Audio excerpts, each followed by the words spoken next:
The once beautiful Rose Castle now lay in complete ruin, filled with fire, blood, and chaos, as members of the Ragnar clan were slaughtered without mercy from every direction. In the middle of that madness stood Theo, the young lord of the Ragnar clan, desperately trying to hold his ground against an unknown enemy faction. This wasn't just a random attack, it was a full-scale internal conflict, a brutal battle for the throne between different houses of the Ragnar clan. Yet Theo still had no idea which house had betrayed him. The Ragnar clan wasn't just any noble family, it was part of a grand ducal lineage guarding the northernmost edge of the empire for over 1,000 years. Their strength came from a unique constitution believed to be inherited from dragon blood, granting every member exceptional magical power, stamina, and natural talent with the sword. But Theo, the bastard heir, was the one exception, born without the overwhelming talent that defined his bloodline, making him an outcast in his own family. Facing him now was his opponent, a masked figure who had infiltrated Rose Castle, someone Theo hadn't yet recognized. The man mocked him relentlessly, calling him a worthless fool who brought shame to the prestigious Ragnar name. Then, as the mask came off, Theo's eyes widened in shock as the truth hit him hard. It was Rendon, his own instructor and sword tutor, the one who had guided him all this time. Rendon laughed coldly, saying he had watched Theo train every morning despite having no talent, calling it a pitiful sight because no amount of effort would ever change his useless nature. Theo gritted his teeth, furious, but unable to deny the years of struggle that never paid off. He shouted back, accusing Rendon of infiltrating the castle just to teach him meaningless techniques,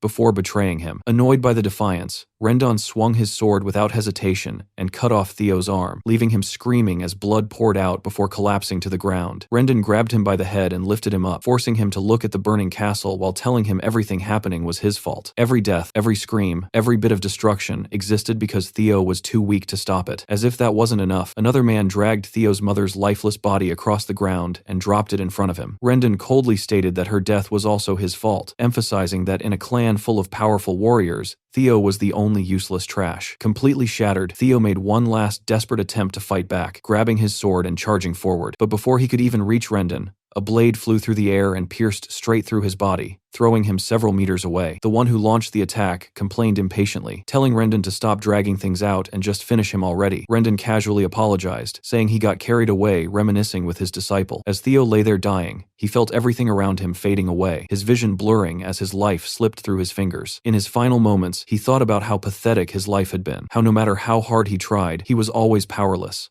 always lacking talent. But just as it seemed like everything had ended, a system window appeared, announcing that his death had triggered a special trait and that he would be sent back to a regression point. Theo opened his eyes again, and the first thing he saw was Rendon standing right in front of him, and found himself in the middle of sword training. Rendon snapped at Theo, trying to pull him back to reality after noticing how absent-minded he was acting. But Theo still had absolutely no idea what was going on, and couldn't make sense of the situation at all. He wondered if he was experiencing some kind of flashback from his past, and out of all the memories he could have revisited, he couldn't believe the face in front of him was Rendon's annoying one, making it feel like the universe was playing a cruel joke on him. Suddenly, a strange system window appeared right in front of his eyes, and Theo just stared at it blankly, completely confused by what he was seeing. The message instructed him to punch Rendon in the face as part of a tutorial quest, which only made Theo even more confused about what the hell was happening. He questioned whether this was really how flashbacks were supposed to work, because none of this made any sense, and then he noticed something even stranger. Rendon couldn't see the system window at all. That detail alone made Theo pause for a moment, but instead of overthinking it, he decided not to complain. Without hesitation, he dropped his training stick, clenched his fist tightly, and gathered all the strength he could before throwing a solid punch straight at Rendon's face. The impact landed cleanly, but strangely, there was no visible reaction from Rendon at first, as if he couldn't even process what Theo was trying to do. Meanwhile, Theo smirked slightly, thinking to himself how unbelievably real everything felt, like this wasn't just some illusion or memory. That brief moment didn't last long, because Rendon's expression quickly shifted into anger, and he immediately retaliated with a powerful strike that sent Theo crashing backward. Theo felt the pain vividly, and got annoyed, thinking that even in a supposed flashback, he still had to deal with this kind of suffering. Rendon let out a sigh and spoke coldly, saying he understood Theo might be frustrated, especially with the awakening ceremony approaching and his lack of improvement, but he made it clear that he would never tolerate a student raising their hand against their master. Hearing the mention of the awakening ceremony completely shocked Theo, because that event had taken place nearly 10 years before his death, which didn't align with the idea of a simple flashback. Rendon continued to criticize his behavior before turning away, stating that he would see him at the next lesson, leaving Theo behind. Around him, the other trainees began whispering and laughing quietly, mocking him as a hopeless fool who blamed others despite being completely talentless. As their insults continued, something finally started to click in Theo's mind, and he crouched down, scratching the ground beneath him, clearly feeling its texture through his fingers. He then looked at the injury Rendon had just inflicted and felt the pain coursing through his body with perfect clarity, which made the truth hit him all at once. This wasn't just a flashback. He had actually gone back in time to when he was 17 years old, 10 years before everything ended. Right on cue, another system window appeared, congratulating him for successfully completing the tutorial quest, and as a reward, something called Ragnar's talent had been activated. The system asked if he wanted to accept the reward, and without any hesitation, Theo selected yes immediately. A surge of arcane energy shimmered within his chest as the system confirmed the reward had been granted, stating that all his stats would now grow at an extraordinary rate. Meanwhile, back at the Rose Palace, Rendon was calmly sitting and drinking tea with Theo's mother, reporting to her that he had never seen anyone as talentless as her son. However, right after saying that, he smiled broadly and added that it was exactly the reason he had taken this role, claiming that as a true teacher, he would do everything possible to make Theo strong enough before the awakening ceremony in 5 months. Theo's mother, Cecilia Ragnar, listened calmly and said she would leave everything in Rendon's hands, trusting his ability completely. She then handed him a pouch filled with gold coins, asking him to pay extra attention to Theo. The man accepted the money without hesitation and assured her she had nothing to worry about, while Cecilia responded with confidence that she wasn't worried at all because she believed in her son. Later, Rendon walked down the corridor with the bag of gold coins in his hand, grinning shamelessly as he enjoyed the thought of getting paid such a ridiculous amount just to teach Theo absolutely nothing. He mocked them in his mind, thinking both mother and son were complete idiots, because not only was he earning money from the Ragnar family, but he was also receiving rewards from his real master for leaking Theo's secrets and sabotaging his growth from the inside. For him, this was a perfect opportunity he had never experienced before, profiting from both sides while doing absolutely nothing honestly. At the same time, Theo was sprinting through the corridor at full speed, moving so fast that he passed right by Rendon in a blur, barely even noticing him. Rendon scoffed as he watched him rush past, calling him an idiotic loser under his breath, completely unaware of what had changed. Theo, however, had only one goal in mind, and that was to reach his mother as quickly as possible. As he approached her, he called out desperately, and the moment she turned around, she saw him standing there, completely out of breath. Without saying a single word, Theo rushed forward and hugged her tightly, breaking down into tears as the overwhelming emotion of seeing her alive hit him all at once. That moment alone confirmed everything for him. This wasn't a dream or a hallucination. He had truly returned 10 years into the past. The painful memory of Rendon forcing him to watch his mother's lifeless body flashed in his mind. But now, seeing her alive right in front of him filled him with genuine happiness. At that moment, Theo made up his mind completely. He would change the future no matter what. If that mysterious system was real, then with Ragnar's talent now activated, he believed he could grow stronger. This time, he would have enough power to survive the brutal war for the throne,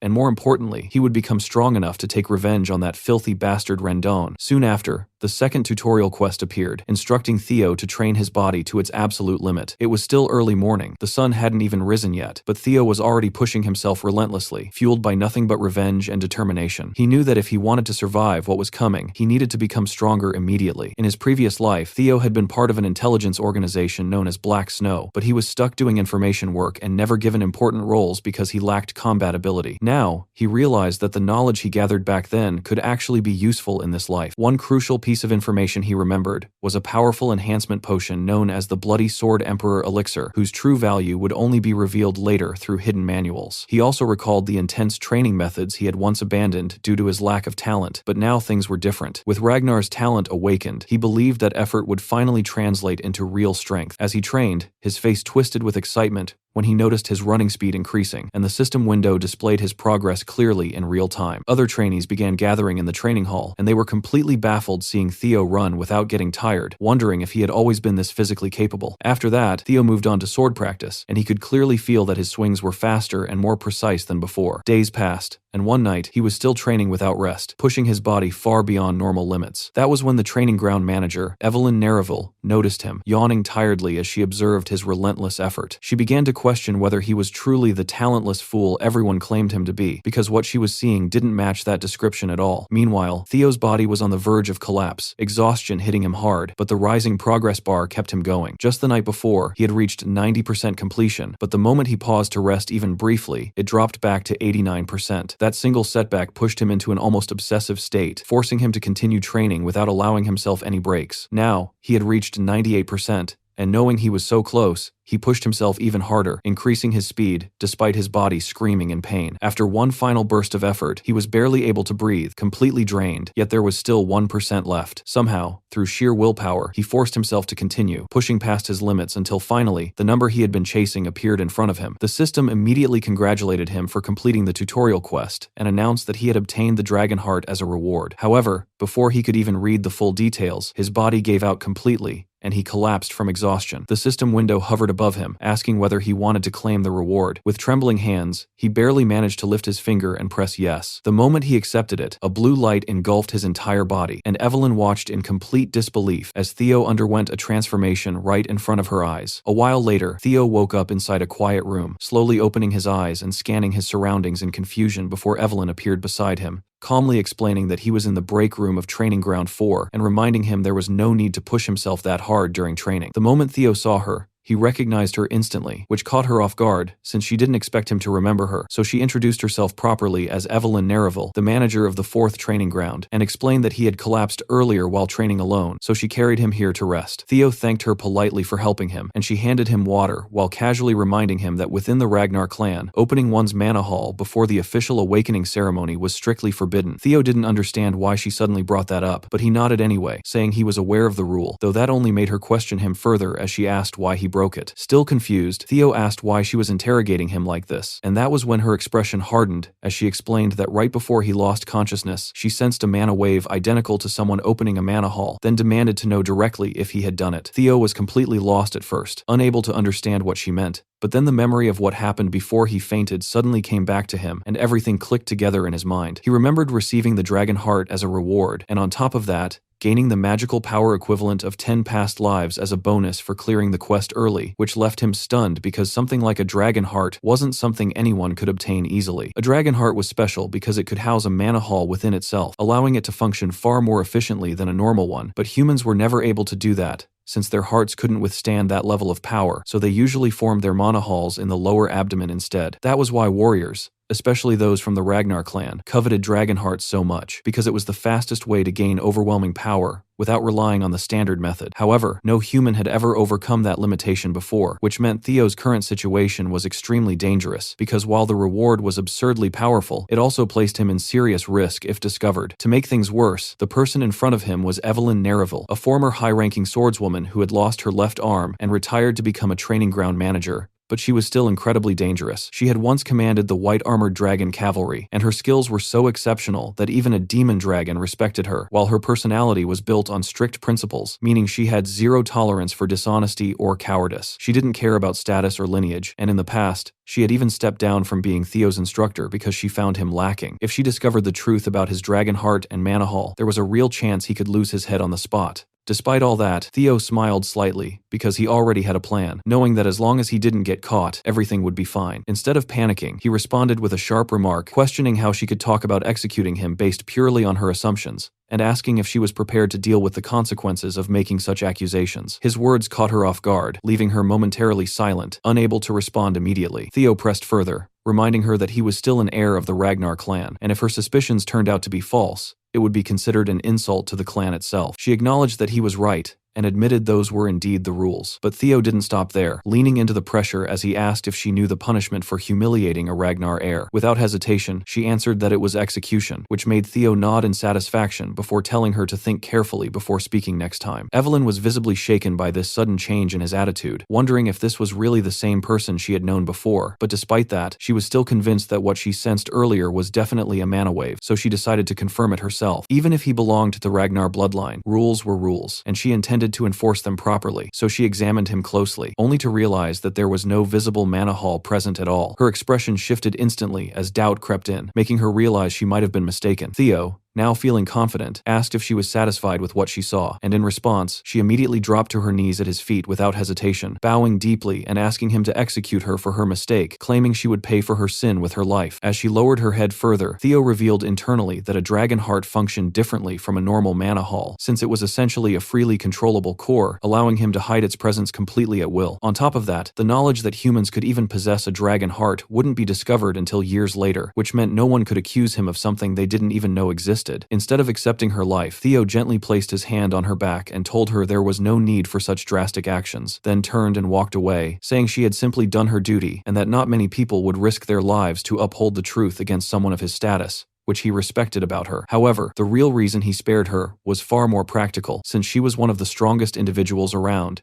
and keeping her alive would benefit him in the future. Before leaving completely, he explained that the rule about not opening mana halls before the awakening ceremony existed to prevent dangerous mana overflow, and added that he appreciated her concern even for someone like him, a bastard of the Ragnar clan, then left her sitting there quietly, still processing everything that had just happened. A few days later, Theo found himself dealing with that same annoying bastard again, with Rendon yelling non-stop and ordering him to swing his sword slightly more to the right while continuing his usual stream of insults. Theo was deliberately pretending to be weak, but honestly, listening to this guy's constant yapping was getting harder by the second, especially since every word out of his mouth was pure garbage. At the same time, Theo began noticing something off. Rendon wasn't just being useless. He was intentionally teaching strange and flawed sword techniques, which made Theo even more certain that this guy wasn't acting alone. Someone else had to be pulling the strings behind him, and Theo was convinced that the one who dealt the final blow in his previous life was the real mastermind behind all of this. With that thought, a smirk slowly appeared on Theo's face as he figured out exactly what he needed to do next. Meanwhile, Rendon kept barking orders like a broken machine, completely unaware of what was coming, until Theo suddenly snapped the wooden training stick in half without warning. That single act immediately shut the atmosphere down, as Theo finally spoke up, saying he couldn't tolerate listening to this trash any longer because every lesson he gave was completely useless. He didn't stop there either, going straight for the throat by asking how someone like Rendon even managed to become a mid-rank swordsman with skills that pathetic, then adding that he would probably struggle even against basic demonic beasts. Of course, that was more than enough to trigger Rendon, who instantly lost his composure and started fuming with rage, but Theo didn't back down in the slightest. Instead, he walked straight toward him and doubled down on the insults, making it absolutely clear that he considered Rendon nothing more than a fraud with garbage-level ability. What Theo was doing here wasn't random at all. His plan was simple: provoke Rendon enough to force him into resigning or making a reckless move. And if things escalated badly, Theo was certain this guy would contact whoever was backing him, which would finally expose the real mastermind behind everything. The scene then shifted to the Camellia Palace, where a loud guy burst into a pub with a huge grin, clearly excited as he shouted out that the bastard heir of Ragnar was going to duel his own master next week. Sitting there quietly was the man he was addressing, Axion,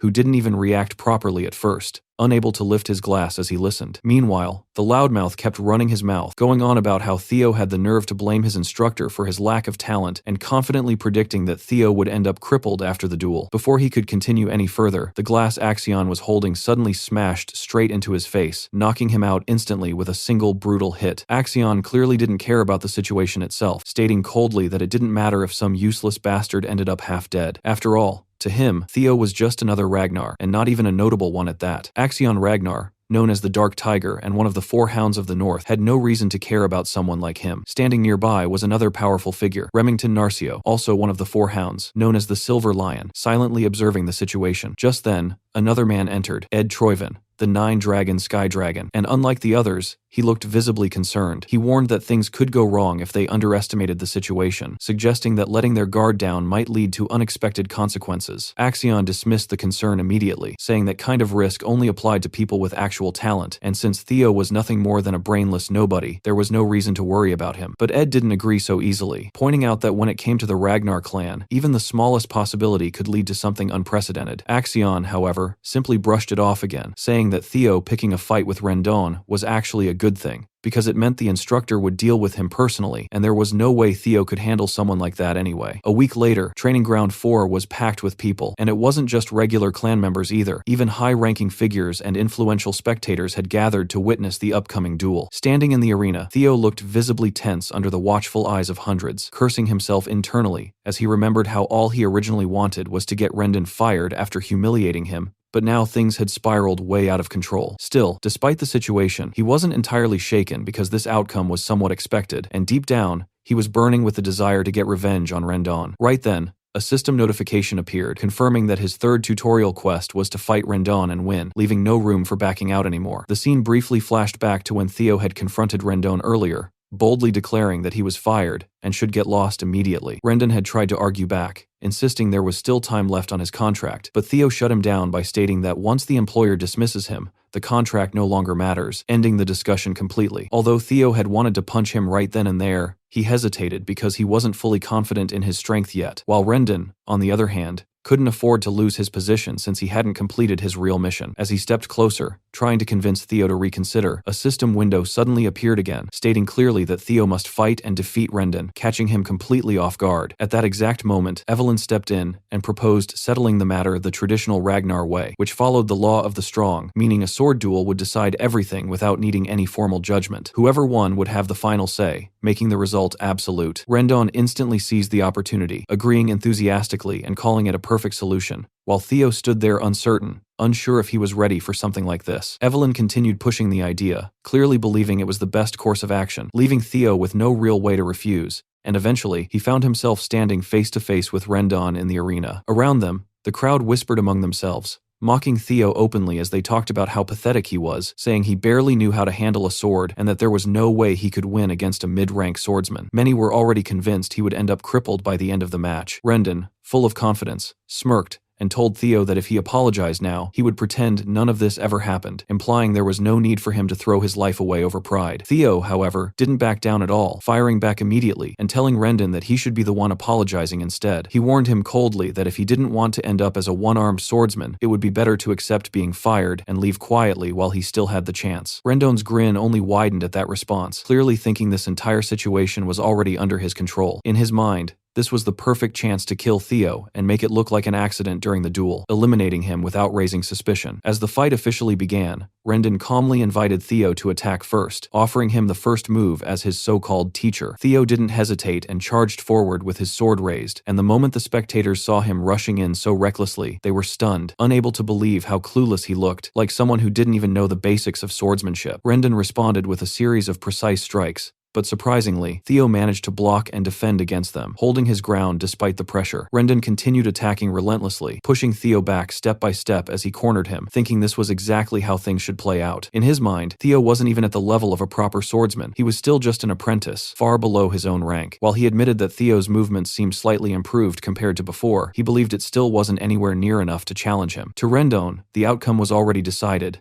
Unless Theo somehow reached the level of the Four Hounds of the North, which he considered impossible, there was no way this so-called talentless heir of the Ragnar clan could ever defeat him. The scene shifted to a few days earlier, where Theo turned toward Evelyn and questioned what she was thinking when she suggested something as extreme as a duel. Clearly confused by her decision, she responded calmly, saying she was trying to help him, explaining that if he truly wanted to remove Rendon, he needed to approach it strategically instead of acting impulsively. She made it clear that she strongly believed Rendon had someone backing him, so simply firing him wouldn't solve the real problem at all. Theo asked how she could be so sure about that, and she replied that it was obvious from the way Rendon had been teaching him such a bizarre and flawed sword style, which raised immediate suspicion. She revealed that she had already ordered someone to investigate him in secret, which left Theo genuinely surprised, because in his previous life, she had never gone that far. Yet now she was actively trying to expose him, all because he had caught her attention during the Manhwa incident. She continued explaining that the investigation traced all of Rendon's connections back to Camellia Palace, which didn't shock Theo at all, since he had already suspected something like this. Instead, what annoyed him was the realization that everything tied back to the same miserable war for the throne, dragging him into it once again. Still, he pushed that frustration aside quickly, and admitted it was impressive she managed to deduce that much information. Then he got serious and told her that with his current level of skill, he wasn't confident he could defeat Rendon yet, asking her what she intended to do about it. Evelyn didn't hesitate and told him directly that he could win, urging him to stop underestimating his own potential, because she clearly saw something in him he hadn't fully realized yet. Back in the present fight, Rendon kept launching attack after attack, but Theo deflected every single strike smoothly, making it look almost effortless. This completely confused Rendon, who couldn't understand how this brat in front of him was no longer the same Theo Ragnar he used to bully so easily. The momentum had completely shifted,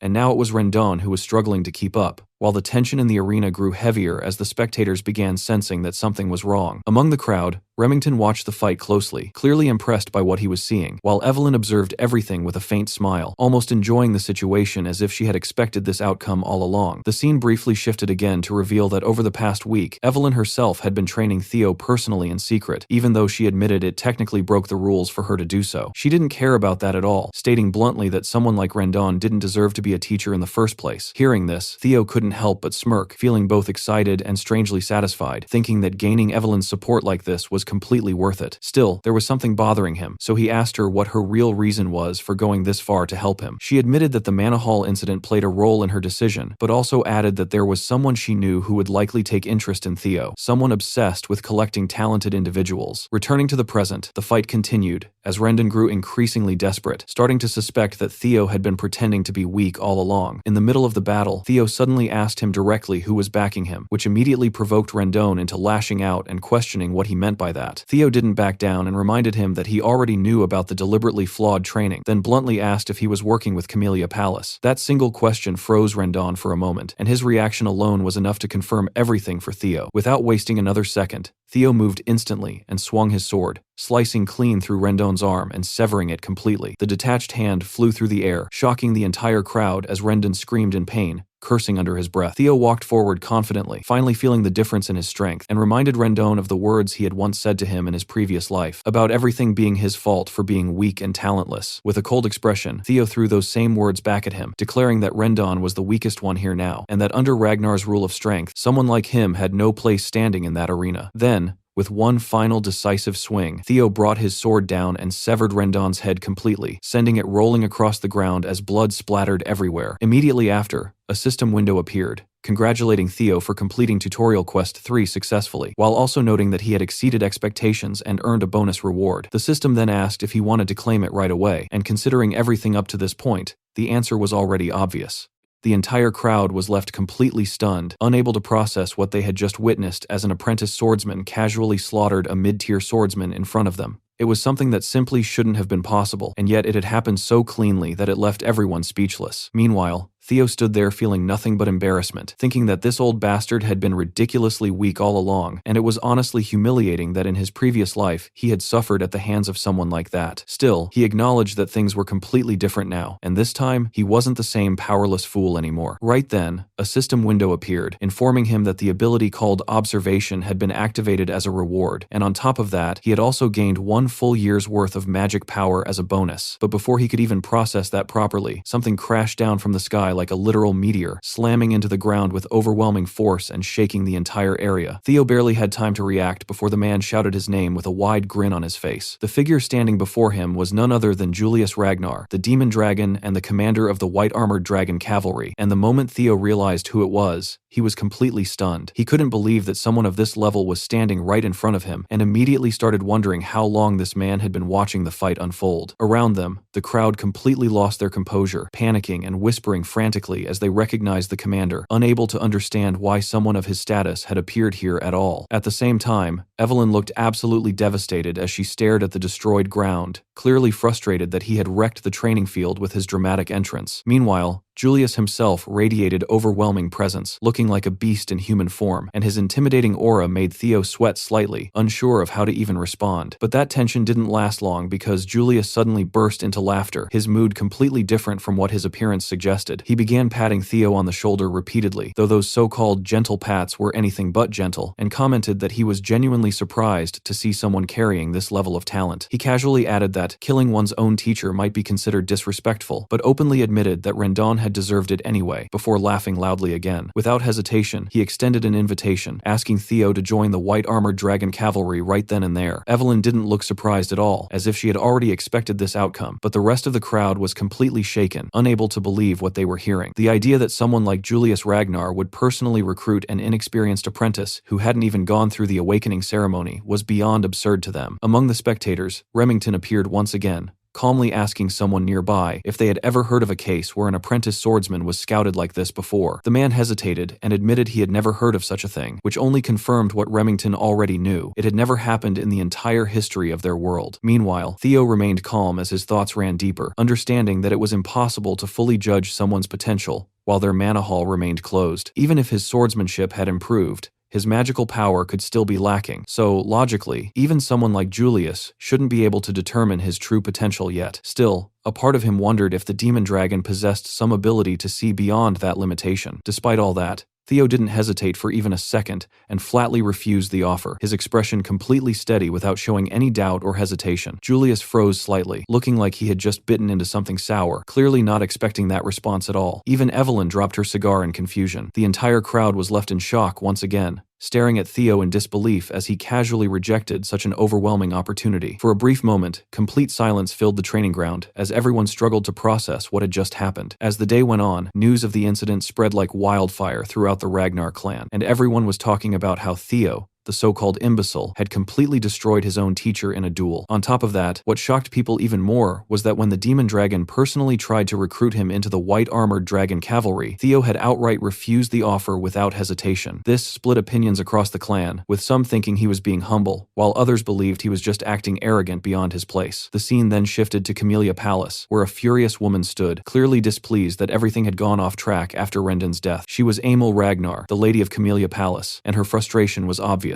A man stepped forward to calm her down, telling her not to worry since Rendon was nothing more than a disposable piece, a low-level pawn assigned because of his lack of real skill. She dismissed that explanation, saying his death itself wasn't the issue, and the man speaking to her was revealed to be her brother, Ed Troyven, the same one seen earlier at the pub. Emil explained that the real problem was that the demon dragon had personally approached Theo, and rumors were spreading that Evelyn had influenced that decision, which complicated things further. This meant they could no longer interfere by assigning Theo a new instructor, cutting off one of their main methods of control. If Theo continued to gain attention, it would become increasingly difficult to seize control of the Rose Palace without drawing suspicion. At that moment, Axion entered casually, questioning why they were so tense over this situation, acting like it wasn't a big deal at all. He reassured them that there was no way the clan head would take interest in something like this, so their plan could continue as intended without disruption. Emil immediately challenged that attitude, reminding him that their entire strategy depended on Theo remaining weak and insignificant, since that was the only way to take over the Rose Palace without offending the clan leader. Axion acknowledged her point, but remained completely confident, stating that Theo was still powerless no matter what had happened recently, because someone like him couldn't have changed that much in such a short time. He believed that Evelyn and the demon dragon had always been drawn to underdogs, so there was no need to overreact to this situation. However, Ed wasn't convinced at all, and warned him not to underestimate the situation or treat it so lightly. In response, Axion pulled out a letter with a sly grin and said that if they were so worried, he would personally deal with Theo, treating it like a game and reminding him of his place in the hierarchy. Later, the scene shifted back to the training grounds, where Evelyn praised Theo for his performance during practice, acknowledging that he had done well. Theo thanked her sincerely, saying that learning under a proper master like her felt completely different compared to before. She then brought up the topic of the white-armored dragon cavalry again, mentioning that it might have been better for him to accept the offer, and asking why he turned it down. Theo paused to think, realizing that in his previous life, joining that elite force had been his dream, and rejecting it now wasn't something he could honestly say he didn't regret. However, he understood that accepting it at this stage would limit his growth, since he had much bigger goals this time. Compared to the advantages he could gain by rising to the top after the awakening ceremony, joining the cavalry right now didn't seem nearly as valuable. So instead, he simply smiled and said he didn't want to rely on special treatment, adding that he still felt unprepared and preferred to continue training for the awakening ceremony. Evelyn responded by pointing out that the commander would likely be disappointed after being rejected so directly, which made Theo think further. At that moment, he decided to test his observation skill for the first time, activating it and reading Evelyn's stats instantly, confirming that she was indeed a high-ranking swordswoman. Alongside that, he could see her thoughts and emotions, learning that she admired his humility and character, and that teaching him gave her a sense of purpose she hadn't felt in a long time. He also noticed something unexpected, a lingering feeling of nostalgia, as she clearly missed her time with the white-armored dragon cavalry. Theo was genuinely impressed by how useful this ability was, realizing it gave him access to information far beyond normal perception. As he focused on that final detail about Evelyn missing the cavalry, he found it particularly interesting, which made him think more deeply about her motivations. Just then, another man entered the scene and introduced himself as Sybil Drea, stating that he had come from the Southern Inspection Post and had something important to discuss with Theo. Theo didn't know what this was about, so he immediately activated observation again to gather more information. This time, the result made him uneasy, as he discovered that Sybil had a strong desire to spar with him, which instantly made Theo nervous. The thought of fighting someone with such an intense, lustful aura made him sweat. Right on cue, a system notification appeared once again, revealing the 4th tutorial quest. The objective was to discard the title of Ragnar's imbecile, and the progress bar showed that he had already reached nearly 28% completion. Sybil stepped forward and openly declared that he wanted to follow young Master Theo, admitting without hesitation that he had once been among those who ignored him as nothing more than an untalented failure. He confessed that he genuinely believed the title of Ragnar's imbecile suited him perfectly back then, and while Theo appreciated the honesty, he couldn't help feeling slightly irritated because the guy was basically insulting him without even realizing it. Sybil continued, explaining that his opinion had changed after learning that Theo trained every single morning harder than anyone else, showing relentless effort despite his reputation. What truly changed his perspective, however, was witnessing the duel against that fraud Rendon, where he had watched the instructor's head fly through the air in a moment that completely stunned him. Seeing Theo's growth with his own eyes left a deep impression, and the image of the demon dragon Julius Ragnar personally inviting Theo to the white-armored dragon cavalry had burned itself into his memory. From that moment onward, Sybil declared that Theo had become his idol, explaining that he himself had once been labeled the idiot of the Southern Inspection Office and had nearly given up on his own path. But after seeing Theo rise like that, something inside him changed, and now all he wanted was a chance to cross swords with the person who inspired him. His words were blunt and completely genuine, which caught Theo off guard because he was usually suspicious of people's intentions. However,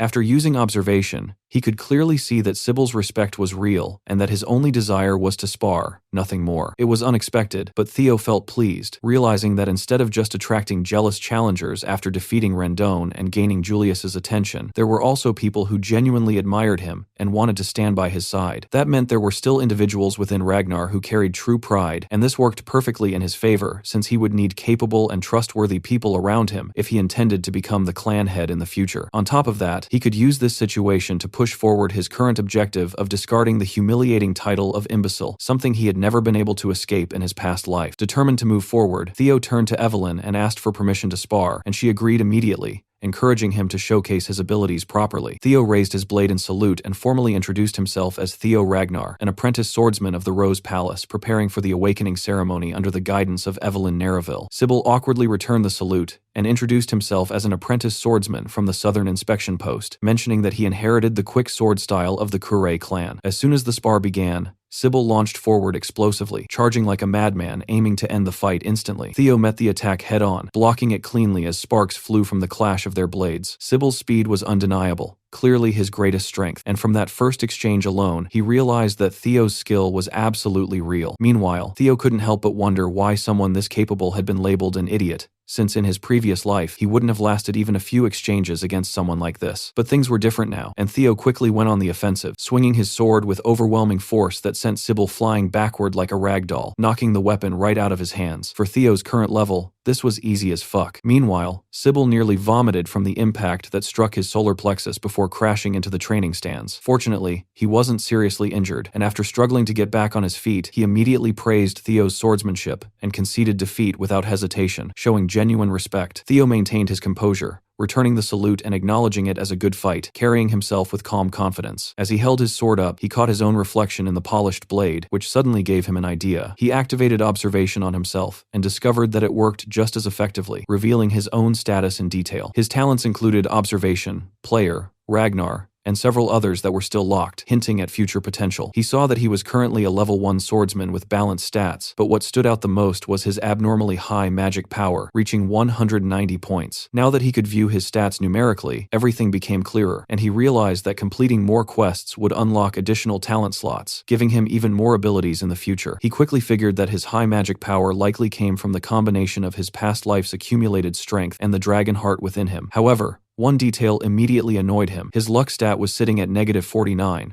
which looked absolutely terrible. He couldn't help but think that all the misfortune he suffered in his previous life might have been tied to this cursed stat, and he made a mental note to find a way to improve it as soon as possible. While he was busy analyzing his own abilities, Theo failed to notice that a group of young swordsmen had gathered around him, forming a loose circle with unclear intentions. He considered that although Rendon had been a fraud, he was still technically a mid-ranked swordsman, and defeating him while gaining recognition from someone like Julius naturally drew attention. Within Ragnar's rule of strength, people would either envy him or admire him, and from what Evelyn observed, this group clearly belonged to the latter. The young men stared at Theo with visible respect, amazed that the rumors about him were actually true, and many of them imagined themselves in Sybil's position during that spar, wondering if they could even block a single strike from him. That thought alone ignited their desire to challenge him even more, eager to test themselves against the rising talent. Among those gathered, one particular individual stood out, a young swordsman named Eod Nalan. Theo scanned the crowd carefully and felt satisfied seeing their reactions shift toward respect and admiration. His eyes locked onto Eod Nalan, and without hesitation, he called him out, catching the young man completely off guard in front of everyone. Theo calmly invited him forward for a spar, and Eod stepped in without fear, giving a firm salute before introducing himself as the third son of Viscount Nalan, specializing in double ascension swordsmanship. Theo returned the gesture casually, and wished him a good fight without dragging out unnecessary formality. Without wasting another second, both fighters took their stances and immediately engaged, their blades colliding sharply with each exchange. As the fight progressed, Theo could feel his basic swordsmanship improving in real time, each clash sharpening his instincts and control. Eod proved he wasn't just another weak opponent, as he moved with speed and precision, eventually slipping in a clever slash that seemed impossible to counter at first glance. At that exact moment, Theo felt everything around him slow down, as if time itself had stretched for just an instant. He adjusted his grip instinctively and angled his blade perfectly, intercepting the strike with flawless timing. The impact sent Eod's sword flying out of his hand,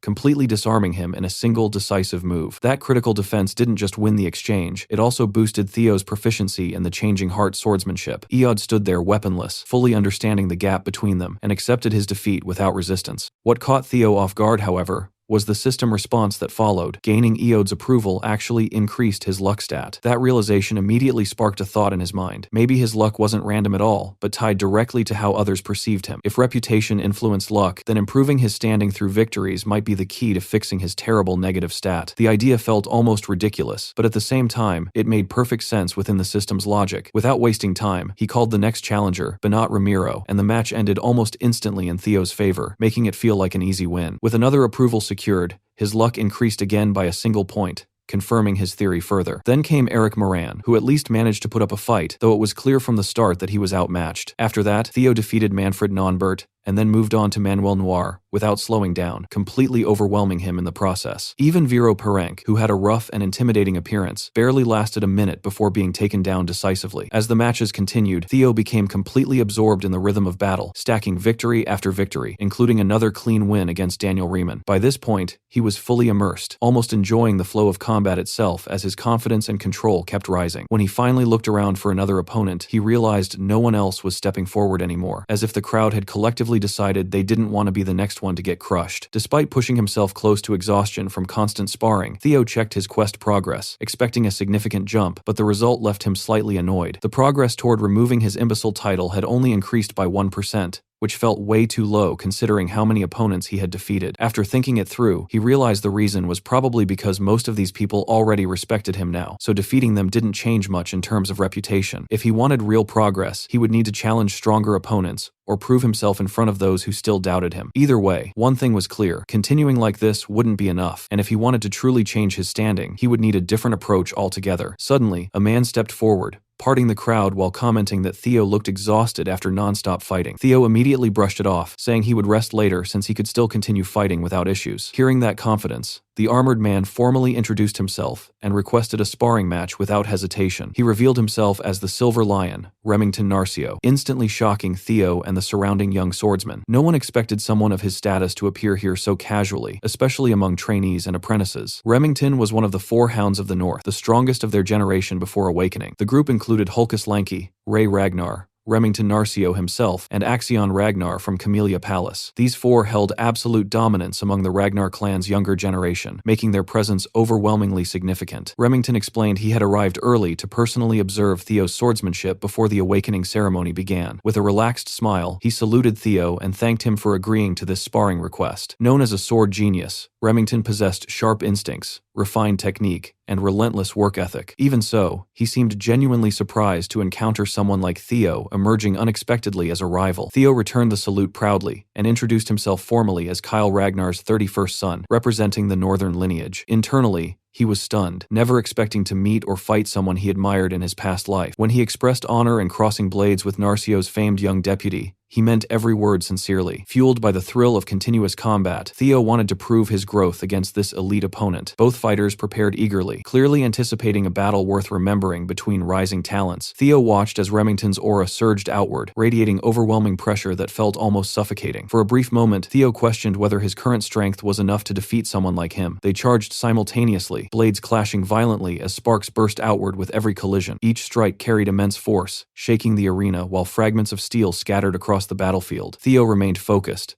tracking every movement carefully, refusing to lose concentration even for a second. Remington fought with a confident smile, clearly enjoying the intensity of the exchange as much as Theo. After repeated clashes, one blade finally gave way under accumulated stress and continuous impact damage. Evelyn observed everything carefully from the sidelines, never once letting her attention drift away. The defeated young swordsman stood silently, watching with disbelief as the duel reached its turning point. The arena fell completely silent as the sound of a broken blade echoed sharply across space. It was Theo's sword that shattered, unable to withstand the sheer force behind Remington's strike. In that decisive moment, Remington cleanly sliced through the blade and halted inches before Theo's neck. To everyone watching, the outcome seemed obvious. Theo had lost the duel against overwhelming strength. Sybil struggled to accept it, refusing to believe his idol could fall so quickly during combat. Still, the result spoke clearly, and even he reluctantly acknowledged the unavoidable conclusion before him. Many believed Theo's growth impressive, but defeating a four-hound still seemed completely impossible right now. They held their titles for a reason, representing the absolute peak of their current generation's strength. Even so, Sybil insisted, Theo's fighting spirit alone was more than enough to admire deeply. Then unexpectedly, Remington declared the duel as his own loss, stunning everyone present instantly. He saluted Theo respectfully and thanked him sincerely, maintaining flawless form and undeniable composure throughout. Remington explained Theo's sword had already weakened before their fight even began earlier that day. He also acknowledged Theo's fatigue from constant battles, which significantly affected his performance during the duel. Theo responded calmly, stating battlefield conditions never allowed fairness, so he accepted defeat immediately. From his perspective, losing his weapon meant losing the fight, regardless of external circumstances involved. Remington simply smiled, understanding Theo's mindset, and extended his hand with genuine respect afterward. They shook hands firmly, forming mutual respect that neither initially expected from this unexpected encounter. Remington expressed hope they could fight again under proper conditions, where both could perform fully. Theo agreed without hesitation, clearly wanting another chance to test himself against this overwhelming opponent. The crowd watched in disbelief as one of the four hounds acknowledged Theo openly and respectfully. Many realized the young master was no longer ordinary, but someone genuinely rising above expectations rapidly. The duel boosted Theo's quest progress significantly, raising it directly to 35% completion instantly. From the sidelines, Evelyn released a quiet sigh of relief, knowing the outcome couldn't have been better. Theo finally understood the true gap between himself and the four hounds through this intense encounter. Although he had grown stronger through quests, talents, and secret manuals, this clash revealed his limits clearly. Facing Remington's power firsthand made him realize he still lacked strength in many crucial areas. Even though the duel ended prematurely due to his condition, he still gained valuable experience overall. His luck increased by 10 points, while his reputation rose significantly among those who witnessed everything. Still, the quest remained incomplete, meaning he needed additional methods to gain wider approval moving forward. He understood that creating impactful situations would be necessary to push his reputation even further. Remington then revealed he had another purpose beyond simply sparring with Theo that day. He presented a formal invitation, offering Theo entry into the prestigious Scaled Dragon Society. Hearing that name alone caused excitement to ripple across the young swordsmen gathered nearby instantly. The society was known for its strict selection process and high-status members among rising elites. Being invited personally by Remington made it even more significant, elevating the honor dramatically. Theo asked modestly if he truly qualified for such a prestigious group without exaggeration. Remington quickly reassured him, saying he was more than worthy of joining without hesitation. He downplayed the society, describing it as a gathering of peers awaiting the awakening ceremony together. However, Theo understood the deeper reality behind that group and its hidden political connections. The society revolved around his half-brother Axion and was filled with individuals who despised him. That made it dangerous, but also the perfect stage for advancing his current quest significantly. Joining would allow him to gather information on Axion and Camellia Palace while building reputation simultaneously. Seeing the opportunity clearly, Theo accepted the invitation and thanked Remington for offering it personally. He declared his intention to attend, fully aware he was stepping directly into hostile territory. Remington smiled, satisfied with his response, and shook Theo's hand once more with approval. He welcomed him warmly and offered support whenever Theo needed assistance or guidance moving forward. The meeting was scheduled in 2 weeks, giving Theo limited time to prepare carefully for what awaited. From the sidelines, Evelyn quietly took a drag from her cigarette, clearly concerned about Theo's path. Moments later, news of Theo receiving the high society invitation quickly reached the Rose Palace halls. Cecilia burst into his room with an excited smile, clearly unable to contain herself anymore. Theo had planned to deliver the news personally, but that was obviously unnecessary now. Cecilia had already summoned the palace's grooming team, filling the room with bustling preparation energy. Since it was Theo's first invitation to something truly significant, his mother was naturally thrilled beyond words. The gathering included Axion, Amel's cunning son, along with brilliant talents like Remington himself. These young elites even attracted attention from the council, making every detail extremely important. Cecilia understood understood that Theo's appearance, posture, and demeanor would all be judged closely during this event. Without wasting time, she pulled out a measuring tape and began taking Theo's measurements carefully. Cecilia trusted Theo's etiquette completely, knowing he wouldn't embarrass himself in that regard. However, attire and presentation were entirely different matters that required proper preparation and refinement. Fortunately, this was an area where Cecilia could personally guide him with confidence and experience. After all, she had once been a successful actress, well-versed in elegance and high society standards. She felt genuinely happy being involved, finally able to support her son in something meaningful. Theo understood that his mother had always carried the burden of raising an illegitimate child alone. Cecilia blamed herself for the shameful label placed upon him, even though none of it was truly her fault. In the ruthless Ragnar clan, where strength defined worth, her situation had never been easy. Theo could only imagine how painful it must have been raising a weak child in his past life. Though Cecilia appeared cheerful and excited,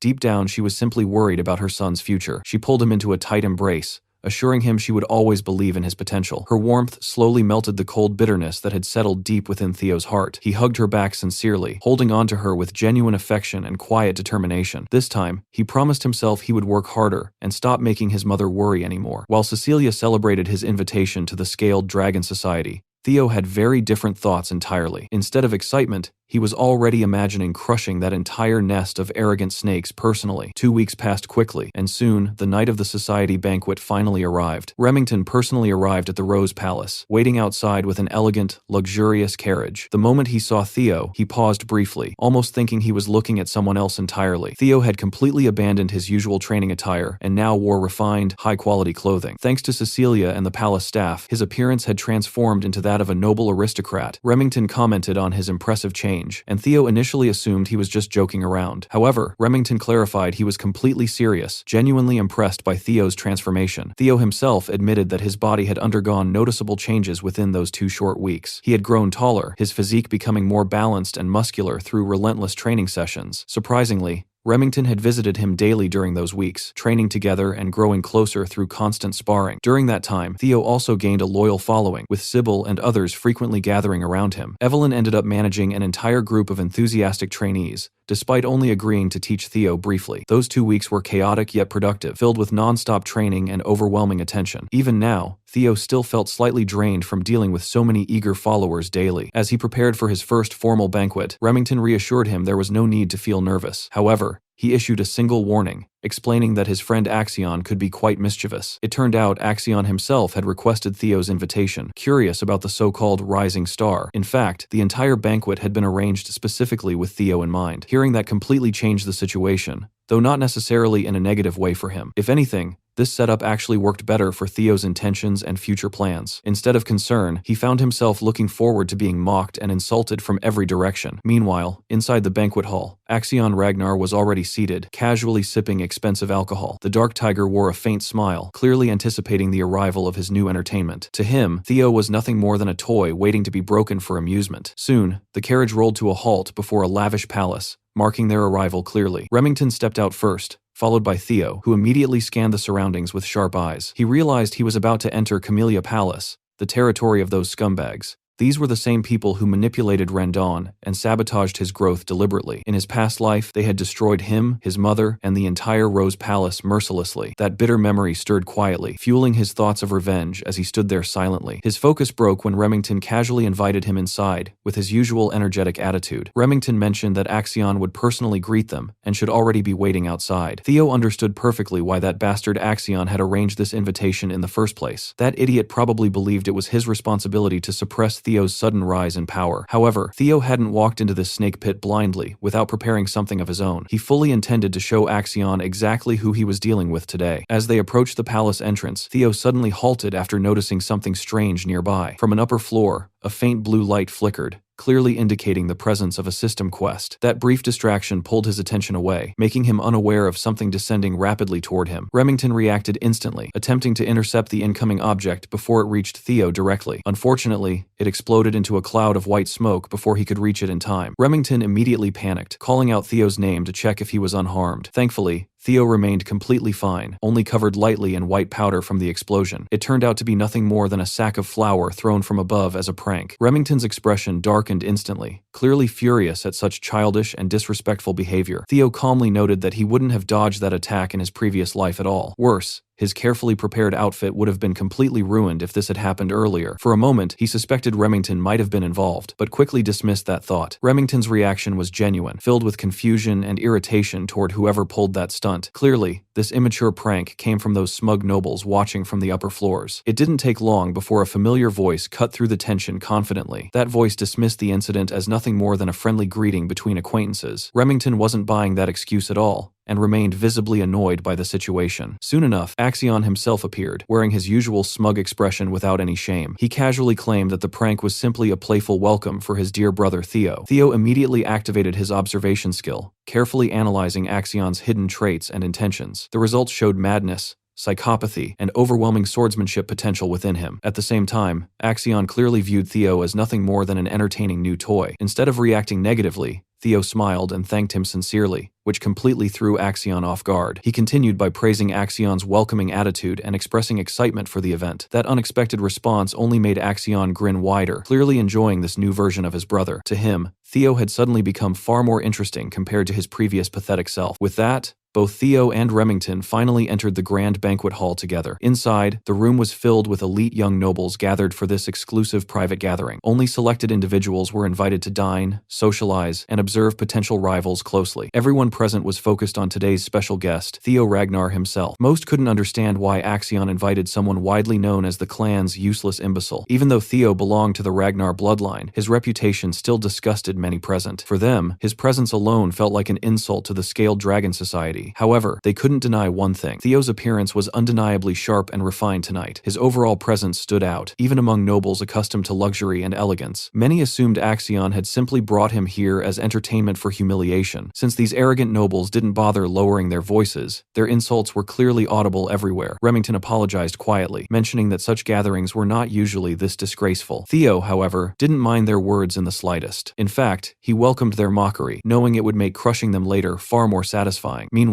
his attention shifted again toward the faint blue glow of that hidden quest nearby. He was certain it held importance, but he still needed the right opportunity to approach it naturally. Axion, the host of the party, calmly descended the stairs and approached Theo directly. He asked his brother casually whether he was enjoying the banquet so far. Theo forced himself to stay calm, strictly following the plan he had already mapped out. He smiled lightly and thanked Axion again for inviting him to such an event. Axion then sarcastically apologized for the flower prank from earlier, acting overly playful about it. In the next instant, he closed the distance and grabbed Theo's shoulders tightly. He pressured Theo to accept the apology publicly, putting him on display before everyone present. Remington instinctively moved to step in, sensing the tension rising between the two brothers. However, Theo quickly stopped him, saying there was nothing to apologize for at all. He repeated Axion's own words, claiming it was just a greeting between brothers. That response completely caught Axion off guard, leaving the psycho momentarily speechless. Axion soon laughed it off and patted Theo's back like a proud older brother. He admitted he never expected Theo to have this much backbone and attitude now. Compared to their childhood, Theo had clearly changed into someone far more interesting. Axion found himself liking this new version of his brother more and more. Meanwhile, the surrounding nobles whispered among themselves, observing Theo's reaction carefully. They mocked him openly, calling him nothing more than Axion's personal toy. Some even brought up his illegitimate lineage without any hesitation or shame. They compared him to the noble blood of the Troivan clan, emphasizing the difference brutally. While both Theo and Axion were Ragnars, they claimed the gap between them was massive. After all, the Troivan clan was known as a powerhouse of swordsmanship in the East. In contrast, Theo's mother was just a commoner woman with no noble standing whatsoever. Theo continued smiling as he absorbed every insult thrown in his direction silently. However, the nobles soon shifted their attention toward Remington, questioning his association with Theo. They began insulting Remington as well,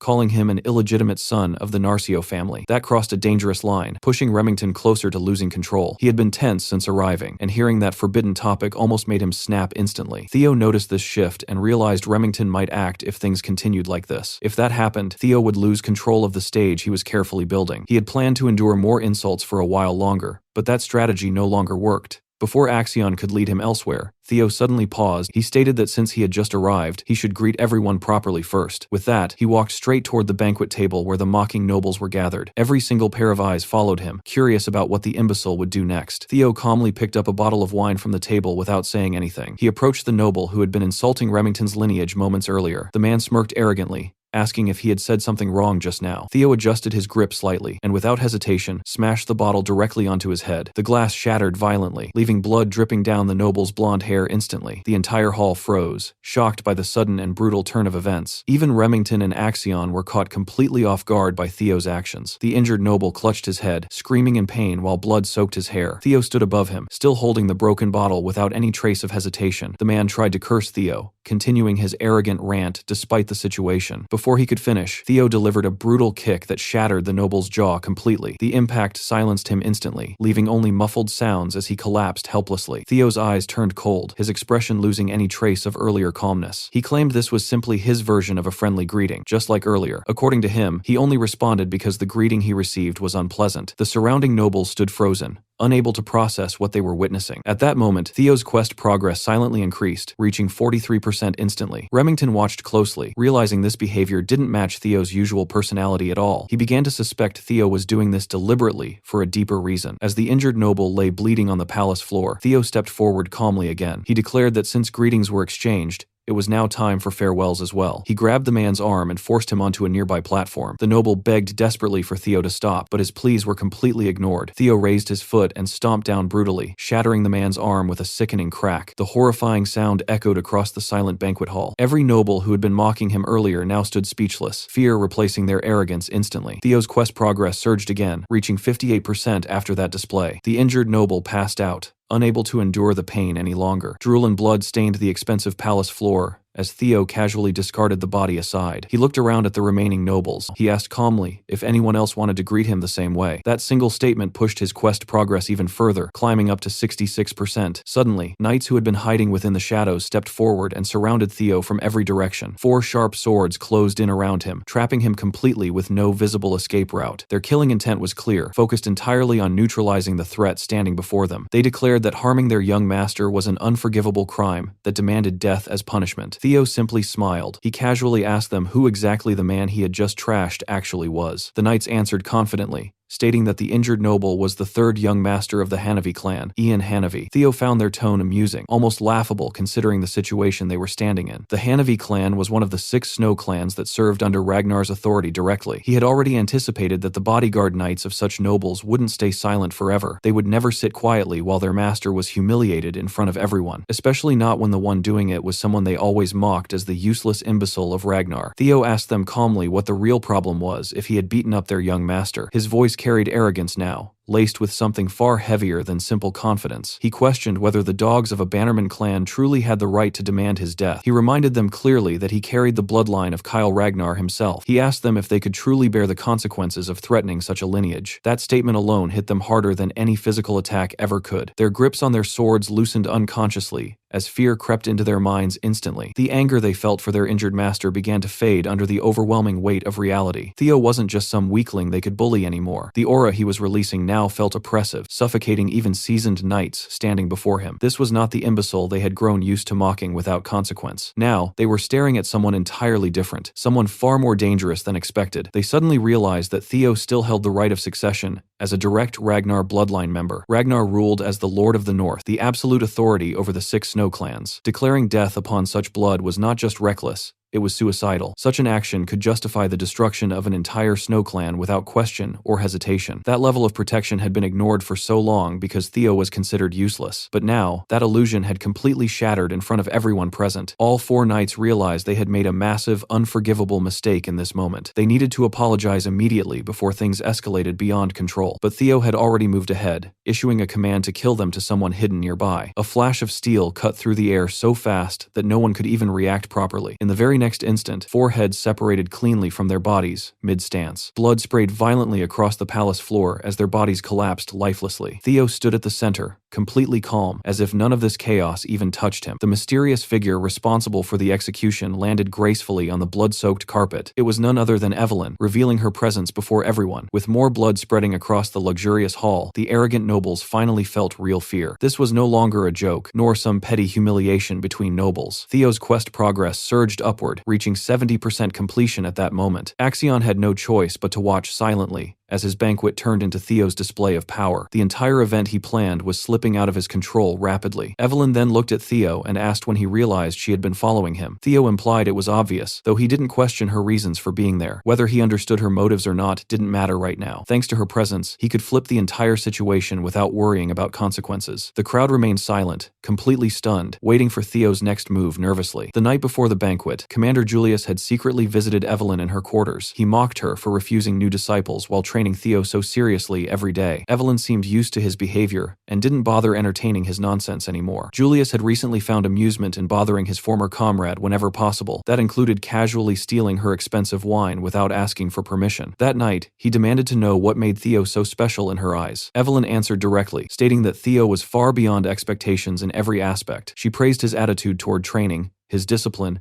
and his talent without hesitation. According to her, he was among the best students she had ever trained. Considering that even Axion had once trained under her, that statement carried serious weight. She went even further, claiming that Theo's potential surpassed Axion's completely. She insisted she wasn't exaggerating or speaking carelessly at all. Julius trusted her judgment when it came to recognizing true talent without question. He believed that such a drastic change couldn't happen overnight without reason. The most logical explanation was that Theo had been hiding his strength all along. It sounded strange, but it fit the situation better than any other explanation available. Evelyn admitted that Theo felt different compared to other students she had trained. It seemed like he was constantly being chased by something unseen. He pushed himself relentlessly, almost like he was running out of time to catch up. That was exactly why she felt uneasy about him attending the Scaled Dragon Society gathering. Julius agreed, sensing that something significant would happen at the banquet. As a Ragnar, he understood how such gatherings naturally turned into battles for dominance. When young predators gathered, they would inevitably clash to establish hierarchy among themselves. Before leaving, he placed a uniform down for Evelyn. He urged her to convince Theo to join his unit once again without giving up. At the same time, he made it clear that he wanted Evelyn herself back in the cavalry. He refused to accept her retirement just because she couldn't ride dragons anymore. After finishing her expensive wine, Julius left her quarters casually, thanking her for it. Evelyn lost a valuable bottle that night, but gained something far more meaningful in return. Back in the present, Evelyn quietly pieced everything together, step by step. She realized Theo must have noticed her trailing him,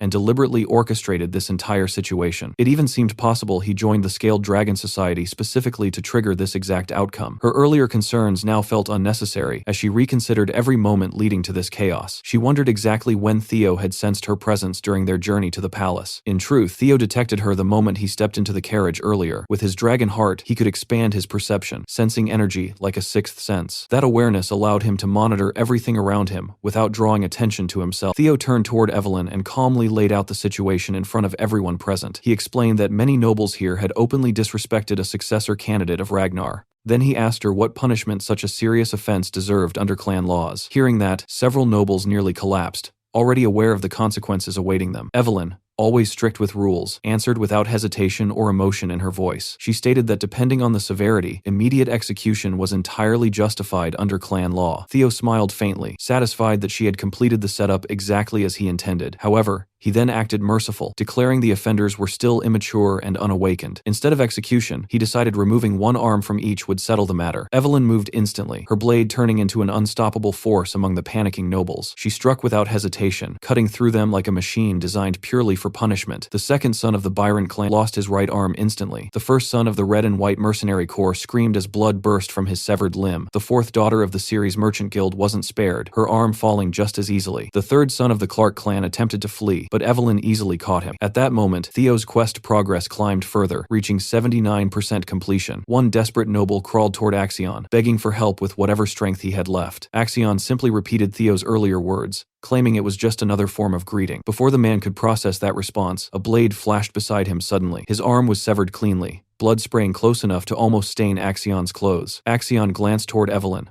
locking eyes with his former teacher in silence. She met his gaze calmly and nodded, completely unfazed by the situation unfolding. He never expected to encounter her here, especially in the middle of such a brutal scene. Evelyn raised her blade in a formal salute, acknowledging him briefly without hesitation. Axion observed carefully, realizing she only targeted those who insulted the bloodline directly. Theo had structured everything so precisely that even Axion couldn't intervene without consequences. As a fellow successor candidate, Axion lacked the authority to stop this punishment entirely. Within minutes, Evelyn severed the right arms of 14 nobles under Theo's command. While their lives were spared, their futures as swordsmen were now permanently altered. They could seek priests to reattach limbs, but their skill and careers would never recover fully. Everything had gone exactly as Theo planned from the very beginning. Axion, however, became more curious about how Theo secured both Remington and Evelyn's support. The boy once known as the imbecile of the Rose Palace had become something terrifying. Instead of fear, Axion felt excitement, eager to crush this version of Theo personally. With his objective complete, Theo calmly called Evelyn and Remington to leave the palace. They walked out slowly, the remaining nobles watching them with fear-filled eyes. As they reached the exit, Theo and Axion locked eyes silently without speaking. Just before leaving, Theo grabbed Axion's arm tightly, wrinkling his clothes with force. After a brief moment, he released him and waved casually, saying he enjoyed the banquet. That simple gesture marked the end of everything he came here to accomplish. At that moment, his final tutorial quest to escape the imbecile title was completed fully. Axion burned with anger, but restrained himself, knowing acting now would be foolish. Instead, he stormed out, screaming Theo's name in pure frustration and rage. With all tutorial quests finished, no one would dare call Theo an imbecile anymore. However, for Theo, this was only the beginning of something much bigger and darker. His reward appeared as an experience elixir, capable of raising levels instantly under certain limits. News of the massacre spread quickly across Camellia Palace, shocking everyone who heard it. The prestigious Scaled Dragon Society had been torn apart, both physically and reputationally. Meanwhile, Theo's subordinates took him to a pub in celebration of his flashy and gory high society debut. Every one of his followers was there. Even Evelyn stopped by to get some drinks. He wondered how the Scaled Dragon Society was feeling after being done in by a man they loved to call an imbecile. While inside the Camellia Palace, Emil Ragnar is in disbelief after learning that not only did they give the MC justification for his actions, but he also chopped off everyone's arms in front of Axion. Axion answers positively, which makes her feel frustrated since it makes no sense to her, and she remembers warning Axion beforehand not to take things so lightly. She is disappointed to hear that they didn't just try pressuring him into submission, but have given our boy complete authority to go wild. Axion tries to defend himself and tells her that once Theo gets recognition, it will be hard to conquer the Rose Palace, assuring her not to worry. However, she tells him to reflect on his actions and doesn't agree to listen to him any further. She points out his mistakes, which almost caused their great plan to get ruined. Axion decides to listen to her and leaves.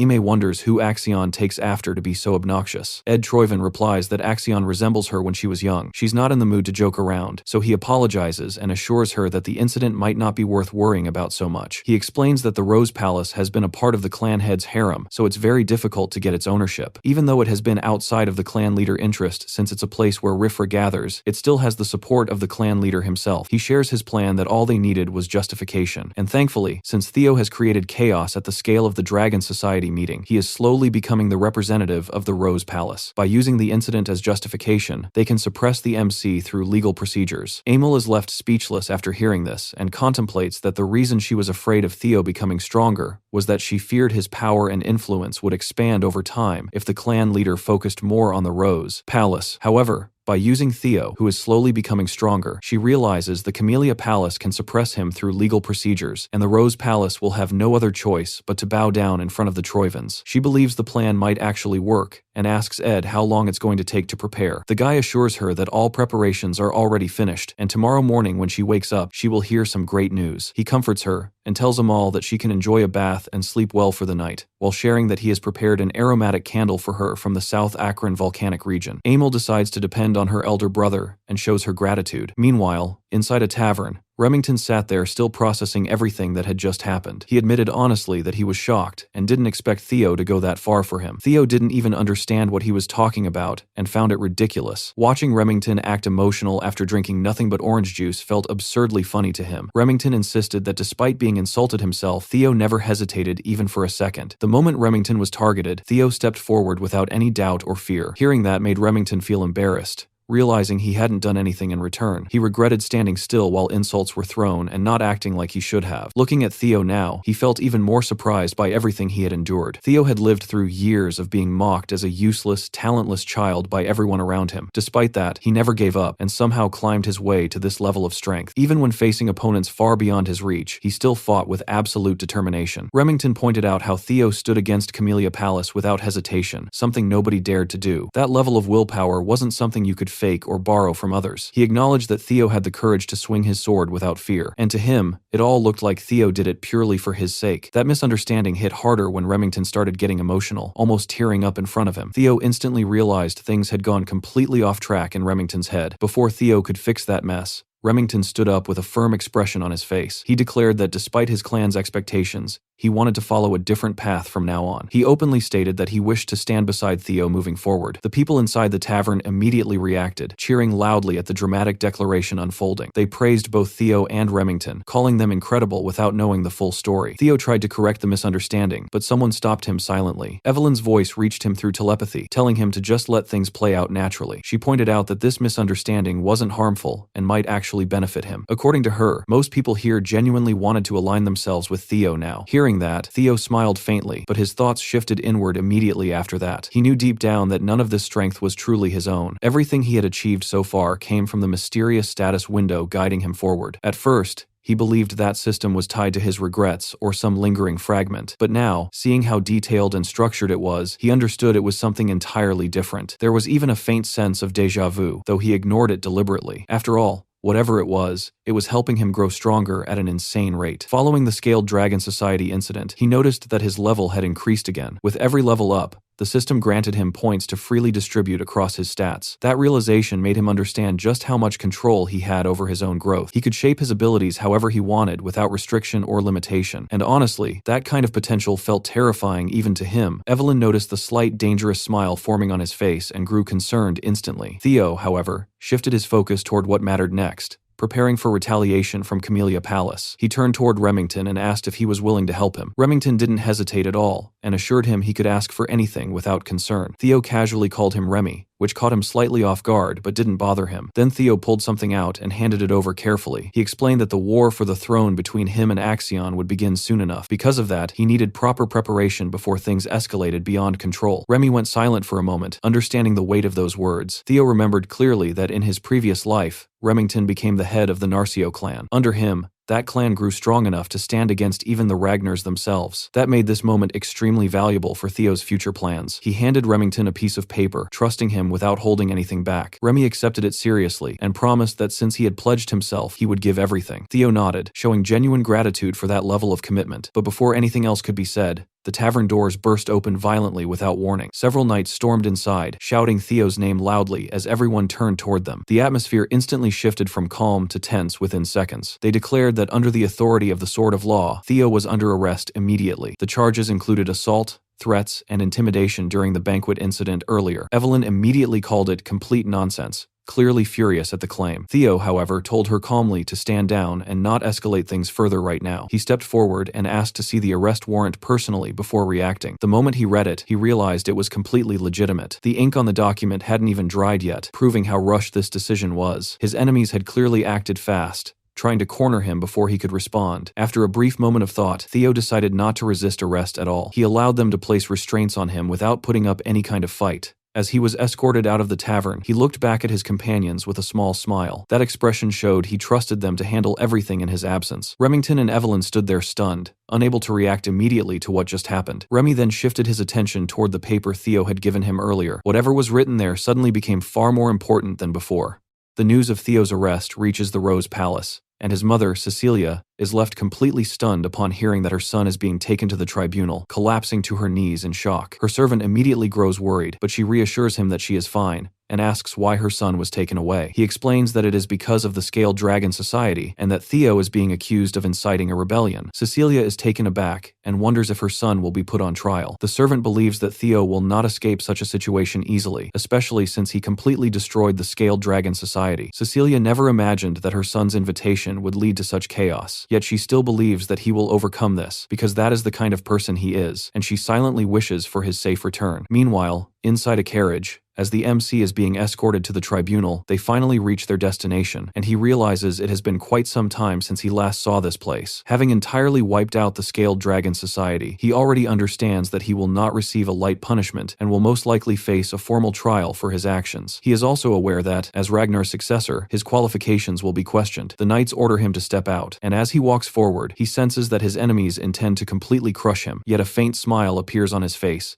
as everything is unfolding exactly according to his plan. The knights announce that the prisoner Theo has been brought in, and after receiving permission, they escort him inside. The MC thinks that if he is going to reveal everything he has prepared, there could be no better stage than one of this magnitude. Standing before a gathering of extraordinary figures, he feels a slight sense of tension as he takes in everyone present in the room. He notices Julius Ragnar, the demon dragon captain of the white-armored dragon cavalry, along with Ed Troyven, the Sky Dragon, and one of the 9 dragons who protect Ragnar. He admits to himself that in his previous life, he would have been completely overwhelmed in such a situation. He also sees Osa Ragnar, the sword dragon of the Plum Blossom Palace, and Wolfgang Ragnar, the elder dragon and head counselor, both present in the assembly. As Wolfgang looks at him, the MC realizes it has been a long time since they last met, and he had not expected to encounter him here. He knows that Wolfgang places great importance on bloodlines, and that someone like him, a half-blooded and illegitimate child, must appear utterly repulsive in his eyes, something Wolfgang does not even attempt to conceal. Wolfgang questions whether he understands that he has been summoned to answer for his crimes, and goes on to state that the Byron clan, the Sarah's Merchant Guild, the Red and White Mercenary Corps, and even the Hanavi clan are all severing ties with the main family because of his reckless actions. Growing increasingly angry, Wolfgang insults him and demands to know whether he can bear the consequences of the damage he has caused, making it clear that he will be held responsible for tarnishing Ragnar's honor. Theo acknowledges his words, and admits that he had been far too careless, stating that instead of merely severing limbs, he should have gone as far as cutting off their heads. His response leaves everyone shocked, yet he continues, asserting that all those clans are merely their subjects. He explains that the Lord grants them land and honor, and in return, it is the duty of the subjects to offer loyalty and even their lives to Ragnar, as this is the foundation of chivalry. And despite knowing this, they chose to defy their lord. Showing clear frustration, he adds that had he known of their insolence earlier, he would have executed them without hesitation, insisting that they should be punished to restore the principles of chivalry. He makes it clear that he could not stand by and watch the honor Ragnar had upheld for centuries be trampled. The room falls silent, while Julius, in his thoughts, finds Theo impressive and assumes that he will receive a standard punishment after presenting such justification. Wolfgang, however, believes that Theo is mocking them with clever words, but Osa Ragnar understands his reasoning and agrees that he is correct. Wolfgang is surprised by her stance, and Osa explains that while Ragnar is powerful, it is not truly great, and therefore must still heed the voices of its vassals and knights, or risk eventual downfall, as ruling the world cannot be achieved through strength alone. Theo understands her perspective and decides to remember it. The MC observes that the first wife of the clan head, who is also the greatest swordsman in the north, is fortunately on his side and not hostile toward him. Osa, however, expresses that she hopes he understands that the punishment he is about to receive is justified. Theo asks about the punishment, and Wolfgang informs him that he will be placed under probation for 3 months. In response, Theo expresses his desire to participate in the ceremony, which immediately irritates Wolfgang, who interprets it as defiance. However, Osa chooses to consider Theo's request and ultimately permits him to take part in the awakening ceremony scheduled for the following year. Ed points out that it had already been decided that the children Theo injured would also be participating next year. Even so, due to the demon dragon's interference, Theo ends up receiving a lighter punishment. Ed feels satisfied seeing his plans unfold as intended, fully aware that delaying the awakening ceremony brings dishonor upon the Ragnar. Since the MC represents the Rose Palace, bearing such disgrace would weaken its standing and allow the Camellia Palace to move ahead of it. A subtle smile forms on his face as he becomes convinced that once everything is set in motion, Theo will have no way to counter it, and will be forced to accept defeat. Ed also knows that if Theo attempts to appeal, it would lead to his death, and he assumes that Theo is not foolish enough to take such a step. Contrary to his expectations, the MC openly declares his intention to appeal, leaving not only Ed but everyone else in shock. Ed struggles to suppress his satisfaction, internally mocking Theo as a complete fool whose arrogance knows no bounds, and he feels even more pleased, as the situation appears to be turning in his favor. Julius questions whether Theo truly understands the consequences of filing an appeal, and Theo confirms that he does, fully aware that it is not something that can be settled with a mere 3 months of probation. Recognizing that the demon dragon must have manipulated the situation behind the scenes, Theo still chooses to proceed according to his plan, stating that within the proud and powerful Ragnar, an appeal is equivalent to declaring war. He makes it clear that he has no intention of accepting even the slightest punishment, insisting that in the end, only strength determines the truth, and he even goes as far as claiming that his actions deserve recognition rather than punishment. His words leave the entire room in stunned silence. Meanwhile,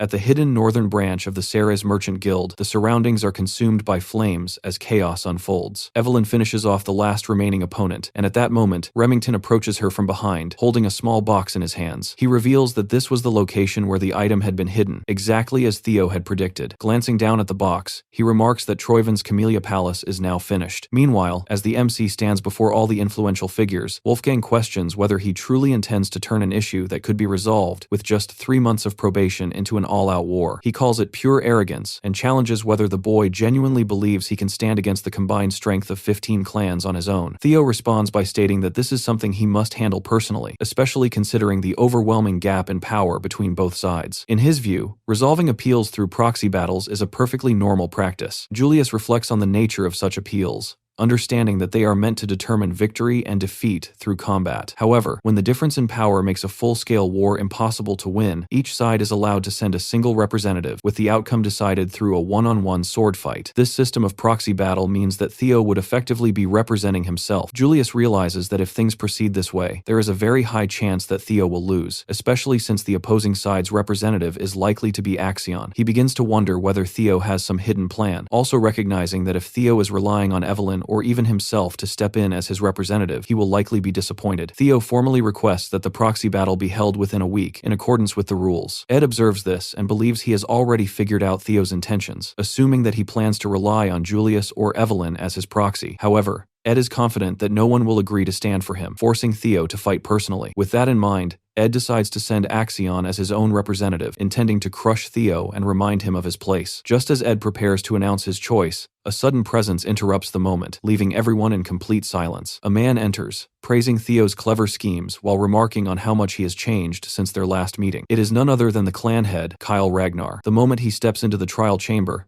everyone immediately bows in respect, and the MC also kneels, greeting the incarnation of the great dragon god. At that instant, a system window appears before him, assigning a new quest to seize control of the Camellia Palace and uncover its hidden secrets. He realizes that this is his first quest since the tutorial, and wonders if it is connected to the mysterious blue light he had seen earlier. He acknowledges that he had completely forgotten about it amidst everything that had been happening, briefly recalling that something significant was tied to it. He quickly stops dwelling on it and shifts his focus back to the present, now facing his father. The situation has become even more unpredictable with the king's sudden appearance, introducing a massive variable that could easily disrupt his plans. Kyle instructs him to stand and mentions that he has already heard about the entire situation, recognizing that his son intends to proceed with an appeal through a proxy battle. Theo confirms this, and his father acknowledges that it would be difficult for him to fight personally, asking who he intends to choose as his representative. The MC realizes that this is a test, and responds that there is no one suitable to take his place, meaning he intends to step forward as his own representative in the appeal. His father concludes that this choice will lead to his defeat, but Theo refuses to accept such a judgment without even being given the chance to prove himself. He steels his resolve, determined to face whatever comes without yielding to anyone. Hearing this, the king suddenly bursts into laughter and draws the attention of everyone present, asking if they heard what his son had just declared. He expresses admiration for Theo's refusal to bow down, recognizing it as a true reflection of the Ragnar spirit, and openly praises his son for his attitude. Theo feels a sense of satisfaction and begins to smile, knowing that everything is unfolding according to his plan. He understands that the proxy battle is merely a distraction, and since he does not actually intend to fight, he can speak boldly without hesitation. He recalls the tasks he assigned to Remy and Evelyn, confident that they will soon obtain proof of the Camellia Palace's treasonous conspiracy, which would secure his victory without the need for battle. Finally, the king decides to offer his son a chance. As the ruler of Ragnar, Kyle declares that he will personally test Theo by delivering a single strike. Theo is taken aback as his father tells him to disregard the trial entirely, stating that if he can withstand just one blow, all charges against him will be cleared without any punishment. The king then turns and instructs Theo to step forward, but Ed immediately begins shouting in protest, trying to object to the situation. He understands that testing Theo with a single strike essentially means the king is acknowledging him, and if Theo somehow manages to endure it, he would gain the direct approval of the clan head himself. Although Ed is confident that Theo will not survive such a strike, he still decides to interfere, unwilling to let Theo gain favor in the king's eyes under any circumstance. He questions how mere vassals and bannermen could dare to comment on the bloodline of the clan leader's son, and continues to argue based on the rules of proxy battles. But Kyle Ragnar abruptly silences him, making it clear that if a vassal dares to speak against the Ragnars, they should simply be eliminated. Left with no choice, Ed backs down, and Kyle shifts his attention to Julius, asking if he has anything to say after noticing him quietly amused. Julius responds that he is simply surprised to see the king taking interest after such a long time. Without wasting time, Kyle directly asks his son whether he is willing to accept the challenge. The MC realizes that the situation has taken a drastic turn, and although this was not part of his expectations, he smiles and decides to accept it. However, he points out that the condition is far too heavy, explaining that comparing a single strike from the clan leader to a proxy war against vassals and bannermen is completely unreasonable. The king questions whether he is refusing, but the MC denies it, clarifying that he only seeks a fair adjustment since the trial has suddenly become much harsher. With a confident and slightly playful expression, he demands that his compensation be increased accordingly. Kyle asks what he wants, and the MC turns toward Ed before stating that he desires something on the level of the Camellia Palace. This declaration leaves Ed speechless, while frustration builds within him. Wolfgang considers the proposal utter madness, believing that such negotiations with the clan leader himself are unacceptable, as agreements are meant to occur between equals. He is convinced that Theo's arrogance will lead to his downfall. To everyone's surprise, however, the clan leader agrees to Theo's demand, reasoning that if Theo truly aims to become his successor, he must possess this level of courage and boldness. Kyle then asks the Sky Dragon if he has any objections, but the man submits immediately, stating that everything ultimately belongs to his lord and he would not dare oppose his decision. Satisfied, Kyle orders preparations for a stage, declaring that he will personally test his son. Theo feels a slight hesitation, but soon stands facing his father on the battleground, while the other vassals gather at the sides to observe. Ed is overwhelmed with frustration as he realizes that the trap he had carefully set has instead turned into an opportunity that favors Theo. Still, he reassures himself, believing that regardless of Theo's recent growth, there is no way he can endure even a single strike from the clan leader, something that even high-ranking swordsmen struggle to survive. In Ed's mind, Theo is as good as dead. However, the MC sees through his intentions and remains confident, trusting in the reward he obtained during the tutorial. The king notices that something about his son has changed, and wonders if he secretly consumed an elixir. Although he doubts that even an elixir could cause such a drastic transformation, he decides it is irrelevant, as the method does not matter to him. Theo realizes that his father has easily seen through him, something even the 9 dragons failed to notice. The king asks if he is ready, and Theo confirms that he is. Kyle remarks that he usually fights with his greatsword, but since Theo has not yet learned to use mana, he will go easy on him by using a worn steel sword instead. He asks if Theo has any objections, and upon receiving none, he becomes serious and prepares to strike. A massive aura spreads across the battlefield as the clan leader advances, filling the area with overwhelming pressure. Theo feels the weight of his father's presence, realizing that even his mere fighting spirit is enough to dominate the surroundings. The clan leader expresses slight surprise that his son is still able to stand under such pressure, while Theo remains confident, knowing that his strength has nearly tripled thanks to the reward he received after clearing the tutorial, the experience elixir. By consuming it, he gained 5 levels, and invested all of his points into strength. With this newfound power, he feels as though he has stepped beyond the realm of the weak and into something far greater, giving him the confidence to endure at least one strike from his father. As the clan leader launches his attack, everyone watches in stunned silence, while Ed becomes convinced that Theo will die. Theo concentrates entirely on defense, managing to perceive the incoming strike at the last moment. A massive red beam crashes into the ground, obliterating the entire stage in an instant. Once the dust settles, the clan leader smiles, realizing that he has finally found a son worthy of recognition. Theo remains standing, leaving everyone in complete shock. Through sheer will and determination, he proves his worth and withstands the attack. With that, the trial comes to an end, and a system notification appears, confirming that the sudden quest involving a single strike from Kyle Ragnar has been successfully completed. As a reward for his achievement, Theo receives an inventory and a mysterious blue key. After some time, Theo slowly wakes up, wondering where he is. Cecilia immediately brightens upon seeing her son regain consciousness. She explains that he collapsed after remaining standing for too long, and begins crying while holding his hand, unable to hide how terrified she had been when she learned that the clan leader himself had challenged him. Deeply worried, she asks whether he suffered any additional injuries, and assures him that she will call a physician immediately if he has even the slightest fracture or dislocation. Theo reassures her that he is fine, though he still does not recognize the room around him. At that moment, Julius enters and informs him that, under the clan leader's orders, the Lady of the Camellia Palace, Axion, and the Director of Intelligence have all been removed from their positions. Hearing this, Theo quickly realizes where he is and becomes pleased to learn that they are now inside the Camellia Palace. A system notification updates his progress, informing him that the only remaining objective is to uncover the hidden secret. Meanwhile, in the garden of the Camellia Palace, Emil creates a scene as she refuses to accept being forced out of what she considers her own property. The servants desperately try to calm her down, repeatedly begging her not to cause any more trouble. Elsewhere, Ed watches the situation unfold and secretly orders Axion to kill Theo Ragnar. Axion begins discussing his plans for the awakening ceremony, but Ed immediately cuts him off and commands him to eliminate Theo completely by taking his head. Axion notices the intense hatred and desire for revenge burning in Ed's eyes. Once everything settles within the Camellia Palace, Theo reflects on the outcome and realizes that although events did not unfold according to his original plan, the results turned out far better than he had expected. He managed to obtain control of the Camellia Palace without even using his trump card, and on top of that, he gained another authority. Activating his inventory skill, he pulls out an item and casually begins eating an apple. While wondering how such a strange ability is even possible, he admits that it is incredibly useful. Afterward, Theo retrieves the mysterious blue key he recently obtained from the inventory. He is convinced that it must be connected to something important. As he focuses on a nearby door, the keyhole suddenly begins glowing. Deciding to investigate, he unlocks the door and pushes it open, only to find a deep tunnel hidden beyond it. Immediately, the system announces that he has discovered a dungeon for the first time, and rewards him by doubling any experience gained within it. Finding a hidden cave beneath the Camellia Palace, Theo assumes it is tied to another quest and decides to clear it, unwilling to miss such a valuable opportunity for experience. Before entering, however, he remembers that rushing into a dungeon unprepared would be foolish. After some time, he returns with his inventory stocked full of weapons and equipment, before finally stepping inside. As he advances deeper into the dungeon, he suddenly notices a massive wolf staring directly at him. The creature is so large that it appears comparable to a demonic beast. Without hesitation,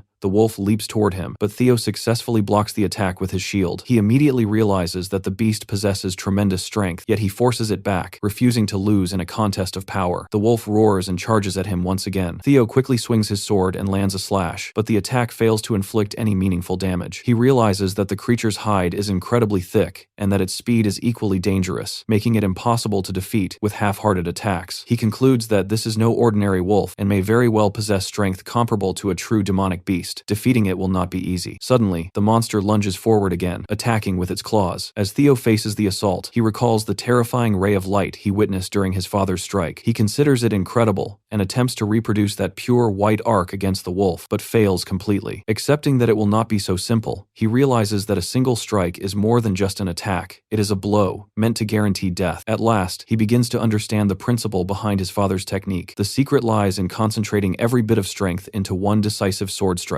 Abandoning his shield, he focuses entirely on improving his swordsmanship while recalling the secret sword techniques Evelyn taught him, techniques that rely heavily on speed and precision. Then, rushing forward, he drives his sword directly into the wolf's eye. The monster lets out a painful scream and staggers backward. Seeing the reaction, Theo realizes that his strategy is working. Without giving the beast any time to recover, he attacks once more, convinced that victory is finally within reach. 2 months later, at the training grounds, Eod notices that the number of people gathering there has increased significantly. Sybil agrees and remarks that they may soon need a larger training area. Recently, rumors have been spreading throughout the clan that the clan leader personally taught young Master Theo a single strike. Because of that story, more and more people have started showing up, eager to challenge him to sparring matches. As Sybil continues talking about Theo, someone suddenly approaches from behind and mockingly calls him a lackey. The newcomer is Henry Morris from the Plum Blossom Palace. Henry sarcastically asks when their supposedly incredible young master plans to appear, pointing out that 2 months have already passed. He expresses disappointment, saying he had assumed Theo never missed a day of training. Henry goes on to call Theo a coward, claiming that he must have run away after the rumor spread too far. Sybil immediately grows angry, but Henry keeps talking. He suggests that the entire story might be fabricated since there were no actual witnesses. In his opinion, Theo simply exaggerated everything. He even questions whether the destruction of the Scaled Dragon Society really happened, dismissing it as more fake news. At that point, Sybil finally loses his patience and throws a punch with all his strength, smashing Henry directly in the face. Another member of the Plum Blossom Palace immediately becomes furious and insults Sybil, calling him a dropout. However, everyone present at the training grounds instantly turns their attention toward him with hostile looks. Sybil fires back, calling the man a shitface and declaring that nobody could ever compare to their young master. Eod is genuinely surprised to hear his friend insulting someone's appearance despite having such a face himself. Sybil admits that he was already irritated by the constant visits from the Plum Blossom Palace members who kept showing up just to stir up trouble. He firmly states that he will never allow anyone to disrespect young Master Theo. Drawing their swords, Sybil and his companions openly declare war on the Plum Blossom Palace group. The other side responds in kind, determined to put what they call the dropout losers back in their place. Just as the fight is about to begin, someone suddenly steps between them. In an instant, all of their weapons freeze solid. Everyone is stunned, and Sybil immediately recognizes the newcomer as Ray Ragnar, one of the 4 hounds. Another person soon joins the scene, laughing loudly as he arrives. It is Hulkus Lanka, another member of the Four Hounds. Sybil is shocked to see two members of the Four Hounds appear at the training ground so suddenly. Looking around, Hulkus notices that someone is missing. He asks one of the Plum Blossom Palace members where the Luster Tiger is, leaving the man completely confused. Growing impatient, Hulkus loudly asks whether everyone there has gone deaf, reminding them that he is looking for the master of the training grounds. He then proudly announces that he has come to challenge Theo Ragnar. Meanwhile, deep inside the dungeon, the MC finally reaches his limit. His sword shatters, and at the same time, the system informs him that he has leveled up. Multiple system windows immediately begin appearing one after another, showing increases to his stats and confirming that he has now hunted 170 demonic beasts. Theo sits atop the corpses of the monsters he has defeated while checking the notifications. The system informs him that only a single monster remains. He drinks a healing potion to recover his strength and reflects on how many times he nearly died during the past 2 months. Every time he found himself on the brink of death, the healing potions managed to save him. In the beginning, defeating the monsters had been extremely difficult, but as he continued leveling up, the battles gradually became easier. Even so, he is surprised by how quickly time has passed. 2 entire months have already gone by inside the dungeon. Looking at the system notification again, he sees that only one demonic beast remains. He immediately suspects that the final enemy must be the dungeon boss, especially when he notices a staircase leading deeper ahead. Theo moves forward and eventually arrives at the 5th floor. Looking down at his shattered sword, he realizes it can no longer be used. Activating his inventory, he searches for a replacement weapon. After checking his remaining equipment, he discovers that only one sword is left. The sight of it causes him to pause. It is the sword his mother gave him as a birthday gift. Memories from his previous life begin surfacing. Before the awakening ceremony, he had frequently clashed with his mother. Back then, he had carelessly thrown the sword into a corner of his room and allowed it to gather dust. Looking at it now, he realizes that it is actually a high-quality ceremonial sword forged from white snow steel. Theo falls silent as the memories continue. In his previous life, his mother had excitedly entered his room to wish him a happy birthday. She had even stayed awake until midnight so she could personally give him his presents. Instead of appreciating her effort, he became irritated and told her that birthday gifts were a waste of time with the awakening ceremony approaching. He had expected more from her and bitterly stated that no piece of equipment could ever change his bloodline. He even remembered telling her to leave him alone. Thinking back on those moments now, he quietly resolves not to repeat the mistakes of his previous life. Finally, he reaches the boss room. As he steps inside, a system notification appears, warning him to remain cautious because a powerful demonic beast is about to emerge. Inside the boss room, Theo discovers a dragon peacefully sleeping. After taking a closer look, he feels relieved when he realizes it is only a lesser drake. Even so, he cannot help but wonder why the final boss of the quest is a draconic creature. Since the Ragnars are known as descendants of dragons, he briefly questions whether there is some deeper connection or if it is simply a coincidence. Pushing those thoughts aside, he focuses on the battle ahead. The system displays the quest information and confirms that this is the final remaining monster. Theo knows there is no way out of the dungeon without defeating it, but he still questions whether he can actually win against a creature that belongs to the dragon species. After calming himself, Theo decides to use the technique he has been practicing for the past 2 months, the single flash. Although he knows it is nowhere near the level of his father's dragon flash, he has refined it through countless battles against wolves and other monsters. Believing that fully utilizing his dragon heart will allow him to inflict meaningful damage, he charges straight at the lesser drake. His sword pierces directly through one of the monster's eyes, causing it to roar in agony. The successful hit wounds the creature, but before Theo can celebrate, the drake retaliates with a powerful tail strike. He narrowly dodges the attack, and quickly realizes that despite hitting such a vulnerable area, his strike lacked enough power to reach the monster's brain. The lesser drake's rage intensifies as it prepares to kill him, yet Theo remains focused. Seeing possibilities for victory, he rushes forward again, landing several attacks while attempting to distract the beast and search for a true weakness that could end the battle quickly. Suddenly, the lesser drake unleashes a terrifying roar that changes the atmosphere of the entire battlefield. Fear spreads through the area like a physical force,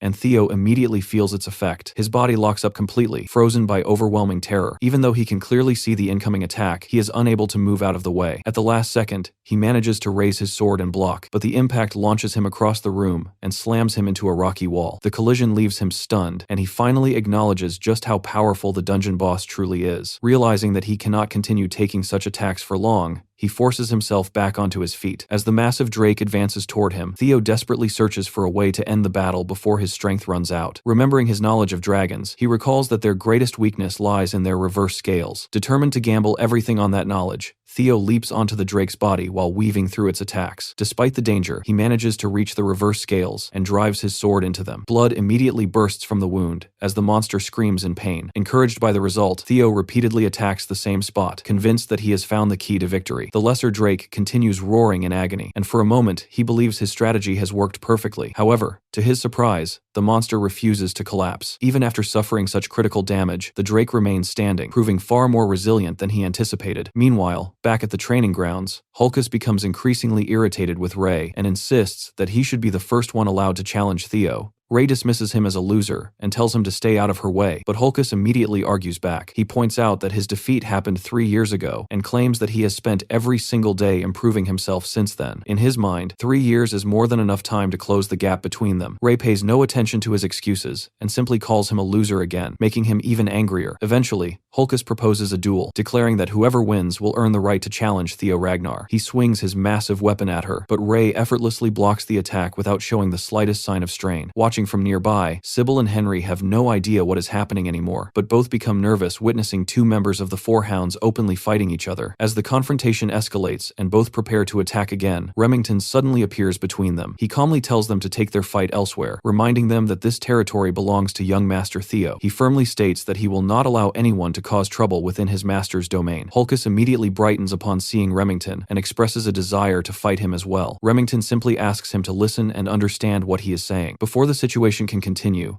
an overwhelming pressure suddenly spreads through the area. Everyone present immediately senses the terrifying killing intent. Even Remington is startled and begins wondering where such a menacing aura could have come from. Instinctively, everyone turns toward the source. There, standing at the entrance of the training grounds, is Theo himself. Remington is shocked by the immense pressure radiating from him and cannot help but wonder what exactly happened during Theo's 2 months of secluded training. Ray and Hulkus, on the other hand, become excited the moment they see him arrive. Theo's presence alone dominates the entire training ground, and the source of that pressure soon becomes clear. During his battle with the Lesser Drake, he acquired the creature's fear skill, and now that terrifying ability blankets the entire area, leaving everyone feeling the overwhelming presence of the young master. Earlier inside the dungeon, after Theo pierced the Lesser Drake's reverse scales, the monster finally collapsed and died. The system immediately congratulated him for successfully hunting the boss monster. The moment his sword struck the reverse scales, the Drake went completely berserk. For several minutes, Theo genuinely thought he was going to die as the enraged creature rampaged wildly. Fortunately, the monster eventually exhausted itself, proving that the reverse scales truly were its greatest weakness. Once the battle ended, the system rewarded him with the Lesser Drake's tooth and Lesser Drake's claw. The tooth could be used as a weapon enhancement material, while the claw could increase a weapon's sharpness. Since he didn't want to lose the sword his mother had given him, Theo immediately decided that these materials would be used to repair and strengthen it. The rewards did not stop there. The system also granted him a new skill called Lesser Drake's Fear. The unexpected reward surprised him, and after reading its description, he learned that it allowed him to inflict fear upon targets weaker than himself. Theo was shocked because abilities like this were normally associated with only a select few exceptional individuals. Excited by the opportunity, he looked forward to testing it out for himself. As he organized his newly acquired items and stored everything inside his inventory, he couldn't help but wonder whether the skill would actually be useful within Ragnar, a place already filled with powerful people. With the dungeon finally cleared, Theo completed the Camellia Palace quest and uncovered its hidden secret. As a reward for successfully clearing Scenario Quest 1, the system granted him a nest compass. He had no idea what the item actually did and questioned whether it would become important in a future quest. Deciding to worry about it later, he stored it in his inventory and planned to head back to his room for some much-needed rest after spending 2 exhausting months inside the dungeon. His plans for rest disappeared almost immediately when a maid rushed over and informed him of an urgent situation. She noticed the numerous wounds covering his body, but Theo casually brushed them aside and asked what was happening. The maid explained that a massive brawl had broken out at Training Ground 4. Upon hearing this, Theo headed straight there. The moment he arrived, he activated Lesser Drake's Fear and unleashed its pressure across the entire training ground. The overwhelming aura instantly dominated everyone present as he angrily demanded that they all leave because he needed rest. The killing intent was so intense that several people lost consciousness on the spot. However, Hulkus reacted differently. Rather than being intimidated, he became excited and immediately charged toward Theo, eager to determine which of them was stronger. Swinging his weapon with full force, Hulkus attacked, but Theo effortlessly overpowered the strike with a single swing of his own. The spectators were left stunned as Hulkus was blasted backward, unable to believe that his attack had been deflected so easily. Even Theo was surprised by the results of his dungeon training. Despite this, Hulkus refused to back down. Throughout the North, he was known as the weakest member of the Four Hounds, largely because of his lack of intelligence and his tendency to rely on brute force rather than developing a wider skill set. Even so, nobody had ever surpassed him when it came to raw physical strength. Determined to prove himself, Hulkus charged again and challenged Theo to stop another attack. To Theo's surprise, he found himself capable of matching Hulkus head-on. Then, with a single clean slash, he countered the attack and completely defeated him. The incredible growth from leveling up filled Theo with satisfaction as Hulkus coughed up blood before losing consciousness and collapsing. Realizing he may have used too much force, Theo felt slightly guilty and admitted that he should have held back. Fortunately, Hulkus was famous for his incredible durability and toughness, making him one of the few people capable of surviving such a hit. After checking him, Theo confirmed that he had only fainted. The crowd immediately erupted with excitement. Sybil stared in disbelief, while everyone at the training grounds began cheering for the young master who had defeated the Black Bear, one of the 4 hounds,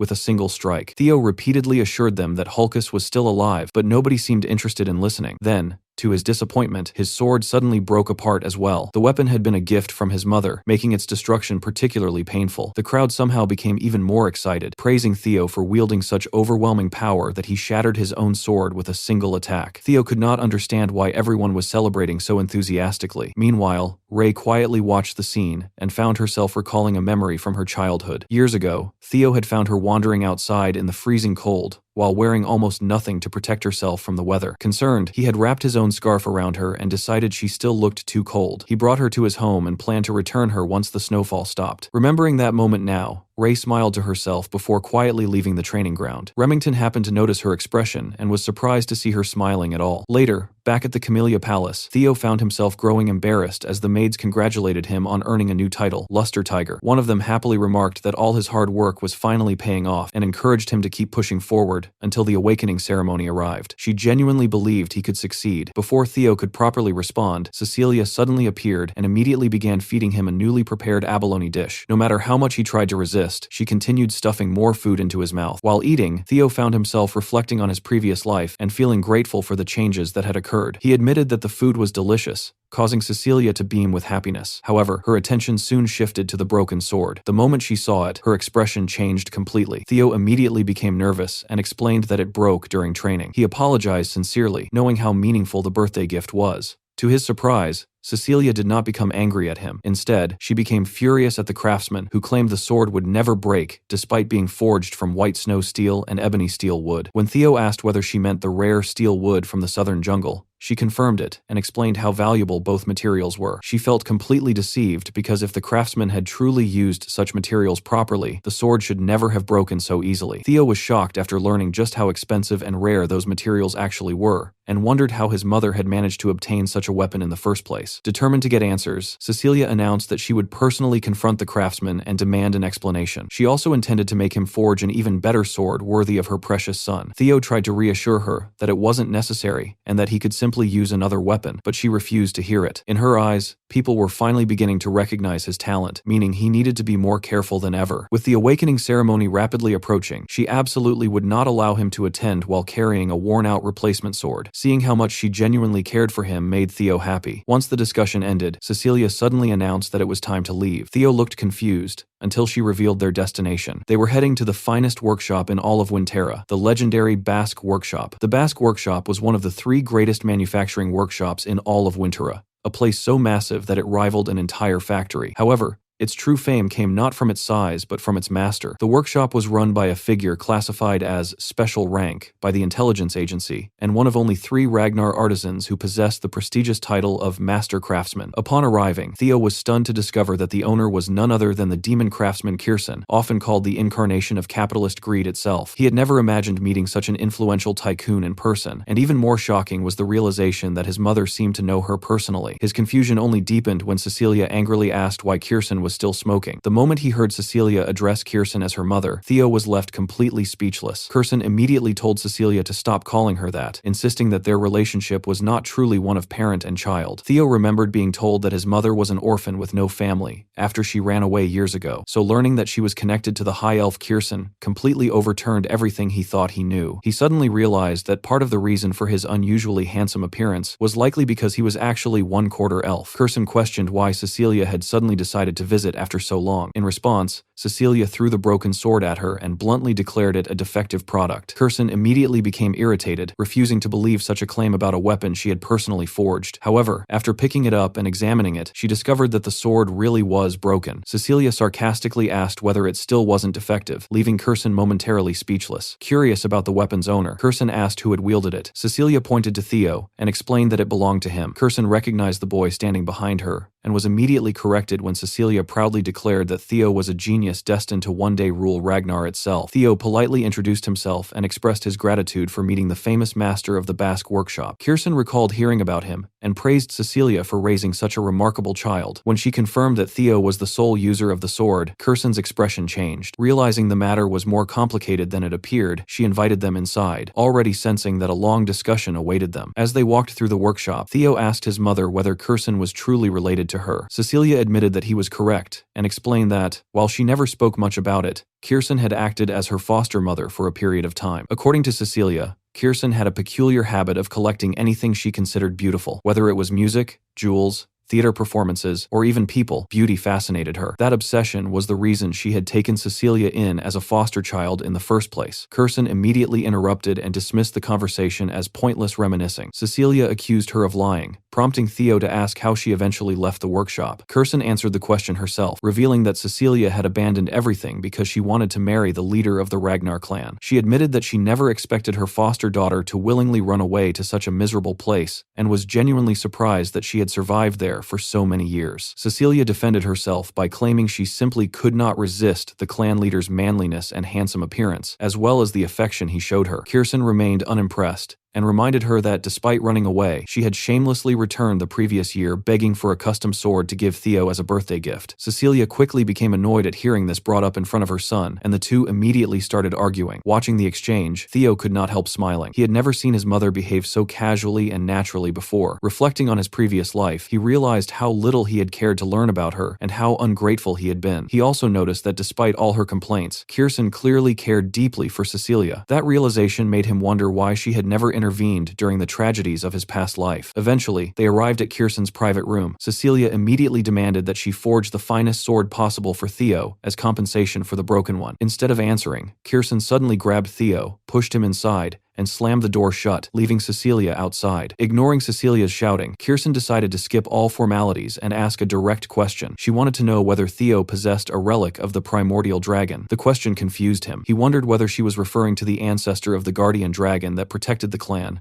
and explained that he had only heard legends claiming relics of that dragon had been scattered throughout Winterra for Ragnar descendants. Kirsten firmly stated that it was no legend, and demanded to know whether he truly possessed no relic at all. Growing increasingly frustrated, she questioned how he had managed to break the sword she had poured her heart and soul into creating. In her opinion, nothing short of a relic should have been capable of damaging it. She repeatedly emphasized how valuable the sword had been, while Theo could only apologize and recall that it broke during his battle with the Lesser Drake. Realizing explanations were getting nowhere, Kirsten finally decided to show him the answer herself. She led him to a massive casket, completely wrapped in heavy chains, and asked whether he noticed anything unusual about it. The moment Theo looked at it, he saw the same mysterious blue glow he had previously witnessed around the hidden dungeon entrance inside the Camellia Palace. Instantly suspecting it was connected to another quest, he stared at it intently. Kirsten admitted that she could not see anything herself, but Theo's reaction confirmed her suspicions. She dragged the enormous casket closer and explained that despite countless attempts, she had never managed to break its seal or obtain the item hidden inside. She then revealed the truth behind the relic. Long ago, the primordial dragon supposedly removed one of its own fangs and forged it into a legendary blade known as the White Moonlight Blade, often referred to as the Monster Sword. According to Kirsten, if Theo succeeded in breaking the seal, she would give him the sword. However, she also warned him that failure could easily cost him his life. Rather than being intimidated, Theo grinned excitedly. In his mind, the sword already belonged to him. At that moment, the system generated a new scenario quest, requiring him to be chosen by the primordial dragon's relic, the White Moonlight Blade. Theo quickly realized the significance of the weapon. It was the personal sword of the leader of Black Snow, one of the 9 dragons known as the Black Dragon. Very few people even knew the sword existed because everyone who learned too much about it either disappeared or died. He remembered a mysterious encounter encounter years ago when a strange man noticed him despite supposedly being invisible to everyone else. Through sheer coincidence, Theo had glimpsed the sword's true form back then and never understood why the Black Dragon allowed him to live. Now he finally understood that Kirsten had possessed the white moonlight blade all along. When Kirsten asked one final time whether he intended to open the seal, Theo's determination only grew stronger. He declared that the sword was already his. Studying the casket more closely, he noticed striking similarities between it and the sealed door within the Camellia Palace. Acting on instinct, he retrieved the blue key and inserted it into the casket. Kirsten watched in confusion as the lock clicked open. A strange light immediately burst out from within, illuminating the room. Before either of them could react, thick black fog emerged from the casket and wrapped around Theo. Kirsten's expression instantly changed to alarm as the fog began dragging him toward the opening. Theo struggled desperately to break free, but the force was overwhelming. Within moments, he was swallowed completely and pulled into an unknown realm. When Theo opened his eyes again, he found himself standing within the Rose Palace. The entire place was engulfed in flames. He stared around in disbelief, unable to understand why he was reliving these memories again. As scenes from his past replayed before him, he was reminded of how weak and powerless he once was. The experience reignited his determination. He needed more strength, enough strength to defeat Rendon and completely crush the Camellia Palace. Suddenly, a griffin appeared and began manipulating his mind, attempting to exploit his desire for power. However, Theo abruptly woke from the illusion and caught the griffin by its beak, completely catching it off guard. He immediately realized what was happening. This was the reason the white moonlight blade was called the Monster Sword. The griffin was trying to corrupt and dominate anyone who sought its power by preying on their deepest desires. The mysterious creature called him insolent and struggled to free itself, but Theo showed no intention of letting go. Calmly, he explained that he had already conquered the despair and regrets being shown to him long ago. He questioned whether the creature truly thought he would be tempted by meaningless power after everything he had already experienced through countless quests. The griffin seemed genuinely confused by his reaction. While holding it in place, Theo noticed another odd detail. The griffin looked very different from the one he remembered. The creature from his memories had been at least 10 meters tall, yet this one was barely his own size. He briefly wondered whether it had somehow shrunk after remaining trapped for so many years, but ultimately decided it wasn't worth thinking about. Tightening his grip, he declared that the white moonlight blade now belonged to him and prepared to punch the griffin with a fierce grin on his face. Faced with such an absurd situation, the monster quickly abandoned its hostility and desperately tried to talk its way out instead. Meanwhile, back inside Kirsten's room, Cecilia panics the moment she sees Theo collapse, unconscious. She desperately tries to wake him, but no matter what she does, he remains unresponsive. Fear quickly turns into tears as she demands to know why her son is lying there like that. Kirsten finds herself unable to answer as Cecilia breaks down, insisting that she never asked for any of this. All she wanted was a proper sword for her son. As Kirsten examines Theo's condition, she notices something unbelievable. A strange monster-like energy is connected directly to his bloodstream, something she has never seen or even heard of before. She had assumed Theo would be safe because he already possessed a relic, but now she is no longer certain. Cecilia, overwhelmed with worry, warns her foster mother that if anything happens to her son, she will never forgive her. Just then, the white moonlight sword reacts. A mysterious light begins gathering around Theo's chest, causing Cecilia to panic even more as she continues trying to wake him. Moments later, Theo finally opens his eyes. Cecilia immediately throws her arms around him and starts crying from relief. She admits how worried she was, while Theo reassures her that he is perfectly fine and that there is no reason to worry. At the same time, the system appears and congratulates him for hunting the griffin and completing the quest. As a reward, he officially becomes the owner of the white moonlight sword. Theo quickly realizes how fortunate he was to survive the trial. The griffin had only recently been unsealed, making it much weaker than it should have been, and its psychological attacks were completely ineffective against him because of everything he had already endured. Another notification appears, informing him that he has successfully observed the monster energy contained within the white moonlight sword. Instantly, his magical power begins to rise dramatically. The amount surpasses 200, and his entire body starts glowing with energy. Theo learns that his magic power has begun developing divinity and has already reached the level normally possessed by high-ranking swordsmen. Despite the incredible growth, he feels slightly frustrated because he cannot openly use this power yet. Until the awakening ceremony arrives, he still needs to conceal his true abilities. Kirsten remains visibly impressed and congratulates him on succeeding where countless others had failed. Theo immediately reminds her of the promise she made, and she assures him that elves do not break their word. However, he notices that the white moonlight sword is still acting strangely and asks whether it has truly accepted him as its master. The situation makes him slightly nervous, but Kirsten explains that the sword spent 400 years trapped inside that sealed casket. Now that it is finally free, it is simply venting centuries of frustration. To help him understand its power, she suggests swinging it at a nearby wall using everything he has. Theo hesitates and wonders whether that is really a good idea, but Kirsten mocks his concern. In her opinion, Even if the sword is legendary, an inexperienced boy who has not even completed his awakening ceremony should never be capable of damaging the Basque workshop. Hearing her confidence makes Theo a little uncomfortable, but he decides to test the weapon anyway. He approaches the wall and begins channeling all of his magic power into the blade. After apologizing in advance, he removes the sword's covering and prepares to strike. At first, Kirsten simply watches. However, the moment she senses the amount of energy gathering around him, her expression changes. She suddenly tries to stop him, but it is already too late. Theo unleashes Single Flash through the white moonlight sword, and the resulting attack completely tears through the workshop wall. Cecilia stands frozen in shock, while Kirsten can only stare in horror. Contrary to all her expectations, Theo does not merely damage the structure. He literally splits the massive wall in half with a single swing, despite not even aiming to destroy it. The sight leaves Kirsten on the verge of tears as she watches yet another expensive disaster unfold, especially after already dealing with the broken birthday sword. Even Theo is stunned by the result. The attack feels absurdly powerful, and immediately afterward he finds himself completely drained. The white moonlight sword consumed every drop of magic power he possessed in order to unleash that devastating strike. Before he can fully process what happened, Kirsten rushes toward him at incredible speed and begins transferring mana into his body. The movement is so fast that Theo barely notices her approach. As she examines him, she realizes that he truly has almost no control over his newfound magic power. Nevertheless, after looking at the enormous crack running through a wall nearly 10 feet thick, she becomes convinced that the boy standing before her is an undeniable genius. For the first time, she feels genuine pride in having a grandson like him. That pride, however, is quickly accompanied by another emotion. As Kirsten studies Theo, countless business opportunities begin forming in her mind. The greedy gleam in her eyes becomes impossible to hide. Placing a hand on his shoulder, she declares that she will personally become his patron from now on. All he needs to do is spread his wings and display his talents to the world. Theo immediately sees through her intentions.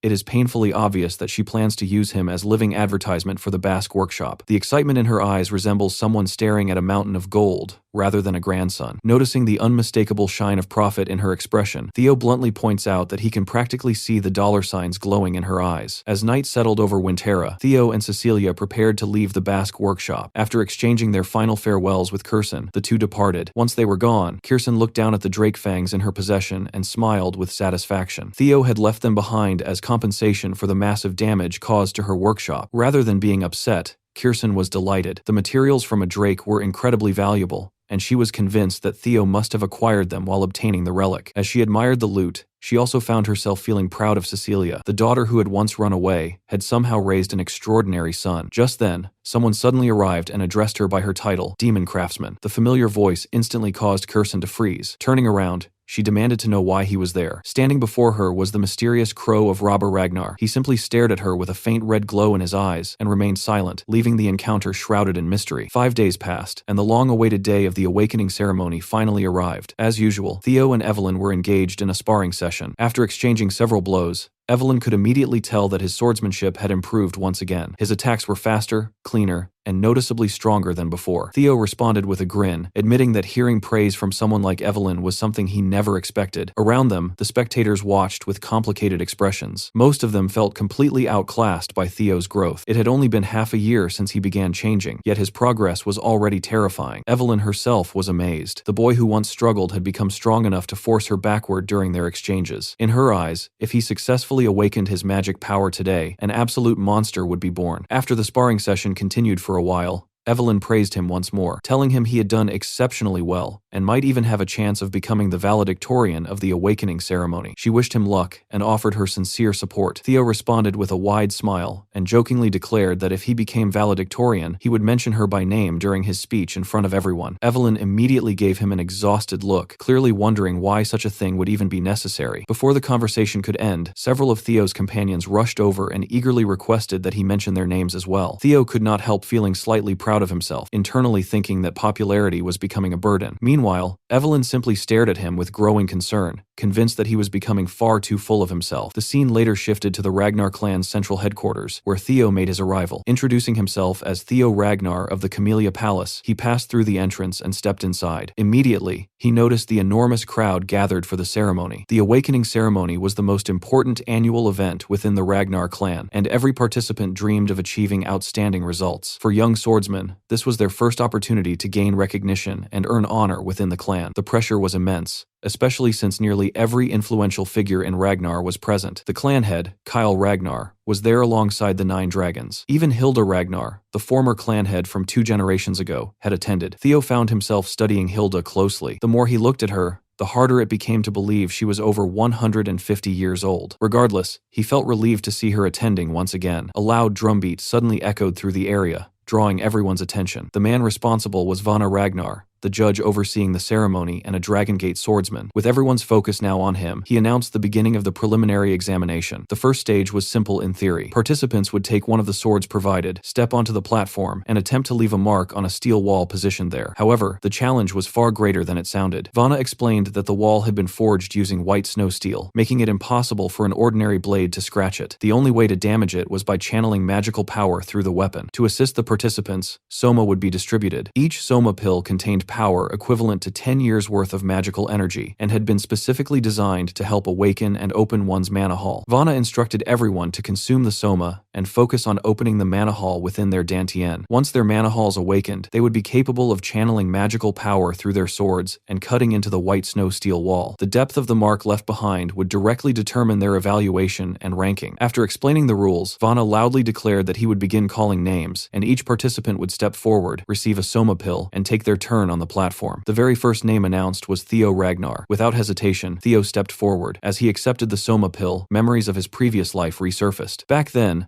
Axion had stood at the very top and graduated as the valedictorian of the awakening ceremony. This time, however, Theo had no intention of repeating history. Grabbing a sword, he approached the steel wall with determination burning in his eyes. As he walked toward the platform, a system notification suddenly appeared before him. Scenario Quest 3 had begun. The objective was straightforward, but ambitious. Become the valedictorian of the awakening ceremony and clear the quest. At the same time, the perspective shifted to Hilda Ragnar. The 150-year-old former clan head glanced toward Theo and asked Kyle whether this was the boy he had mentioned before. Kyle confirmed it immediately and wondered if she had become interested as well. Hilda admitted that after hearing so much about Theo, her curiosity had certainly been piqued. She wanted to see with her own eyes whether this descendant truly possessed the talent and potential that everyone had been talking about. Theo rolled his shoulders and stretched his muscles while standing before the platform, unable to completely shake off his nervousness. Vana Ragnar quickly appeared beside him and reminded him to take the soma pill. Theo swallowed it without hesitation, remembering how different things had been in his previous life. Back then, he had consumed soma but failed to control the overwhelming mana it released, severely damaging his dantian in the process. This time, however, he was confident that such a disaster would never happen again. The moment the pill dissolved, an enormous surge of power exploded within him, causing mana to spread throughout the area. Even Vana was startled by the scale of the mana wave. He knew better than anyone how dangerous soma could be. Participants had to carefully guide the mana into their dantian and stabilize their mana hall. The more talented a Ragnar was, the more mana they possessed, and the greater the risk became. A single mistake could leave them crippled for life. Watching the violent surge of energy surrounding Theo, Vana became convinced that the boy was about to ruin himself. To everyone's surprise, Theo stabilized the mana almost instantly. A wave of relief and happiness washed over him as he realized that he now possessed both a dragon heart and a fully awakened mana hall. Compared to the struggle he endured in his previous life, the process felt unbelievably simple. More importantly, he no longer needed to suppress the vast reserves of mana stored within his dragon heart. For the first time, he could use his power openly. Gathering his strength, Theo leaped into the air and released everything at once. A dragon formed from pure mana and surged forward, racing toward the white snow steel wall. In a single flash, the attack struck its target and carved an enormous crack through the metal. Vahana was left completely stunned by the display and immediately declared that Theo Ragnar had passed. The spectators were equally shocked by the sheer force and control he had demonstrated. As Theo landed, a system notification appeared before him, announcing that the curse of bad luck that had plagued him was finally gone, and that his fame was beginning to spread throughout the world. A genuine smile appeared on his face. For the first time, he felt like he had finally reached the same starting line as everyone else. The system continued providing updates,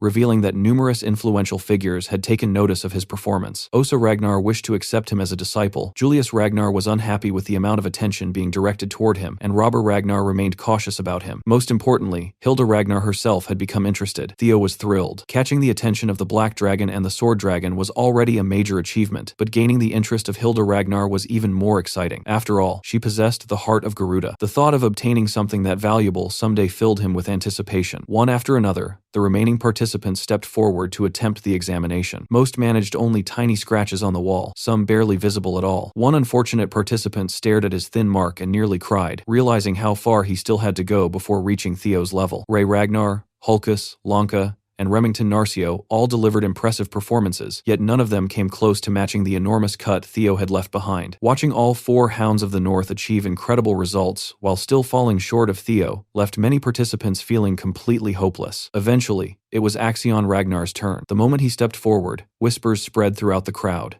Many spectators were already calling this a battle between the Luster Tiger and the Dark Tiger. Others doubted that even Axion would be able to match Theo's achievement. Hearing himself compared to Theo only fueled Axion's anger. Gripping his sword tightly, he swallowed the Soma pill and unleashed his power. Mana erupted around him, and a gigantic red dragon manifested before charging toward the wall. The resulting strike was so powerful that even Vana found himself speechless. It was the second time that day someone had exceeded his expectations. Axion's attack tore a massive crack through the wall, and Vana immediately announced his success. The audience exploded with excitement because the damage looked nearly identical to Theo's. Suddenly, everyone realized that the final ranking would come down to precision scoring. As evening approached, Vana officially declared the end of the first stage of the awakening ceremony. He expressed satisfaction at the overall performance of this year's participants, and instructed all successful candidates to prepare for the second stage, which would begin in 4 days. With the examination complete, the moment everyone had been waiting for finally arrived. The rankings for the first stage were about to be announced. The entire arena held its breath as anticipation reached its peak. All eyes were fixed on Theo and Axion, the clear frontrunners of the competition. Both stood silently, waiting to hear the results. In the end, Theo Ragnar emerged victorious. Even he was briefly stunned by the announcement. The arena immediately erupted into thunderous cheers. Vana proudly declared that Theo had received a perfect score of 10 out of 10 from the judges. His technique, magical power, control, speed, and overall execution had been flawless in every category. While Theo's supporters celebrated wildly, many participants struggled to believe that he had surpassed Axion. The excitement only intensified when it was revealed that the depth of Theo's cut had come remarkably close to the record once set by young master Thorkel Ragnar. The mention of Thorkel sent another wave of excitement through the crowd. Thorkel Ragnar was a legendary figure, one of the 5 major successor candidates within Ragnar, and widely considered the individual closest to inheriting the clan leadership. Meanwhile, Axion Ragnar was announced as the salutatorian. Like Theo, he had earned a perfect score of 10 out of 10. However,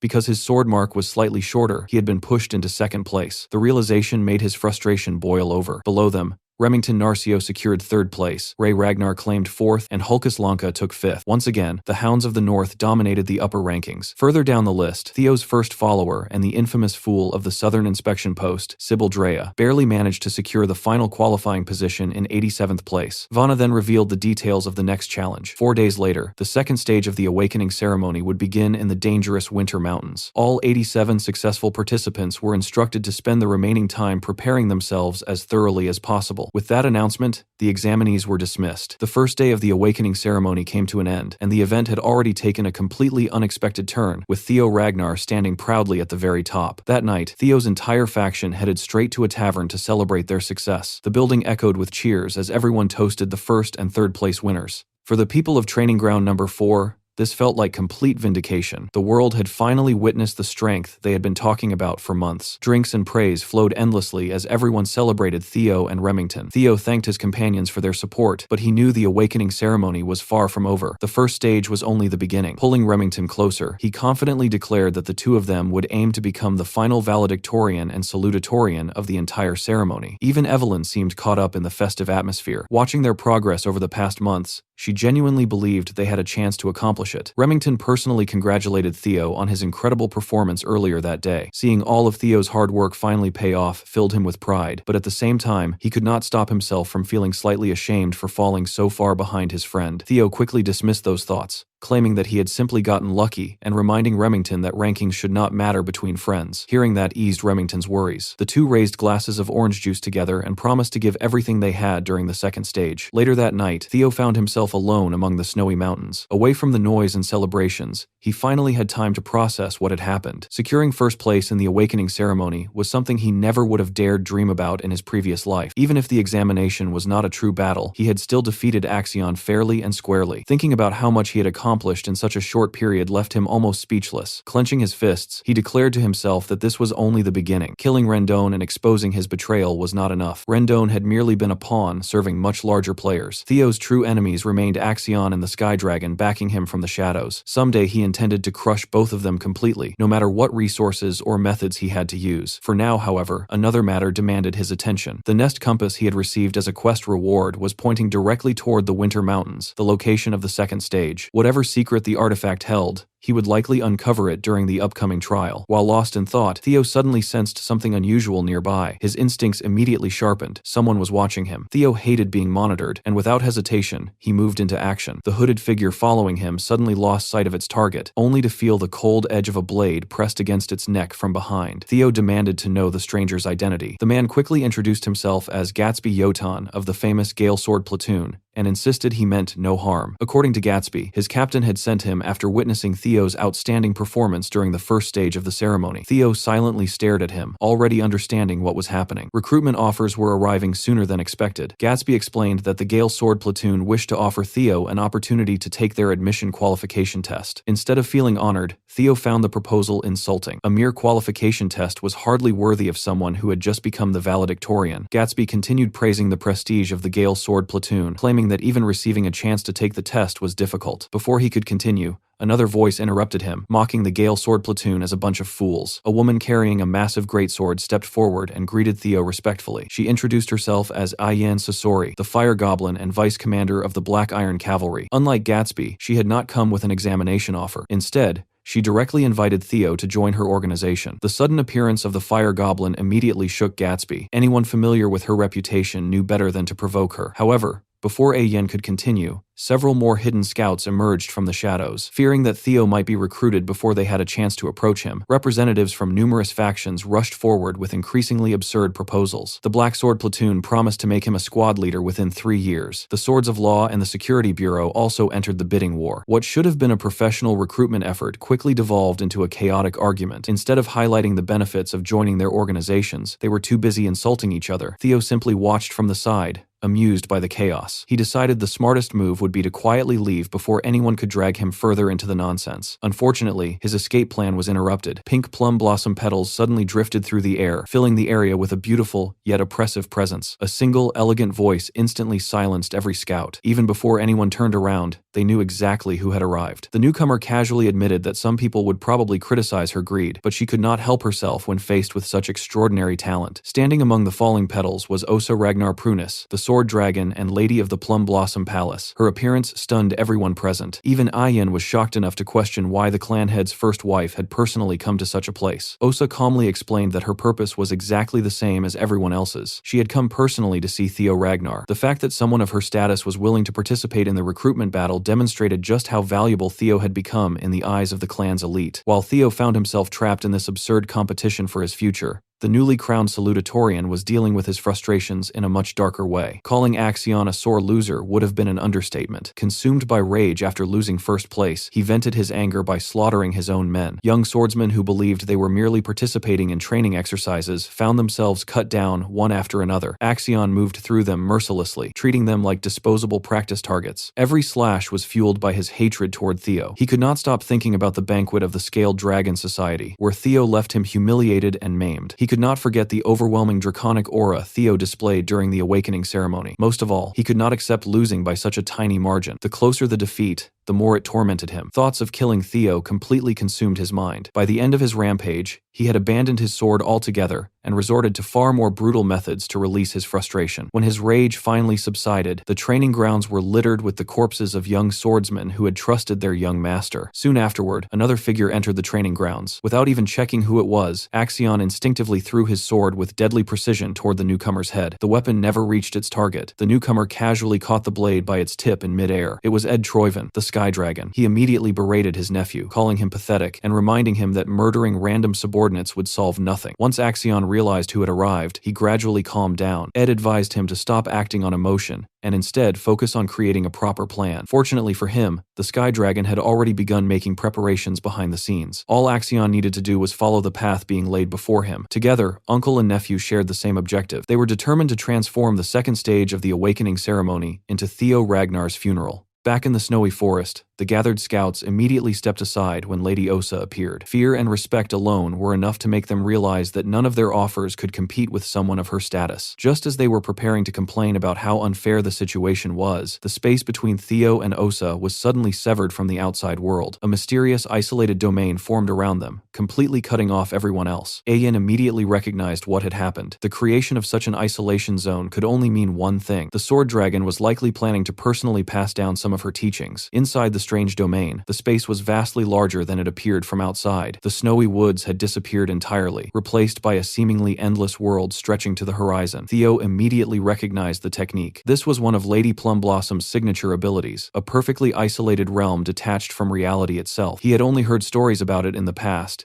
yet now he was standing inside it personally. Osa laughed softly at his reaction, and remarked that Julius would probably be furious once he discovered what she was about to do. However, she had no intention of letting anyone stop her from giving Theo a gift. Theo instantly understood what kind of gift she meant. Slowly, Osa drew her blade and began explaining her philosophy of swordsmanship. She described the clan head style as a dragon descending from the heavens, burning and destroying everything in its path. Her own swordsmanship was the complete opposite. Rather than overwhelming power, she pursued endless variation and infinite change. As she moved, the world around them transformed. The snowy path vanished, replaced by a serene field filled with blooming plum trees. Calm water covered the ground beneath her feet, and every step she took sent gentle ripples spreading across its surface. This was the dragon she sought to embody through her sword. With slow, graceful movements, she began to swing her blade. Plum blossoms bloomed everywhere, and countless petals drifted through the air. Her sword moved among them in a rhythm that seemed impossible to follow. She slashed, stabbed, and cut with a tempo unlike anything Theo had ever seen. The petals danced around the blade as though obeying her will. By the time she finished, she slowly lowered her sword, allowing the petals to spiral downward and settle gently onto the ground. The entire demonstration lasted only a single breath, yet what Theo had witnessed felt like a masterpiece beyond comprehension. This was the celestial flower rain, the first full-bloom technique of the plum blossom style. When Osa finally turned her gaze toward him, Theo could only stand there in silence as his heart pounded. He had just witnessed something truly extraordinary. During that single flowing movement, he counted 120 different variations and transitions. The performance perfectly demonstrated why many believed her swordsmanship surpassed even that of the clan head when it came to pure technique. Theo immediately realized how valuable this gift was. If he could incorporate even a fraction of what he had just seen into his single flash, his strength would increase dramatically. Feeling both grateful and overwhelmed, he questioned whether he truly deserved such generosity. Osa simply laughed and assured him that it was enough for her if he enjoyed watching it. Moments later, the isolation zone dissolved. The field of plum blossoms vanished,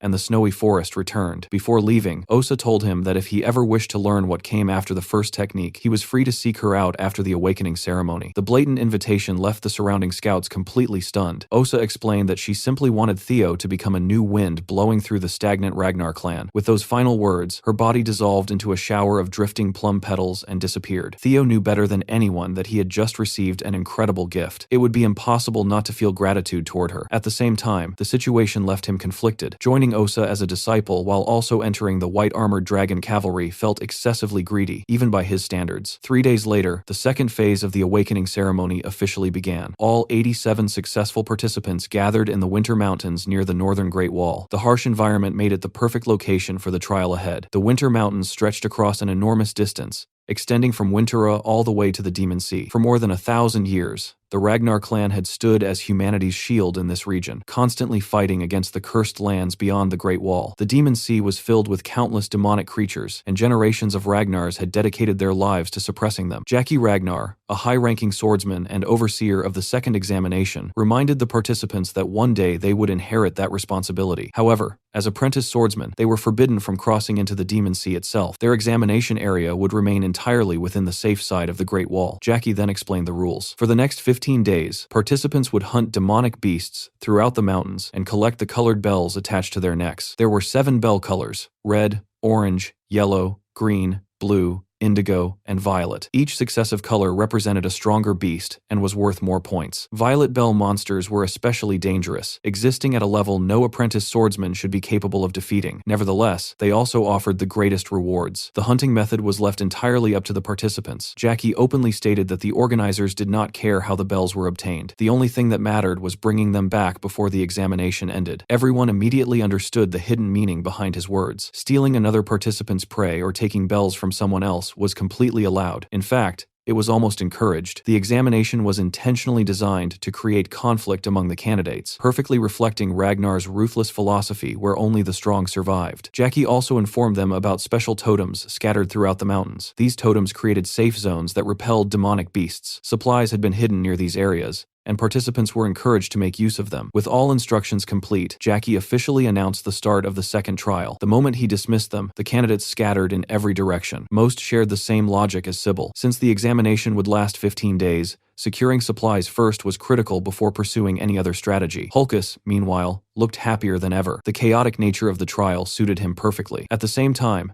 Axion entered the mountains with a very different objective. Revenge consumed his thoughts. Following the instructions of the Sky Dragon, he intended to carry out a carefully prepared plan. All he needed to do was play his role, and Theo would supposedly fall. However, as Axion rushed forward at high speed, completely focused on his mission, he failed to notice someone silently following behind him. Hidden within the shadows was Ray Ragnar. Meanwhile, Theo prepared to begin his own journey into the mountains when a familiar voice called out to him. Remington hurried over and asked whether Theo remembered telling him that they were friends. Over the past 3 days, Remington had spent a great deal of time thinking about those words. He had come to a realization. Not only did he consider Theo a friend, but he also viewed him as a rival. More importantly, a powerful desire had taken root within him. He wanted to surpass Theo. At first, Theo was caught off guard, but he soon broke into a wide smile. He understood exactly what Remington was feeling because he felt the same way. Ever since they crossed swords at the training grounds, mutual respect had steadily grown between them. Theo considered Remington both a cherished friend and a worthy rival. Hearing that filled Remington with relief, as he had secretly worried that the feeling might not be mutual. With renewed determination, he boldly declared that he intended to defeat Theo during the second stage. Theo wished him luck and genuinely looked forward to seeing how far he could go. Without another word, Remington exploded forward and disappeared deep into the Winter Mountains. Watching him leave, Theo felt a strange thrill. Someone as talented as Remington now viewed him as a goal worth surpassing. It was a feeling he had never experienced before, and it reminded him just how much stronger he had become. After taking a moment to appreciate that feeling, Theo pushed those thoughts aside and focused on the task ahead. Opening his inventory, he retrieved the nest compass he had earned as a quest reward. The needle immediately pointed toward a distant location somewhere within the mountains. Whatever secret the compass was leading him toward, it was undoubtedly connected to the dragon's nest. Tightening his grip on the artifact, Theo officially began his search, following the compass deeper into the vast and dangerous Winter Mountains. Deep within the Winter Mountains, near one of the deadly cliff faces, the familiar blue glow of the system shone faintly from somewhere below. Following the nest compass, Theo arrived at the remote outskirts of the mountain range, only to find himself completely confused. There was nothing remarkable in sight. The compass needle, however, pointed directly toward the ground, clearly indicating that something was hidden beneath him. For a moment, Theo wondered if he was supposed to start digging. Unfortunately, he had neglected to bring a shovel, and using the legendary white moonlight blade to excavate frozen soil felt like a terrible misuse of such a priceless weapon. While considering his options, his instincts suddenly warned him of danger. Without hesitation, he drew his sword and turned around.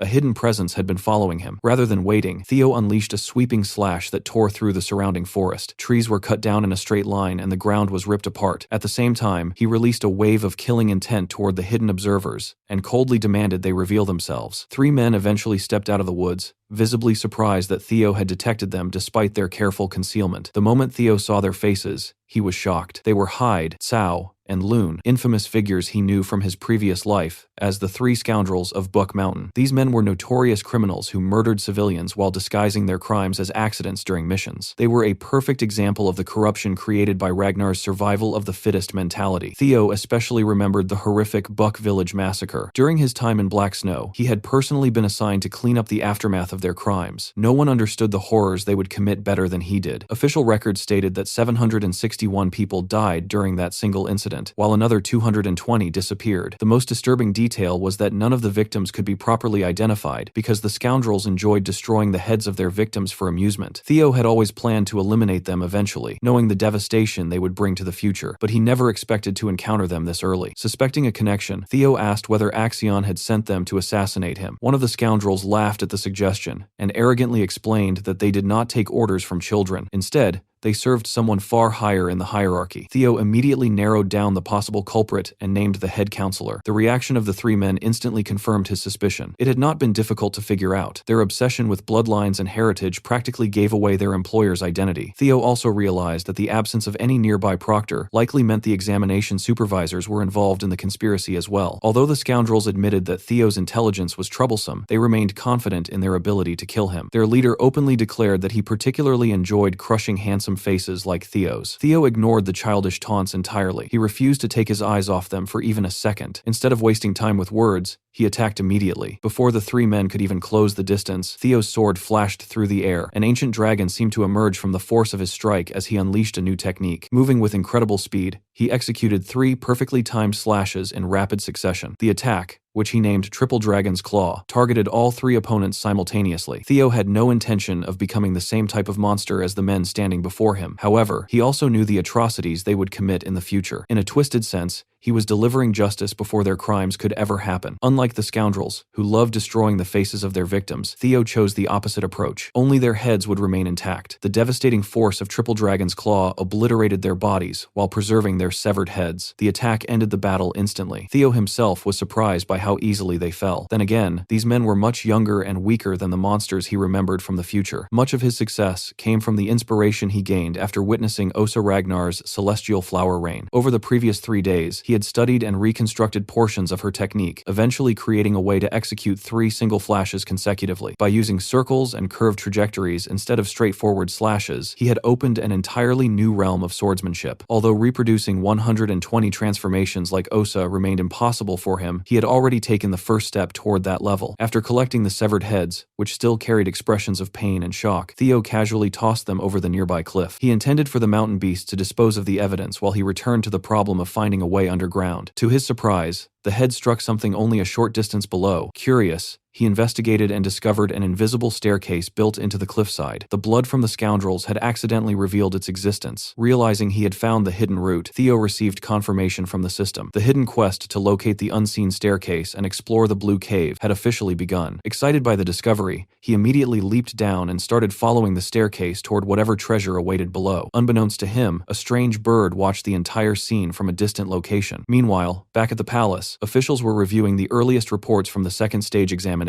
According to the current rankings, Axion Ragnar occupied first place with 41 demon bells, achieved through the combined efforts of himself and 20 subordinates. Ray Ragnar was currently in second place. However, one question dominated everyone's thoughts. What exactly was Theo Ragnar doing? When the messenger finally reached Theo's entry in the report, everyone was surprised. Theo had collected exactly 0 demon bells. Furthermore, he was operating completely alone without any teammates. The most reasonable explanation was that he was either moving cautiously or setting up some sort of ambush. Unfortunately, without direct confirmation from the proctors, nobody could say for certain. Lady Osa's impatience became increasingly obvious as she listened to the report. The head counselor seized the opportunity to criticize Theo, arguing that excellence during the first stage did not guarantee success in the second. He even suggested that Theo lacked the mental fortitude required for real combat, and implied that his status as an illegitimate child, rather than a pure Ragnar, might be responsible. Secretly, the head counselor was convinced that the assassins he hired had already completed their task. At that moment, the old councilman received a telepathic transmission from Ed Troyven. The Sky Dragon directly asked whether he had interfered behind the scenes. Rather than denying it, the head counselor practically admitted his involvement. Although he regretted not informing everyone beforehand, he believed everything had worked out perfectly. Even Ed was irritated by the man's recklessness. The Sky Dragon had his own plans involving Theo, and was furious that the old extremist had acted independently. Ever since the Camellia Palace was taken away, Ed had been searching for a way to seize control of the Rose Palace as well. However, he had never been able to locate the primordial dragon's relic hidden there. Over time, he developed a theory. Theo must possess some clue related to the relic. Ed could feel it instinctively. The boy knew something important and had become far too dangerous to ignore. Through another telepathic message, Ed ordered a guard to hurry Axion along. Meanwhile, Lady Osa could clearly tell that both the head counselor and the director of Central Intelligence were plotting something. Their schemes were far more obvious than they believed. She suggested that precautions should be prepared for Theo's protection. Julius Ragnar immediately disagreed. Unlike the others, the demon dragon had absolute faith in Theo. He genuinely believed that Theo was not someone who would collapse from a challenge like this. Julius trusted his instincts and remained convinced that Theo was perfectly safe, merely caught up in some mysterious situation. Of course, he still had not forgiven Osa for secretly meeting with Theo before the trial. The sword dragon simply pretended not to know what he was talking about, and responded with a playful laugh. Following the hidden staircase down the side of the cliff, Theo eventually reached the location indicated by the nest compass. At the bottom, he found what appeared to be a fairly ordinary cave system. However, The place was crawling with skeletons wandering around the outer areas. These undead creatures constantly attacked intruders with mental assault traps that had been carefully placed throughout the cavern. For an ordinary person, getting caught in one of those traps would likely result in a complete mental breakdown. Fortunately for Theo, such attacks were laughably weak compared to what he had already endured. After surviving the White Moonlight Blade's brutal trial, these low-level mental attacks barely registered. More importantly, the compass continued guiding him deeper into the cave. Wanting to avoid any surprises, Theo activated his sensory abilities and spread his awareness throughout the area. The effect was immediate. Animals hiding nearby fled in panic, and every hidden corner of the cavern became visible to him. Moments like this reminded him just how useful his divinity-related skill was. He could practically see through the entire cave. Putting those thoughts aside, Theo continued forward. According to his memories, he should be the first person to ever reach this place. 3 years in the future, Black Snow would discover this cave, kill the hatchling living inside, and obtain a priceless, legendary item. Quietly apologizing to the future members of Black Snow, Theo admitted to himself that he intended to steal that historic achievement before they ever got the chance. As he passed through the final gate, Theo was instantly frozen in place. The sight before him completely shattered his expectations. Instead of a simple nest, he found himself standing inside a gigantic treasure chamber. Mountains of gold coins stretched across the room. Countless legendary weapons, precious gems, rare artifacts, and valuable trinkets were scattered everywhere. The amount of wealth contained within the chamber was enough to make entire kingdoms go to war. However, all of that treasure became insignificant compared to the creature resting in the center of the room. Sleeping atop an enormous mountain of gold was a dragon, not a hatchling, not a young drake, an actual ancient dragon. Theo stared at the enormous beast in disbelief. The creature appeared to be sleeping peacefully, completely unconcerned with the outside world. Theo was not foolish enough to underestimate the situation. If that dragon woke up hostile, he would not only lose his chance at obtaining any treasure, but he would almost certainly die on the spot. Instantly, doubts flooded his mind. Had Black Snow's records been wrong?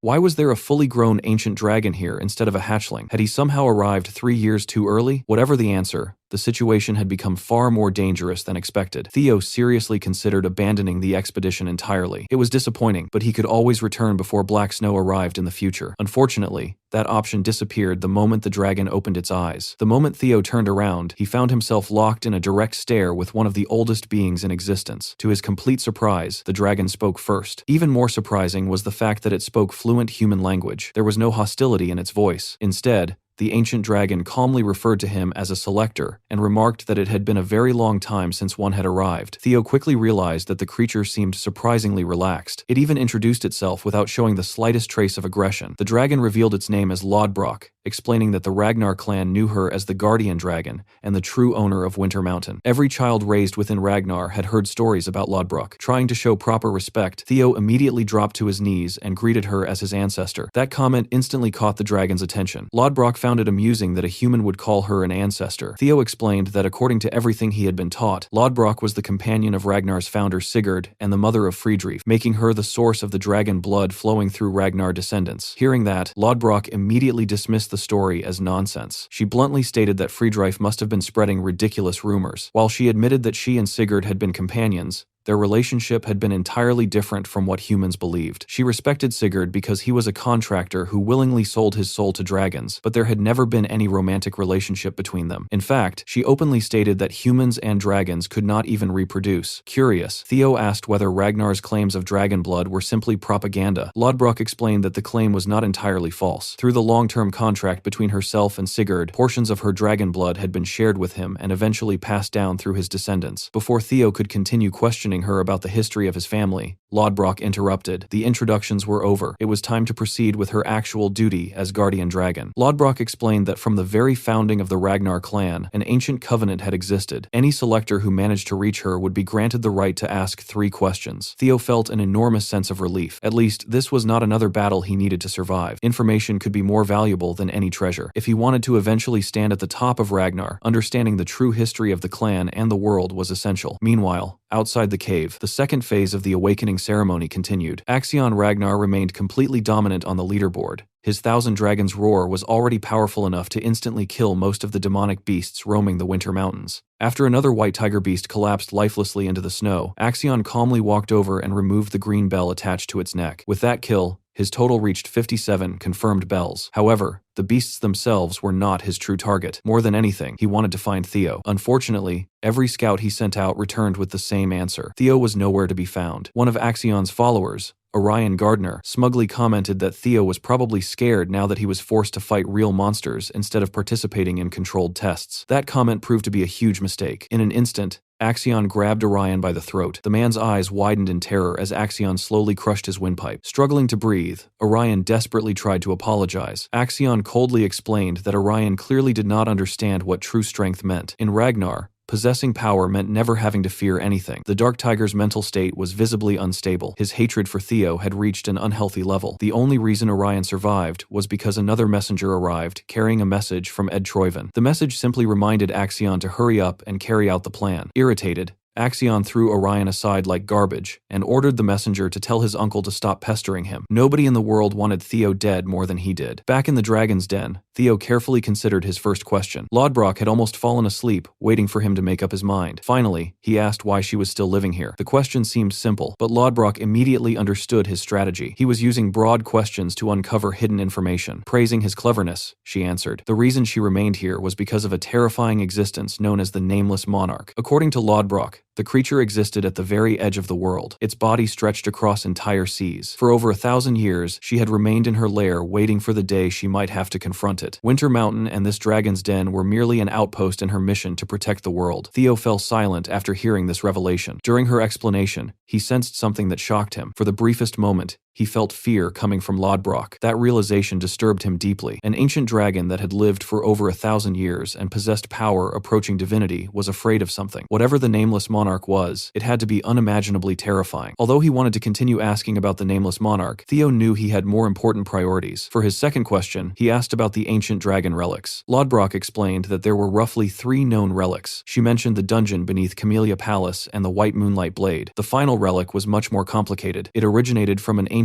dragon named Papnir. At some point, Papnir's soul shattered into 31 separate fragments. Those fragments were distributed among humanity to help them resist the Nameless Monarch. The relics could take countless forms. Some became physical items, others became experiences, some even manifested as strange phenomena that could not easily be explained. The moment Theo heard that, countless memories flashed through his mind. His regression suddenly made sense. Reliving 20 years of life before being sent back to the past was exactly the kind of bizarre phenomenon Lodbrok described. The possibility that his regression itself was a relic immediately formed in his mind. If that theory was correct, then Theo himself carried one of Papnir's soul fragments. However, something still bothered him. Every relic seemed connected to a dragon, yet no dragon had appeared when he regressed. That inconsistency led directly to his final question. Looking straight into Lodbrok's eyes, Theo asked why he had been chosen. Why would fate choose someone as pathetic as the old Theo Ragnar to fight against an existence as terrifying as the Nameless Monarch? Rather than answering directly, Lodbrok responded with a question of her own. Why did he assume he was the only chosen person in the world? The simple response instantly changed Theo's perspective. He had been looking at the situation far too narrowly. Ed Troyven knew about relics. Curson knew about relics. The Black Dragon knew about relics. All of them actively searched for these treasures. Suddenly, Theo realized that they might also be chosen individuals. Perhaps they possessed their own fragments of Papnir's soul. Perhaps they had experienced events just as strange as his regression. Maybe some of them even received system messages similar to his. The possibility opened countless new questions. By the end of the conversation, Theo had learned 2 terrifying truths. First, a being known as the Nameless Monarch existed somewhere beyond the edge of the world, powerful enough to frighten even an ancient dragon. Second, Theo might not be the only regressor or chosen individual walking the world. With his 3 questions answered, the quest was officially complete. Lodbrok informed him that he would now receive his reward. Originally, Theo came here intending to obtain Amon's grimoire. However, after everything he had learned, his ambitions had changed completely. Lodbrok proudly gestured toward the mountains of treasure surrounding them. She explained that he could choose absolutely anything from her hoard. Gems, relics, weapons, elixirs, skill books, and countless priceless treasures were available. Whatever he selected would be worth a fortune beyond imagination. She urged him to think carefully before deciding. Theo slowly smiled. The reward he wanted was no longer hidden somewhere within the hoard. Looking straight at the ancient dragon, Theo confidently announced that he wanted Lodbrok herself. The answer was so unexpected that even the ancient dragon was left completely stunned. Theo's remark comes across as a joke to the ancient dragon king, who responds accordingly. However, she's done with kidding around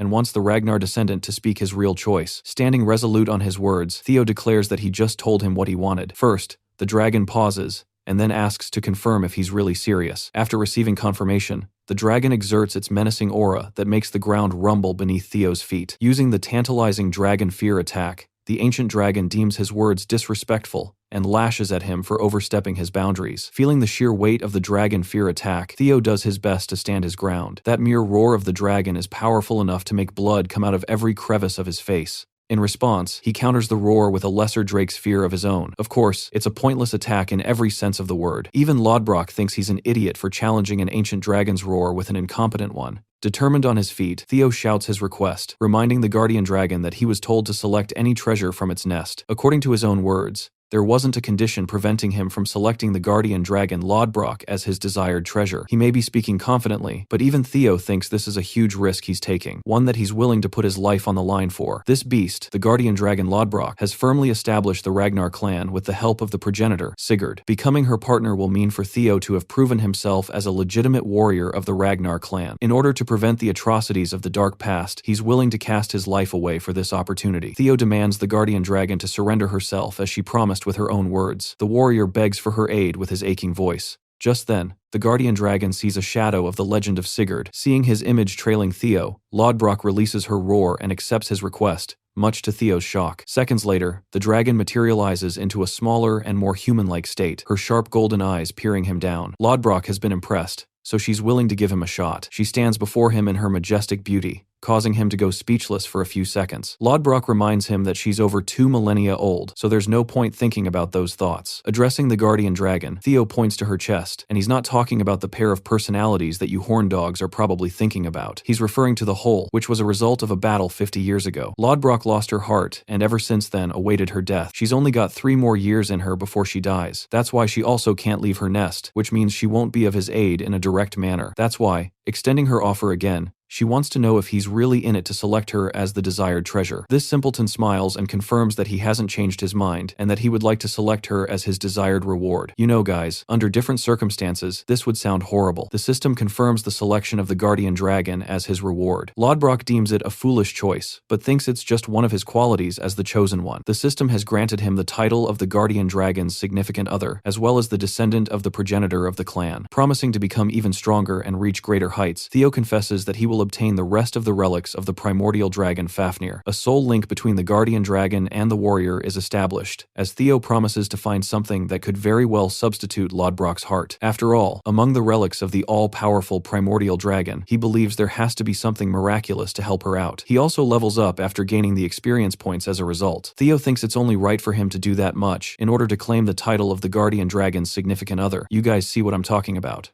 right? She gives him a smirk and hopes to be in good care of her new partner. Yeah, this is going on Santa's naughty list. Lodbrok reminds him that she's still incapable of leaving the domain, so he's going to have to find a solution for himself until she hibernates for the time being. Also, she's got something for him, which appears to be an ancient book. Lodbrok explains that in order for a true soul to synchronize with her, it's necessary for him to read the artifact and awaken one's mind gate. She estimates that he'll be able to pull this off within a month, recommending that he take his time while skimming through. The system informs him about the bonus reward he just received. It's a grimoire called Amon. Inspecting its properties, Theo is impressed to find that it contains magical principles that date back to the beginning of time. It's a special book containing rich knowledge of everything in the universe. Theo is glad that he was able to get his hands on this baby, but his real concern is the duration she just mentioned. He asks Lodbrok what she means by 1 month. The guardian dragon expresses that it usually takes that long to awaken a person's mind gate, and asks if he's got something more important keeping him busy. Theo is disappointed to express that he's got to deal with the second stage of the awakening ceremony, which is happening as they speak. The problem is the exam is only 15 days long in duration, which means he's got less than half a month to work things out. That's why Theo wants to wait until the exam is over to get things going. Eyeing him down, Lodbrok unfortunately confesses that while it's possible, she won't allow that to happen. After all, she doesn't want him escaping so soon. That's why, for this dude, she wants him to open the mind gate even before the second stage ends. Until that time, Lodbrok will make sure that he stays here. Now, that's a bone-chilling threat. The total time for the exam to conclude is 13 days, or roughly 300 and then hours. So, he's got to wrap it up with that. A few days before the second stage of the awakening ceremony began, Axion met with his uncle to discuss the finer details of the plan. During their conversation, the Sky Dragon explained the true purpose behind the totems scattered throughout the Winter Mountains. Those safe zones existed because of special objects known as fiend summoning marbles hidden inside them. Each marble contained highly concentrated fiend energy, creating an aura that repelled nearby monsters and kept the surrounding area safe. To demonstrate, his uncle crushed one of the marbles in his hand. The moment it shattered, a fiend immediately appeared. He repeated the process several times, releasing multiple fiends around him. The demonstration made it clear how useful the marbles were. By carrying them, someone could summon fiends whenever and wherever they wished. After destroying the summoned monsters with his dragon spirit, the Sky Dragon reminded Axion that the second stage revolved entirely around hunting fiends and collecting bells. Since Theo needed points like everyone else, he would inevitably have to hunt monsters. Axion began understanding the outline of the plan. The summoning marbles would be used as bait to lure Theo into a carefully prepared trap. However, his uncle quickly corrected him. Simply killing Theo was not enough. They still needed information about the relics connected to Rose Palace. Axion openly admitted that he wanted to capture Theo, torture him, and force the information out of him. In response, the Sky Dragon harshly reminded him of reality. Despite his arrogance, Axion and Theo were not separated by some overwhelming difference in strength. Things would not automatically go his way. Theo's greatest weakness was not his power, but his compassion. Because he cared about the people around him, his allies could be used against him. The Sky Dragon specifically recommended targeting the dropouts gathered around Training Ground Number 4. Using them as hostages would be far easier than trying to overpower Theo directly. Although Axion hated the indirect approach, he reluctantly accepted the strategy. Fast-forwarding to the present, only 12 hours remained before the second stage concluded. Axion reflected on how Theo had once again managed to shock everyone. Just like during the first stage, Theo had remained hidden for nearly the entire examination. Despite that, he somehow occupied first place with an unbelievable total of 860 points. Axion considered it unfortunate that their plans had not worked out as intended. One of his followers suggested that perhaps the three scoundrels hired by the head counselor had already gotten to Theo. To him, that seemed like the only explanation for Theo's disappearance. Felix Ragnar, who currently occupied 7th place,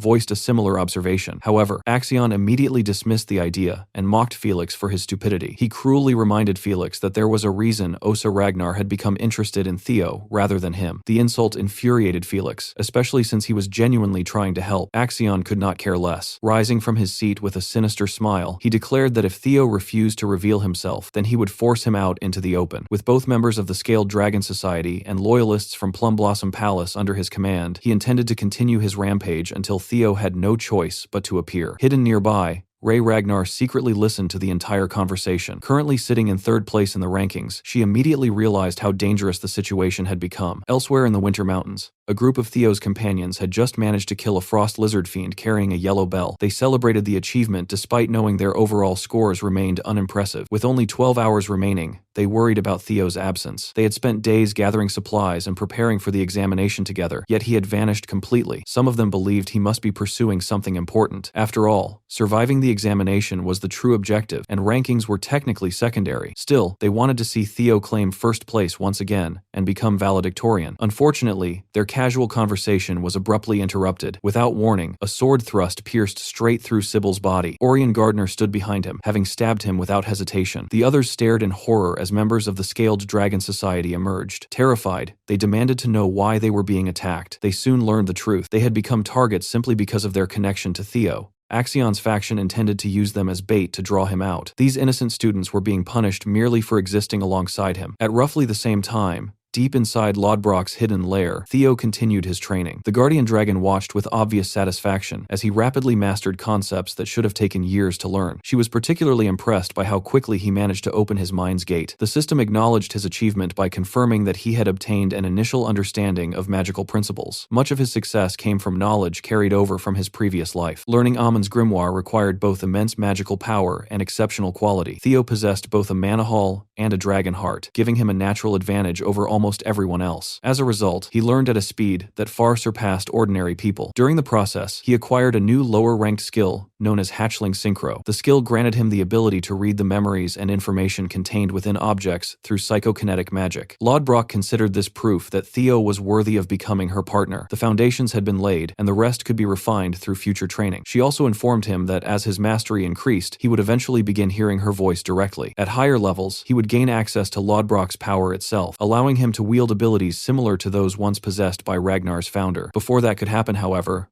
Lodbrok needed time to recover. She revealed that she only had 3 years remaining before something important would occur. Theo, however, remained optimistic and promised that by then he would have achieved even greater accomplishments. Satisfied with his answer, Lodbrok officially declared the primordial covenant complete. Offering a rare and sincere farewell, she expressed her hope that they would meet again soon. When Theo finally stepped back into the outside world, reality immediately hit him. Although he had gained incredible rewards, he still possessed 0 points, and only 12 hours remained before the examination ended. Even he had to admit that he was playing on an absurd difficulty setting. Taking stock of the situation, he quickly realized that hunting fiends normally would never allow him to catch up to the leaders in time. If he wanted first place, there was only one realistic option. He would need to take bells from other participants. Remembering how Axion secured first place during his previous life, Theo suspected that the same strategy was being used now. If he could defeat Axion and take his accumulated bells, he could instantly jump to the top of the rankings. Of course, accomplishing that was far easier said than done. Before he could continue planning, someone suddenly emerged from the forest behind him. The figure was badly injured and barely able to stand. Theo immediately recognized Ray Ragnar. Her condition was terrible. At first, he assumed she had encountered a powerful fiend. However, after noticing the clear sword wounds across her body, he realized another human was responsible. Concerned, he tried to ask what had happened. Ray could barely speak. With her remaining strength, she simply urged him to head west before collapsing into his arms. Using his newly acquired hatchling synchro ability, Theo examined the memories stored within Ray's sword. Instantly, a series of scenes played out before him. He saw Ray secretly observing Axion's group as they captured members of Training Ground Number 4. Theo's friends had been restrained, beaten, and treated like prisoners. The group discussed whether they should simply kill them. One of Axion's followers questioned why Orion had bothered capturing so many people when only a handful would have been enough for a hostage situation. Before they could proceed further, Ray revealed herself and confronted them. Axion warned her not to interfere, claiming that the matter was personal. Ray refused to stand aside and prepared to fight him. Disappointed that she had chosen Theo's side, Axion attacked. A brutal battle followed, ending with Ray suffering a devastating slash wound. Beyond that point, the memories became inaccessible because Theo's skill level was still too low. Even so, he had seen enough. Furious, he demanded answers after Ray regained consciousness. She explained that Axion's objective from the very beginning had been to capture Theo. When he failed to find him, he resorted to taking Theo's friends hostage instead. Hearing that made Theo's blood boil. His enemies from his previous life had not changed at all. The difference now was that he possessed the strength to fight back. He demanded to know where Axion was and what exactly he intended to do. Meanwhile, at Axion's camp, one of his followers revealed that Theo had been spotted near the northern cliffside. The information immediately caught everyone's attention. The group was confident that Theo had already encountered Ray, which meant he would inevitably come for them. Axion's excitement grew as he imagined finally cutting Theo down himself. However, a telepathic message suddenly reached him. The voice reminded him that there was no need to confront Theo personally. Their objective was not a fair duel, but obtaining information about the relics. Theo could simply be overwhelmed by numbers, while Axion focused on the larger mission. At the same time, they wanted him to activate the fiend summoning marbles and create chaos throughout the surrounding area. The distraction would make it easier to control the battlefield and pressure Theo into making mistakes. After hearing the proposal, Axion quickly agreed. If the plan brought him closer to crushing Theo, then he was more than willing to follow through. Ray desperately begged Theo not to go. From her perspective, charging straight into the trap was no different from throwing his life away. She explained that the situation had already spiraled far beyond a simple conflict between students. Even the Central Intelligence Bureau proctors were involved in the scheme. The people who were supposed to maintain fairness during the examination had already taken sides. The entire second stage had effectively become a massive hunting ground designed specifically to eliminate Theo. Because of that, Ray argued that going alone was the worst possible decision he could make. She urged him to seek help from trustworthy proctors or find some other solution before acting. However, Theo immediately rejected the idea. There simply was not enough time. Although he appreciated everything Ray had done for him, he could not ignore what was happening to his friends. The moment she revealed Axion's location, he intended to move. Ray could hardly believe what she was hearing. To her, Theo sounded completely insane. The odds were overwhelmingly stacked against him, and death was almost guaranteed if he went there alone. She pleaded with him to think carefully and choose the safer path for once. Theo's expression hardened as he listened. He declared that he had no intention of losing precious people a second time. He reminded himself of the promise they had all made to survive the second stage together. Ray responded by pointing out a harsh truth about Ragnar. Sacrifice had always been part of their world. Theo immediately threw her own actions back at her. If sacrifice was so easy to accept, then why had she stepped in to oppose Axion's cruelty? Why had she risked her life to protect innocent people? Deep inside, she had been unable to sit back and watch the horror unfold. Her actions proved that she understood exactly how he felt. The conversation forced Theo to relive memories from his previous life. He remembered watching everything he cared about burn to the ground, simply because he lacked the strength to stop it. He had been powerless in a clan that worshipped strength above all else. He was tired of losing people, tired of being manipulated, tired of watching others decide the fate of those he cared about. This time, he refused to repeat the mistakes of his past. Fueled by anger and determination, he demanded that Ray tell him exactly where Axion was. Elsewhere in the Winter Mountains, Remington Narcio stumbled upon a disturbing scene. He discovered abandoned supplies scattered across the ground, supplies that clearly belonged to Sybil and the others. Blood stained the snow nearby, immediately alerting him that something terrible had happened. As he investigated, he noticed two figures standing in the distance. One was Hulkus Lanka, currently holding 5th place in the examination. The other was Erica Lanka, who occupied 4th place. Meanwhile, Remington himself remained in 2nd place, trailing behind Axion. Back on Theo's side, he continued moving toward Axion's location at top speed. Along the way, a snow fiend attacked him. Theo effortlessly dodged its opening attacks and quickly ended the fight with a single, decisive strike. He had no interest in wasting time on unnecessary battles. His friends' lives were at stake. As he sprinted through the mountains, he reflected on the situation. Ed Troyven was clearly manipulating events behind the scenes,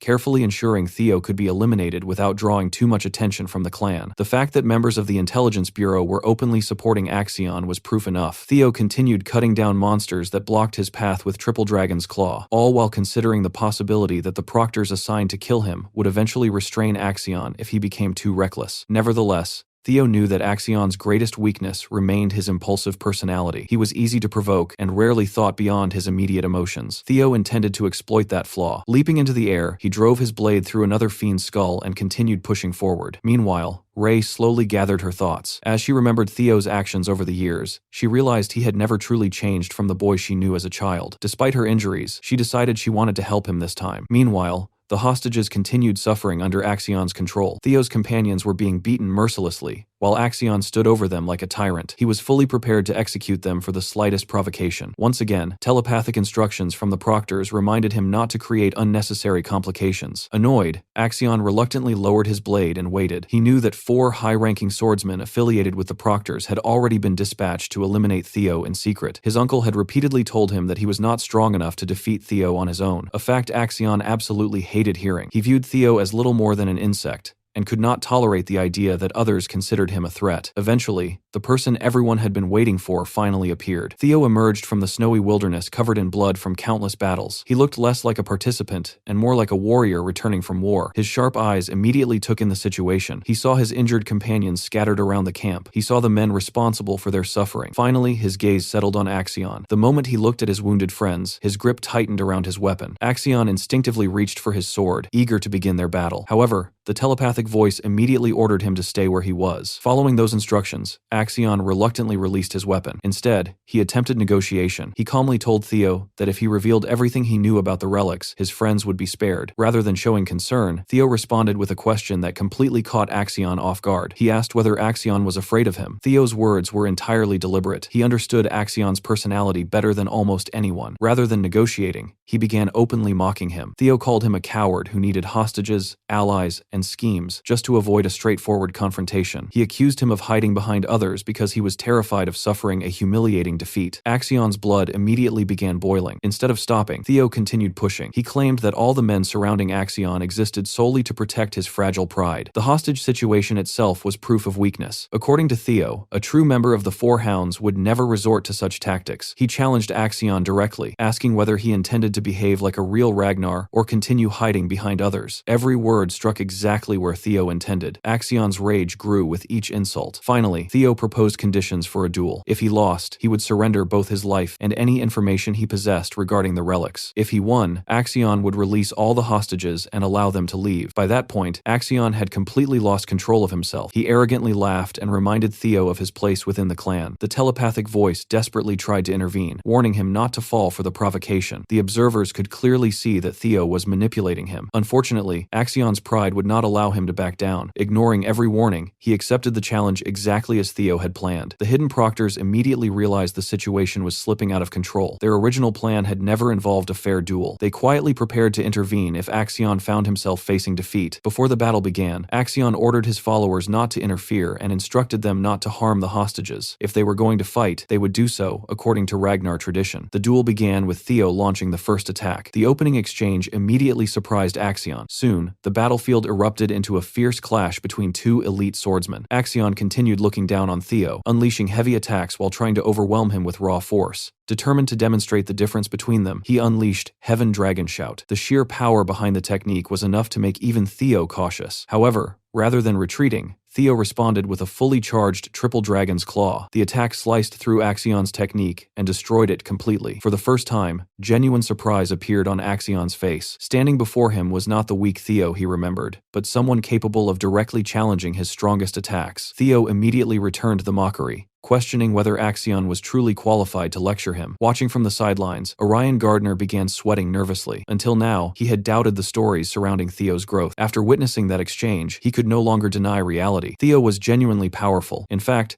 there was a very real possibility that Axion could lose. Fear immediately gripped Orion. He even considered abandoning Axion and switching sides while he still had the opportunity. However, he ultimately discarded the idea. The Intelligence Bureau proctors were still watching, and they would almost certainly eliminate Theo regardless of how the duel ended. Choosing caution, Orion ordered his men to scatter and keep their distance. Nobody wanted to get caught in the middle of a battle between monsters. As the duel continued, Axion's thoughts drifted toward his past. Since childhood, he had been raised with the expectation that he would one day seize Ragnar's throne. Both his mother and his uncle had invested everything into his success because their own ambitions depended on it. Although he carried the Ragnar name, they had always viewed him as a member of the Troyven family first. Even now, he could not help acknowledging Theo's impressive performance. Charging forward again, he attempted another decisive strike. Unsurprisingly, Theo blocked it with confidence. Everything was unfolding exactly as Theo intended. Far away, news of Theo's reappearance and his confrontation with Axion finally reached the council. His supporters were overjoyed to learn that he had survived.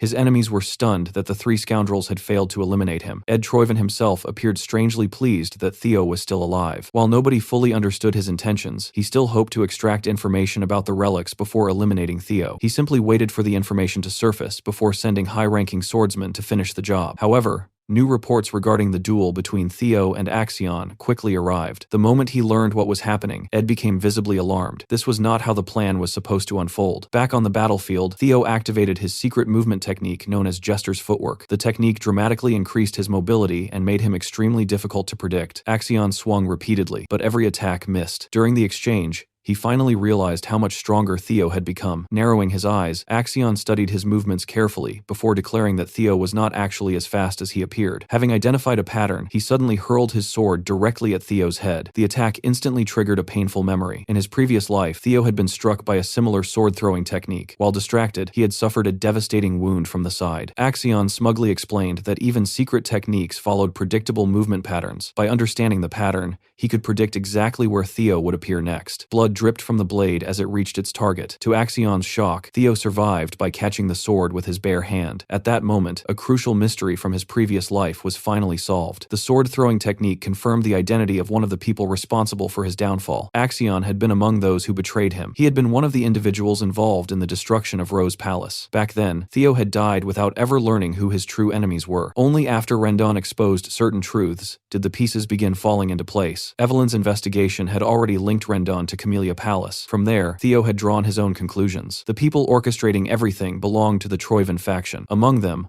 only one person possessed such a distinctive sword-throwing technique, Axion Ragnar himself. What had once been suspicion was now undeniable proof. Consumed by fury, Theo gripped the sword and crushed it with his bare hand. As the broken pieces fell away, one question continued burning in his mind. Why were they so desperate to kill him that they would go to such extreme lengths? The sight of Theo crushing the sword with his bare hand left Axion completely speechless. Unfortunately for everyone who had plotted against him, Theo was no longer the powerless person from his previous life. This time, he was determined to protect both himself and the people precious to him. Without hesitation, Theo hurled the broken blade toward Axion. However, the attack was easily avoided. Axion mocked him, ridiculing both his aim and his pathetic attempt to imitate the sword-throwing technique. Yet while he was speaking, something changed. A terrifying wave of bloodlust and killing killing intent erupted from Theo's body. The overwhelming pressure caused the surrounding mana to surge violently. Axion's eyes widened in shock as he finally realized the truth. Theo had been hiding a tremendous amount of strength all along. Before he could fully react, Theo vanished from sight. In the blink of an eye, he reappeared directly beneath Axion and unleashed a devastating strike. The force behind the attack sent Axion stumbling backward. For the first time in their confrontation, Axion found himself on the defensive. Theo relentlessly pressed the attack, eventually managing to graze Axion's face with a precise cut. Wearing a confident smirk, Theo continued provoking him, asking how much longer he intended to hold back his true strength. Suddenly, Axion retaliated. He grabbed Theo's arm and answered with a slash of his own, leaving a wound across Theo's face. The battle had reached a point where neither side held a clear advantage. They were fighting on equal footing. Theo disappeared once more, using his speed to create another opening. A powerful slash knocked Axion's weapon away entirely, leaving him defenseless. Seizing the opportunity, Theo prepared a fatal thrust aimed directly at his opponent's stomach. At that distance, even Axion should not have been able to evade the attack. Elsewhere, Remington continued tracking the blood trail left behind by the captors. Upon closer examination, he realized the marks were not from a battle, but from injured people being dragged across the snow. The situation immediately made him think of Axion. Although the idea seemed strange, Axion already held first place. Logically, there should have been no reason for him to act so recklessly. However, Remington quickly pieced together the truth. The entire operation had been designed to hunt Theo during the second stage of the examination. Hulkus was furious after hearing the conclusion. To him, using hostages and ambushes was the behavior of a coward. Erica, on the other hand, showed little surprise. She coldly remarked that such behavior was perfectly normal during Ragnar's awakening ceremony. Remington acknowledged that reality, but admitted it was exactly why he despised the Ragnar way. Too many people worshipped strength and ignored morality, crossing any line necessary to achieve victory. Erica warned him to watch his words,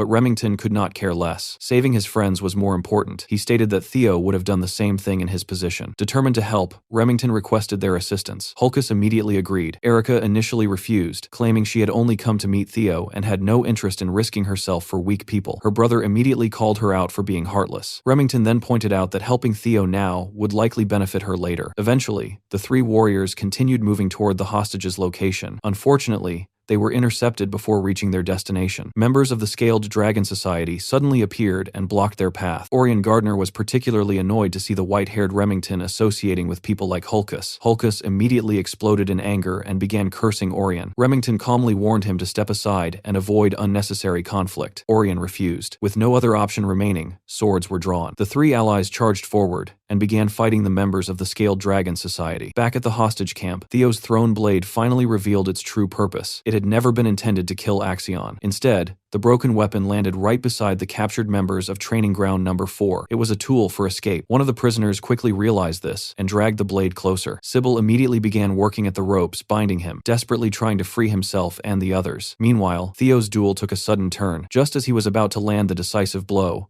a new figure intervened. A high-ranking swordsman suddenly appeared between the two combatants and blocked the attack. The newcomer was Liam Troyven. Fully aware that interfering violated the rules, Liam openly stated that he was prepared to accept whatever punishment followed. Ignoring the consequences, he launched an aggressive assault against Theo. The remaining proctors praised Theo's impressive performance before returning his weapon to him. Interestingly, Axion did not seem angry about the interruption. Instead, he looked disappointed. Liam's swordsmanship immediately placed tremendous pressure on Theo. His attacks were faster, sharper, and far more refined than Axion's. Even so, Theo managed to keep up surprisingly well. Liam launched a powerful thrust that Theo successfully blocked. During the exchange, the high-ranking swordsman admitted to himself that Theo's defensive abilities were extraordinary. Surviving against both Axion and a veteran like himself was no small feat. Nevertheless, Liam understood that Theo's skill still fell short of his own. There were no neutral proctors nearby to witness what happened next, making this the perfect opportunity to eliminate Theo permanently. For the sake of the Troyven faction, Liam decided to finish him with a decisive aerial strike. However, the outcome was not what anyone expected. The person who ended up impaled was not Theo. In a shocking twist, Liam was suddenly stabbed from behind. The attacker was none other than Axion himself. Everyone froze in disbelief. Axion coldly reminded the others that he had issued a warning at the beginning of the duel. Nobody was supposed to interfere. The situation immediately descended into chaos. The other swordsmen demanded an explanation. Unable to understand understand why Axion had attacked one of his own allies. Axion furiously responded that their intervention implied he was incapable of winning on his own. To him, that was an insult he could not tolerate. Theo could only stare in disbelief. Axion had gone completely insane. At the same time, Axion finally acknowledged Theo's strength as a Ragnar warrior. Ever since childhood, his uncle had filled his head with dreams of glory, convincing him that he was destined to sit on the Ragnar throne. Axion openly admitted that Theo had become strong, yet in his mind, he still remained superior. He proclaimed himself the future strongest warrior of Ragnar, and declared that there was no possible future where he lost this battle. Anyone who stood between him and the throne would be cut down. With that declaration, he charged forward once again. Theo effortlessly avoided the attack by launching himself into the air. A counterattack immediately followed,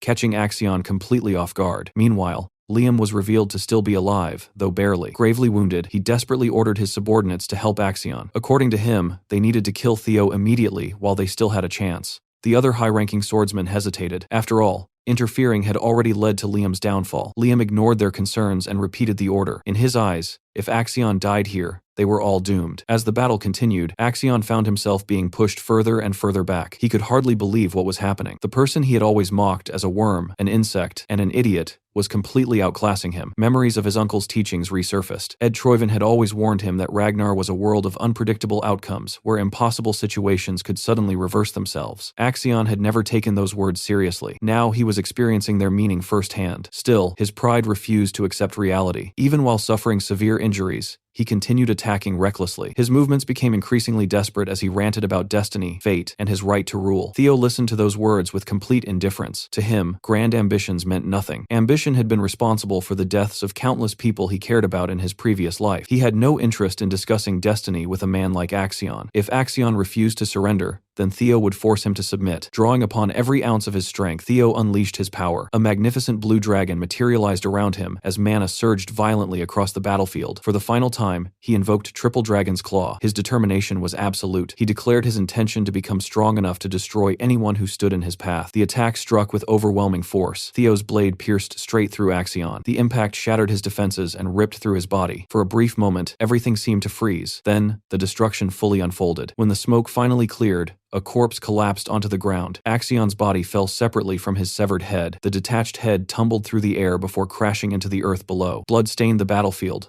marking the end of the conflict. There was nothing anyone could do anymore. The duel was over. Theo Ragnar stood victorious after finally exacting a measure of revenge against one of the people responsible for his tragic past. Nearby, Liam Troyven stared in disbelief at the gruesome sight. The young master he had tried so desperately to protect was dead. In the end, it was a fitting conclusion for a man whose arrogance had blinded him until the very last moment. Liam ordered his remaining men to kill Theo at all costs, hoping to at least get some revenge. The Troyven family's protectors, all high-ranking swordsmen, quickly snapped out of their shock and rushed forward. Theo remained standing, a bitter yet satisfied smile on his face. The situation was honestly terrible. Even if he had been at full strength, surviving a coordinated assault from 4 senior proctors would have been nearly impossible. But now, after killing Axion, his stamina was completely drained and his mana reserves were bone dry. At this point, all Theo could do was stall for a little longer with whatever strength he had left. Thankfully, according to his calculations, reinforcements should arrive any moment. And sure enough, just as the proctors closed in for their final attack, Remington, Narcio, and the Lanka siblings finally appeared. The three instantly positioned themselves around Theo, forming a solid wall of defense against the proctors. To Remington,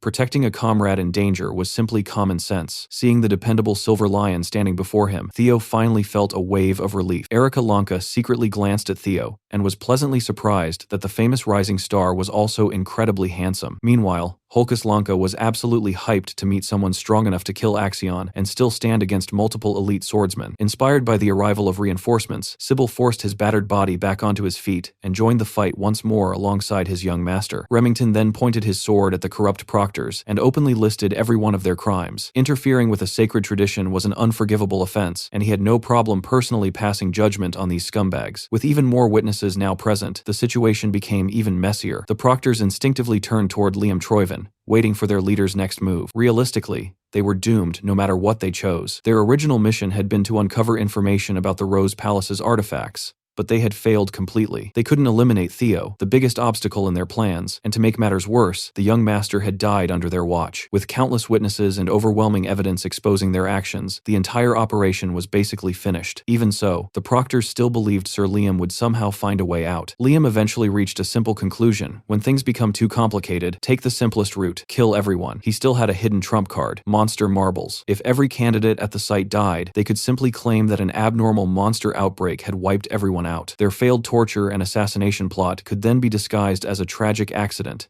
erasing all traces of the Troyven family's involvement. Driven by desperation, Liam threw 25 high-grade monster marbles onto the ground. If they staged everything perfectly, there was still a slim chance of salvaging the situation. Even at the very end, the proctors chose to place their family's interests above everything else. However, before the marbles could even transform, Liam suddenly felt an intense pain explode through his stomach. For the second time that night, the poor guy got stabbed from behind. This time, the blade belonged to Selford Gardner, the White Dragon clan's supervisor. Beside him stood another supervisor, Aaron Bacchus. At the same time, reinforcements from the White Dragon clan, Plum Blossom Palace, and Daffodil Palace arrived as well, including Natasha Coppell and Sally Gardner. Liam, that crafty bastard, finally collapsed onto the cold ground. Selford immediately ordered the remaining traitors to surrender unless they wanted to die on the spot. The Troyven proctors had nowhere left to run. Behind them stood Theo Ragnar, the clan's brightest young talent, while seasoned veteran supervisors blocked the path ahead. The moment Theo realized everyone was finally safe, the last bit of strength holding him up disappeared. As he collapsed, Ray Ragnar, the very woman who had warned him not to go earlier, caught him before he hit the ground. Before losing consciousness completely, Theo quietly thanked her for the warning. As the traitorous proctors were dragged away in chains, Remington immediately dropped his heroic facade and rushed over to Theo with genuine concern. The Lanka siblings quickly joined in. Erica wanted to make sure Theo remembered her, while Hulkus was already eager to arrange another duel. Soon after, the boys from Training Ground 4 came running over as well, sincerely thanking their young master. Every single one of them was crying uncontrollably. Feeling the overwhelming gratitude, loyalty, and concern from his people, Theo Ragnar smiled. This was the exact kind of strength he had always longed for. Out of everyone, Ray seemed to understand his true nature the best. As his consciousness slowly faded away, Theo made one final request. He only wanted enough bells to secure first place. Shortly after the traitorous proctors were arrested, news of the incident reached Ragnar headquarters. Ed Troyven couldn't believe what he was hearing. The entire round table of Ragnar's top figures fell silent as the messenger repeated the report. The news of Axion Ragnar's death struck the room like a bolt of lightning, and when the Sky Dragon learned that his nephew had died during a test that had secretly been arranged to assassinate another fledgling, he nearly lost control on the spot. Meanwhile, the announcement ceremony for the second round of the blooming ceremony finally began. The survivors gathered at the starting point, and it was obvious from their faces just how brutal the test had been. Everyone looked exhausted and beaten up. Stepping forward to address the candidates, an elderly man first praised them for enduring such a grueling trial. The one officially declaring the end of the ceremony was none other than one of the legendary 9 dragons, the Zenith Dragon, Pharaoh Ragnar. The moment everyone recognized him, the entire new generation was left completely starstruck. After all, every member of the Ragnar family knew who the Zenith Dragon was. The old monster rarely even appeared at formal events, so seeing him in person felt unreal. Pharaoh then announced the results. Out of the 87 participants, only 45 had passed. While that number sounded low at first, it was actually above the average survival rate. In fact, it was proof of just how ridiculously talented this year's batch was. Some even believed this could become the greatest generation in Ragnar history, and even among such an insanely talented group, one candidate had shined brighter than everyone else. The old man also reminded everyone that simply passing the second round automatically promoted them from apprentice status to entry-level members. At this point, they had every right to be proud. Those who passed were now officially qualified to work as Ragnar inspectors under various factions. To make things even more exciting, the Zenith Dragon moved on to announcing the rankings. Unsurprisingly, first place belonged to Theo Ragnar, with an absurd total of 1,121 points. Nobody could believe it. The guy who had been sitting at 0 points until the final moments had somehow climbed all the way to first place. But considering he had literally taken Axion's head, it suddenly made perfect sense. Remington Narcio secured second place with 926 points, while Erica Lanka claimed third with 843 points. Ray Ragnar ranked fourth with 789 points, and Hulkus barely managed to grab fifth place. Pharaoh continued announcing the rankings until he reached the 45th and final passing spot. These top-performing candidates candidates were practically guaranteed prestigious positions within the clan. However, the blooming ceremony wasn't over just yet. There was still a hidden third round, one reserved only for the absolute elite. When Pharaoh asked those who had collected enough bells to participate in the secret ceremony to raise their hands, only the usual monsters responded. In the end, just 4 people had qualified for the final trial. The hidden portion of the ceremony revolved around the quality breathing method. By gathering enough bells, participants gained access to ancient inscriptions hidden within them. But simply reading the words wasn't enough. Understanding those cryptic messages required exceptional insight and talent. Those capable of comprehending the teachings could integrate those visions into their own fighting style and earn the right to participate in the final assessment. In Theo's previous life, he had been lucky enough to obtain a single bell, but back then, he couldn't understand even a single word hidden inside it. Things were different now, thanks to hatchling synchronization, an ability that allowed him to perceive the thoughts and essence of things. Theo could interpret the encrypted messages as vivid images and experiences inside his mind. He witnessed countless scenes of legendary heroes and ancient warriors training and perfecting their craft. Those visions gave him a deep understanding of the hidden truths in an incredibly short amount of time. Normally, it was rare for even one person to qualify for the final trial, yet this year, there were 4. As far as Theo remembered, neither Ray nor Remington had originally managed to comprehend the quality breathing method during this ceremony. It seemed that Theo's actions had altered their destinies as well. Once the icy platform opened, Pharaoh invited the top 4 to demonstrate what they had learned. Since he ranked first, Theo Ragnar stepped forward first. With Axion gone, Theo knew the future would change drastically from now on. But instead of worrying about what lay ahead, he felt calm and completely at peace. For the first time, he possessed all the tools necessary to build a better future. As Theo walked toward the center of the field, sparks began crackling around his feet. In seconds, those tiny sparks transformed into roaring thunder. After examining countless bells, Theo had finally discovered and synchronized with his natural attribute, thunder. To demonstrate his comprehension, he activated the first stage, imbuing his mana with the thunder attribute. Then came the second stage, expression, where he manifested that thunderous mana into reality. Seeing Theo standing there like the literal god of thunder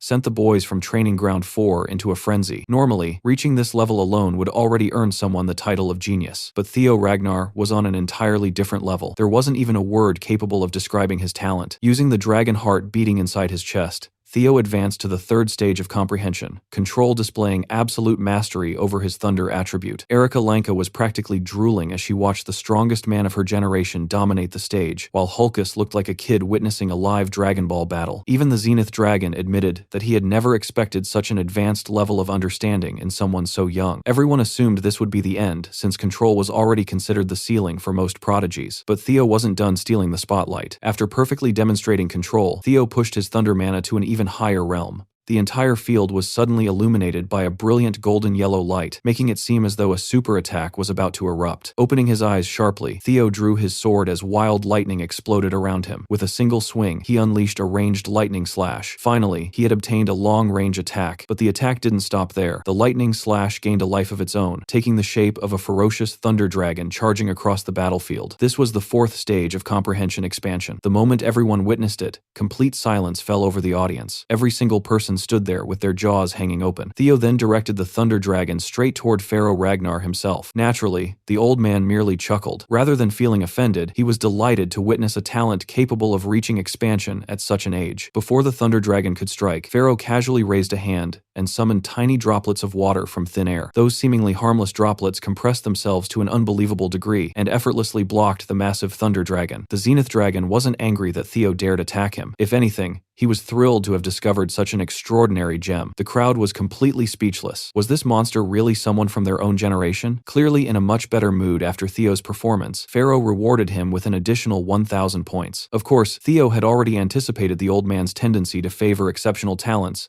and had intentionally planned this stunt. With the bonus, Theo's score skyrocketed to an unbelievable 2,121 points. Reaching 1,000 points alone was usually enough to dominate an entire generation, yet Theo had more than doubled that. His achievement could only be compared to the legendary Lord Thorkel himself. Inspired by Theo's performance, Pharaoh then invited the remaining candidates to demonstrate their abilities. Remington Narcio, who had synchronized with the water attribute, successfully reached the third stage, Control, earning an extra 500 points. Ray Ragnar attained the second stage, Expression, perfectly matching her icy personality and gaining 300 additional points with her ice attribute. Likewise, Erika Lanka also reached Expression, earning another 300 points while showcasing her fire attribute, which suited her fiery personality perfectly. The Zenith Dragon couldn't hide his satisfaction. In most years, even a single candidate crossing the 1,000-point mark would dominate the entire ceremony. This year, however, there were 4 individuals who could have easily claimed first place in any other generation. Still, the gap between first and second place remained absurdly massive. Theo Ragnar simply couldn't be compared to ordinary geniuses. Once the demonstrations ended, everyone except the 4 third-round candidates was dismissed to prepare for the upcoming nomination ceremony scheduled for the following week. Meanwhile, Theo, Remington, Ray, and Erica stayed behind to receive instructions for the next stage of their journey. Suddenly, an overwhelming killing intent erupted from the peak of the snow-covered mountain, instantly blanketing the entire region. The pressure was so terrifying that the top 4 candidates nearly collapsed to their knees on the spot. Even with all the knowledge Theo possessed about the future, he had never heard of anything like this happening before. Standing beside them with an unusually serious expression, the Zenith Dragon officially announced the beginning of the next stage of their lives. However, Theo wasn't just shocked by the pressure itself. He could feel something incredibly familiar hidden within it. The energy pouring down from the mountain was unmistakable. It belonged to Lodbrok. According to the Zenith Dragon, the final stage of the blooming ceremony was a secret trial reserved only for a select few. The candidates who qualified would have a face-to-face meeting with the family head himself. Nobody knew exactly what happened during this meeting because everything depended entirely on the patriarch's mood. Sometimes, this encounter could even result in a candidate being selected as a future contender in the battle for the clan head position. In fact, every one of the current 5 frontrunners in the succession race had participated in this very trial. Being chosen as a candidate for the throne was considered one of the greatest honors in the Ragnar clan. This meant that Kyle Ragnar himself was currently waiting at the summit for this year's top talents. But Theo couldn't stop thinking about the familiar energy. If Lodbrok's power was really coming from the mountain peak, then only one possibility remained. A chilling thought suddenly crossed his mind. Could his father be the one who had taken the ancient dragon's heart? After giving the signal, the Zenith Dragon instructed the top 4 to climb the mountain, overcome their fear, and meet the family head. Unfortunately, that was much easier said than done. The pressure crushing them was so immense that none of them could even take a single step forward. Seeing his fellow candidates struggling, Theo quickly shared an idea. Instead of resisting the pressure head-on, they should synchronize their mana with the pressure's wavelength and neutralize it. Remington immediately understood what Theo meant. In theory, if they could create an opposite wave using mana, they could cancel out the hostile force. Essentially, this trial was also testing whether they possessed sufficient control over their mana. Erica, meanwhile, listened to their discussion with complete confusion. She had absolutely no idea what the 2 brainiacs were talking about. Remington enthusiastically began explaining the vibrational properties of mana, but Erica just stared at him as if he were speaking some alien language. Finally, she cut him off and bluntly summarized the solution in the simplest way possible. Just use mana with the opposite properties to counter the pressure. Then she scolded Remington for overcomplicating something so straightforward. While the others continued arguing, Theo had already closed his eyes and focused entirely on finding a solution. Mere seconds later, a thick and powerful aura erupted around him as he successfully neutralized the crushing pressure. When the others asked how he solved the puzzle so quickly, Theo shamelessly declared that such a feat was only natural for the future clan head. His outrageous confidence left the other candidates speechless, while the Zenith Dragon simply maintained his usual unreadable expression. Without waiting for anyone else, Theo dashed straight toward the snowy forest leading to the summit, leaving everyone behind in the dust. Seeing this, the Zenith Dragon warned the remaining candidates to hurry up, because the points for this trial would be awarded based on the order in which they reached the top. Those words immediately lit a fire under everyone. The race had officially begun. Once the last candidate disappeared into the forest, the Zenith Dragon quietly chuckled to himself. Even at his old age, he had never wanted to take a disciple as badly as he wanted Theo. Meanwhile, back at Camellia Palace, a certain elf came charging through the front gates while laughing loudly. It was none other than Kirsten, the legendary demon craftsman, and she was once again searching for her daughter, Cecilia. Kirsten practically kicked open every door in the palace while shouting Cecilia's name. Judging from the maid's reactions, this had become an almost daily occurrence ever since young Master Theo had risen to fame within the clan. Eventually, Kirsten barged straight into an important meeting and finally found Cecilia. For what felt like the 100th time, Cecilia reminded her mother to maintain proper decorum inside the palace. But Kirsten couldn't care less about formalities. Why would she? She was about to become disgustingly rich. Although she was already wealthy by normal standards, Theo's rise had caused orders to flood into her workshop non-stop. Her business had finally exploded in popularity across the entire clan, and considering she was practically the living embodiment of capitalism, Kirsten couldn't have been happier. Cecilia was naturally happy for her mother, but her own thoughts were elsewhere. She had always believed that Theo would achieve great things, and seeing him succeed made her proud. However, watching her son constantly place himself in dangerous situations filled her with anxiety. As a mother, she couldn't stop worrying. What if he got seriously injured? What if the pressure and attention became too much for him? Standing on the sidelines while Theo risked his life made Cecilia feel helpless. Since she couldn't directly protect him, she decided to focus on the one thing she could do: too, making sure her son always looked absolutely flawless. While Kirsten excitedly rambled about expanding her business into accessories alongside weapons, claiming that this move alone could increase her profits tenfold, Cecilia suddenly came up with an idea. Hoping to help Theo in a more meaningful way, she asked her mother to create a special prosthetic arm. At the same time, high atop the snowy mountain,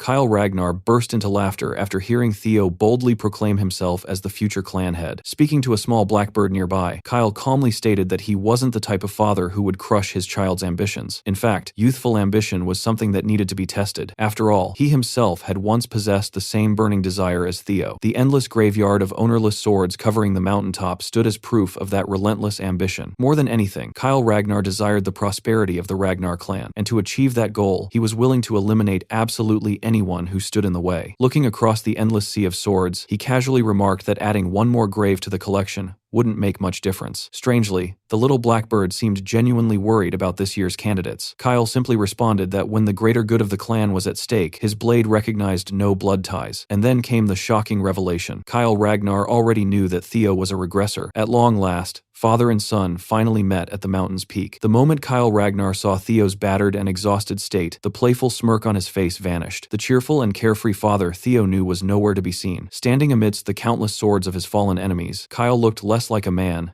and more like death itself. Climbing the mountain had taken Theo nearly 4 hours, even though it normally would have taken him only one. The overwhelming pressure covering the entire mountain had slowed him down tremendously. Looking at his son, Kyle calmly asked if Theo knew what the graveyard of blades truly represented. Every Ragnar child had heard the legends surrounding this place and the story of their father. This graveyard embodied the very meaning of being the head of the Ragnar clan. It was a position burdened by endless threats, endless enemies, and absolute loneliness. The clan operated under the law of the strong, meaning the family head had to stand above all others. Kyle then asked Theo a simple but terrifying question: did he truly possess what it took to claim that throne? Without even hesitating, Theo confidently answered yes. However, Kyle immediately warned him not to throw around such absolute answers so lightly. During his own rise to power, Kyle had personally sent countless people to their deaths. Not everyone could shoulder that much hatred and resentment. Standing in this very place always reminded him of the bloody path he had walked. Even now, he could still hear the curses and vows of revenge from those he had slain. Despite hearing all of this, Theo's resolve never wavered. He already knew exactly what kind of person he wanted to become. Everything stemmed from his previous life and his thirst for vengeance. If he could claim the throne, he could finally end the endless bloodshed consuming the clan. That goal mattered more than anything else. Of course, there was no way he could honestly reveal that to his father. So, like a true Ragnar, Theo chose to answer not with words, but with his sword. Kyle immediately grinned. His son clearly knew how things worked in this family. Since Theo had chosen to answer with his blade,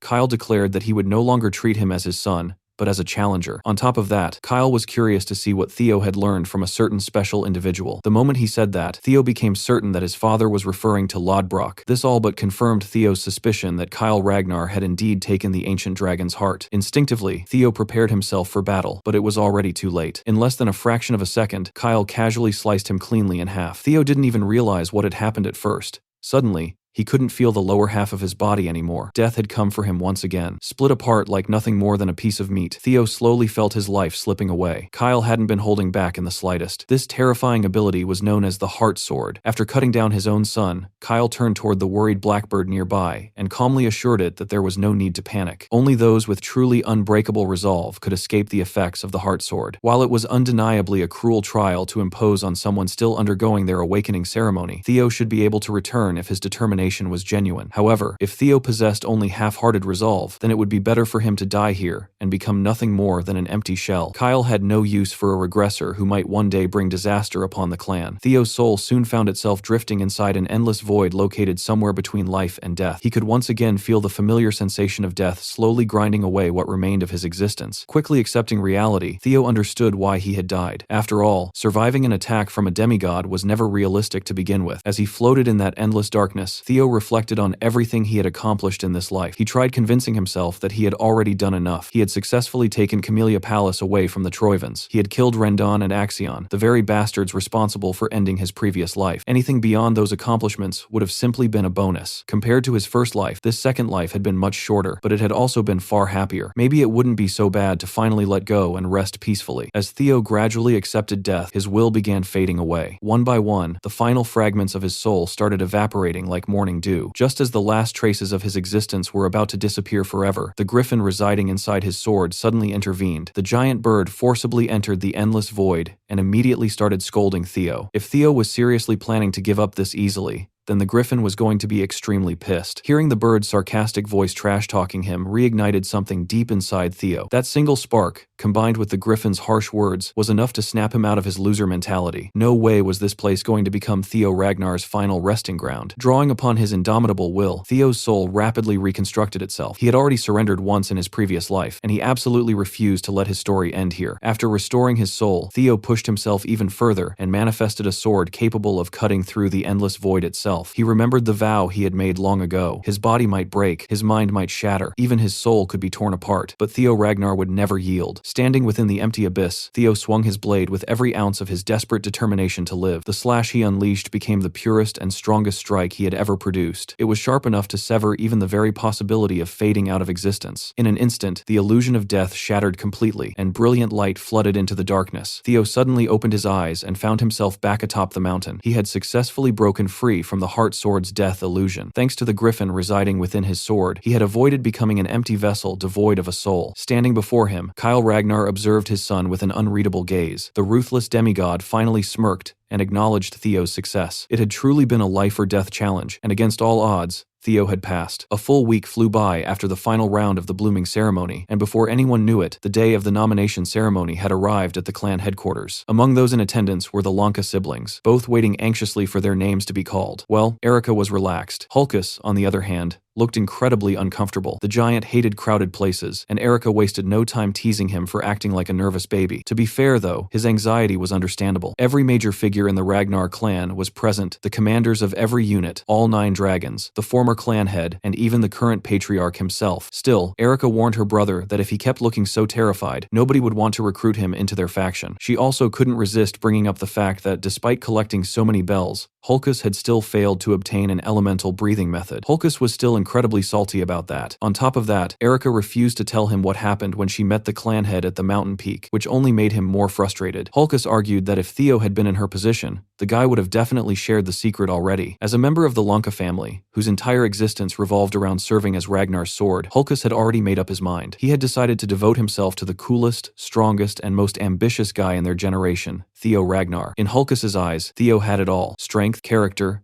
and overwhelming ambition. The glazing was absolutely unreal. Even though the two had barely spoken, Hulkus had already decided to bet his life on the young master. Since the patriarch apparently wasn't taking Theo directly into the clan head's manor, there was still a chance for ordinary recruits like Hulkus and the countless Theo fans to join whatever faction their idol eventually chose. The loud chatter filling the arena was suddenly interrupted by the booming sound of ceremonial drums, signaling the official start of the nomination ceremony. Without wasting any time, the announcer called forward the overall valedictorian of the current generation, Theo Ragnar. The crowd instantly erupted into cheers. Both civilians and swordsmen alike celebrated the young man who had once been ridiculed and mocked by everyone around him. Theo calmly accepted their applause with a smile as he stepped before the clan's higher-ups. Among the crowd, Evelyn silently cheered for the young master she had personally helped raise. Deep down, she hoped Theo would join the white-armored dragon cavalry, though she knew that was little more than a selfish wish. Theo had proven himself beyond doubt. As valedictorian, he had dominated every category and outperformed every single one of his peers. Just as he was about to choose his faction, an unexpected figure suddenly stood up from among the 9 dragons. It was Ed Troyven, the Sky Dragon himself and director of the Central Intelligence Bureau. The atmosphere instantly became tense. Many spectators worried that the madman might try something reckless to avenge his nephew Axion. Naturally, that would have been suicide considering the number of monsters gathered in the arena. Even the announcer firmly ordered Ed to sit back down. Theo himself assumed the man was still grieving Axion's death, but he wasn't particularly worried while standing under the protection of so many powerful figures. To everyone's complete shock, however, Ed suddenly displayed a bright, fake smile and formally invited Theo to join the Central Intelligence Bureau as its new deputy director. The entire audience was dumbfounded. Theo had literally killed the man's nephew, and somehow he was being rewarded with one of the most prestigious positions in the clan. Being named valedictorian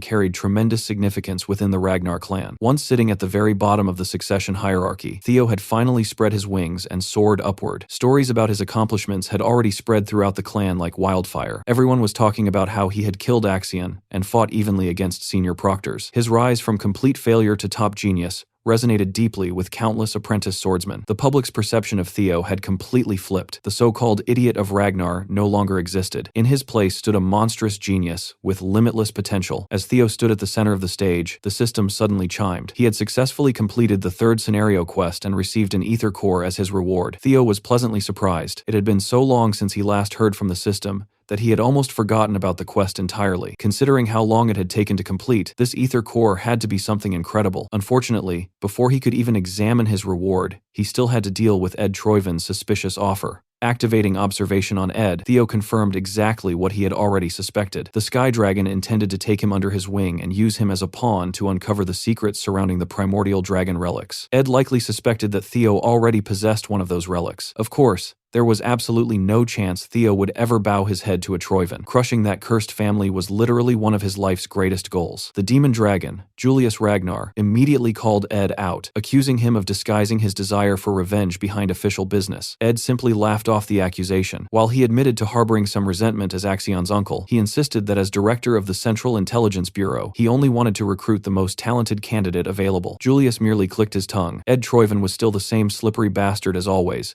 constantly scheming behind the scenes. Before the argument could escalate further, the announcer quickly intervened and ordered the 9 dragons to stop interrupting the ceremony. When Theo was asked whether he already had a faction in mind, he calmly answered that he had not made a final decision yet. Instead, he wanted to hear what every faction had to offer first. In other words, he had effectively started a bidding war for his services. The first person to jump in was the sword dragon herself, Osa Ragnar Plunus, the director of the Plum Blossom Palace. She offered to take Theo as her direct disciple and make him a junior lord. Since Lady Plum Blossom had no children of her own, becoming her disciple was essentially the same as becoming her adopted son and future successor to the Sword Dragon title. It was an absurdly attractive offer. Unsurprisingly, other major figures soon joined the bidding war, but before anyone could continue, a thunderous figure suddenly crashed down from the sky. Wrapped completely in bandages and wearing a mask, Robert Ragnar, the Black Dragon and leader of Black Snow, had arrived. The audience was stunned. Most people had never even seen the man appear publicly before. Apparently, he had been observing Theo since the very beginning of the awakening ceremony. Robert admitted that Kyle had been right about the boy being interesting. If Theo joined Black Snow, Robert would immediately grant him the title of Null Snow. Within Black Snow, agents typically operated in complete secrecy. However,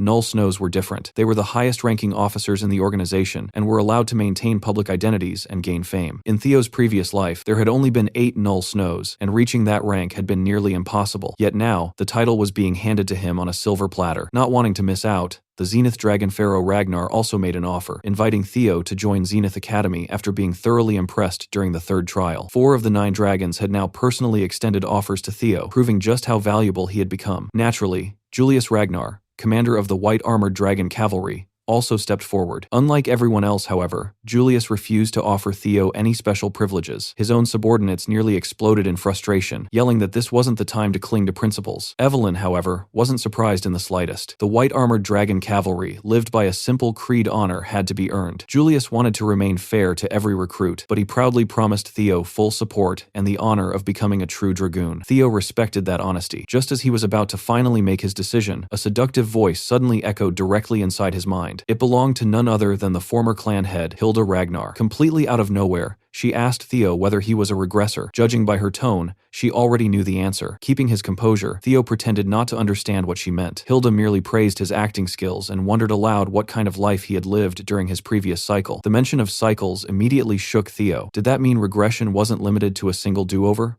While Theo internally suffered an existential crisis, the rest of the arena was still waiting for his decision. Asking for more time, Theo tried to organize his thoughts. Hilda found his reaction amusing and assured him there was no need to hide. After all, she herself was also a regressor. The difference was that she had already exhausted all the cycles available to her. In other words, his ridiculously attractive fine-ass grandma had lived through multiple regressions. That revelation completely shattered Theo's understanding of reality. Hoping for answers, Theo immediately asked her what exactly these cycles meant. Hilda seemed genuinely surprised that he didn't know something so basic. Apparently, Kyle had never told him anything, which honestly wasn't surprising considering the Patriarch's deep hatred toward regressors. In fact, Hilda thought it was strange that Kyle had allowed Theo to live at all, even if he was his own son. That probably explained why Theo had been forced to undergo such a brutal life-or-death test atop the mountain. Pleased by Theo's hunger for knowledge, Hilda promised to explain everything later. If Theo truly wanted to uncover the secrets of the Ragnar clan and the world itself, then he needed to seek her out after the ceremony. Suddenly, Theo realized that during their mountain encounter, His father had given him nothing but the merciless heartsword treatment. Knowing now that Kyle hated regressors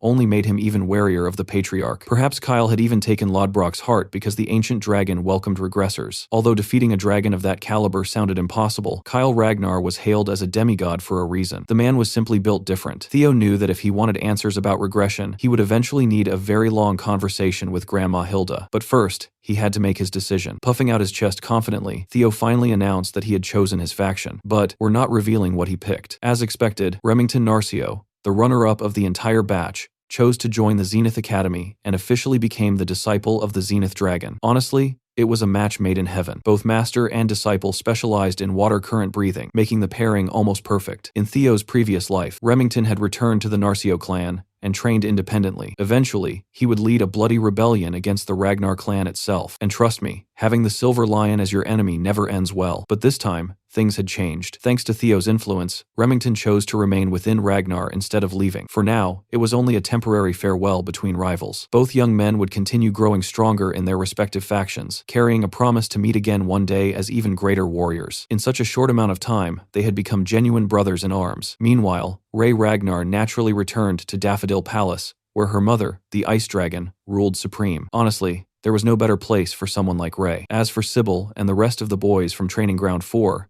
they desperately wanted to follow Theo into his chosen faction. Unfortunately, their grades simply weren't high enough to gain admission there. Although it saddened Theo to part ways with his comrades, he understood that this separation was necessary. He looked forward to seeing each of them spread their wings and walk their own paths. After the ceremony ended and everyone began dispersing, the Lanka siblings approached Theo. Hulkus awkwardly tried to act like ending up in the same faction as Theo had been nothing more than a coincidence. Theo, of course, politely greeted both siblings and sincerely thanked them for helping him during the second stage of the blooming ceremony. Erica immediately informed Theo that she intended to collect that debt someday in the future. After all, she had a thing for strong men, and apparently so did her gigantic brother. Before their conversation could continue, one of the supervisors ordered the recruits to focus because their commander was about to arrive. Naturally, Theo had chosen the most honorable military unit in the entire Ragnar clan, the White Armored Dragon Cavalry. It was the perfect place for him to build influence and begin his campaign toward becoming the next clan head. The legendary demon dragon, Julius Ragnar, personally led the cavalry. Theo would have to postpone his conversation with Grandma Hilda for now. At the moment, it was time for the rookies to declare their ambitions. Hulkus loudly announced that he intended to become an amazing dragoon. Some recruits declared that they wanted fame and glory. Erica boldly proclaimed that she would become the strongest of her generation, though accomplishing that would be incredibly difficult. One recruit simply wished to earn Commander Julius's acknowledgement, earning himself some rather strange looks from everyone around him. Finally, it was Theo's turn. Knowing that the Great War would inevitably arrive in 5 years, Theo fearlessly declared that he would become the commander of the White Armored Dragon Cavalry within that same time frame. Saying something like that directly in front of the current commander required an absurd amount of courage. Surprisingly,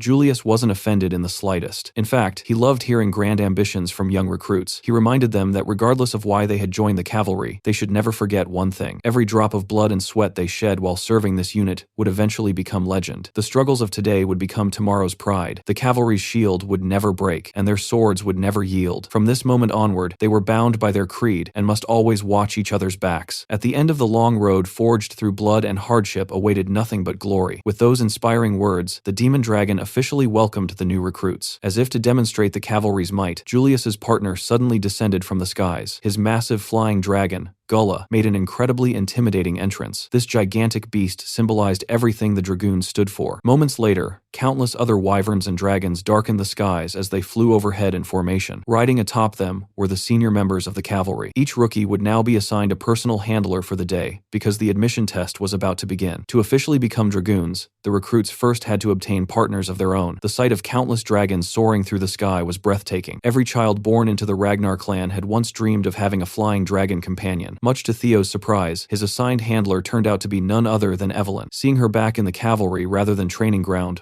shocked him. Curious, Theo asked whether she had finally returned to active duty. With a bright smile, Evelyn revealed that she had indeed resumed her duties thanks to her brand new prosthetic arm, crafted by the demon craftsman Kirsten herself. A few days earlier, Cecilia and Kirsten had personally visited Evelyn to thank her for supporting Theo all this time. At the time, Evelyn had been in the middle of training the boys from Training Ground 4. True to her nature, Evelyn immediately downplayed her own contributions, insisting that Theo's achievements were entirely the result of his natural talent. Cecilia, however, disagreed. She believed that Evelyn's encouragement and unwavering support had played an enormous role in shaping Theo into the person he had become. Knowing that her son had someone as dependable as Evelyn by his side, Cecilia wanted to repay her somehow. Even then, Evelyn continued speaking poorly of herself. Kirsten didn't like hearing that. The elf explained that people who shine brightly enough to guide others through darkness often fail to realize just how radiant they truly are. Kirsten could see that hidden brilliance inside the one-armed swordswoman and wanted to help her shine even brighter. Now, thanks to her new arm, Evelyn had reclaimed the life she loved most as one of the white-armored dragon cavalry's elite dragoons. Apparently, Cecilia had even told Evelyn that Theo himself was responsible for arranging the favor, allowing her to ride her beloved dragon once again. Theo had absolutely no idea any of this had happened behind the scenes. Even without him knowing, his mother continued proving that she was simply the best mom in existence. Deeply moved by everything that had been done for her, Evelyn swore her loyalty to Theo and pledged to become his personal sword. Theo gladly accepted her oath as the two flew toward the dangerous nesting grounds of the white-armored dragon cavalry. The White Dragon Nest was an incredibly hostile place and hardly suitable for human habitation. Despite its name, it primarily housed numerous species of flying wyverns rather than true dragons. It was also where the cavalry conducted its admission test. Failing to bond with a suitable partner meant immediate disqualification from the cavalry, though outright failures were rare. Theo wasn't particularly worried about himself, but he did feel slightly concerned about the brutish Lanka siblings. Evelyn explained that choosing a partner wasn't based on strength or logic. It was more about instinct, chemistry, and pure vibes. When you found the right partner, you simply knew. Their first stop was the territory of Opterex, massive brown-scaled wyverns known for their tyrannical and predatory nature. Next, they visited the lair of the poisonous Avery species. These serpentine wyverns could spray deadly violet poison mist and strike enemies using lethal stingers. They then observed the blade dragons, Sigia, which were surprisingly docile herbivores that preferred living underground and relied on ambush tactics for defense. Flying high above them were the velociraptors, speed dragons that were small, intelligent, hunted in packs, and breathed fire from their mouths. These four categories made up the majority of the cavalry's wyvern population. Unfortunately, Theo didn't feel any connection with any of them. Instead, memories from his previous life resurfaced. 6 years after the Great War began, a horrifying mutated wyvern had attacked the White Dragon Nest. The beast massacred hundreds of mounts belonging to the cavalry, burned 8 villages to ashes, and killed dozens of warriors. The Ragnar clan had ultimately classified it as a Class 2 calamity and named it the Evil Shadow Dragon. In the end, it had taken both the Demon Dragon and the Sword Dragon working together to finally bring the monster down. The creature earned its name because of its terrifying ability to hide within shadows. If possible, Theo would absolutely love to bond with that anomaly. Recalling his memories carefully, Theo remembered one extremely obvious characteristic that distinguished the beast. After searching for quite some time, he finally spotted exactly what he had been looking for. Meanwhile, while the recruits searched for partners, Commander Julius relaxed atop the dangerous cliffs alongside Gulla. His peaceful moment was interrupted by the arrival of the sword dragon, Osa Ragnar Plunus. Surprisingly, Julius didn't seem bothered. After all, he had just recruited the greatest talent in the clan's history. Osa, however, had come precisely because of Theo. She knew Julius intended to mold the boy into one of the cavalry's future pillars. Julius neither confirmed nor denied her suspicions. He knew that careless words often led to downfall. Nevertheless, Osa could easily tell that Julius was planning something much bigger than he was willing to admit. Fortunately, she hadn't come to argue. Instead, she proposed something unprecedented for Theo's sake: joint mentorship. Despite Theo already belonging to the cavalry, Osa suggested that both factions work together to guide the young prodigy. Such a proposal was practically unheard of, since Ragnar factions almost never cooperated or bent tradition for a single recruit. Back to the action, Theo and Evelyn flew toward a remote corner of the nest that Theo had spotted from afar. As they got closer, they found 4 young wyverns ganging up on a single bluish-white wyvern. Evelyn immediately recognized the poor creature. Apparently, the cavalry had been aware of this particular wyvern situation for a long time. No matter what methods they tried, nothing worked. The other wyverns constantly ostracized him because he wasn't considered pure-blooded. The poor guy was the offspring of a female wyvern and a male vapor. Yes, somehow a wyvern and a vapor had actually reproduced. The problem was that vapors were Class 1 demonic fiends that lived deep within the Demon Sea. These monsters were basically living calamities. If even one of them ever managed to cross the Great Wall, entire regions could be devastated. Not only were they absurdly dangerous,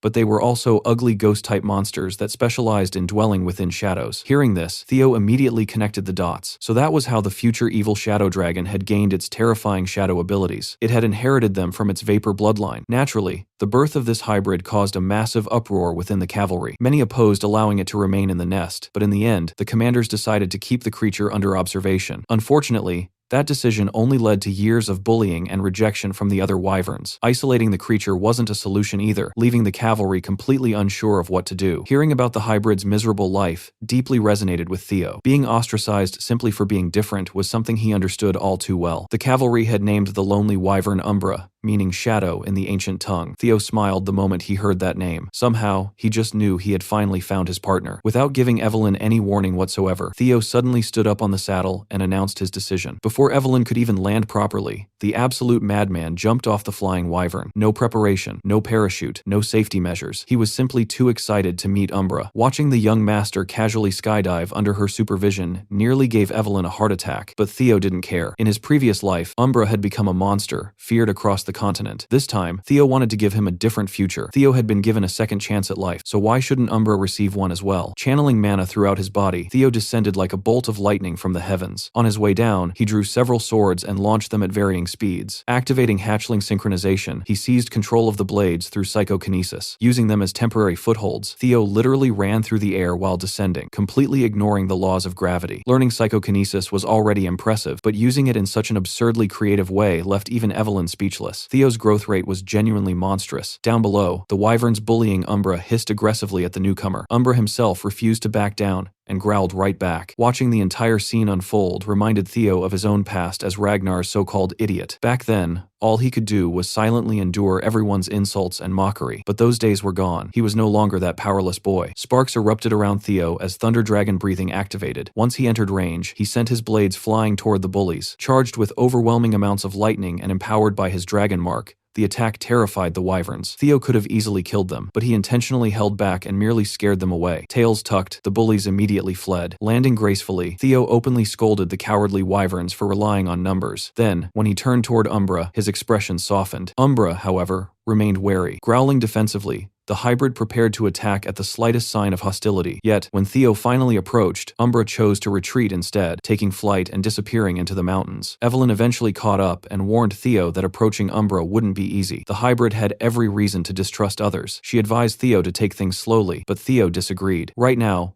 what Umbra needed most wasn't caution, it was companionship. After all, why would a creature continue living near the nest, despite being constantly rejected? The answer was simple. Umbra was lonely. Emotional wounds often hurt far more than physical injuries. Considering the hybrid's condition, Theo doubted he could have flown very far. As expected, after searching the nearby peaks, they found Umbra resting atop a rocky outcrop. Even though he was exhausted and injured, Umbra immediately forced himself to stand when the humans arrived. Countless dragoons had attempted to tame him before, but every single one had failed. Given his experiences, Umbra's caution toward humans was understandable. Theo asked Evelyn to fetch some food while he tried connecting with Umbra personally. Slowly walking forward, Theo was immediately met with wyvern fear. Without hesitation, he countered with Lesser Drake's fear. For a moment, man and beast clashed through pure aura alone. Eventually, Theo's overwhelming presence steadily suppressed Umbra's. The hybrid braced himself for violence, but instead, Theo gently poured a healing potion over his wounds. As the medicine worked its magic, Umbra felt his injuries rapidly heal, and some of his strength return. Once the worst wounds had been treated, Theo gently petted the lonely hybrid. Umbra was completely confused. His entire life had consisted of nothing but pain, rejection, and loneliness. Yet now, a human was showing him genuine kindness. Thanks to his dragon heart, Theo could actually feel Umbra's emotions. He sensed the burning rage Umbra held toward the herd that had rejected him. At the same time, he could feel the heartbreaking sadness born from Umbra's desire to still belong among them. But stronger than anything else was the crushing loneliness buried deep inside the hybrid's heart. Theo also sensed Umbra's conflicted feelings toward him. The wyvern remained wary of this strange human who had suddenly appeared and offered warmth. Yet deep down, Umbra desperately hoped that warmth wouldn't disappear. He didn't want Theo to leave. In response, Theo solemnly promised that he would never abandon him. Then, to solidify their bond, Theo presented Umbra with the precious gem he had received from his previous mission. The shiny treasure instantly captivated the hybrid. Although Umbra tried acting like a tsundere and resisting temptation, there was nothing he could do when Theo personally placed the gem around his neck. Theo sweetened the deal even further by promising that if Umbra stayed with him, there would be plenty more treasures in the future. He even proposed decorating future saddles and armor with priceless gemstones, creating the flashiest equipment imaginable. They might even need to rob someone's grandmother to afford it. Ironically,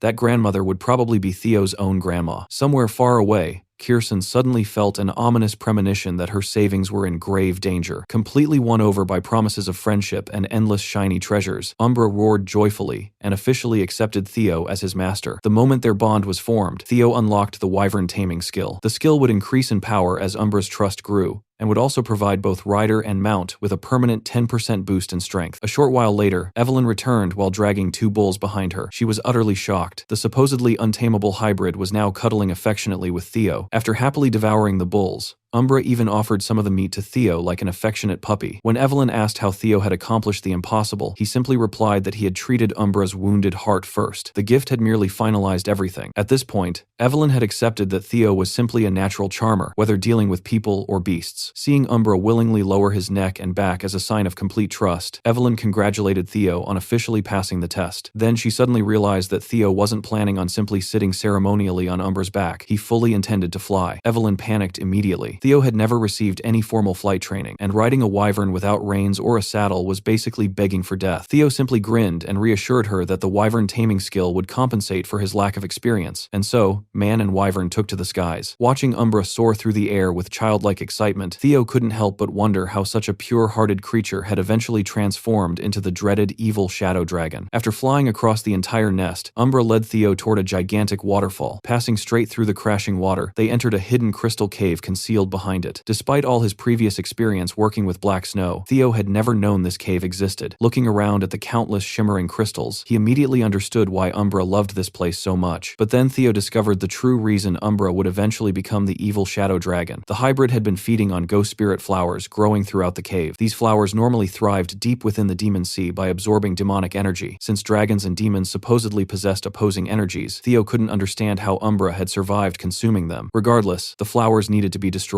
Umbra strongly objected, but Theo promised not to touch the beautiful crystals, eventually calming him down. Venturing deeper into the cavern, Theo stumbled upon something even more shocking, an emaciated corpse chained to a wall. Judging by its condition, the man had been dead for at least 10 years, yet decomposition was strangely minimal. While the cave's cold temperature helped preserve the body, Theo recognized another factor at play. The corpse still radiated immense magical power, suggesting that this individual had once been an incredibly powerful martial expert. Deciding to investigate later, Theo turned away from the body, but the moment he did, the supposedly dead corpse suddenly opened its eyes with overwhelming hatred burning within them. Then, with a resentful scream, the corpse shouted a single name, Kyle. The moment the chained corpse came back to life, Umbra instantly reacted. Without hesitation, the young wyvern slammed the undead creature deep into the cave wall, roaring furiously at the thing that dared show hostility toward his master. But even after being pinned, the corpse kept screaming the names Kyle and Robert Ragnar over and over again. Realizing that his new companion might be in danger, Theo moved to intervene. Big mistake. The corpse suddenly lunged and sank its rotten teeth into Umbra's foot. Acting on instinct, Theo threw himself in the way and sacrificed his own arm to protect Umbra. The corpse immediately latched onto Theo instead, refusing to let go while endlessly cursing Kyle and Robert Ragnar from beyond the grave. Whoever this mysterious dead man was, he clearly had a deep connection with both Theo's father and the Black Dragon. Thankfully, Evelyn arrived just in time. Using the white-armored dragon cavalry's shared technique, Blade Barrage, she unleashed countless thrusts in an instant and practically erased the corpse's head from existence. Theo was finally freed, but the damage had already been done. Falling to his knees, he apologized for causing trouble as unbearable pain spread throughout his entire body. The bite had injected him with a deadly toxin infused with demonic energy. Without immediate treatment, Theo would die an agonizing death. Panicking, Evelyn tried to carry him back to headquarters, but Umbra aggressively blocked her path and repeatedly nudged her away, almost as if he was trying to communicate something. Sensing his partner's intentions, Theo asked if Umbra knew a way to save him. Despite Evelyn's objections,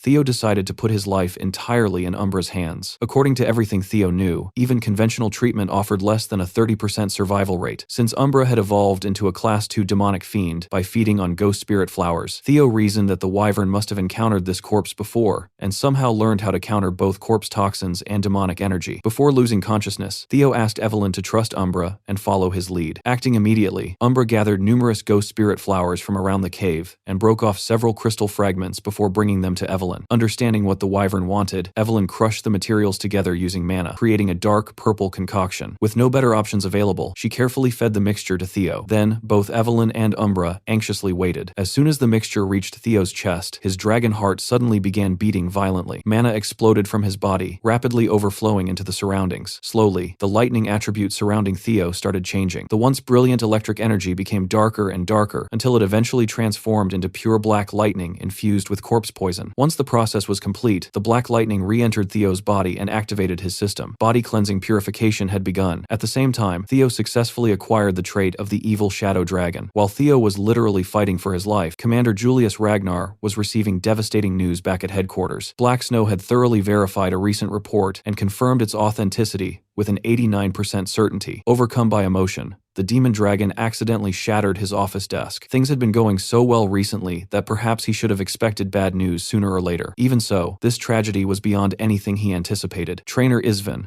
captain of the White Armored Dragon Cavalry's 5th platoon, along with 15 of his men, had all perished in battle. Meanwhile, Theo's purification continued. Body cleansing purification was an ancient secret art capable of removing impurities from the body and dramatically improving one's magical aptitude. Normally, it required multiple incredibly powerful experts channeling their mana for days. And even then, it only worked reliably on children under 5 years old. For Theo to undergo this process naturally required an absurd series of coincidences. The corpse toxin flooding his body contained immense magical energy and demonic essence derived from ghost spirit flowers. Umbra's antidote then acted as a stabilizer, creating the perfect balance between poison and purification. Instead of dying or simply being cured, Theo began absorbing the toxin's power directly into himself. Eventually, Theo woke up to find both Evelyn and Umbra waiting anxiously beside him. Feeling slightly exhausted, he apologized for making them worry. Both of them visibly relaxed in relief. Upon checking his status window, Theo nearly lost his mind. He had effectively become the second incarnation of the evil shadow dragon. The purification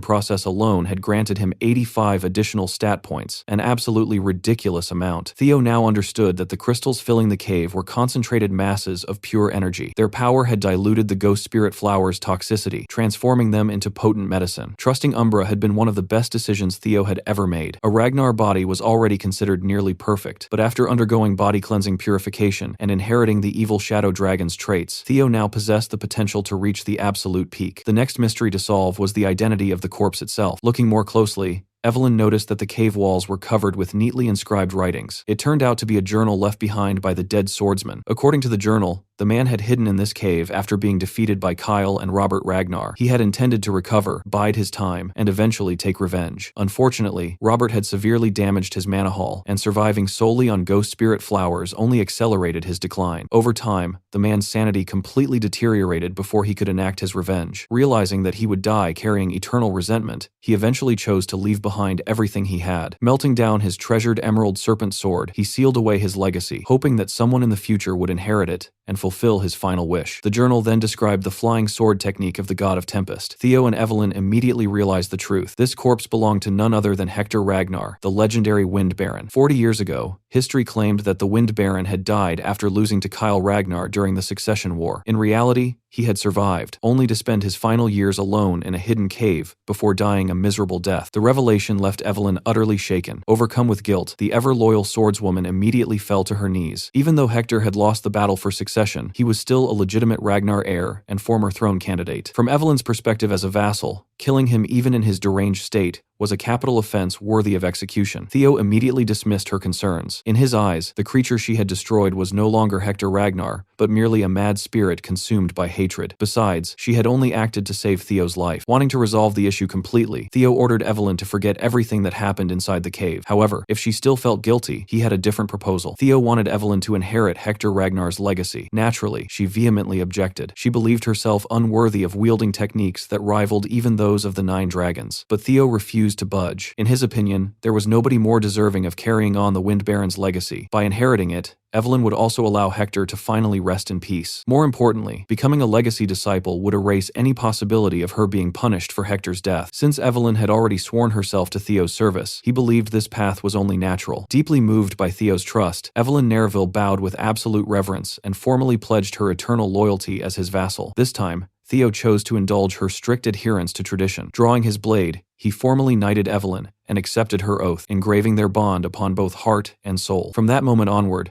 Evelyn officially became Theo Ragnar's first sword, with Umbra serving as witness to the newly forged lord-vassal relationship. By the time sunset arrived, Most of the recruits had already returned to White Armored Dragon Cavalry headquarters. Hulkus proudly boasted about returning before Theo, only for his confidence to be instantly shattered when Theo finally arrived, riding the most bizarre mount anyone had ever seen. Many veteran dragoons immediately recognized Umbra as the troublesome half-blood nobody could tame. Seeing that Theo had succeeded where everyone else had failed, they simply chalked it up to him being the greatest prodigy of the millennium. After submitting their report, Evelyn asked about Commander Julius's whereabouts. Other dragoons explained that the commander had rushed to his office after receiving urgent news. Moments later, Julius himself returned alongside Gullah, making an intimidating entrance. The atmosphere instantly became heavy. Julius apologized for delivering bad news immediately after the admission test, but every veteran and rookie present would be deployed to Fort Blanky at once. Confusion spread through headquarters. Only Theo understood what was happening. The Ceres Merchant Guild hostage incident at Fort Blanky had finally begun. Behind the scenes, this entire operation was connected to the theft of the Dragon Slayer sword, Balmong, an essential piece in Ed Troiven's future coup. One dragoon questioned how untrained recruits could possibly be deployed so soon. Julius bluntly revealed the truth. Trainer Isvin and the entirety of 5th Platoon had disappeared. Since Black Snow estimated their deaths with 89% certainty, all available personnel would temporarily assume the identity and responsibilities of 5th Platoon. Evelyn was assigned as acting captain. The rookies now had only 3 days to cram all of their basic training. Although Julius refused to believe that the legendary Isven had truly fallen, he burned with the desire for revenge. With that, the commander left. Theo couldn't shake the feeling that these changes might be another butterfly effect caused by his own actions. If his interference had altered history, then he intended to see things through personally. At that exact moment, the system notified him that a hidden quest had begun. The quest to obtain the Dragon Slayer sword, Balmong, had officially started. After enduring 3 brutal days of non-stop basic training, the newly formed 5th Platoon was finally deployed. The weather around the northern stronghold was freezing to the point of being unbearable. On top of one of the watchtowers, a lone bandit guard suddenly noticed something enormous blocking out the moonlight. At first, he couldn't make sense of what he was seeing. Then realization hit him. It was an entire battalion of wyverns from the White Armored Dragon Cavalry. Before the terrified guard could even raise the alarm, the watchtower exploded into pieces. Under Evelyn's command, bombs rained down from the skies as the dragoons turned their wyverns into literal World War II-style bombers. The aerial bombardment was executed with terrifying precision, reducing key sections of the stronghold to rubble almost instantly. Panicked bandits desperately rushed inside the fortress, hoping its walls would protect them. Unfortunately for them, they were far too slow. The dragoons had already dismounted and begun cutting down every surviving straggler. Evelyn calmly directed her troops, and the cavalry slaughtered every bandit they encountered. This was the price of provoking the White Armored Dragon Cavalry. Meanwhile, the man responsible for smuggling the legendary Dragon Slayer sword, Balmong, was feeling incredibly lucky. He had left the stronghold before the attack began and believed all that remained was to deliver the sword, collect his reward, and spend the rest of his life enjoying unimaginable wealth. Sadly for him, he had been doomed from the very beginning. A mysterious hooded figure casually beheaded him before he could even celebrate. With Balmong successfully smuggled out, the hooded figures could finally move on to the next phase of their plan. Rolling out long-range cannons, they prepared to exterminate the cavalry. Back inside the fortress,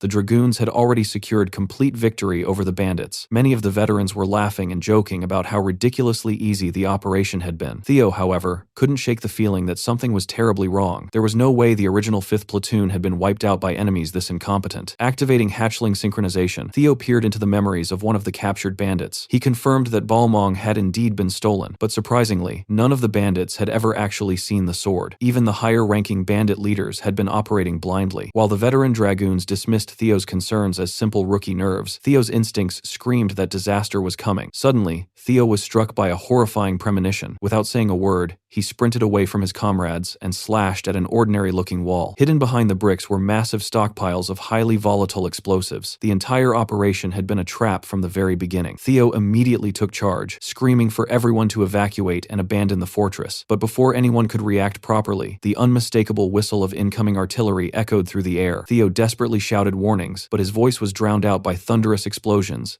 as cannonballs struck the fortress with deadly accuracy. The first barrage hit its targets perfectly. Then the mysterious hooded attackers began reloading. From every direction, they bombarded the already explosive-filled fortress, determined to exterminate the new 5th Platoon completely. Their orders were absolute. Not a single survivor could be allowed to escape. Elsewhere, the mastermind behind the operation sat alone beneath the moonlight. It was Emil Ragnar, the former mistress of Camellia Palace. Cradling the headless corpse of her son Axion in her arms, The grieving woman had completely lost her sanity. She wanted Theo Ragnar dead at any cost. Back in the fortress, the explosions created chaos, allowing many captured bandits to attempt escape. Evelyn immediately ordered an execution spree. The dragoons ruthlessly put down every escaping criminal, while the fortress continued collapsing around them. Even Evelyn was beginning to suspect something deeper was happening. There was no way the original 5th platoon had fallen to these pathetic bandits. Suddenly, another artillery shell exploded near her position, and Evelyn narrowly avoided being blown apart. With the second bombardment underway, she prioritized the safety of her troops and ordered a full retreat. By then, the remaining rookies had finally regrouped with Evelyn's battalion. Now reunited,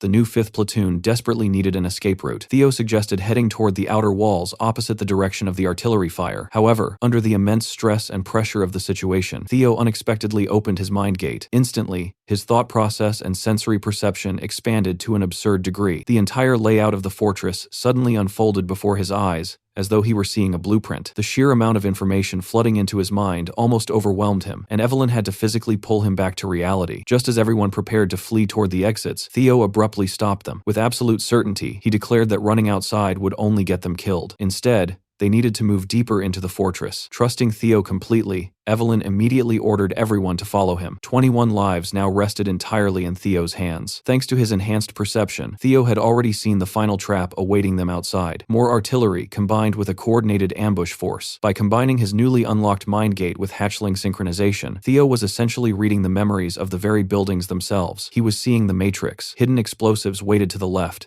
Incoming artillery targeted the right. The only safe path lay down the central staircase leading underground. Following Theo, everyone sprinted for their lives, while Evelyn stayed at the rear to ensure nobody was left behind. Unfortunately, their escape route ended in a dead end. Panic spread instantly. To make matters worse, the ceiling above them began collapsing as enormous chunks of debris rained down. Outside, the hooded Troivan agents celebrated what they believed was a successful extermination. Having exhausted every artillery shell, they prepared to enter the ruins personally. Even if Theo's body had been blown apart, they intended to gather enough remains to prove his death. But things didn't go according to plan. At the last possible moment, Theo unleashed a desperate slash that shattered the floor beneath the platoon. Everyone plummeted into a hidden underground chamber, narrowly escaping death. Below, they encountered several surviving bandit guards, but Evelyn's dragoons made short work of them. Holkus alone practically demolished them. Beyond the battle, Theo discovered an underground prison. To everyone's shock, among the prisoners was Captain Isven himself. After being freed, Isven explained everything. The Central Intelligence Bureau had orchestrated the entire operation. However, neither Isven nor his men looked particularly enthusiastic about their rescue. All of them had suffered horrific injuries and lost limbs, including Isven himself. Evelyn was furious. She had always suspected Ed Troivan was involved in shady dealings, but she had never imagined such blatant treason. The idea of Ragnar clansmen raising swords against fellow clansmen was unforgivable. According to Ragnar law, treason deserved only one punishment: death. Still, Isven cautioned the younger soldiers against acting recklessly. Their enemies had planned this operation meticulously. Facing them head-on with their limited numbers would be suicide. Their immediate priority should be contacting Black Snow agents stationed nearby. Unfortunately, Theo pointed out an unpleasant truth. The fact that no reinforcements had arrived likely meant the hidden Black Snow agents had already been eliminated. Nevertheless, Theo had a plan. Since the traitors wanted a perfect cover-up, they would eventually enter the ruins personally to confirm everyone's deaths. Believing themselves victorious, they would inevitably lower their guard while searching through corpses. The cavalry could exploit this by hiding among the rubble and launching an ambush of their own. Captain Isven carefully studied Theo as the young prodigy explained his strategy. The old captain immediately realized that Theo had recently opened his mind gate, an astonishing achievement for someone so young. Feeling both old and inspired, Isven admitted that he had nearly given up too soon. Thankfully, the next generation clearly possessed exceptional leaders. Reignited by Theo's courage, Isven rose to his feet, literally standing on his one remaining leg, and rallied his men. The original and new 5th platoons would fight together. Soon afterward, Troivan agents flooded the ruins, methodically searching for bodies. They overturned every piece of debris, brutally executing any survivors they found. Yet, despite searching for quite some time, they discovered only dead Black Skull bandits and not a single dragoon corpse. The western sector was empty. The eastern sector yielded nothing. Even the ambush teams stationed outside reported that nobody had escaped. Realizing something was wrong, the enemy commander immediately ordered his men to halt the search, but it was already too late. Blood erupted across the battlefield as the hidden cavalry launched their counterattack. Evelyn nearly pierced the traitorous captain's head with her opening strike. A fierce clash erupted between the two opposing captains. The Troivan captain attempted every dirty trick imaginable, but Evelyn was far too skilled to fall for such tactics. Gracefully evading his attacks, she quickly regained control of the battle. The captain desperately screamed warnings to his men, ordering them to reform their ranks, but most of them had already been cut down by the elite dragoons. With the truth of their betrayal now exposed, Evelyn declared herself the executor of Ragnar law and sentenced every traitor to death. Refusing to surrender, the Troivan captain fought desperately, exchanging blows with Evelyn and launching surprisingly competent counterattacks. Deep down, he couldn't understand how these wyvern-riding bastards had survived total annihilation. That brief confusion proved fatal. Seizing the opening, Evelyn unleashed a devastating strike that narrowly missed decapitating him. She relentlessly pressed her advantage, carving through his flesh and leaving him bleeding from countless wounds. Finally, Evelyn addressed the surviving members of the Central Intelligence Bureau and demanded their surrender. The moment the ambush succeeded, the battle had already become checkmate. Any remaining resistance was completely futile. Those who surrendered willingly would be spared and await proper judgment. Before any of his subordinates could even consider surrendering,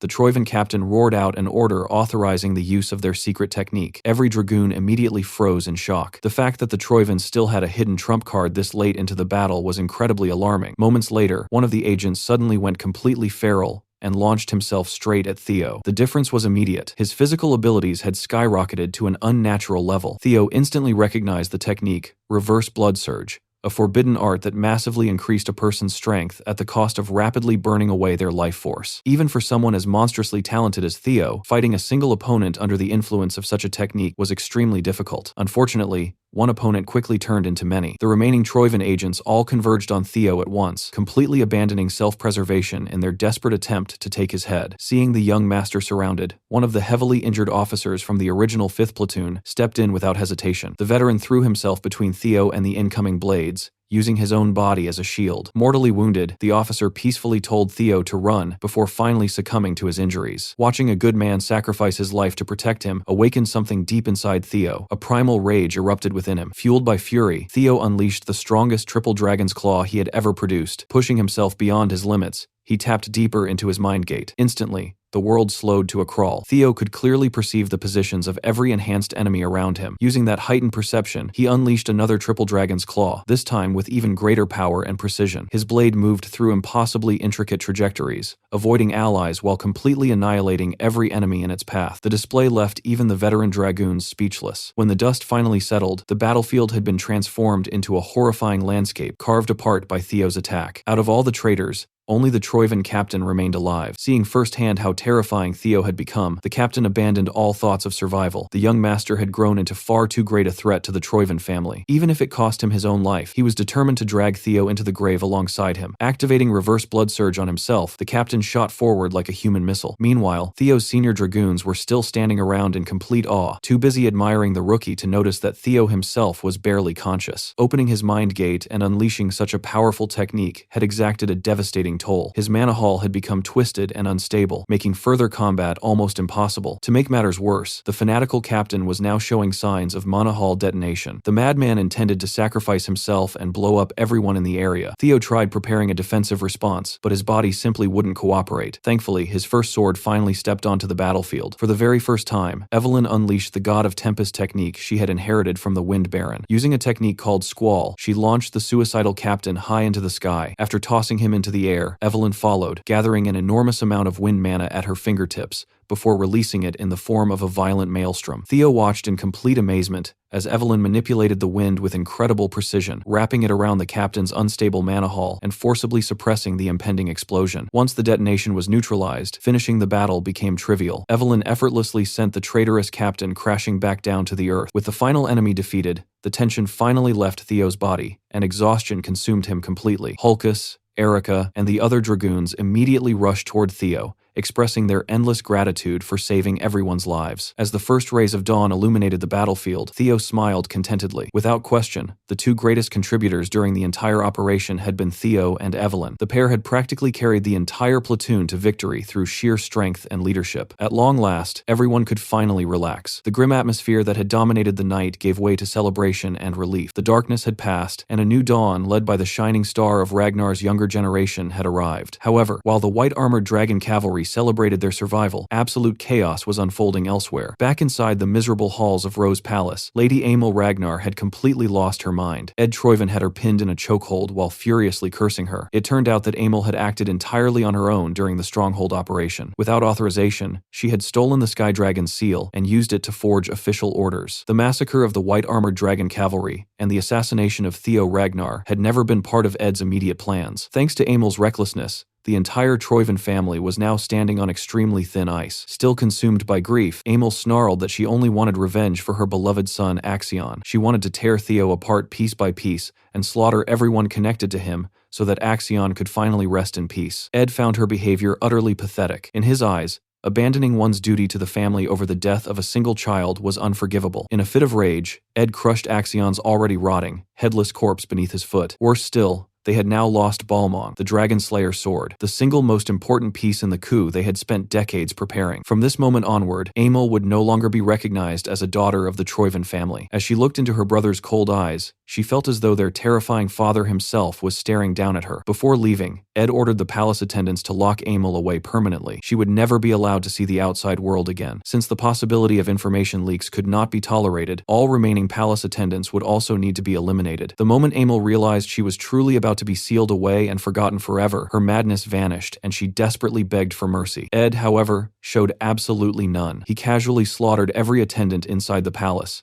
venting his frustration over the collapse of his meticulously crafted plans. Thinking back on everything that had gone wrong recently, Ed realized that nearly every failure could be traced back to a single person, Theo Ragnar. The Sky Dragon had finally reached his limit. More than anything else, he now wanted to personally rip that boy apart with his own hands. With the first mission officially ending in success, Theo finally got some breathing room to check out the loot he had picked up. During all the chaos at the stronghold, he had managed to secure the legendary Dragon Slayer sword, Balmong. Unfortunately, there was one huge problem: the sword was currently sealed. The moment Theo tried picking it up and getting a feel for the weapon, Balmong instantly rejected him. A violent shock surged through his body, forcing him to drop the blade immediately. Well, it wasn't called the Dragon Slayer sword for nothing. The sword's very nature was the complete opposite of Ragnar blood. If Theo wanted to wield it, he would first have to uncover the secrets hidden within the mystic. Mystics were relics left behind from the primordial mythic age. They were incredibly rare treasures, almost mythical in existence. Whoever successfully awakened one would gain powers similar to the heroes of ancient legends. These weren't ordinary artifacts. They were world-changing items capable of altering the course of history itself. In his previous life, Ed Troyven had eventually discovered Balmong's secrets. Remembering the Sky Dragon's actions back then,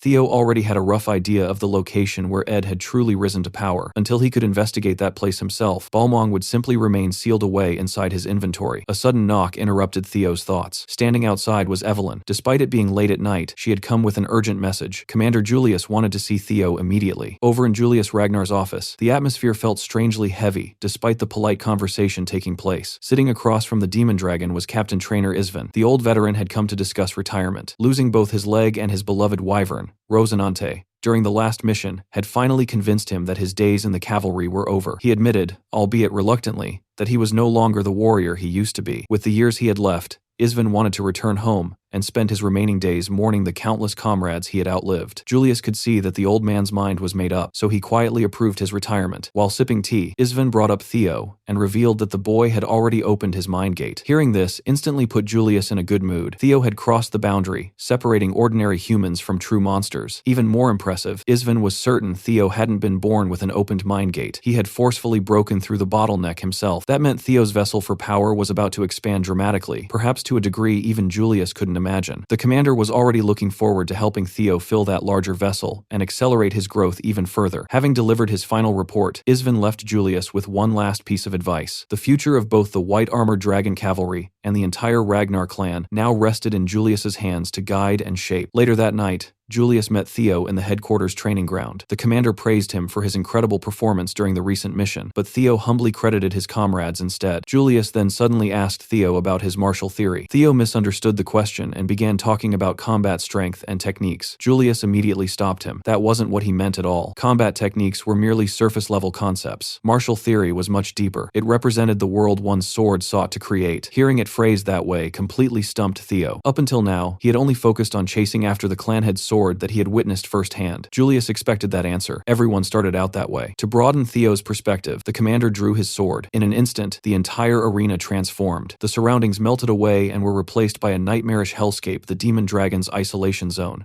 Unlike Lady Plumbossom's beautiful and vibrant world, Julius's domain radiated nothing but overwhelming destruction. It was essentially a domain expansion born from his martial theory. Julius explained that his sword embodied the essence of demonics. Just standing inside that world made Theo feel suffocated. Then Julius began demonstrating his swordsmanship. Heavy slashes, vicious blade spins, lethal thrusts, and endless killing techniques flowed together seamlessly. Theo could only watch in awe and fear. Once enough momentum had built up, Julius shattered his own world and summoned a massive crimson tidal wave that surrounded Theo from every direction. Theo felt utterly helpless, as if he was being consumed by something far beyond human understanding. Once the demonstration ended, Julius asked Theo what he had understood. Theo answered with 2 words: strength and destruction. To his surprise, Julius said he was absolutely correct. Those concepts formed the very core of demonics. The demonic sword was direct and straightforward. It existed to destroy everything in its path, even if it meant breaking itself in the process. Julius himself embodied destruction and death. The commander then asked Theo what he had learned from Lady Plumbossom's sword. Theo described it as beautiful and flashy. Julius nodded approvingly. Osa's sword represented life itself. Like a seed sprouting into a flower, it grew slowly, adapted endlessly, and continuously expanded until it finally bloomed. Theo had now witnessed 2 completely different interpretations of martial theory. Seeing him deep in thought, Julius posed another question. Were life and death truly opposite concepts? Most people would immediately answer yes. Julius hinted that reality might be much more complicated than that, but spoon-feeding the answer wouldn't be fun. With that, he dispelled his isolation zone and prepared to leave. Before walking away, Julius tossed a book toward Theo. The book contained an extensive written debate between Julius and Lady Osa regarding the principles of the sword. Somehow, Theo had unintentionally become the disciple of both the demon dragon and the sword dragon. The debate itself had taken place shortly after their conversation at the White Dragon Nest. Back then, after finishing the book, Julius had sulked because he realized he wouldn't be able to monopolize Theo's talent anymore. Osa simply wanted what was best for the boy, and Julius couldn't deny that. Theo's talent had already reached a level comparable to the other successor candidates. He was growing at an unprecedented speed, which meant he would inevitably hit a wall sooner than anyone else.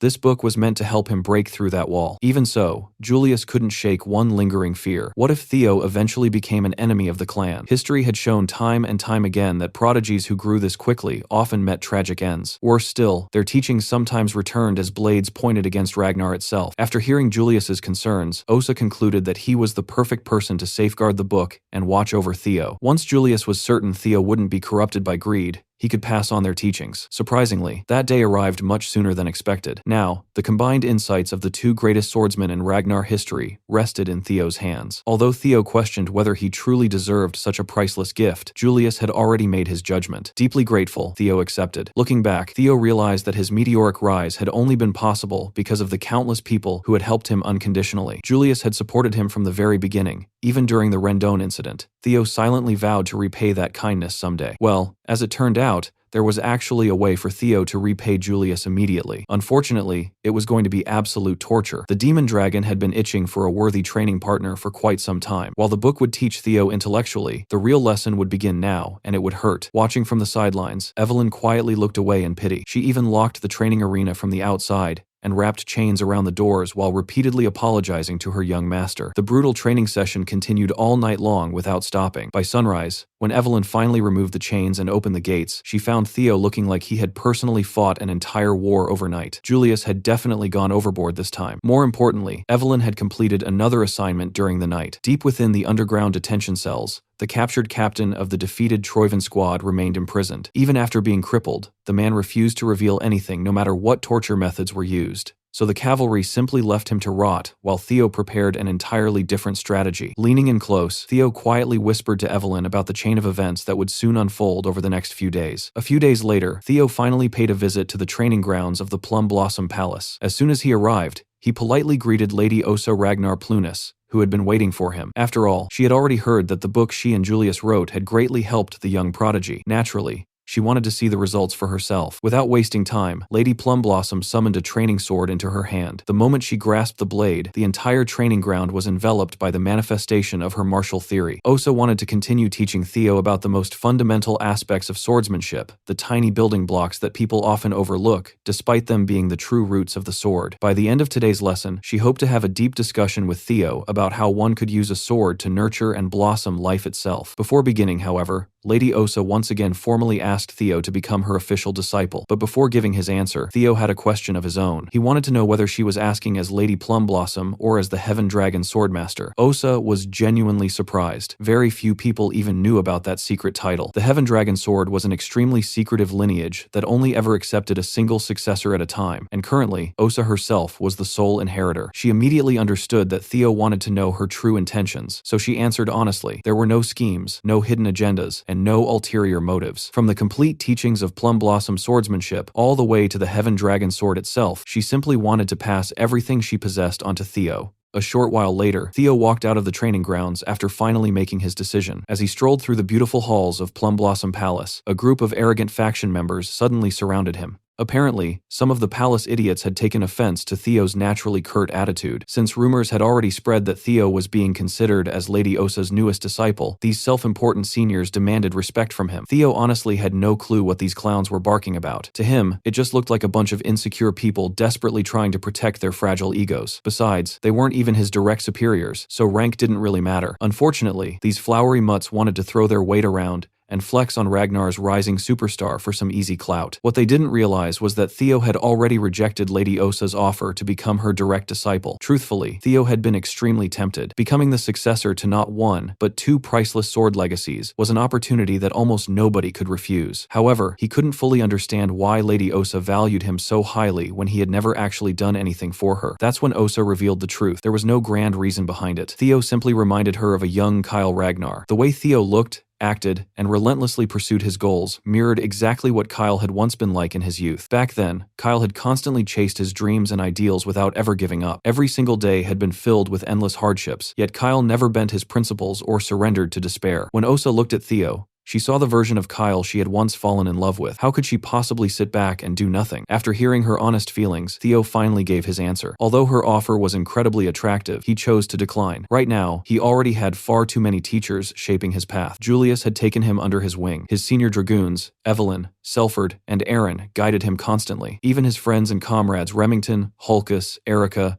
and the boys from Training Ground 4 had all helped shape the person he had become. Heck, Theo even considered Axion and Ed Troyven among his teachers, much to Osa's complete disbelief. Despite being his enemies, the hardships they forced upon him had played a huge role in forging the current Theo. His sword was constantly evolving because of everyone who had either loved him or tried to destroy him. Because of that ever-changing nature, Theo didn't feel worthy of inheriting and preserving a rigid sword tradition. Osa immediately understood. Theo's sword was wild, ever-changing, and impossible to confine. Hearing that was both disappointing and strangely beautiful. Even so, Theo still offered her something else. If he couldn't become her disciple, then he would gladly become her son. Those words deeply moved Lady Osa. After Theo left, Osa retreated to enjoy some wine, looking happier than she had in years. Even her attendant noticed the dramatic improvement in her mood. Fate had denied Osa children of her own, yet now a boy like Theo had willingly called himself her son. Naturally, she couldn't be anything but overjoyed. Seeing her master happy was enough to make the attendant happy as well. Wanting to thank Theo for effectively making her a mother, Osa decided to send a letter to her husband. More importantly, she intended to accelerate Theo's promotion exam. Her attendant immediately advised caution. Theo had only recently completed the awakening ceremony, and forcing him into the spotlight even faster would only attract more danger. But Osa wanted exactly that. The great storm approaching Ragnar was drawing closer, and she wanted to elevate Theo as quickly as possible before everything descended into chaos. This way, she could give her newly adopted son as much support as possible. Meanwhile, deep within the underground dungeon of the white-armored dragon cavalry, their lone prisoner finally woke up. The help he had been waiting for had arrived, an assassin sent by the Troyvens to eliminate all loose ends. Without hesitation, the captured captain willingly exposed his neck, prepared to die in service to the family one final time. However, just as the assassin was about to strike, A violent sword wind exploded through the dungeon. Evelyn burst straight through the ceiling and immediately intercepted the assassin. She had been expecting this exact scenario from the very beginning. This entire setup had been Theo's trap all along. Without the advantage of surprise, the assassin stood absolutely no chance against Evelyn's swordsmanship. The Troivans had completely underestimated her, and now they were about to pay the price. Realizing things had gone south, the assassin desperately searched for an escape route, but Evelyn wasn't letting him leave so easily. Activating a secret technique of the god of tempest, she unleashed whirling squall and trapped him inside a raging storm. Since they were fighting in the confined space of a dungeon, dodging became almost impossible. Left with no other options, the assassin attempted to destroy all evidence by detonating his own mana hall. Unfortunately for him, Evelyn had already seen this exact stunt once before. It hadn't worked back then, and it certainly wasn't working now. She effortlessly subdued the Troivan cleanup operative. Elsewhere, hidden deep within an isolated forest, a secret black snow safe house hosted a very important meeting. Present were Theo, Evelyn,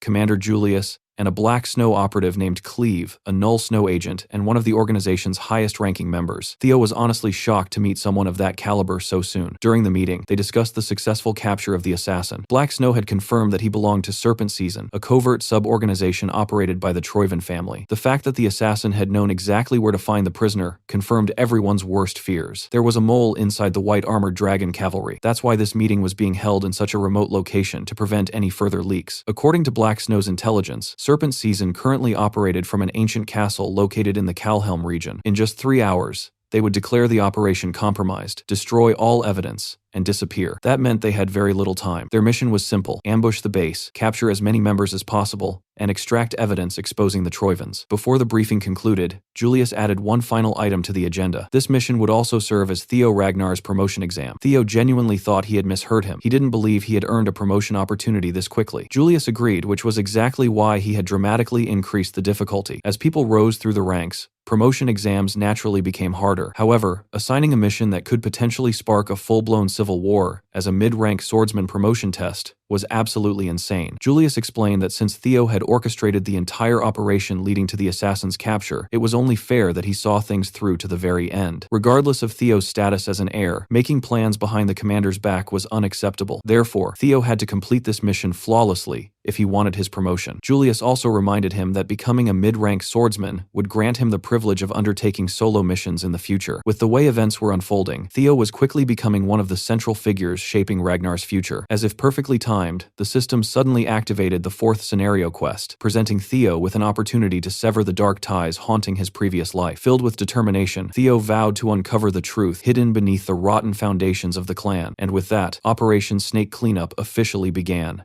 Because there was a chance a mole had infiltrated the white-armored dragon cavalry, the entire operation was kept extremely small. Only 3 people were sent in: Cleve, Theo, and Evelyn. As swordsmen, they held the advantage in direct combat against Serpent Season's assassins, but the enemy heavily outnumbered them. Either way, the mission had to succeed. Meanwhile, inside Serpent Season's headquarters, the assassins had just finished compiling every piece of evidence connecting their organization to the Troivan family. While they were preparing for the possibility of failure, a tiny orb suddenly rolled into the room. Before anyone could react, it burst into a thick cloud of smoke, signaling the start of an ambush. In the next instant, heads were already hitting the floor. Cleve proved exactly why she carried the title of Null Snow Operative. The assassins barely had time to realize what was happening before they were slaughtered. Only one survivor remained, clutching a massive wound across his neck as blood poured out. Cleve had no intention of letting wounded prey escape, so she immediately finished the job and secured her section. She and Evelyn stayed behind to confiscate the documents, while Theo headed straight for the basement. Watching Cleve fight left Theo seriously impressed. If the blueprints from the briefing were correct, the staircase underground had to be close. However, rushing ahead came with a price. While prioritizing speed, Theo accidentally stepped on a hidden tripwire. In an instant, a deadly trap fired a storm of razor-sharp stingers directly toward his face. Thanks to his incredible reflexes, he narrowly dodged disaster before drawing his sword and deflecting the incoming barrage. Activating Hatchling Synchro, Theo scanned the entire area, instantly exposing every hidden tripwire, trap, and ambush waiting for him. It wasn't just the traps. Multiple assassins were lying in wait, ready to strike the moment he moved deeper. Rather than fighting them one by one, Theo pulled out several blades,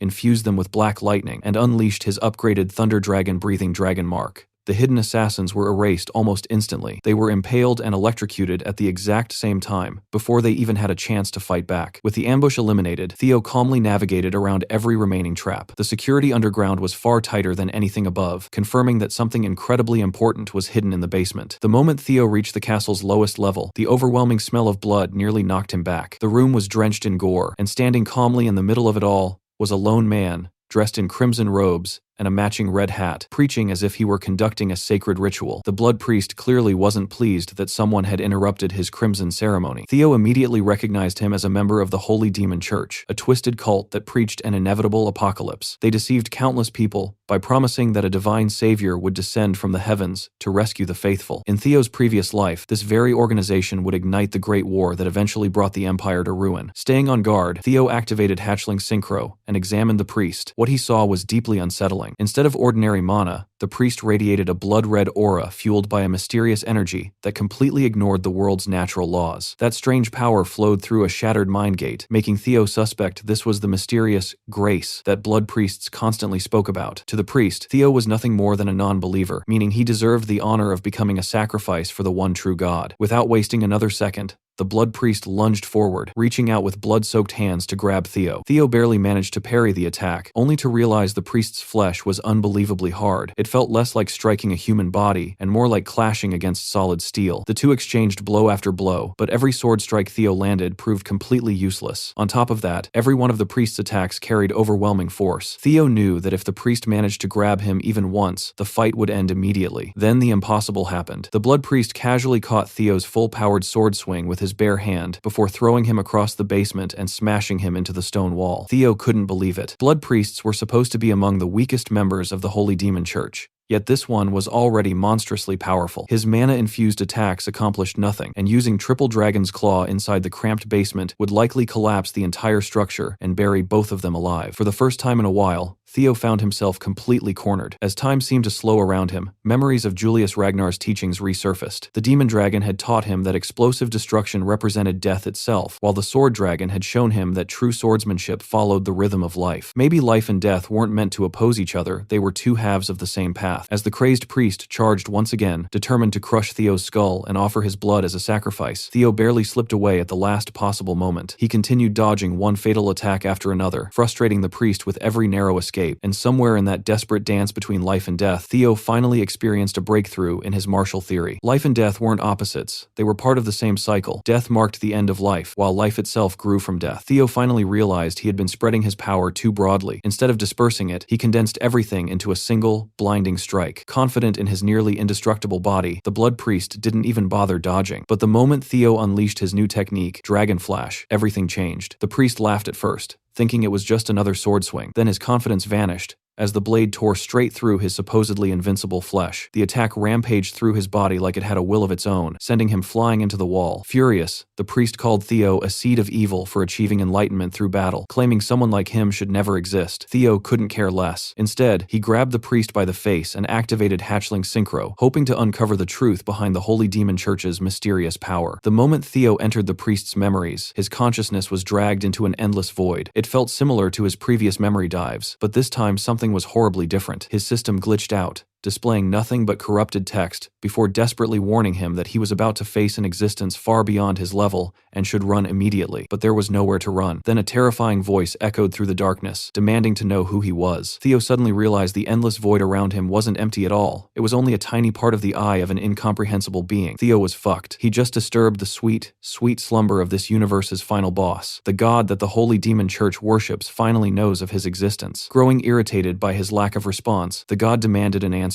Forced to confront the grace that the cultists keep on raving about, Theo was completely paralyzed. It was as if, seeing through his very being, that God had uttered his name, Theo Ragnar. In fact, this existence has been searching for him, for he is considered a blight. Just before his soul was consumed, a brilliant golden light tore through the darkness. An avatar of the ancient dragon Lodbrok appeared, and ripped open the primordial god's monstrous form, rescuing Theo. Standing before a battle between two beings far beyond his imagination, Theo could only watch in shock. Lodbrok gently called him significant other before warning him that this enemy was far beyond anything he could challenge right now. Even if he one day reached the level of Sigurd Ragnar, victory still wouldn't be guaranteed. She told him to leave this battle to her, before literally smacking his soul back into reality with her tail. Theo returned to the blood-soaked basement. He was still shivering from the ancient terror that tried to consume him. Lodbrok has been standing up against a thing like that for eons all by herself. Meanwhile, the blood priest completely lost his mind, unable to accept that a non-believer like Theo had been acknowledged by the very god he had devoted his entire life to worshipping. Theo ended the fight by beheading him without hesitation. As Theo caught his breath, everything finally started making sense. The so-called god of the Holy Demon Church had to be the nameless sovereign that Lodbrok had hinted at before. Protecting the world from that terrifying existence had been her duty for ages, but without her heart, she only had about 3 years left to live. 5 years from now, the Great War would begin. The Guardian Dragon's death, the rise of the Holy Demon Church, and Ed Troiven's rebellion were all pieces of the same disaster. Still trying to process everything he had witnessed, Theo nearly collapsed before Evelyn caught him and helped him stay on his feet. Meanwhile, Cleve was genuinely impressed. Defeating a blood priest alone was an incredible achievement, and in her eyes, Theo had already done more than enough to earn his promotion. After wiping out every enemy inside the castle, Theo, Evelyn, and Cleve finally examined the evidence they had recovered. Unfortunately, the documents alone were only circumstantial and weren't enough to convict anyone. That's when Theo revealed a familiar box he claimed to have found hidden in the basement. Evelyn instantly recognized it as the same box she and Remington had been ordered to retrieve before the awakening ceremony. Inside were secret trade records between the Sarah's Merchant Guild and the Troiven family. As Cleve searched through the files, she found official transactions bearing Ed Troiven's personal seal. That was the breakthrough they needed. The records directly connected the Sky Dragon to the Holy Demon Church, giving them enough evidence to finally move against him. Their first target would be the Sarah's Guild. At last, history was about to change, and Ed Troiven's schemes could finally be exposed. When Julius Ragnar learned about the evidence, he was furious. While the documents technically only made Ed a prime suspect, Robert Ragnar's involvement changed everything. If the Black Dragon personally brought the report, then the investigation had already gone far beyond mere suspicion. Julius couldn't help but wonder if Robert had known about these secret dealings long before, but simply chose to wait. Instead of answering, Robert shifted the conversation toward Theo, praising him for defeating a blood priest alone. He insisted Theo's talents were far better suited for Black Snow, pointing out his sharp instincts,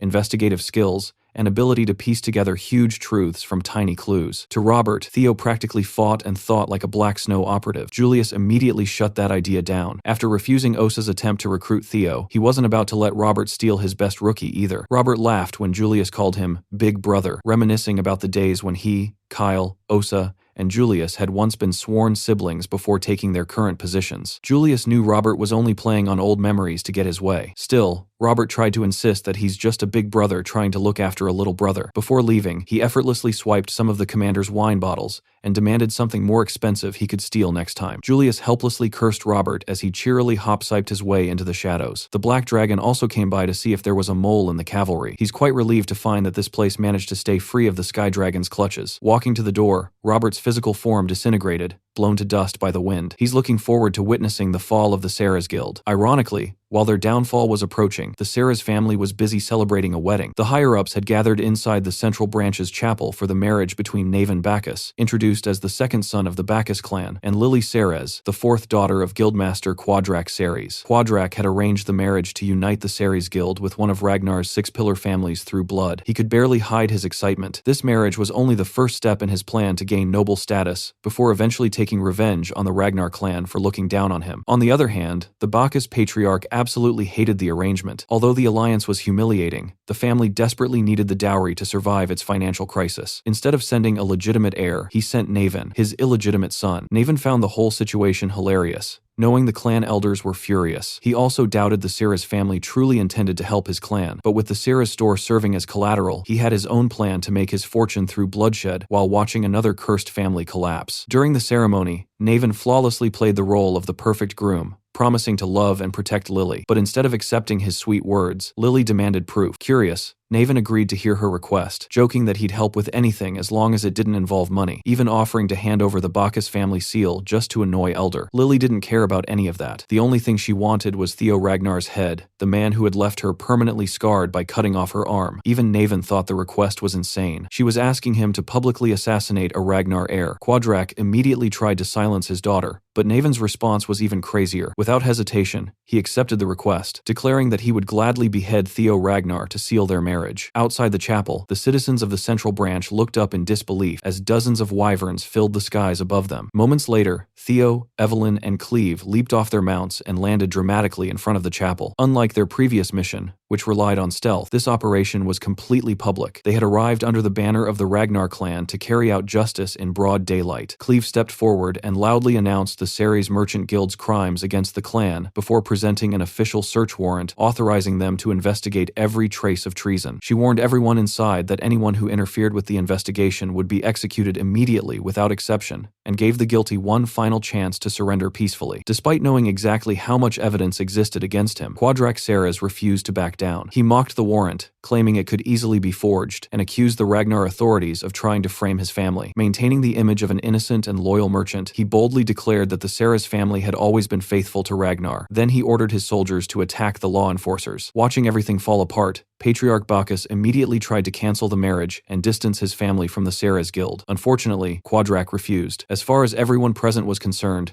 the two families were already bound together by marriage. Believing Ragnar would have sent an entire army instead of only 3 people if they truly possessed undeniable evidence, Quadrak decided to gamble everything and use the Bacchus clan's strength to carve out an escape route. Before the two family heads could continue arguing, Navan Bacchus calmly stepped forward as if he had been waiting for this exact moment. To him, the chaos was nothing more than the perfect opportunity to present his wedding gift. Ignoring every order from Elder, he casually drew his sword before parkouring across the rooftops and charging straight toward Ragnar's forces. The moment Navan chose to fight, the Bacchus clan officially became accomplices to the Ceres family's crimes. Left with no better option, the Bacchus Patriarch reluctantly ordered his men to support Navan in battle. At the same time, Theo, Evelyn, and Cleve found themselves surrounded by city guards pointing countless spears at them from every direction. Even then, Cleve remained completely composed. She gave everyone one final warning to move aside before they too would be branded traitors. Just as tensions reached their peak, Navan landed directly between the 3 of them, effortlessly stealing everyone's attention. With a smug grin, he mocked the people of Ragnar for always threatening execution at the first opportunity. Then, without another word, he unleashed a massive circular slash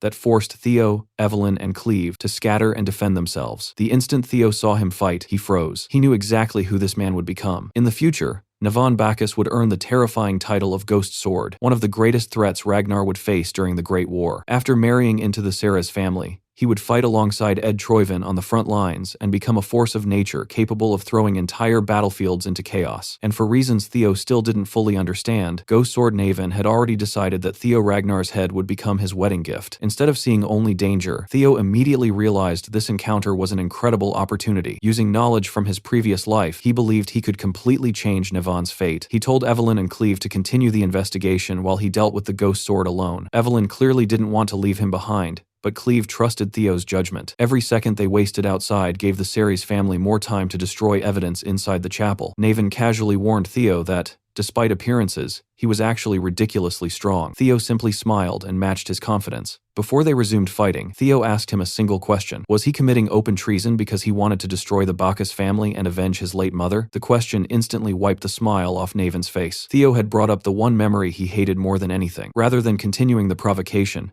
Theo calmly presented a proposal. Instead of fighting each other, he wanted to help Navan destroy the rotten Bacchus family together. At that exact moment, the system activated a hidden recruitment quest, giving Theo the chance to recruit the future Ghost Sword as an ally. It was an unbelievable opportunity. Navan was an absolute anomaly. Although he was unofficially the strongest swordsman in the Bacchus clan, possessing talent comparable to the legendary Thorkel Ragnar himself, his family never acknowledged him, simply because he was born as the illegitimate son of a woman from a brothel. Rather than bringing honor, his overwhelming talent only brought endless suffering to his mother until she eventually took her own life. Since then, Navan had lived with nothing except burning hatred for the family that had destroyed everything he cared about. Unfortunately, Theo underestimated just how sensitive that wound still was. The moment his mother was mentioned, Navan exploded with another devastating attack that nearly sent Theo flying. In Navan's eyes, there was absolutely no reason to trust a noble heir he had only just met. As far as he was concerned, The Bacchus family was already doomed, and he fully intended to go down with them. But Theo knew something the ghost sword himself didn't. Naven's hopeless outlook wasn't driven by hatred alone. It was also because he was suffering from ether fever, a disease caused by a body that couldn't withstand the overwhelming talent it possessed. Had his family treated him properly during the early stages, the illness could have been cured. Instead, they neglected him from the very beginning, leaving him with only about 5 years left to live. Even after hearing Theo expose his past with frightening accuracy, Naven still refused to believe him. Then Theo revealed the one piece of information nobody else in the world possessed. In his previous life, a cure for ether fever had eventually been discovered, but fate cruelly revealed it only a few days after Ghost Sword Naven had already died. At this point in history, Theo was likely the only living person who even knew such a cure existed. Looking Naven straight in the eyes, he confidently promised that he could cure the disease completely. The Bacchus family was destined to collapse no matter what happened, but Naven didn't have to disappear alongside them. If he chose to trust Theo and take his hand, he could survive, build a future that actually meant something, and be remembered not as a traitor or a forgotten illegitimate son, but as a hero who stood beside the Ragnar clan and helped change history. All Theo asked was for Naven to take one leap of faith. As Theo negotiated with Naven, Evelyn and Agent Cleve continued pushing toward the chapel. The city guards had already set up defensive barricades and anti-siege weapons to slow them down, but against fighters of their caliber, those defenses were little more than an inconvenience. The only annoying part was constantly deflecting waves of arrows. From a distance, they noticed something unexpected. Theo and Naven had completely stopped fighting and seemed to be having an actual conversation instead. Cleve was already losing patience. If it were up to her, she would have eliminated every hostile in sight and ended the mission immediately. The only reason she was holding back was because of Robert Ragnar's direct orders. The Black Dragon wanted Theo's abilities thoroughly evaluated for possible recruitment into Black Snow. As a Null Snow operative, Cleve's job wasn't just to fight, it was also to accurately assess the people who could shape Ragnar's future. Before the mission, she had even asked when she would finally be allowed to remove her restraints. Robert's answer was simple. If someone at the level of a bishop or higher from the Holy Demon Church appeared, she could go all out. Until then, she had to limit herself, even if she hated every second of it. Her biggest complaint wasn't the danger, it was that dragging the mission out any longer might force her to work unpaid overtime. Just as Cleve was getting more irritated, Naven suddenly landed beside them. Evelyn immediately looked around in panic, worried that something had happened to Theo. Instead, she got the biggest plot twist of the day. Theo and Naven were no longer enemies, they were allies. Somehow, after talking in the middle of their duel, Theo had actually convinced the future Ghost Sword to switch sides. Naven even apologized to Evelyn and Cleve for attacking them earlier, saying they were now fighting for the same cause, and there was no reason to hold grudges. At the same time, Theo's hidden recruitment quest was officially completed. Naven wasted no time proving his worth. He launched himself high into the air with a single leap, completely ignoring the city guards' defenses. The soldiers thought they had caught him in midair, but they couldn't have been more wrong. With effortless sword swings, Naven sliced through rows of anti-siege weapons as if they were made of paper. Anyone standing nearby met the same fate. While carving a bloody path forward,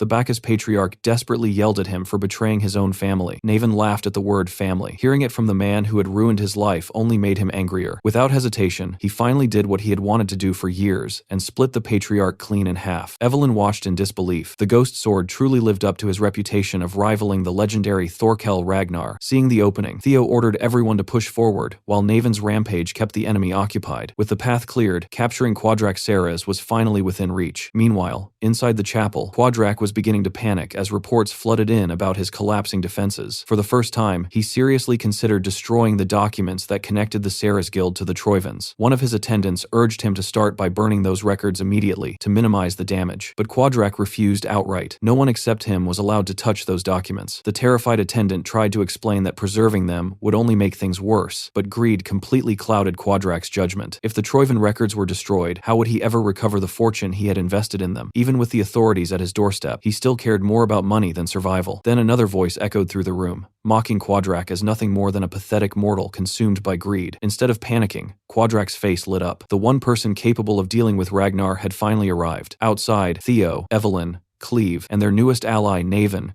continued advancing through the city, leaving defeated enemies behind them. Suddenly, Theo stopped when hundreds of hooded figures began pouring out of the chapel. Leading them was a bishop of the Holy Demon Church. The cultists had gathered to carry out what they believed was their god's will. Overjoyed, Quadrak begged the bishop for help, believing their shared connection to the Troivans would save him. The bishop agreed to assist, saying Quadrak might still have some use when Judgment Day arrived. However, When ordered to hand over the Troivan documents, Quadrak immediately hesitated again. His obsession with protecting his fortune was now putting the entire operation at risk. The bishop had no patience for a greedy fool. Declaring that they no longer needed his wealth, he ordered Quadrak's execution on the spot. As the bishop grabbed him by the throat, the terrified merchant instantly dropped his pride and apologized, admitting he had been foolish. He desperately argued that killing him would only make covering up the Troivan connection more difficult. Realizing the pig still had some value, the bishop reluctantly spared him for the moment, giving him one final chance to burn the evidence. He also warned Quadrak that escape was impossible because their lord was watching everything. Terrified that the bishop might change his mind, Quadrak hurried toward the basement, desperate to destroy the documents before it was too late. Outside the chapel, Theo's party was greeted by a horrifying welcome courtesy of a blood bishop. As hundreds of hooded believers spread across the streets, the sickly bishop preached about the coming descent of their god, bathed in blood, while the brainwashed cultists repeated every word like mindless puppets. Theo's side only had 4 fighters: Theo, Evelyn, Cleve, and their newest ally, Naven, against an entire army of fanatics. They had expected the Holy Demon Church to be involved somehow, but seeing a bishop appear this early was a nasty surprise. The moment Theo saw the lifeless eyes staring through the cultists' crimson hoods, he didn't hesitate. He charged straight into the horde, cutting down anyone standing in his way. The cultists didn't value their own lives in the slightest. They threw themselves at the group with complete disregard for survival, caring only about killing in the name of their twisted faith. Even battle-hardened fighters like Evelyn and Naven were unsettled by the endless suicidal rush. Cleve, however, almost looked relieved. Robert Ragnar had ordered her to hold back unless someone at the level of a bishop appeared, and now that condition had finally been met. Without another word, Cleve drew both of her blades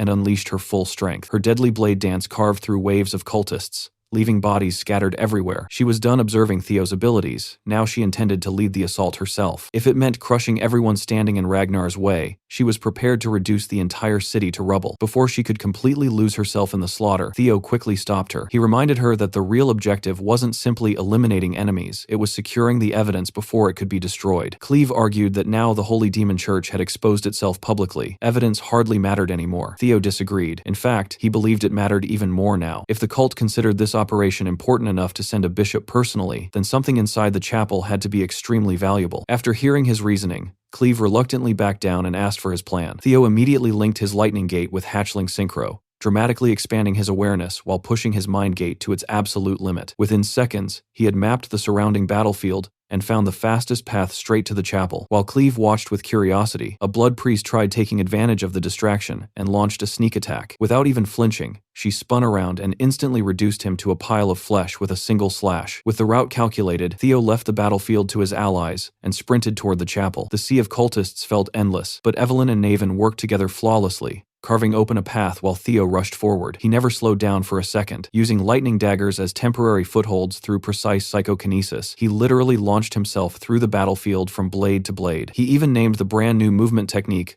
Lightning Dragon Rapid Propulsion, Dragon Gate. While speeding toward the chapel, Theo quickly analyzed the situation and concluded that the responsibility of destroying the evidence had almost certainly been given to Quadrak Ceres himself. After scanning the building with hatchling synchro, he easily pinpointed the Guildmaster's exact location, allowing the 4th scenario quest to continue. Meanwhile, the battlefield behind him turned into an unexpected rivalry. Fighting side by side, Evelyn and Naven formed a terrifying duo that tore through cultists with ease. Never one to stay humble, Naven proudly introduced himself as Lord Theo's new first sword. The moment Evelyn heard that title, her expression immediately changed. Naven noticed and shamelessly doubled down, saying he'd only settle for being second sword if Cleve were his competition. As for Evelyn, he believed he was clearly the superior swordsman. To prove it, he effortlessly cut down several cultists who had been sneaking up behind her. Rather than arguing, he proposed a competition. Whoever killed more cultists would earn the title of Theo's first sword. Evelyn initially dismissed the idea as childish and refused to participate, but when Naven teased her for being scared of losing, she completely snapped. She immediately stole one of his kills in an incredibly brutal fashion, making it crystal clear she wasn't backing down. Watching her fight with the power inherited from the Tempest God's legacy, Naven couldn't help but grin. Instead of feeling annoyed, he was genuinely excited. Right in the middle of a battlefield drenched in blood, he had finally found a rival worthy of competing against. Deep beneath the chapel, Quadrak Ceres hurried toward the most secure room in the underground vault. Carrying a torch, he unlocked several heavy doors before finally reaching a chest filled with documents powerful enough to bring entire empires crashing down. To anyone else, They were evidence of countless crimes, but to Quadrak, they represented future profits from the Troivans. Burning them would erase a large portion of the evidence against him and might save him from being convicted of treason. Even then, his greed wouldn't let him do it. He had invested too much money into Ed Troivan's schemes to watch all that profit go up in flames. For several moments, he stood there frozen, unable to throw the torch. Then he remembered the Blood Bishop's warning. Realizing the cult would kill him without hesitation, he finally prepared to burn everything. But before the flames could touch the documents, Theo burst into the room like a bolt of black lightning and stopped him just in time. The moment Quadrak saw Theo, every emotion imaginable flashed across his face. Desperate to survive, he immediately begged for mercy. Theo didn't entertain a single excuse. With lightning crackling through the room, he declared Quadrak guilty of treason against the Ragnar clan and executed him on the spot. With the corrupt guildmaster dead, Theo's fourth scenario quest, Ties of Evil from a Past Life, was officially completed. After securing the room, Theo began searching through the mountain of documents. At first, he couldn't understand why the Holy Demon Church had deployed an entire bishop just to protect paperwork. The secret trade ledger he had already recovered was enough to expose Ed Troivan as a traitor. But Theo wasn't satisfied with merely implicating the Sky Dragon. He wanted to destroy the entire Troivan clan beyond recovery. As he searched through countless files, one document strangely caught his attention. It was titled Rose Palace Investigation Report. Inside were Ed Troivan's own handwritten notes regarding the primordial dragon relics. According to the report,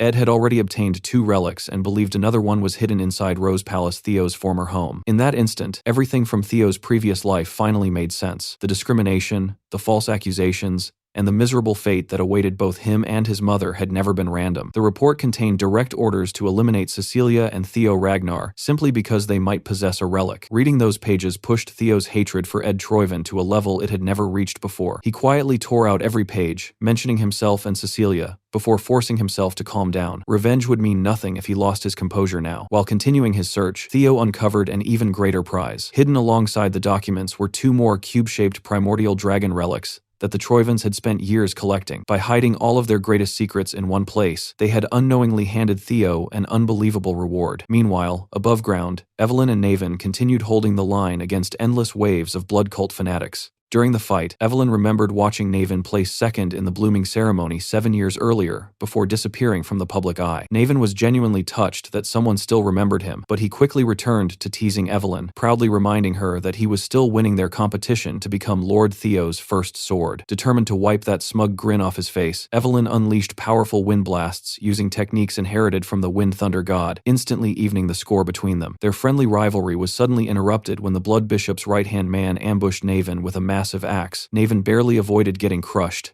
escaping at the last possible moment. The powerful cultist swore he would never allow their god's grand plan to fail. Without missing a beat, Evelyn and Naven agreed that whoever killed this new enemy would officially earn the title of Theo's first sword. Both charged in, aiming to finish him instantly. Before either of them could land the killing blow, Selfred suddenly crashed into the battlefield atop his giant wyvern, slamming the cultist into the ground and pinning him beneath the beast's claws. Proud of his dramatic entrance, Selfred expected praise. Instead, both Evelyn and Naven glared at him for stealing their kill. Moments later, the rest of the white-armored dragon cavalry's 5th platoon arrived, after receiving reports about the alliance between the Holy Demon Church and the Ceres Merchant Guild. The city square immediately transformed into a full-scale battlefield. With wyverns tearing through the enemy ranks, the cultist's overwhelming numbers no longer mattered. As his followers were slaughtered around him, the Blood Bishop continued praying for the birth of a new sun beneath a blood-red sky and the arrival of the end times. Unknown to everyone else, Cleve had already dealt with him while nobody was paying attention, leaving the bishop crippled and driven completely insane. With the cavalry's reinforcements securing the battlefield, it only took a few more hours to wipe out the remaining cultists and restore peace to the region. With the battle finally over,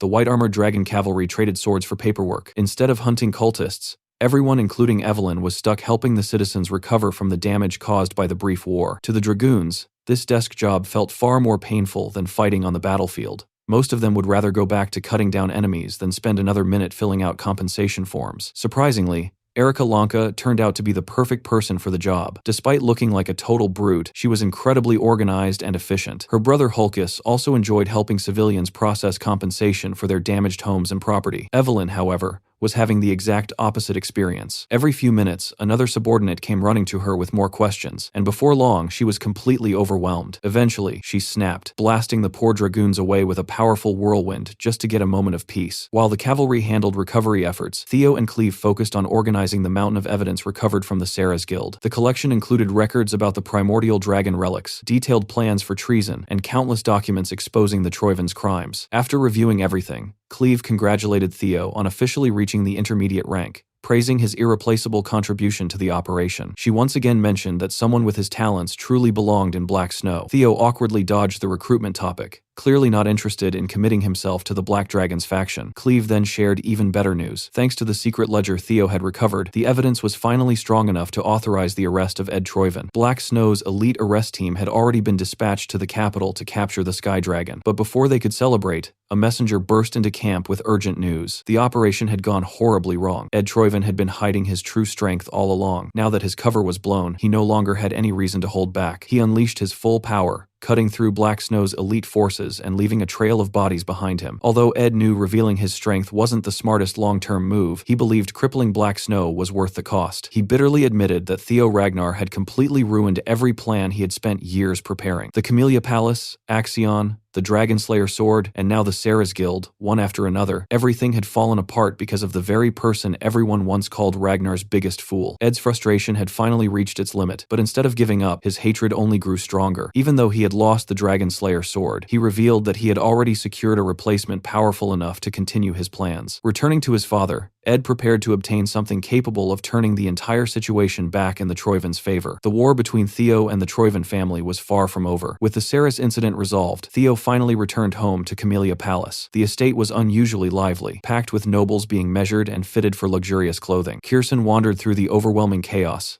barely able to navigate the endless stream of tailors and workers. If Cecilia hadn't found her, she probably would have gotten completely lost. Excitedly, Cecilia explained that she had started a brand new luxury fashion business using premium fabrics and precious jewels. She enthusiastically rambled about every detail of her new venture, but Kirsten barely heard a word. She was too busy admiring how genuinely happy her daughter looked. Cecilia's bright smile made her seem more radiant than any jewel in the palace. However, Kirsten hadn't come just to visit. She had important news. The moment she mentioned hearing rumors about Rose Palace, Cecilia's expression instantly changed. Fearing the worst, her first question was whether Theo was safe. Seeing her daughter immediately assume disaster broke Kirsten's heart, so she quickly reassured her that the news was actually good. Amal, the woman who had tormented Cecilia for so long, had been found dead alongside everyone in her camp, with their severed heads displayed across Rose Palace's walls. Hearing that, Cecilia finally let out the burden she had been carrying for years. Behind her cheerful smile, she had silently endured false accusations, constant threats, assassination attempts, and endless fear that Theo would be dragged into the same nightmare. Now, with Amal finally gone, that chapter of her life had at last come to an end. Moving to Naven, he tells Theo that he has turned into quite the celebrity. As for Theo, he is making tea, telling him that it took him long enough, asking him if he has wrapped things up. Naven says that he told Black Snows not to let it out, but he already knows about it. He says that the Bacchus clan will be dissolved. From the head of the clan to anyone who has signed the merchant receipts, they will all be stripped of their titles, at least. He laughs, saying that they are reaping what they have sown. With this, the Bacchus clan will be done for. Theo asks him if this is enough. Hearing this,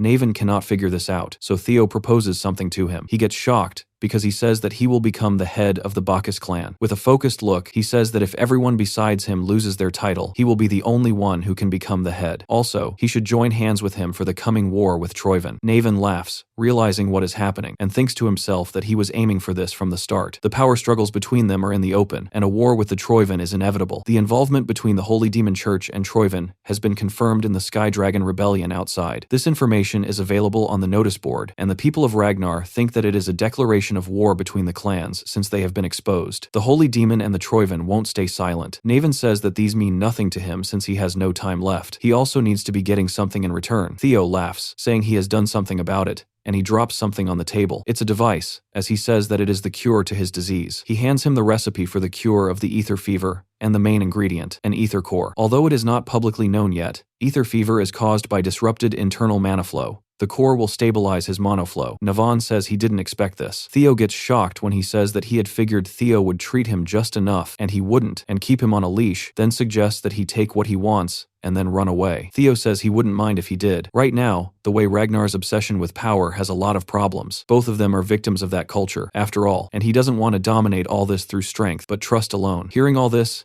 Navan remains quiet. What Theo wants to build is not oppression or pressure, but trust. As he picks up the teacup, he says that he tried not to look down on Theo for being young, but not an immature romantic. After drinking his tea, he took out his sword, saying that he was Navan Bacchus of the Bacchus clan, and swears to serve him as the sword of Theo Ragnar. He says if this is enough for him, and Theo says that it is more than enough. After dealing with him, Theo gets up, wondering that the war with the Troivan is unfolding quicker than he had thought. But he is not worried, since everything is going smoothly so far, and it's time for him to open the treasure box. The second he touches one of them, a sub-quest pops up, telling him to conquer the 2 relics. As soon as Theo touched the artifact, he recalled that the only relics he had absorbed so far were those of the Lesser Drake and the Griffin, both of which had proven incredibly useful. When he opened the treasure box, he found a single ring inside. The moment he slipped it onto his finger, a system notification appeared, announcing that the primordial dragon relic, the Thirsted Ring, had been equipped. Instantly, the surrounding space twisted and distorted, teleporting him to the middle of a vast desert. Endless sand and towering rocks stretched in every direction. If this was truly the desert the system had referred to, it was far hotter than he had imagined.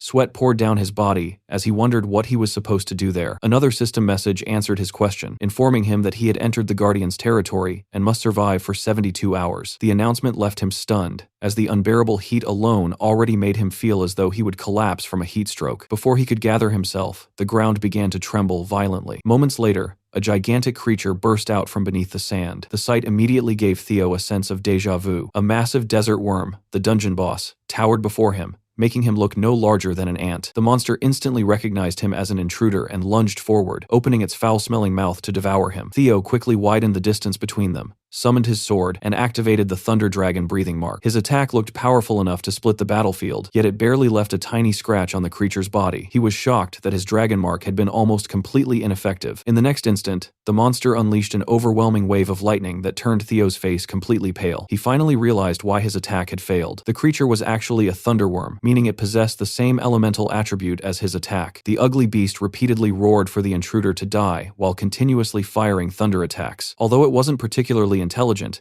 it accidentally destroyed the mountain standing behind Theo, cutting off his escape route. It immediately tried to swallow him whole, but Theo narrowly escaped by relying on his incredible footwork to create just enough distance. After putting some space between himself and the monster, Theo glanced at the timer and was stunned to discover that everything had happened within only 5 minutes. With nearly 72 hours still remaining, surviving under these conditions seemed almost impossible. The thunderworm could freely travel beneath the ground, making it extremely difficult to target. Every time it resurfaced, it released devastating bursts of lightning that his own thunder abilities couldn't counter because they shared the same element. On top of that, the desert terrain gave the creature a massive advantage. While analyzing the situation, an idea suddenly crossed Theo's mind, bringing a confident smile to his face. He reached into his inventory and pulled out another relic he had obtained during his previous mission. As he continued narrowly avoiding the monster's relentless attacks, he decided to take a gamble and equipped the beautiful earring, hoping it might somehow change the situation. The system immediately announced that Theo had equipped the primordial relic, Ice Bloom Butterfly, and that he was about to enter the 3rd dungeon. However, an error message instantly followed, explaining that he was already participating in another mission and therefore could not enter a second one. Theo had expected as much, but the next event caught even him by surprise. The surrounding space suddenly began to crack apart, as if reality itself were being torn open. An overwhelming wave of freezing cold burst through the widening rift. Another system notification appeared, explaining that the 2 dungeons were attempting to invade each other through the portal. Moments later, it announced the arrival of the Ice Bloom dungeon boss. The Guardian possessed a unique appearance,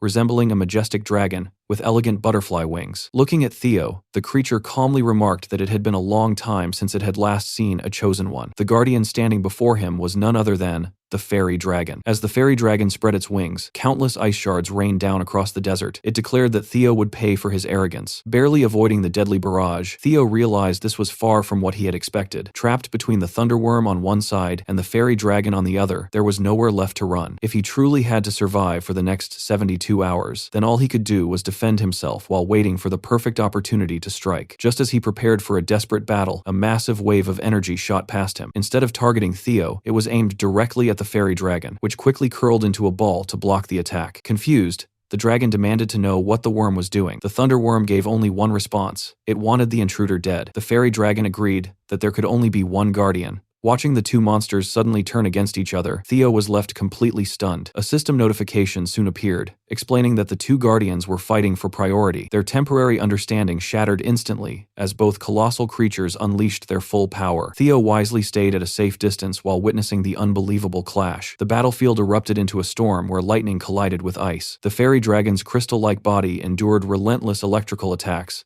while the thunder worm screamed as waves of freezing frost tore through its flesh. Ice spears pierced the worm's thick hide, but the gigantic monster retaliated by wrapping its enormous body around the dragon, attempting to crush it with overwhelming force. Refusing to yield, the fairy dragon unleashed a concentrated beam of pure frost that froze part of the worm's body solid. Shattered ice covered the battlefield, while scorched sand filled the air. Both guardians continued tearing into each other without mercy, exchanging claws, fangs, and devastating elemental attacks. Though both were badly wounded, the fairy dragon eventually found an opening and launched a furious counterattack, ripping into the worm's side until it finally tore one of its limbs clean off. Seeing the perfect chance, Theo decided it was finally time to join the battle. He shot forward like a dark arrow, spinning his glowing blade, as he declared that the thunderworm would be his first target. Empowered by the chaotic energy surrounding the battlefield, his strike slammed into the already wounded monster, forcing it to let out a painful shriek. Without hesitation, Theo gave the white moonlight blade permission to unleash its full power. The spirit of the griffin,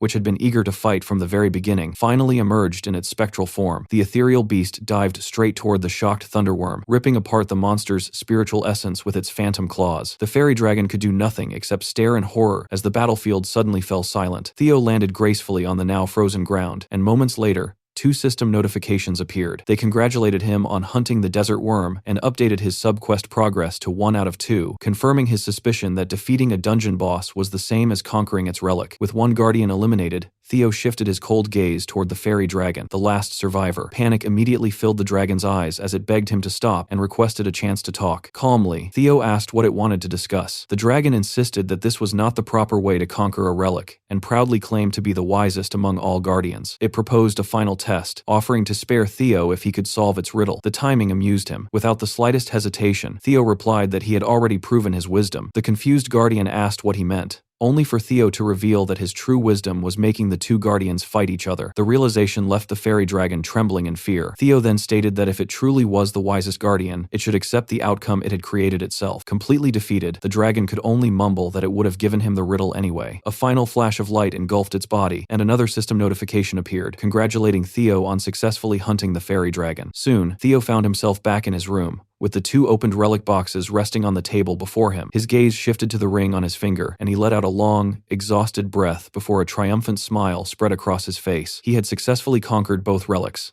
The system confirmed that his subquest had been completed. However, before he could celebrate, he sensed an ominous energy pulsing from the white moonlight blade. A sinister presence stirred within the weapon, calling out to the griffin. Suddenly, a massive spectral eye emerged from the shadows, and a chilling voice echoed through his mind, addressing him by name. The spirit declared its desire to devour his heart before lunging at him with shadowy claws. Theo instinctively grabbed hold of the manifestation, struggling to keep it under control. Only then did he realize his terrible mistake. The blade had always craved flesh, and after returning from the relics, it must have absorbed the souls of both guardians. The corrupt energy exploded from his arm, as the griffin proudly declared that it had consumed both souls and had become far stronger than before. If nothing changed, Theo himself would soon be swallowed by its power. Darkness rapidly engulfed him until his entire world shrank into a black sphere, floating within an endless void. When he finally regained consciousness with a sharp gasp, he found himself standing inside a strange, colorless space. The shadows around him slowly gathered together, revealing the spectral forms of the guardians he had defeated. It quickly became clear that he was now trapped inside the griffin's stomach. The fairy dragon explained that the griffin had finally succeeded in swallowing him, and warned that it would soon devour his heart as well. The guardians mocked him for being a foolish chosen one, who had sought their power without even being able to control a single relic. Remaining calm, Theo simply asked what would happen once his heart was eaten. The fairy dragon answered without hesitation that he would die. The desert worm added that guardians themselves never truly died. They would merely return to their relic forms and wait for the next chosen one, while only Theo would disappear forever. After remaining silent for a moment, Theo reminded them of the mission entrusted to them by the ancient dragon. His words immediately caught both guardians off guard. He pointed out that their true duty was to assist the chosen Chosen One in defeating the nameless monarch, and if they allowed him to die, the entire world would once again fall into ruin. He accused them of abandoning that responsibility and questioned whether they only cared about themselves. Furious, the fairy dragon accused him of bluffing by using their master's name and threatened that they could simply wait for another Chosen One. Unfazed, Theo challenged them to kill him immediately if that was truly what they wanted. He calmly stated that if they wished to witness the world's destruction because of their own failure, then they should go ahead. His fearless response left both guardians speechless. The silence was finally broken when the desert worm's crystal prison shattered. Both guardians reluctantly admitted defeat. The worm praised Theo's courage, while the fairy dragon admitted that it admired his confidence. Deciding to help him, the dragon announced that it would open a path for his escape, while the worm promised to do the same. A swirling portal gradually formed before Theo, and the guardians explained that opening the way was all they could do. Everything else depended entirely on him. Without wasting a second, Theo leaped into the portal, determined to teach the griffin a lesson. He emerged within another part of the creature's internal world, just as the griffin prepared to swallow the glowing orb that represented Theo's core consciousness. Convinced victory was within its grasp, the spirit suddenly let out a painful cry as Theo burst out from within, driving his own essence straight through the griffin. The spirit writhed in agony before collapsing in disbelief, unable to understand how Theo had escaped its stomach. Looking around wildly, it immediately accused the other guardians of helping him and abandoning their pride. Theo responded by grabbing the griffin's beak, silencing it. He reminded the talkative guardian that their relationship had begun through subjugation, not negotiation. Although the griffin pleaded for a chance to talk, Theo explained that constant fighting among the guardians would only weaken them all. After a moment of consideration, the griffin finally calmed down and accepted his reasoning. Just then, another familiar presence appeared. The lesser drake, the very first relic Theo had obtained, materialized before everyone and greeted the Chosen One. It asked whether the other guardians had forgotten about it before revealing that previous Chosen Ones had often controlled multiple relics by allowing the guardian spirits to keep each other in check. Curious, Theo asked about those former Chosen Ones, but the lesser drake simply replied that it was knowledge he did not need yet. Instead, it assured him that every guardian would help him grow stronger from this point onward, and that they were eager to see what kind of path he would carve for himself. The scene shifted back to Theo's room, where new system notifications appeared. The fairy dragon's blessing granted enhanced immunity, while the worm-eater buff increased both his resistance and attack power. At the same time, the corrupt darkness surrounding the white moonlight blade completely disappeared. Theo staggered slightly as the exhausting ordeal finally came to an end. He hadn't expected the guardians to survive within him instead of disappearing, but his attention soon returned to the blade, resting peacefully on his desk. Its sinister aura had vanished completely. Picking it up, Theo quietly reflected that everything had ultimately worked out for the best. Thanks to everything that had happened, he now possessed a far deeper understanding of the ancient dragon's power. As he gathered the relic boxes, he realized that, whether the guardians accepted it or not, their future was now inseparably tied to his own. Meanwhile, in a desolate, snow-covered graveyard filled with countless swords, two powerful figures stood facing each other. Robert Ragnar, known as the Black Dragon, asked Kyle Ragnar whether he truly intended to recognize Theo as a successor candidate. Kyle calmly confirmed it before asking if Robert was concerned because Theo was a regressor. Robert admitted that he was,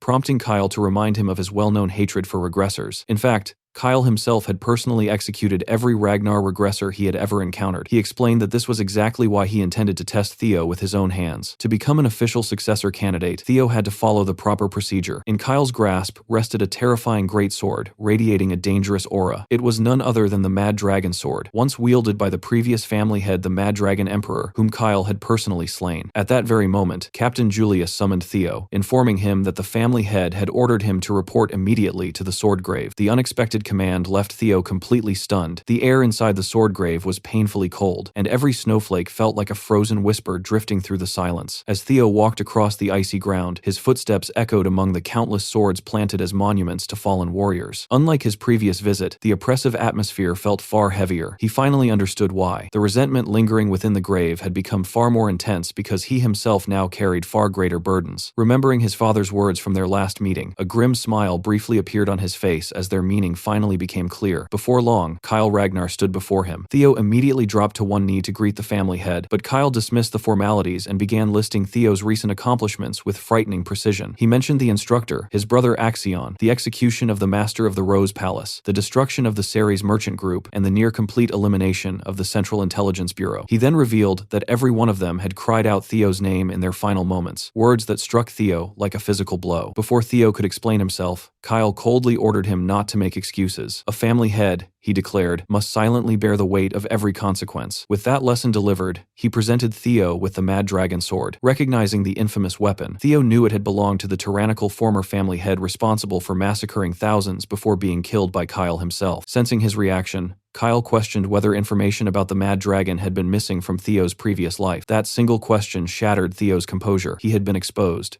Kyle's eyes glowed with murderous intent as overwhelming pressure filled the battlefield. He openly admitted his hatred for regressors, believing they selfishly treated the world like a chessboard that could be reset whenever they pleased. For that reason, he had vowed to personally kill every regressor he discovered. This was never a simple test, it was an execution. Even without being a regressor himself, Kyle's terrifying power overwhelmed Theo completely. He ordered Theo to wield the sword, explaining that surviving its resentment would earn him recognition. However, he would only acknowledge Theo Ragnar the human, while erasing the regressor from existence. When Theo asked what that truly meant, Kyle explained that everyone Theo had saved or met because of his regression would disappear entirely. They would cease to exist. Theo instinctively clenched his fists. Although he longed for his father's acknowledgement, accepting those conditions was impossible. Kyle gave him only two choices: die by refusing, or survive as the sixth successor after cleansing himself of his past. Without hesitation, Theo rejected the offer with every fiber of his being. The rejection was answered immediately. Kyle launched a devastating attack that sent Theo flying across the graveyard as blood stained the snow. The overwhelming gap in strength between father and son remained obvious. Kyle condemned him for allowing emotions to cloud his judgment, claiming he was no different from every other regressor before striking him down once again. He questioned whether Theo intended to rely on regression whenever things became difficult. Struggling back onto his feet, Theo firmly declared that his father had misunderstood him completely. Everything he had accomplished until now was not to escape responsibility, but to protect everything that had been destroyed because of him. If earning acknowledgement required abandoning all of that, then he would rather throw away the acknowledgement itself. As his determination intensified, every sword planted throughout the graveyard began resonating with his resolve. Swearing that he would one day surpass his father, Theo charged forward with everything he had. Kyle effortlessly blocked the attack, releasing enough power to make the very sky appear as though it were cracking apart. Even after Kyle seized his arm, Theo utilized the abilities granted by his newly acquired guardians to maneuver through the raging storm of swords, finally landing a shallow but meaningful cut across his father's body. The battlefield fell silent. Behind Kyle, the colossal dragon spirit remained motionless, but the Mad Dragon sword suddenly shot forward and pierced Theo. Though the impact shook him to his core, he remained standing, bruised,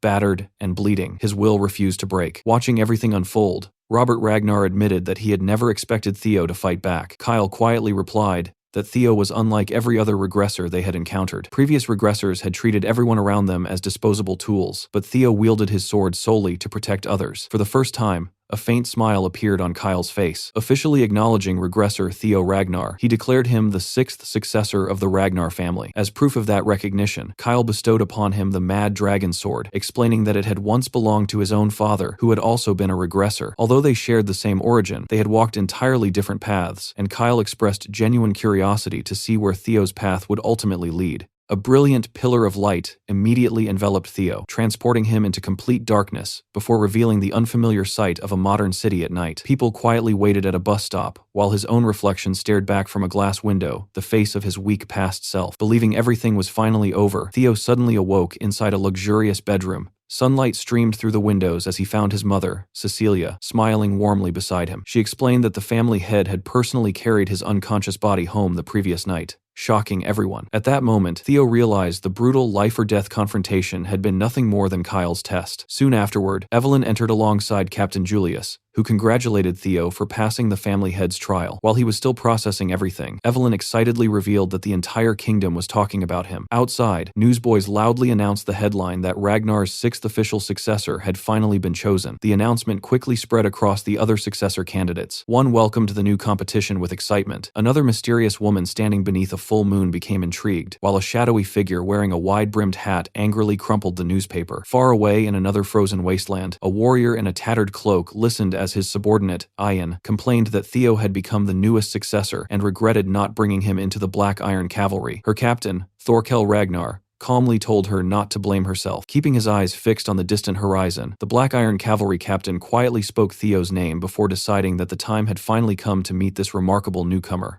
While Theo Ragnar focused on recovering, the entire political landscape shifted through bloodshed and betrayal. Strongholds fell, heads rolled, and chaos spread across the continent. After refusing to answer the Draker family's summons within the allotted time, the Troyven family had effectively declared war. That very night, The 9 dragons gathered for an emergency council meeting. It had become painfully clear that Ed Troiven's rebellion wasn't something he threw together overnight. He had been laying the groundwork for years. The council also suspected that the suspicious movements of the northern warlords were connected to his scheme. However, not everyone shared the same sense of urgency. Some of the older, more traditional elders dismissed the northern threat entirely and instead pushed to fill the Sky Dragon's vacant seat. Others wanted to reopen the long-delayed discussion about the clan's succession. Surprisingly, Robert Ragnar, the Black Dragon, agreed that the succession issue needed to be settled immediately. If the heirs started fighting each other while a major war was approaching, the Ragnar clan could collapse from within. The conservative elders immediately criticized the proposal, calling it inappropriate, until another of the 9 dragons calmed the meeting. Rather than arguing endlessly, he proposed gathering all the key figures at an upcoming event before deciding the clan's next course of action. Meanwhile, Theo spent his recovery period training inside Lodbrok's lair after getting completely overwhelmed by his father. Although the wounds Kyle Ragnar had inflicted were still visible, Theo had never felt stronger physically. Every movement was sharper, faster, and more precise than before. With flawless swordsmanship, he cut down an entire formation of candles in a single sequence. His body had recovered remarkably, but his mind was a different story. The lingering voices from the Mad Dragon Emperor's half-sword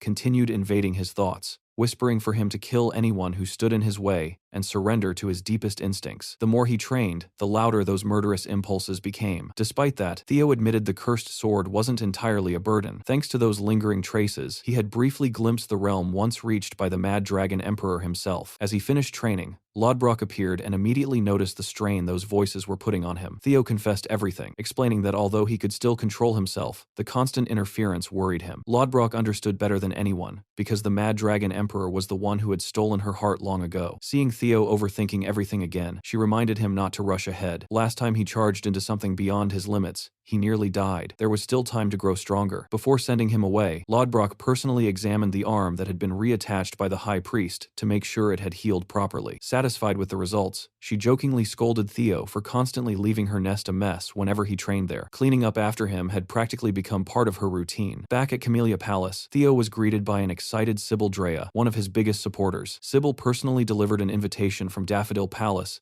to attend the grand banquet celebrating Ray Ragnar's 18th birthday. Even Sybil found the timing strange. With war looming on the horizon, throwing a lavish celebration seemed completely out of place. Rumors suggested it would be one of the grandest events the clan had hosted in years. Theo immediately saw the hidden meaning behind it. This wasn't just a birthday banquet, it was a carefully planned political stage. After Ed Troiven's betrayal, the Ragnar clan's internal balance had been completely shaken. Axion's death had moved Theo into the position of 6th successor, while the Sky Dragon's treason had left a massive power vacuum among the 9 dragons. The banquet would serve 2 purposes at once. Outwardly, it would show rival factions that the Ragnar clan remained strong despite recent events. Behind the scenes, it would allow every successor and their supporters to size each other up before the coming storm. Sybil was amazed that Theo had already seen through the event's true purpose. Hearing that his idol would stand at the center of such an important gathering only made him more excited. As for Theo, if the clan's most influential figures wanted to see what he was capable of, then he intended to give them a performance they would never forget. The Daffodil Palace looked breathtaking beneath the winter sky. Inside its massive banquet hall, nobles from every influential family connected to the Ragnar clan gathered beneath dazzling chandeliers, enjoying expensive wine, luxurious food, and political conversations disguised as casual small talk. The atmosphere instantly changed the moment Theo Ragnar stepped through the doors. Conversations died, glasses stopped halfway to people's lips, and every pair of eyes turned toward the newest successor. Dressed in elegant dark winter attire, with an icy gaze to match, Theo completely stole the room. His entrance was flawless, and he knew it. Slowly scanning the hall, he made sure every influential noble was watching. Everyone understood that Ray Ragnar's birthday was only an excuse. The real reason they had gathered was to see the young man who had suddenly climbed into the line of succession. Theo had every intention of making an unforgettable first impression. As if on cue, another familiar figure entered behind him and made that impression even stronger. Theo heard calm, confident footsteps before Naven Bacchus greeted him with perfect respect, loudly addressing him as "my lord," so the entire banquet hall could hear. Theo couldn't help but smile. He barely recognized Naven. The man who had stubbornly kept his beard even during his sham wedding had finally cleaned himself up, looking every bit the dignified family head. Around the hall, whispers immediately spread. Everyone already knew about the fall of the Bacchus family and how Naven had emerged as its sole survivor and new patriarch. Despite everything, the Bacchus clan still remained one of Ragnar's 6 pillars. Seeing its new leader openly pledge respect to the 6th successor caused exactly the kind of stir Theo had hoped for. Sometimes,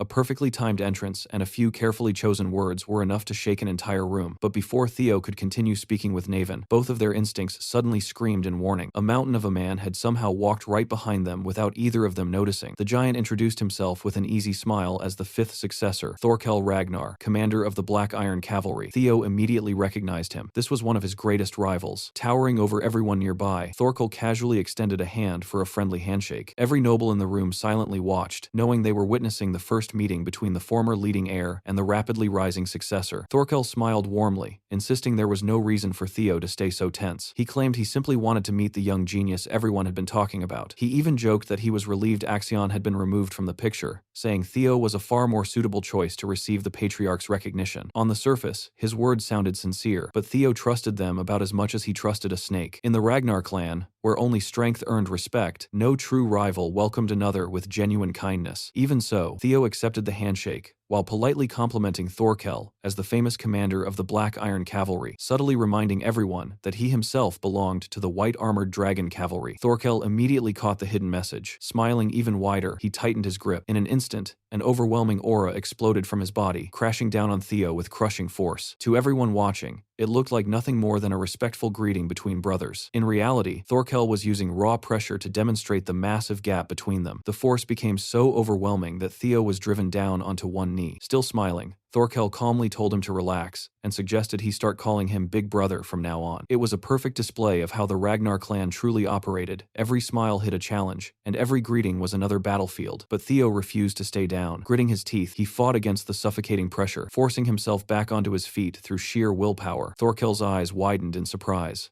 The young successor actually possessed enough strength to resist his aura. Standing tall once again, Theo smiled back and calmly addressed him as brother, proving that he had no intention of losing the very first clash between them. On the other side of the banquet hall, the Lanka siblings had finally arrived, and Hulkus was already complaining about being forced to wear a suit. Erica was doing everything she could to repair their family's reputation for acting like a bunch of barbarians, but her giant brother clearly wasn't making the job any easier. While Hulkus suffered through the formal outfit, another familiar face stepped into the hall. Remington Narcio, the Silver Lion, had arrived. Over the past few months, the handsome prodigy from the West had become one of the hottest rising stars in the clan, with many people even claiming he was starting to rival the Ascendant Dragon. Despite all the praise, Remington hadn't changed one bit. He remained humble as ever, and had traveled all the way north just to catch up with Theo and ask how life in the white-armored dragon cavalry had been treating him. Unfortunately, Lady Ray happened to overhear the conversation. Realizing he had accidentally ignored the birthday girl, Remington instantly turned into a guilty puppy and apologized over and over again. Ray simply laughed, knowing full well that everyone had gathered here for reasons much bigger than her birthday. Before the conversation could continue, an overwhelming pressure spread across the banquet hall. Two monstrous auras collided in the center of the room, instantly grabbing everyone's attention. The Lanka siblings didn't even need to look to know Theo had somehow gotten involved. Whenever chaos broke out, he always seemed to be at the center of it. On the surface, Theo and Thorkel Ragnar were simply greeting each other with a polite handshake. In reality, their auras were violently clashing beneath the surface, forcing everyone nearby to instinctively keep their distance. After a brief stalemate, Thorkel let go of Theo's hand and burst into laughter, joking that he wasn't a match for his little brother and surrendering on the spot. Theo immediately returned the respect, insisting he had only gained the upper hand because Thorkel had guided him. Thorkel smiled and pointed out that being too humble could sometimes come across as insulting, then admitted his praise was completely genuine. If they had fought at the same age, Theo would have won decisively. Coming from the most decorated young genius of Ragnar's recent generation, those words carried tremendous weight. Genuinely impressed, Thorkel raised a glass and called on every noble present to celebrate Ragnar's newest rising star. Once the applause resumed, he casually asked Theo whether the grand debut he had orchestrated for the clan's new successor had met his expectations. Theo thanked him but immediately saw through what Thorkel was really doing. Beneath the relaxed smile and easygoing personality was an incredibly calculating man. By displaying his own overwhelming strength while openly acknowledging Theo's talent, Thorkel managed to strengthen his own reputation and earn even more respect from the crowd. In one move, he completely shifted public opinion in his favor, while also preventing Theo from stealing the spotlight with his confrontation against Navin. Thorkel might have looked like a friendly mountain of muscle, but he was a terrifying political player who viewed the battle for the throne from every possible angle. After their silent contest ended, Theo spent the rest of the evening laughing, drinking, and catching up with his fellow graduates. Completely unaware of it, many noble ladies had already decided he was now the most desirable bachelor in the entire hall. While everyone else celebrated, one person watched everything from the upper floor with burning hatred. The Elder Dragon had originally planned to use Naven's reckless behavior to turn the banquet into his own stage, but Thorkel's appearance had ruined those plans. clans. Furious that a mere bastard like Theo kept disrupting the clan's hierarchy, he searched for someone weaker to take his frustration out on. His gaze landed on Captain Evelyn Naravel. For once, she had left her armor behind and appeared in a beautiful dress that highlighted a side of her none of her comrades ever got to see. The dragoons couldn't stop complimenting how gorgeous she looked, but every compliment only made Evelyn more embarrassed. She felt completely out of place without her armor and wished she could change back immediately. Just as she was finally starting to relax and enjoy herself, the elder dragon walked over and dumped an entire glass of wine onto her head. The instant she heard his voice, years of buried trauma came rushing back. Trembling uncontrollably,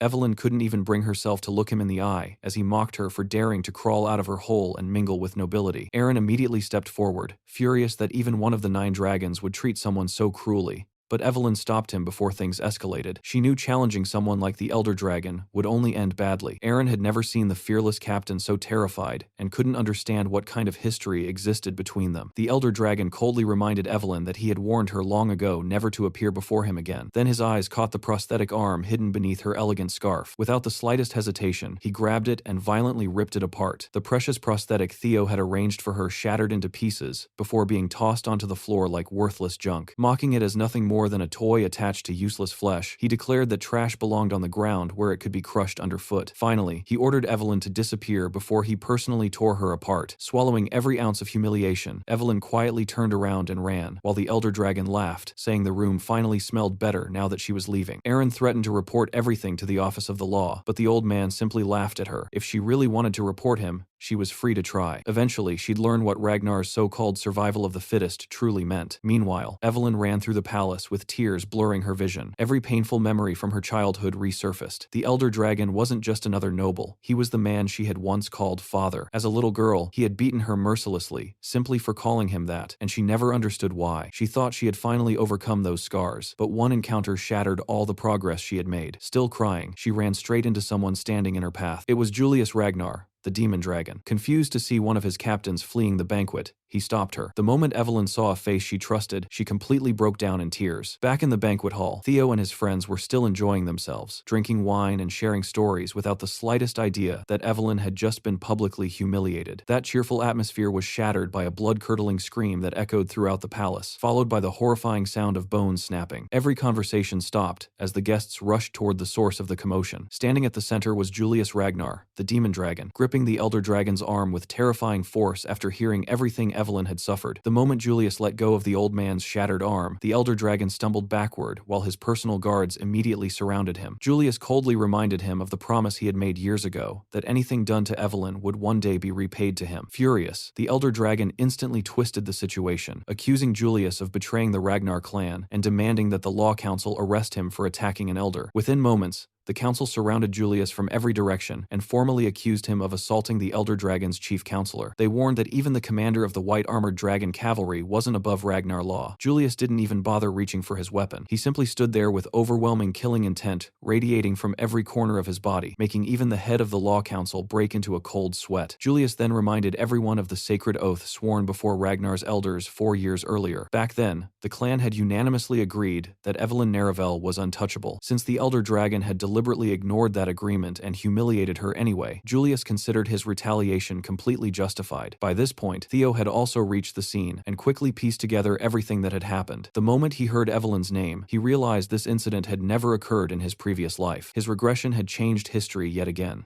Evelyn had originally been born as the illegitimate daughter of Wolfgang Ragnar, a man obsessed with preserving pure blood despite fathering her himself. To Wolfgang, Evelyn's very existence was a disgrace that contradicted everything he believed in. He wanted her hidden away forever, so no one would discover the truth. Julius was the one who saved her by bringing her into the white-armored dragon cavalry after recognizing her incredible talent. Under his guidance, Evelyn steadily climbed the ranks until she became one of the youngest captains in the unit. But Wolfgang couldn't tolerate watching the daughter he despised become famous. Driven by fear that his own hypocrisy would eventually be exposed, he tried to murder Evelyn under the guise of an accident. He failed to kill her but severed her left arm, ending her career as a dragoon and forcing her into retirement as the instructor of Training Ground 4. It wasn't until Theo entered her life, secured her prosthetic arm, and helped her return to active duty that her fate finally changed. Looking at the chaos before him, Theo realized this entire confrontation existed because he had rewritten Evelyn's destiny. Meanwhile, Wolfgang shamelessly continued playing the victim. He loudly accused Julius of abusing the authority granted to one of the 9 dragons and showing contempt toward an elder who had supposedly dedicated decades to protecting Ragnar. Every word only poured more fuel onto Julius's already burning rage. The atmosphere grew so tense that everyone expected blood to spill at any moment. Realizing things were about to spiral completely out of control, Theo stepped between the two men. He calmly reminded them that today was supposed to celebrate Ray's birthday, not become the stage for a civil war inside the clan. Out of respect for Theo,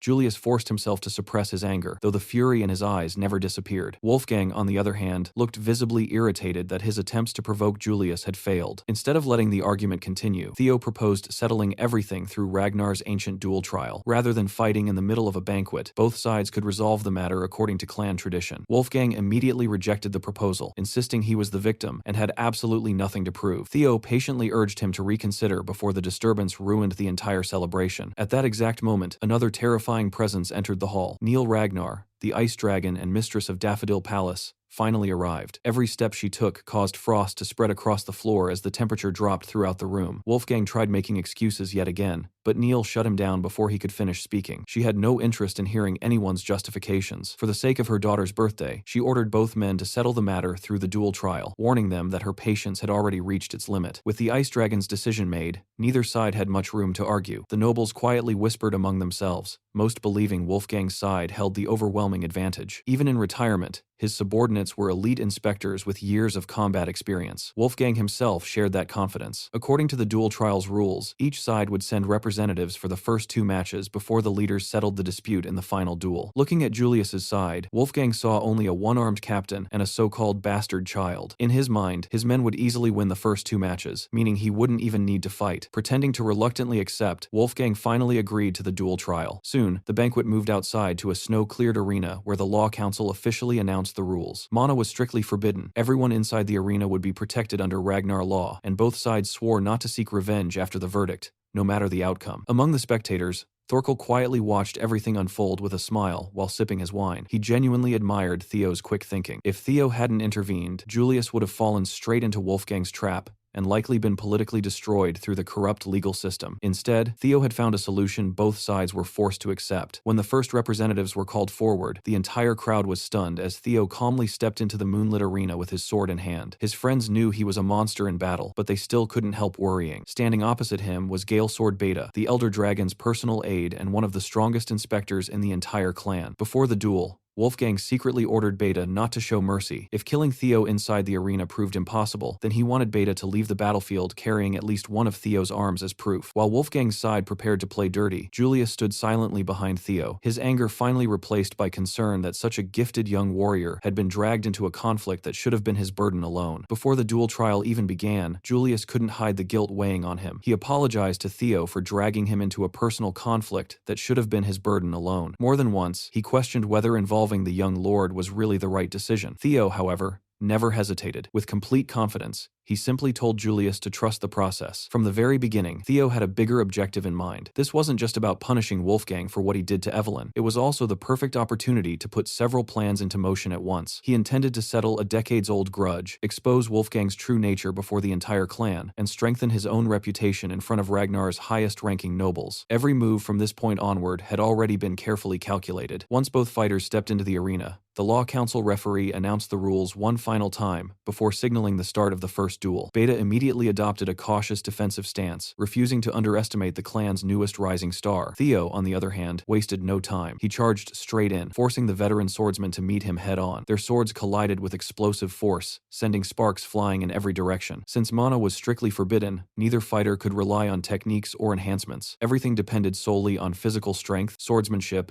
and experience. The impact pushed both men backward, but neither stayed still for long. They instantly dashed forward again, colliding over and over at incredible speed. To the spectators, the duel became almost impossible to follow. All they could see were flashes of steel and hear the constant ringing of blades crashing together. Even Beta couldn't believe what he was witnessing. Theo wasn't simply surviving against him, he was matching him blow for blow. Still, Beta trusted that decades of real battlefield experience would eventually create the opening he needed. That opportunity seemed to arrive when Beta suddenly kicked dirt and loose stones into the air, creating a cloud that blocked Theo's vision. The veteran immediately capitalized on the distraction. Believing he had finally outsmarted the youngster, he lunged forward with a clean, decapitating strike. Out of respect for Theo's status as a successor candidate, Beta even intended to make it as painless as possible. But the instant his sword swept toward Theo's neck, Theo calmly leaned backward with a confident smile. The opening had been intentional all along. He had predicted Beta would rely on his experience and commit fully to the attack. With Beta's arm now completely overextended, Theo gained a perfect chance to counter. At the last possible moment, Beta sensed something was wrong and desperately threw himself backward. Even so, he noticed something even stranger. Theo had deliberately stopped his own finishing strike. The opportunity to end the duel had been right there, yet he chose not to take it. The reason had nothing to do with mercy. Suddenly, the familiar voices inside Theo's head returned. They whispered endlessly, urging him to kill everyone who had mocked, abandoned, and betrayed him. For a brief moment, his vision blurred as violent impulses overwhelmed his thoughts. Beta could tell something had changed. Theo stood completely still, almost as if he were fighting someone invisible. Unsure whether this was another trap or genuine hesitation, Beta refused to fall for the same trick twice. Eventually, pride got the better of him. Convinced he had figured Theo out, the inspector charged again with full killing intent. This time, Theo answered the voices himself. He quietly told them to be silent. If blood had to be spilled, it would happen because of his own decision, not because some mysterious force demanded it. With sheer willpower, he forced the madness back into the darkness. The instant Theo regained complete control, the entire battle changed. His movements became noticeably faster, sharper, and far more aggressive. Beta barely had time to react before Theo unleashed a relentless barrage of sword strikes from every direction. Steel flashed so rapidly that even experienced spectators struggled to keep up. One devastating slash cleanly severed Beta's arm. Panic instantly replaced the confidence on the veteran's face. Desperately trying to create distance, he defended himself with his remaining arm, but Theo refused to let up. Every escape route was shut down until a final overwhelming slash blasted Beta completely out of the arena. The force behind the attack was so monstrous that spectators sitting behind him would have been caught in the impact if Neil Ragnar, the ice dragon, hadn't stepped in and frozen the shockwave before it reached the audience. Even she couldn't hide her admiration. Without using mana, Theo had carved apart the battlefield with nothing but raw physical strength. Beta crashed unconscious into a massive crater, his arm gone, and his uniform reduced to scraps. Seeing there was no longer any point continuing, the referee immediately declared Theo Ragnar the winner of the opening match. As the crowd erupted into thunderous applause, Theo wasn't celebrating. Instead, he remained focused on the unsettling feeling lingering inside him. The bloodlust he had experienced was unlike anything before. It felt almost as if someone or something was guiding his hatred toward a specific destination. Oddly enough, surrendering to those emotions had dramatically increased his power. The temptation was obvious.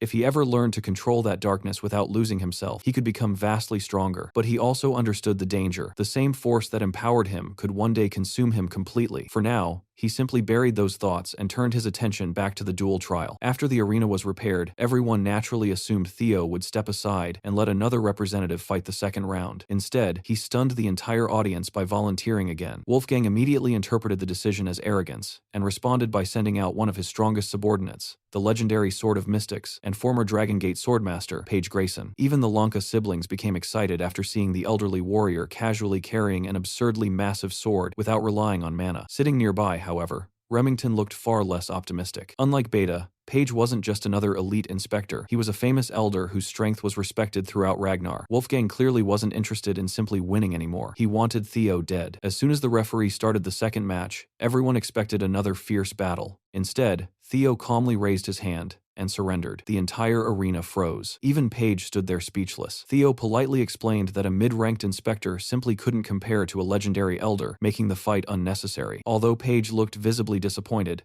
the referee had no choice but to award him the victory. Only then did everyone realize Theo's real strategy. By intentionally sacrificing one round, he removed the strongest obstacle from the equation, while forcing Wolfgang, whose arm Julius had already broken, to fight in the decisive final match himself. When Theo returned to his side, Evelyn immediately apologized for dragging him into such a painful family matter. Theo gently reassured her that this wasn't her burden to carry alone. His words brought back every person who had changed her life. Julius had recognized her talent when everyone else rejected her, and welcomed her into the white-armored dragon cavalry. Even after she lost her arm, he never stopped believing she could return. Then Theo entered her life, gave her a new purpose, secured her prosthetic arm, and helped her reclaim the future she thought she'd lost forever. Looking back, Evelyn realized her past was filled with suffering, but it was also filled with people who genuinely cared about her. She could no longer keep running from the man who had destroyed her childhood. Before Julius could enter the arena for the final duel, Evelyn stopped him herself. She declared that she was done living as a victim. This fight belonged to her alone. The referee approved the last-minute substitution, and the one-armed captain stepped into the arena, wearing the same elegant dress from the banquet, rapier in hand. The moment Wolfgang saw his illegitimate daughter standing across from him, he burst into mocking laughter and asked if she had come to beg for mercy. Evelyn never reacted. She calmly looked him straight in the eyes and uttered a single word that shook the entire arena: father. The audience fell silent. Rumors of Wolfgang's illegitimate child had circulated for years, but no one imagined it was Evelyn. Desperate to save himself, Wolfgang immediately called her delusional, but Evelyn finally exposed everything. She revealed years of abuse, the beatings she suffered as a child, and how he later tried to murder her after she became a respected captain just to erase the stain on his reputation. Enraged,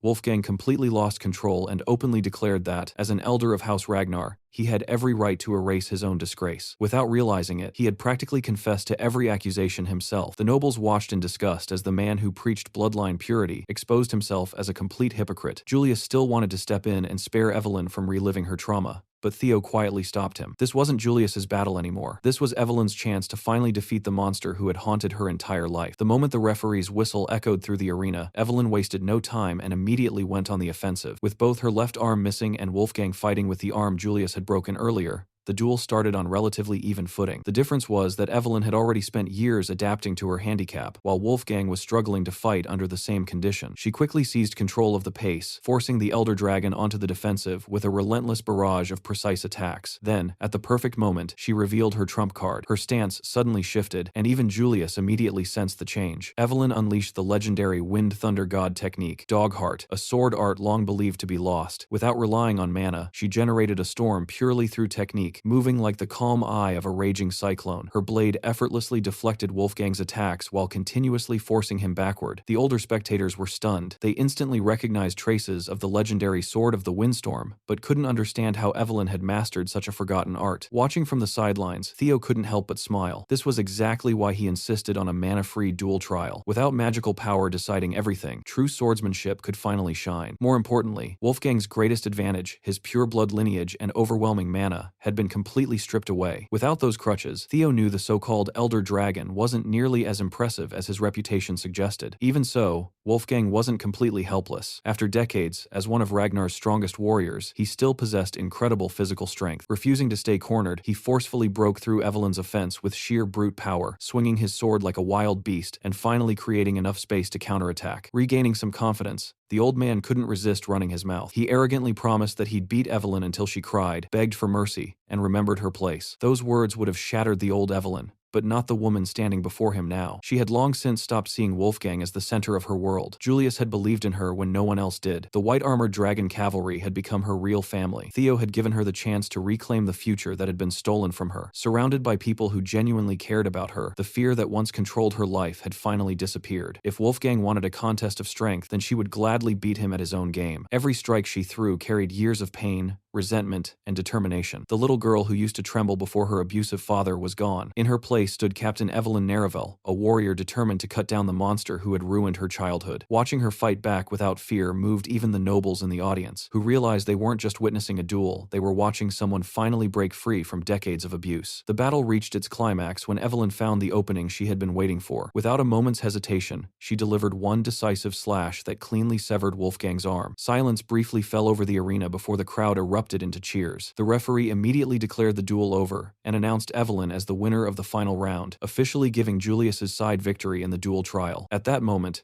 reality finally hit her. According to Ragnar law, she had been declared not guilty. The burden she had carried since childhood seemed to disappear all at once. As she walked back toward Theo and Julius, she felt lighter than she had in years. She thanked both of them from the bottom of her heart. Julius had saved her when she was nothing but an abandoned child. Even after she lost her arm, he never stopped believing she could make a comeback. Then Theo completely changed the direction of her life by restoring her confidence, helping her return to the battlefield, and giving her a reason to move forward again. Thanks to them, she had finally defeated not only Wolfgang, but also the fear that had haunted her for her entire life. Meanwhile, Wolfgang couldn't accept his humiliating defeat. His subordinates rushed over to help him and retrieve his sword, but the moment he saw his own reflection staring back from the blade, his rage completely consumed him. Throwing his men aside, he grabbed his sword and charged straight toward Evelyn, screaming her name with pure hatred while trying to kill her, despite the duel already being over. Before he could even get close, Julius instantly stepped in. The demon dragon grabbed Wolfgang with his only remaining good arm and effortlessly forced him back down, reminding him that he had gotten off lightly with only one arm gone. If he wanted to keep acting like a fool, Julius would gladly remove the other one and leave him looking like a mannequin. The tension inside the arena skyrocketed, as everyone feared another bloody clash was about to erupt. Just as the situation reached its breaking point, an urgent interruption suddenly echoed across the battlefield, stopping everyone where they stood. Just when it looked like everything was finally over, a messenger burst into the arena with urgent news. The Troivan family had officially launched their invasion, and every soldier was ordered back to their posts immediately. Julius clicked his tongue in frustration. The timing couldn't have been worse. He still wanted to settle things with Wolfgang properly, but the battlefield came first. Swallowing his anger, he turned away and ordered his trusted officers to prepare for war. The white-armored dragon cavalry would be leading the charge on the front lines. Meanwhile, Wolfgang was still too blinded by pride to read the room. He kept shouting that the duel trial wasn't over, but nobody paid him any attention anymore. Even Neil Ragnar had enough. The ice dragon warned him that if he ever disgraced the 9 dragons again, she'd personally turn him into an ice-covered pincushion. Wolfgang desperately tried hiding behind his status, claiming that touching him would insult the entire Elder Council. Neil simply told him to look behind him. Every elder had already turned their backs on him. None of them wanted to be associated with someone who had disgraced Ragnar by violating the sacred rules of the duel trial and attacking after losing. In a single night, Wolfgang lost far more than an arm. He lost his authority, his council, and whatever respect the Ragnar clan still had for him. Watching the once proud elder reduced to such a pathetic state gave Julius a sense of justice. For now, seeing the old tyrant lose everything was punishment enough. While Ragnar's leaders dealt with the political fallout, Ed Troivan was already putting the next phase of his plan into motion. His forces had successfully occupied the central plateau and were steadily advancing toward Castle Harmon. Reports confirmed that Ragnar's main forces, including the Lord's cavalry and the private armies of the 6 pillars,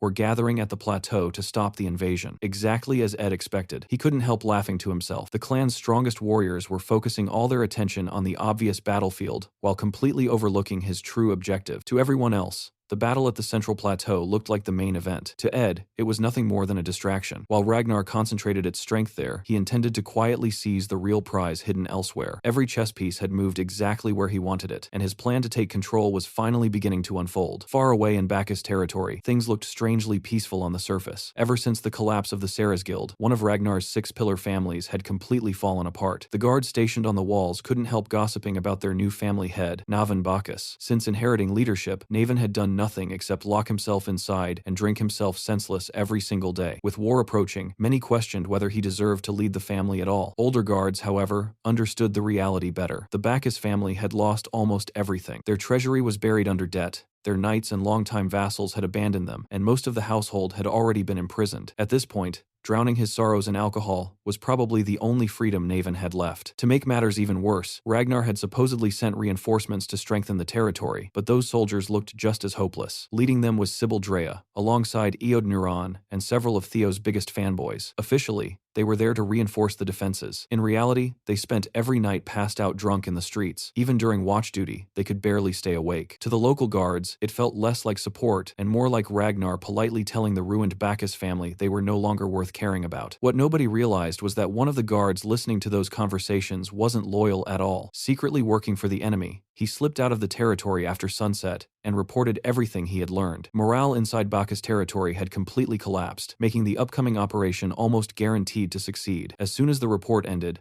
several hooded figures stepped out from the shadows. They had heard enough. It was time to move. Confident that the weakened territory wouldn't put up much resistance, the group quietly advanced toward the Bacchus estate under the cover of darkness. Just as expected, Captain Sybil, who was supposed to be guarding the walls, was lying there completely passed out, with a bottle still in his hand. One of the assassins silently climbed onto the wall, looked down at the sleeping captain with disgust, and cursed the useless drunk under his breath. Then, with flawless precision, he raised his dagger and drove it straight toward Sybil's head. Back at the white-armored dragon cavalry headquarters, Julius was caught completely off guard when Theo made an outrageous request. The young lord wanted permission to invoke independent operation rights, despite only being an intermediate inspector. Julius shut the idea down almost instantly. The clan was officially at war. Every soldier was needed on the front lines, and military operations took priority over everything else. There was no way he could make an exception, even for a successor candidate. Theo, however, calmly explained that his request was directly tied to the war effort and presented a stack of classified documents to back up his claims. The moment Julius skimmed through them, his expression completely changed. Theo revealed that the Troivan clan's attacks on Castle Harmon and the Central Highlands were nothing more than massive diversions. According to all the evidence he had gathered, The true objective of the invasion was the floating archipelago and the weakened Bacchus territory. Using reports collected over the past several weeks, Theo connected the dots. The Black Skull organization had already proven during the Sarah's hostage incident that they were secretly working with the Troivans. On top of that, Black Skull originally came from the floating archipelago, which used to control the Empire's maritime trade and gold flow. That explained where the Troivans had obtained the absurd amount of money needed to fund such a large-scale war. If they secured the archipelago, Ragnar would eventually face an enemy with limitless resources sitting right on its doorstep. Theo argued that reinforcing Bacchus territory should become an immediate priority before the enemy seized it. Julius understood the logic immediately, but there was still one huge problem. Nearly all of Ragnar's forces had already been deployed to defend Castle Harmon and the Central Highlands because those battles looked like the main invasion. The clan simply didn't have enough manpower left to reinforce another front. That's when Theo finally revealed the real reason behind his request. If the army couldn't spare an entire division, then he would personally handle the operation himself. He requested independent command authority so he could lead a small, hand-picked force to reinforce Bacchus territory, while simultaneously investigating the floating archipelago. If everything went according to plan, they'd not only secure an important strategic position, but also uncover and cripple the Troivan clan's financial lifeline. Julius couldn't help but admire the young man's vision. It wasn't just bold, it was incredibly well thought out. In the end, he approved Theo's request, but warned him not to overextend himself. As Theo walked out of headquarters, Julius quietly reflected on everything he had just heard. Somehow, Theo had gathered intelligence that even high-ranking officers barely knew existed. More importantly, instead of handing the information over to the Black Dragon and Black Snow, Theo had come directly to him. Julius immediately understood why. Theo wanted this mission kept completely off the books. Asking for permission had merely been a formality because, judging from the situation, the young lord had already started moving long before stepping into headquarters. Julius's suspicion turned out to be completely correct. While everyone believed Bacchus territory was poorly defended, Theo had secretly stationed his own people there days earlier. For weeks, Sybil Drea, Aod Nurin, and the rest of Theo's biggest fanboys had been acting like useless drunkards. Every night, they purposely got wasted in public, stumbled through the streets, and slept during guard duty. The local soldiers thought Ragnar had sent them as a joke. In reality, it was all part of Theo's plan. The bottles they constantly carried weren't even filled with alcohol, they contained orange juice. The act was designed to lure enemy spies into believing Bacchus territory was completely defenseless. And sure enough, the Troivan operatives took the bait. As soon as the assassins infiltrated the walls under the cover of darkness, Sybil instantly dropped the drunken act. Before the hooded assassin standing over him could react, Sybil drew his sword and cut him down in a single clean strike. When the bottle flew into the air and spilled orange juice instead of liquor, the stunned operative finally realized he'd been fooled from the very beginning. Sybil didn't even drink. After pretending to be a lazy drunk for days, he was finally free to fight seriously. The rest of Theo's squad followed suit, effortlessly wiping out the enemy vanguard. Their first real mission since the Blooming Ceremony had become an all-out battle against Troivan infiltrators. With the first wave eliminated, Sybil ordered his men to light the emergency beacon, so the entire fortress would know the attack had begun. Just as he was about to ignite the signal, one of the assassins he had supposedly killed suddenly sprang back to life after playing dead the entire time. Catching everyone off guard, the operative lunged straight at Sybil, who had no time to react. Before the hidden attack could land, a sword flashed across the battlefield,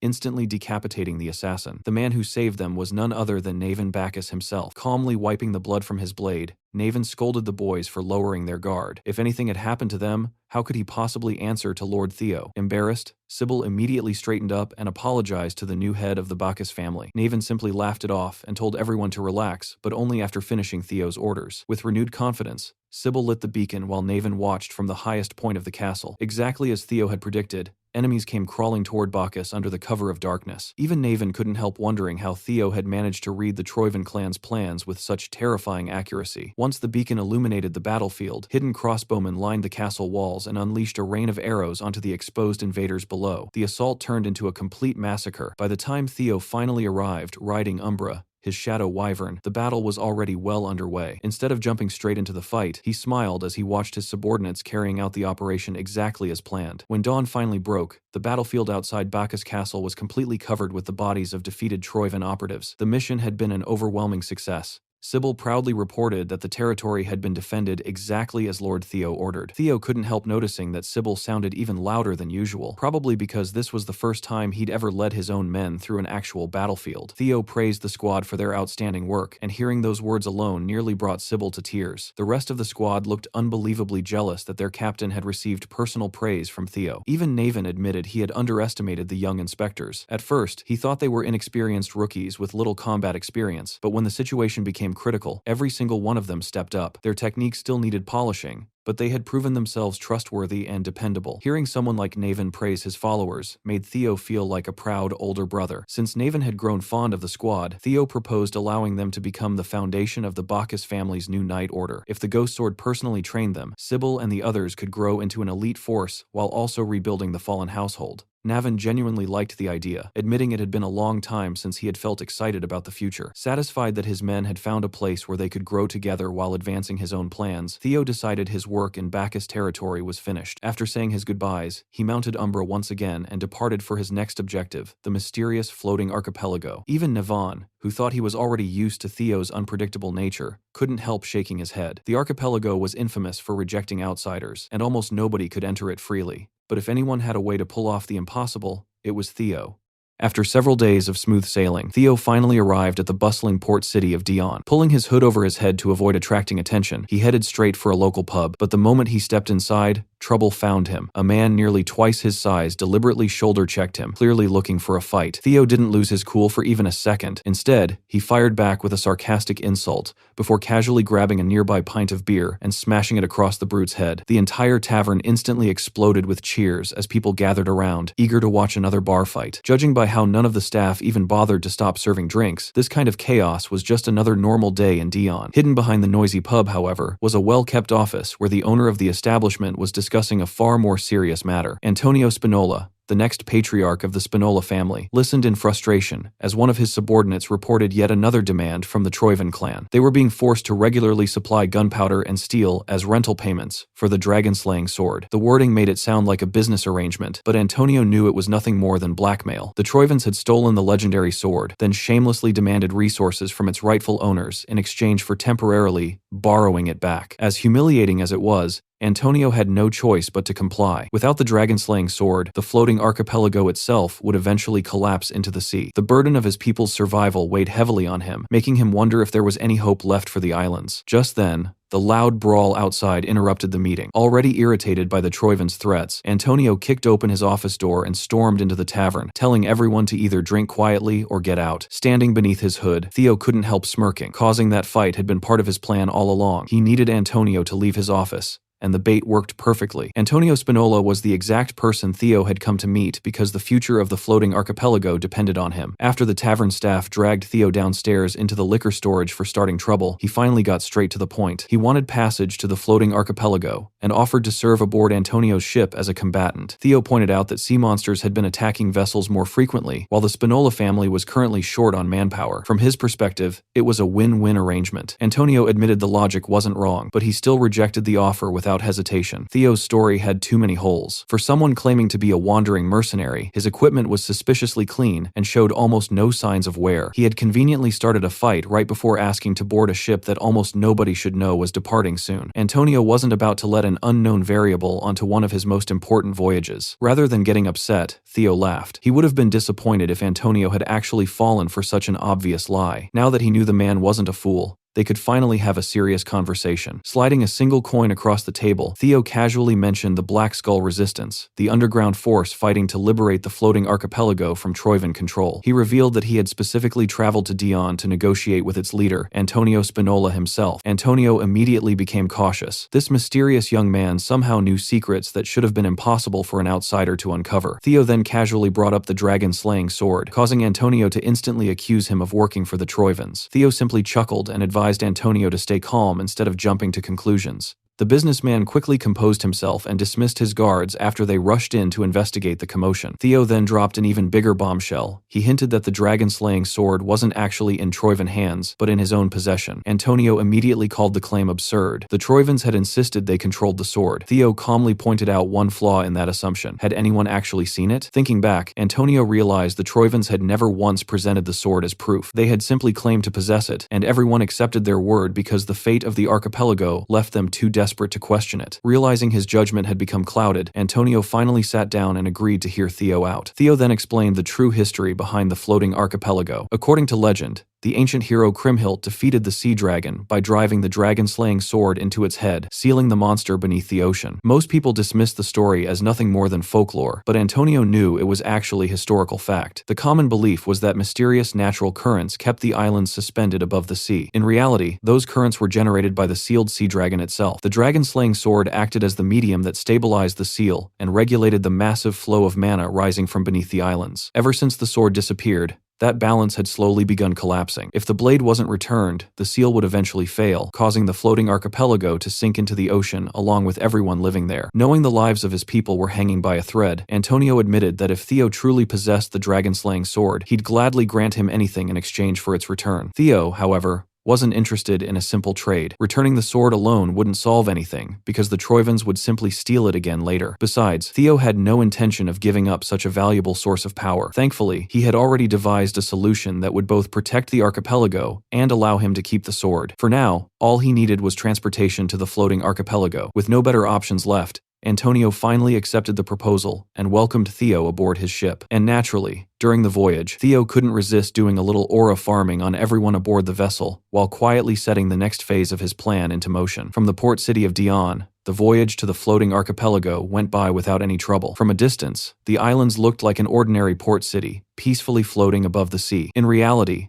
the archipelago was a unique merchant federation with its own culture, history, and traditions, so influential that even the emperor recognized its autonomy. Theo, however, knew what the future held. In his previous life, the Great War had turned this thriving homeland into a nightmare. After the Troivan clan conquered it, its culture was erased, its people were reduced to laborers producing war supplies, and by the end of the war, the entire floating archipelago sank beneath the ocean, disappearing from history altogether. That future was exactly why Theo had come here. He wasn't just fighting for Ragnar anymore. He was determined to save everyone living on these islands. Antonio wanted to believe him, but trust didn't come easily. Theo's plan sounded completely insane, especially the part where he casually claimed he intended to move the entire archipelago. Theo confidently assured him it was possible because the sea dragon sealed beneath the islands was actually another guardian protecting an ancient dragon relic. Before leaving Ragnar, Theo had consulted the guardians of his own relics about the dragon-slaying sword. They immediately confirmed that Balmung was indeed an ancient dragon relic, but they couldn't explain why it violently rejected every Ragnar who touched it. Theo couldn't even hold the sword without suffering intense pain. One of the guardians eventually revealed the missing piece the guardian spirit originally assigned to Balmung had abandoned its relic long ago. That wasn't entirely unheard of either. Griffin himself had once attempted the same thing, but failed. Curious, Theo asked whether guardians could normally escape their relics. The answer was simple. Only that person possessed the ability to let them survive after leaving. Ordinary guardians couldn't accomplish such a feat. Learning that the sea dragon had abandoned Balmung sparked an ambitious idea inside Theo's mind. Even after leaving the relic, the dragon still possessed enough leftover mana to keep an entire floating continent suspended above the ocean. If he could somehow subdue and reseal that guardian himself, he wouldn't just save the floating archipelago, he would gain the power to move the landmass wherever he pleased. The theory made perfect sense. Although the guardians warned him the task would be unimaginably difficult. Even weakened, the sea dragon remained one of the strongest guardian beings in existence. Griffin even mocked Theo, pointing out that he didn't have any way of reaching the bottom of the sea where the dragon rested. Theo simply smiled. He had already planned everything. He knew how to descend to the ocean floor, how to locate the dragon, and even how to reseal it afterward. According to his plan, everything revolved around the gigantic Kriemhild statue standing on one of the islands. Hidden inside that monument was a power even the natives had forgotten about. Although Theo had already shown Antonio the genuine dragon-slaying sword, the businessman still struggled to believe such an absurd strategy could actually work. Theo couldn't blame him. The fate of the entire archipelago rested on whether this gamble succeeded. Right on cue, Theo's system issued a new subquest. He was ordered to return Balmung to its rightful place, locate the guardian, subdue it, and prove himself worthy of becoming the relic's new master. By nightfall, Antonio's ship finally docked at one of the archipelago's ports. Under his command, the members of the Black Skull Resistance gathered to receive their orders. Their mission was simple: escort Theo to the Kriemhild statue through the organization's secret infiltration route, then stay out of his way while he completed the rest alone. Since every major family on the islands had already been bought by the Troivans, security around the statue had become tighter than ever. Fortunately, Black Skull possessed hidden tunnels that bypassed the heavily guarded entrances. Before setting off, Antonio wished Theo luck, while Theo quietly examined the resistance members gathered before him. Almost immediately, he noticed one face that didn't quite belong. Still, he kept the suspicion to himself. Just as expected, the Kriemhild statue was surrounded by guards from every direction, but thanks to the underground route, Theo and the resistance slipped through unnoticed. Guided through a tunnel hidden behind a roaring waterfall, They arrived near the monument in almost complete silence. The crashing water conveniently drowned out every sound they made. Standing before the statue, Theo pulled Balmung out of his subspace, immediately feeling the familiar burning rejection spread across his hand. After thanking the Black Skull agents for bringing him this far, he told them he'd continue alone. Watching him casually summon the legendary dragon-slaying sword out of thin air left every revolutionary staring in complete disbelief. The closer Theo approached the statue, the stronger Balmung's rejection became. With incredible agility, he climbed the massive stone sculpture by following the carved body of the sea dragon wrapped around it until he finally reached Kriemhild's figure at the very top. As Theo climbed higher, the Black Skull agents watched in amazement, unable to believe the legendary blade they had spent years searching for had somehow ended up in the hands of a complete stranger. For the first time in a long while, many of them genuinely believed there was hope for the floating archipelago again. Unfortunately, the one suspicious member Theo had noticed earlier finally made his move. Without warning, the infiltrator turned on the resistance members beside him and butchered them one after another. Black Skull had already been infiltrated by Troivan spies. Now that Balmung had appeared, there was no reason to maintain the disguise any longer. Meanwhile, Theo finally reached the top of the monument, where Kriemhild's statue stood triumphantly over the sea dragon's head. Unsure how to activate the relic, he attempted to recreate the ancient legend by driving Balmung into the statue exactly as Kriemhild supposedly had. Nothing happened. While drinking a potion to soothe the burns covering his hand, Theo carefully reconsidered the system's quest instructions, trying to figure out what he had overlooked. Before he could reach an answer, the hidden spies launched a surprise attack. Unfortunately for them, Theo's senses were far too sharp to fall for something so obvious. Their leader, Gray, was caught completely off guard when Theo effortlessly avoided the ambush and punished him with a brutal kick to the stomach. Staggering backward with internal injuries, Gray immediately realized they had underestimated their target. Looking around, he noticed Balmung had suddenly disappeared from Theo's hand, leaving him even more confused. His hesitation nearly got him killed. The remaining spies quickly regrouped around their leader, but Gray urgently warned them not to recklessly challenge Theo unless they wanted to die in a single strike. At that exact moment, the guards stationed outside heard a deafening crash coming from the monument. Looking up in horror, they watched the legendary Kriemhild statue, an ancient landmark that had stood for countless generations, begin violently crumbling into pieces before their very eyes. Far away from the Kriemhild statue,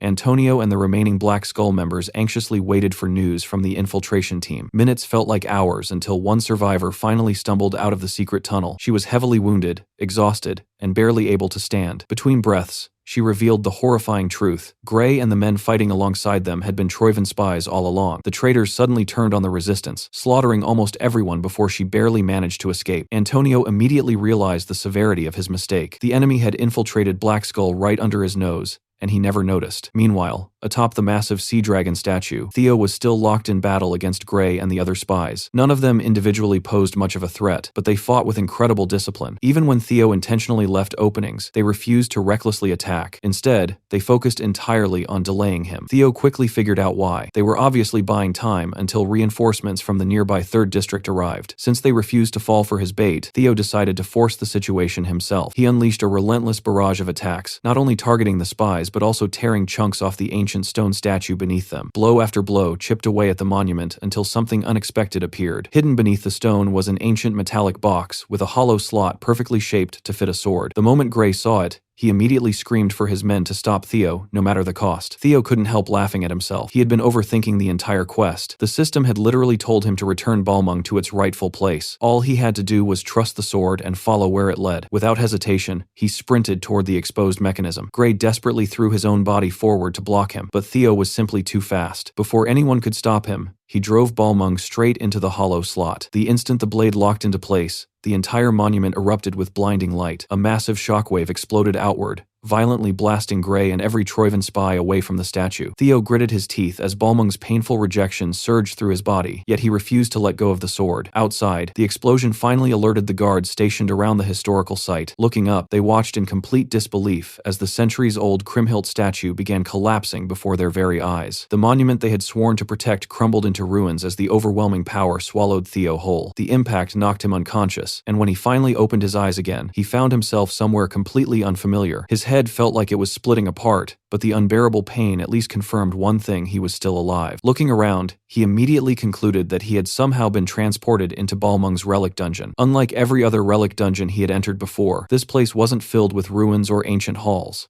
Instead, Endless forests of towering green trees stretched as far as the eye could see. While Theo tried to gather information, 4 tiny voices suddenly called out beside him. His 4 guardian spirits had manifested into adorable chibi versions of themselves, using Theo's mana as temporary physical bodies. Because his mana reserves were still too small, maintaining even these miniature forms required considerable effort. The fairy dragon immediately commented that the entire dungeon was overflowing with lingering emotions, deep longing, regret, and pity directed toward a single human. Theo instantly suspected that person was the legendary hero Kriemhild. Although the Guardians admitted they couldn't be certain, they could only sense the emotional remnants left behind by the previous Guardian. Since the relic's original Guardian had abandoned this place long ago, everyone assumed they could calmly explore the dungeon. That assumption lasted only a few seconds. Without anyone noticing, a skeletal archer had already taken aim. An arrow shot through the forest like lightning before exploding with incredible force. Theo's instincts activated instantly. At the last possible moment, he tilted his head aside and casually caught the arrow in midair. It was immediately obvious that the Guardian's assumptions had been wrong. The dungeon wasn't abandoned at all. One skeleton quickly became dozens as undead warriors emerged from every direction, surrounding the only living person in the entire forest. Every single one of them viewed Theo as an intruder who had to be eliminated. While charging into battle, the skeletons repeatedly chanted Kriemhild's name with almost religious reverence. Griffin quickly realized what had happened. The dungeon's original guardian must have created these undead warriors, Dragonfangs, to forever protect Kriemhild's ownership of the relic. More explosive arrows rained from above, nearly striking the tiny Griffin himself. Theo effortlessly deflected them, redirecting one arrow into a nearby skeleton and crushing its skull. After exchanging several blows, Theo quickly judged the battlefield. Individually, the Dragonfangs weren't especially dangerous, but their overwhelming numbers made them incredibly troublesome. Worse still, the fairy dragon revealed another terrifying fact. These weren't ordinary skeletons. Dragonfangs were immortal soldiers. They would continue regenerating forever, until the duty left behind by their creator was fulfilled. Smiling despite the situation, Theo welcomed the challenge anyway. He leaped into the treetops, forcing the endless horde to chase after him while cutting down as many as possible. Eventually, however, he realized brute force wasn't accomplishing anything. Every enemy he defeated simply regenerated moments later. Watching Theo struggle, Griffin reluctantly offered some advice. Since Kriemhild had originally been human, perhaps Theo only needed to obtain ownership of the relic from him,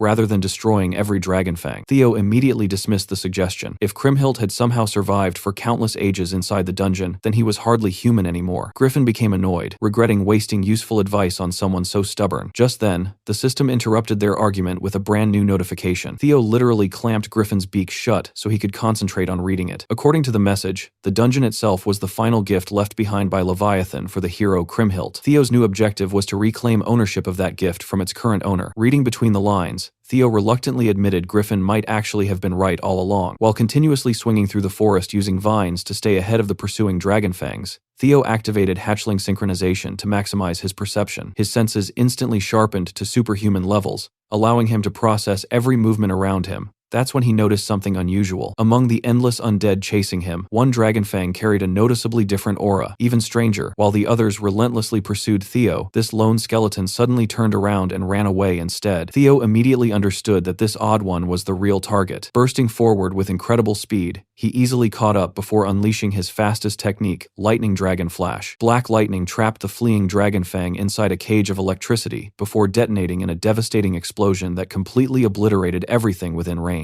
As soon as the unique Dragonfang was destroyed, another system notification appeared. Theo had successfully collected one piece of Kriemhild's remains, the hero's third cervical bone. The good news was that he finally understood how to clear the dungeon. The bad news was that he now needed to collect 206 separate pieces scattered throughout the dungeon. One bone down, 205 to go. Back in the real world, dark storm clouds rolled across the skies as a mysterious fleet quietly docked at the floating archipelago under the cover of heavy rain and thick fog. Port workers hurried aboard to unload the ships, but what they found froze them in horror. Every single crew member had been massacred. Blood covered the deck from end to end, and not a single survivor remained. The only person to calmly step off the ship was a lone man who welcomed the thick fog, noting that it would make his mission much easier. Hearing that the spies he had planted inside Black Skull had failed to recover, Balmung barely bothered him. Whether the dragon-slaying sword was in Theo's hands or someone else's no longer mattered. As far as he was concerned, the floating archipelago had already fallen into Troiven's grasp. The man revealed himself as Noil, the 9th lord of the Troiven clan, who had personally arrived to finish what his subordinates couldn't. Before long, massive explosions echoed throughout the islands, waking countless civilians from their sleep. As terrified citizens looked toward the horizon, they They watched the great merchant, the ancient protector that had safeguarded the floating archipelago for centuries, collapse before their eyes, signaling the beginning of yet another disaster. Back inside the relic dungeon, Theo finally completed his relentless bone hunt, collecting all 206 pieces of Kriemhild's remains. The moment the last fragment was gathered, the system prompted him to witness the memories engraved within the hero's bones. As the world around him faded into darkness, Theo wondered what the legendary hero was truly like. Instead of meeting the fearless warrior history described, his consciousness was pulled into a memory of a carefree child crossing a tropical island with a basket of food in hand. Every day,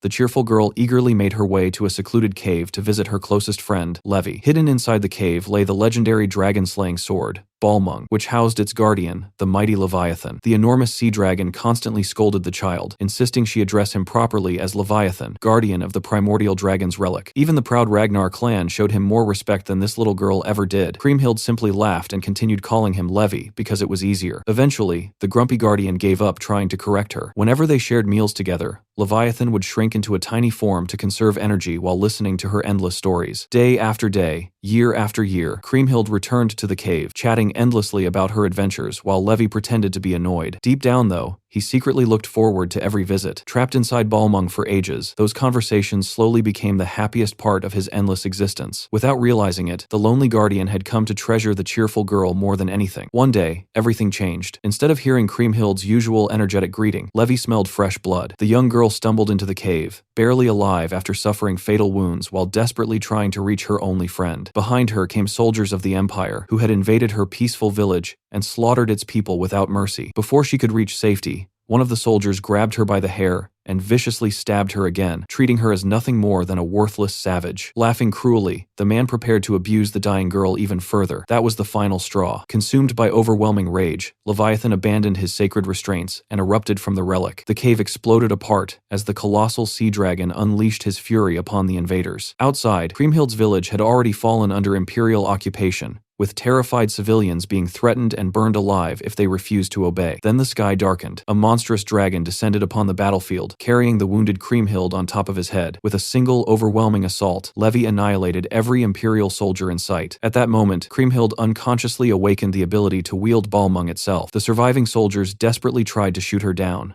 but every arrow and spell was effortlessly blocked, as Leviathan protected both her and the remaining villagers with powerful barrier magic. When the battle finally ended, the Empire's army had been wiped out completely, although the village itself had been reduced to ashes. After everything was over, Kriemhild tearfully apologized for drawing the dragon-slaying sword. She believed she had ruined everything by taking the weapon meant for some future chosen hero. Levi gently reassured her that none of it mattered. In fact, he believed things had turned out exactly as they should have. For the very first time in his endless existence, he had acted according to his own heart, rather than blindly obeying the primordial dragon's orders. If protecting Kriemhild's smile meant abandoning his sacred mission, then he would gladly accept that sin. Using barrier magic once more, Levi introduced Kriemhild to the surviving villagers as their hero, and the people praised her for saving them from the Empire's cruelty. Unfortunately, word of the Empire's humiliating defeat quickly reached the Emperor himself. Unwilling to stain his perfect record, he dispatched the royal guards to crush the rebellion once and for all. Unlike the ordinary soldiers before them, the royal guards managed to achieve what seemed impossible. They successfully restrained the mighty Leviathan, but they did so through utterly despicable means. Rather than overpowering the sea dragon directly, they captured the innocent villagers and threatened to execute every last one of them if Levi continued resisting. They then forced Kriemhild to reveal the secret needed to stop the Guardian forever. Knowing there was no other way to save everyone, Levi calmly begged her to comply. As a relic guardian, death simply meant returning to an eternal slumber. The remaining magic stored inside Balmung would be enough to seal him once more. Compared to the lives of Kriemhild and her people, his own existence meant nothing. With tears streaming down her face, Kriemhild climbed onto the head of her oldest friend while holding Balmung in trembling hands. Unable to let her shoulder such a burden alone, Levi manipulated the surrounding water to guide her movements, forcing her to carry out the painful task herself. He confessed that from the moment he abandoned his sacred duty to save her, he had already accepted this ending. Even though the years they spent together were incredibly short compared to his endless lifespan, they had become the happiest memories he had ever known. He begged Kriemhild never to blame herself, because everything he did was his own choice. Then, using her own hands, Kriemhild sealed her beloved friend. As Leviathan slowly fell into slumber, the royal guard celebrated their victory, laughing at the tragic ending they had engineered without lifting another weapon. Their triumph lasted only seconds. In one final act of defiance, Leviathan unleashed the last of his remaining power. A colossal storm swallowed swallowed the sky as an enormous tidal wave crashed down upon the Imperial army, drowning every single soldier. At the same time, the raging waters carefully curved around the innocent villagers,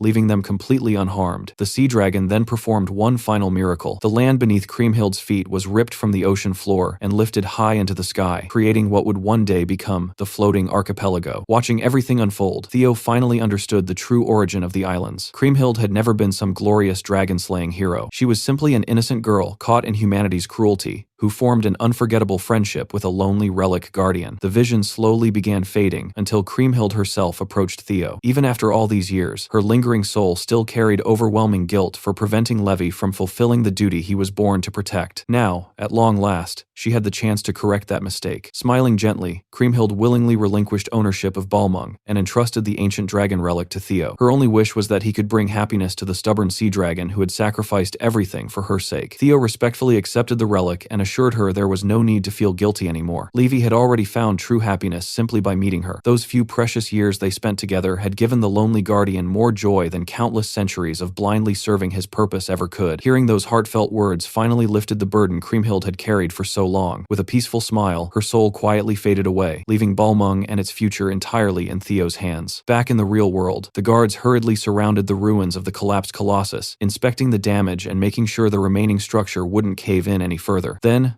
without warning, a lone figure slowly rose from the mountain of shattered stone. At that exact moment, the dark storm clouds overhead parted, allowing rays of sunlight to shine directly onto the man standing atop the rubble. In his hand rested the legendary dragon-slaying sword, Balmung. The stunned guards instantly recalled the ancient depictions of Kriemhild carrying that very blade. To them, there was only one explanation. The savior of legend had returned. Word spread through the floating archipelago like wildfire, and before long, people everywhere began calling Theo the second coming of Kriemhild, the hero destined to save their sinking homeland. While hope spread among the common people, panic gripped those truly responsible for the archipelago's downfall. The three merchant families controlling the floating archipelago secretly gathered beneath the city for an emergency meeting. Waiting for them was Noel, the ninth lord of the Troivan clan. The wealthy clan heads immediately demanded answers. According to the agreement, the dragon-slaying sword was supposed to remain under Troivan control, yet somehow a complete outsider had appeared in public, wielding Balmung, instantly winning the hearts of the people. Citizens were already rallying behind him, believing Kriemhild herself had returned. If that continued, the influence the three shipping clans had carefully preserved would disappear overnight. After all, they had willingly handed Balmung over to the Troivans years ago in exchange for keeping their luxurious positions. Hearing their complaints only annoyed Noel. One arrogant merchant even dared to question the Troivan clan directly. In the blink of an eye, Noel casually raised one hand and reduced the man to nothing more than a cloud of blood and flesh. Silence immediately filled the room. Noel coldly declared that he hadn't come to comfort greedy pigs. The civilians meant nothing to him. They were insects that could be crushed whenever convenient. In truth, he despised the merchant clans just as much as everyone else. They were traitors who sold out their own homeland for profit, and if they had simply followed orders properly, none of this chaos would have happened. Another merchant nervously pointed out that the Troivans themselves depended heavily on the archipelago's resources. Noel stepped directly into the man's face, making it crystal clear that no further opinions were welcome. His only order was simple: retrieve Balmung. Whether they succeeded or died, trying made no difference to him. One of Noel's own soldiers questioned whether entrusting such an important mission to the incompetent merchants was wise. Noel admitted he'd rather recover the sword personally, but a far greater threat was approaching. Intelligence had just confirmed that one of Ragnar's 9 dragons, the mighty hegemony dragon, was on his way to the floating archipelago. Dealing with that monster took priority over everything else. Meanwhile, outside the ruined monument, nearly every citizen of the floating archipelago had gathered to catch a glimpse of the mysterious swordsman. Countless voices chanted Kriemhild's name just as their ancestors had done centuries ago. Theo had known Kriemhild was deeply respected, but even he hadn't expected devotion on this scale. Ironically, he was probably the only person still alive who actually knew the truth. Kriemhild had never been a divine hero. She was simply an ordinary girl, forced into an impossible tragedy. Still, Theo decided there was no reason to destroy the people's hope. One desperate citizen stepped forward and pleaded for help. Ever since the Troivans arrived, the islands had slowly been sinking, while residents were forbidden from escaping. The people begged the supposed reincarnation of Kriemhild to save both them and their homeland. Understanding what the moment required, Theo raised Balmung high into the air and made a solemn vow. He promised that his sword would protect the floating archipelago and bring salvation to everyone living there. His declaration instantly reignited hope throughout the crowd. After quietly slipping away from the celebration, Theo was greeted by an unusual young priest named Marty, accompanied by several shrine maidens. Introducing himself as the caretaker of Kriemhild's temple, Marty respectfully pledged that the temple would serve Theo from that day forward. Following the priest, Theo crossed the sacred bridge leading to the ancient sanctuary, while thousands of citizens watched from behind. Once they entered the temple alone, Marty revealed something even more surprising. Theo's arrival had been foretold generations ago. The temple itself had been preserved solely to welcome him. As they walked deeper through the temple halls, Marty showed Theo an ancient necklace said to have once belonged to Kriemhild herself. The system immediately identified it as an enchanted magical accessory and, more importantly, a gate connection key. It would become the essential item needed to reach the sleeping sea dragon beneath the islands. Feeling slightly guilty after receiving such reverence, Theo finally confessed that he wasn't actually Kriemhild's reincarnation. To his surprise, Marty calmly smiled and revealed that he had known Theo's true identity from the very beginning. He knew Theo was Theo Ragnar, and he understood that Balmung was an ancient dragon relic, capable of awakening only in the hands of a Ragnar. Yet despite knowing all of that, Marty still insisted on treating him as Kriemhild's successor. The temple's guardians had preserved the true history of Kriemhild for generations. They knew she had never been a mythical hero, but rather a kind-hearted girl forced to wound the friend she loved most. Because the reluctant guardian Leviathan himself had accepted Theo as Balmung's new master, the temple believed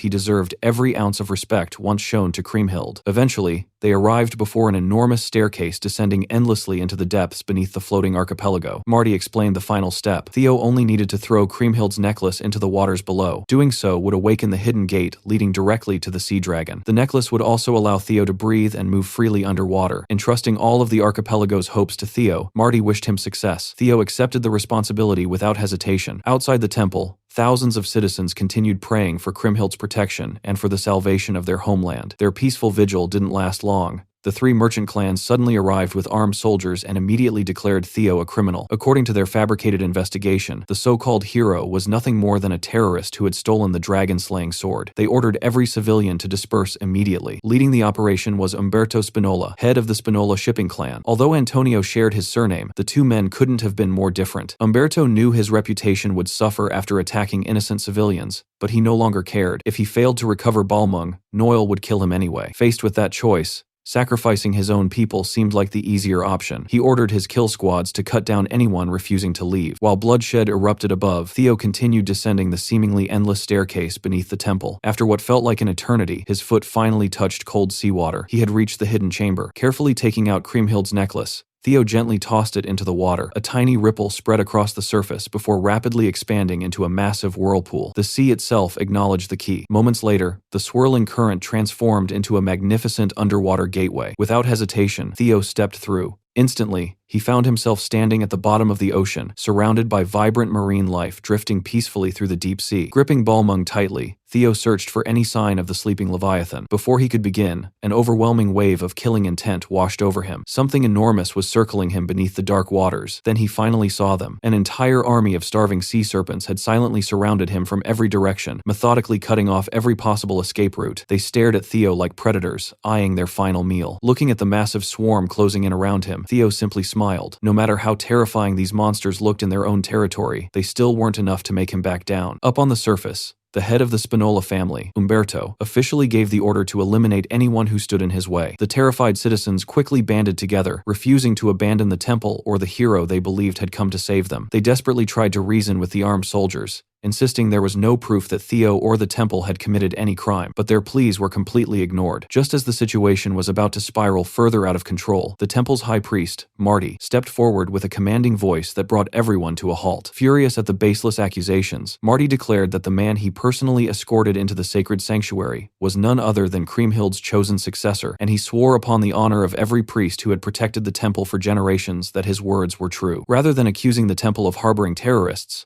Marty argued that it was the three merchant clans who owed everyone an explanation. He publicly exposed Umberto for secretly allowing Troivan mercenaries to enter one of the holiest sites in the floating archipelago. The crowd instantly connected the dots. The very people responsible for stealing the dragon-slaying sword had returned once again, this time trying to silence anyone who opposed them. The citizens' fear immediately transformed into fury, and what began as a tense standoff exploded into a full-scale riot. Devout followers of the temple linked arms and formed a human barricade, willingly putting their own lives on the line to protect the man they believed would save their homeland. Umberto had expected the frightened civilians to scatter the moment weapons were drawn, but he badly underestimated the strength of their faith. Even some of his own soldiers urged him to back down, arguing that retreating and regrouping would be far wiser than provoking the entire population. The Spinola Patriarch ignored every warning. Since many local guards refused to raise their swords against innocent citizens, Umberto simply relied on the Troivan mercenaries hidden among their ranks. Unlike the islanders, those hired killers had absolutely no hesitation about spilling innocent blood as long as they were paid. They charged into the crowd with ruthless efficiency, turning the temple grounds into a horrifying massacre. Even Umberto's closest advisors desperately begged him to stop, warning that murdering civilians would destroy what little reputation their family still possessed. The old man coldly dismissed the concern. Reputation meant nothing to a dead man. In his mind, once the floating archipelago became another Troivan production base,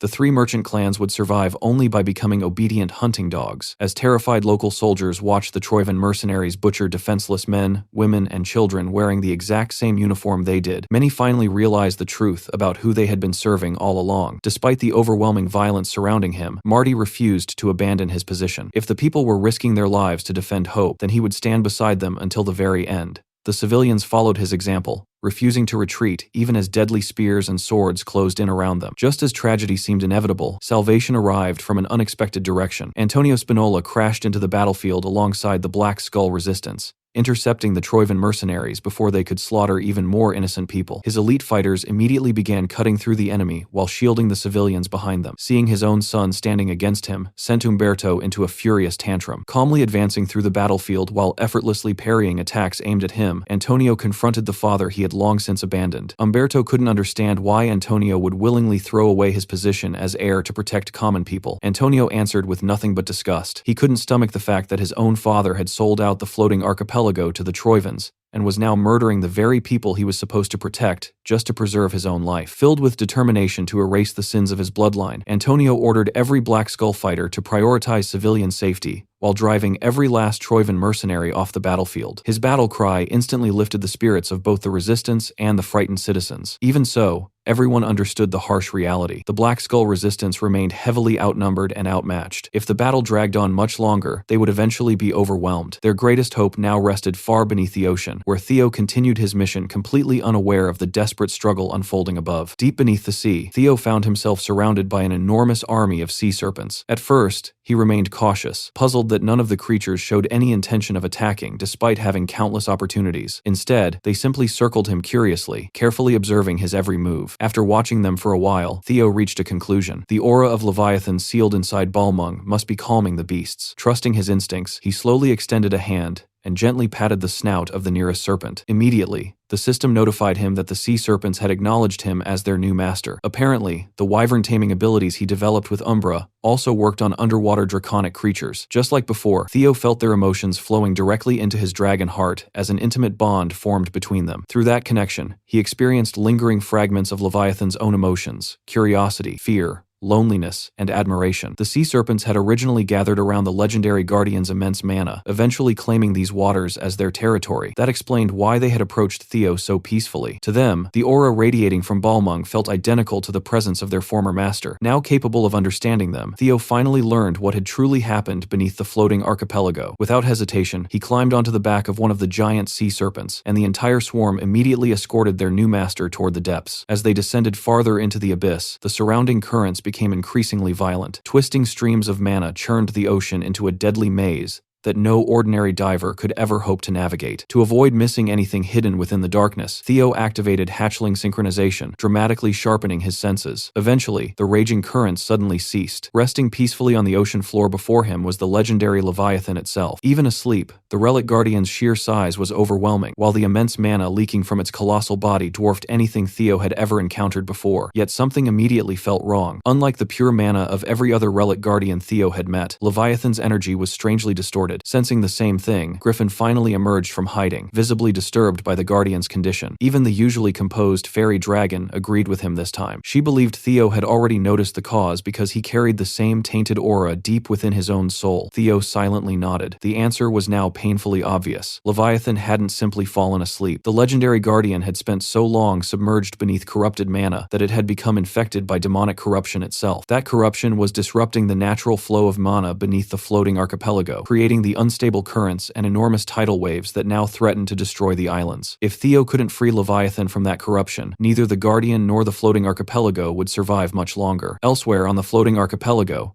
a secret meeting unfolded inside a secluded place of worship. Noil, the 9th vassal of the Troivan clan, arrived to confront one of his supposed allies about the ongoing war between Ragnar and Troivan. Waiting for him was the barefoot powerhouse Barian, who greeted Noil with his usual carefree grin. The two had formed an alliance out of mutual benefit. While Troivan occupied Ragnar's attention with a full-scale war, Barian was supposed to seize the northern territories, allowing Troivan to quietly annex the floating archipelago without interference. Barian casually insisted that he had upheld every promise he made, but Noil wasn't interested in jokes. His patience had already run out. Theo Ragnar's sudden appearance on the archipelago had thrown every carefully prepared plan into chaos. Noil found it impossible to believe that another heir to the throne like Barian had failed to notice such a dangerous rival entering the battlefield. As the atmosphere grew heavier, Noil unleashed an overwhelming wave of murderous intent, making it clear that if Barian continued pretending to know nothing, their partnership would end immediately. Whether Barian was lying or not no longer mattered. Noil had begun questioning whether he could trust his ally at all. Meanwhile, deep beneath the ocean, Theo studied the sleeping Leviathan more closely after discovering the true source of the Guardian's suffering. The legendary sea dragon had been completely infected by a terrifying demonic sea poison. The corruption had spread throughout its enormous body, consuming both its flesh and mind over countless years. Judging from its unstable condition, Theo concluded that Leviathan had already lost most of its reason and was only moments away from going completely berserk. Although he lacked solid evidence, he strongly suspected the Troivan clan had engineered this catastrophe. The fairy dragon explained that under normal circumstances, removing Balmung from its seal should have awakened Leviathan to defend the floating archipelago. The fact that the Guardian remained asleep, despite the relic being restored, meant someone had used an unnatural method to suppress it. Even the Guardians couldn't understand how ordinary humans had managed to poison a relic Guardian so thoroughly. Whatever technique had been used was grotesque beyond imagination. The safest option would have been observing the situation from a distance while formulating a strategy. Theo, however, had never been the cautious type. Drawing Balmung, he charged directly toward the sleeping Guardian before it could fully notice his presence. Activating hatchling synchronization, he sharpened his perception until he finally pinpointed the origin of the corruption. The poison had crystallized into a single source located directly on Leviathan's forehead, where it continuously spread deeper into the Guardian's brain. Destroying that crystal would likely free Leviathan from its suffering. Theo swung Balmung with everything he had, aiming straight for the crystal.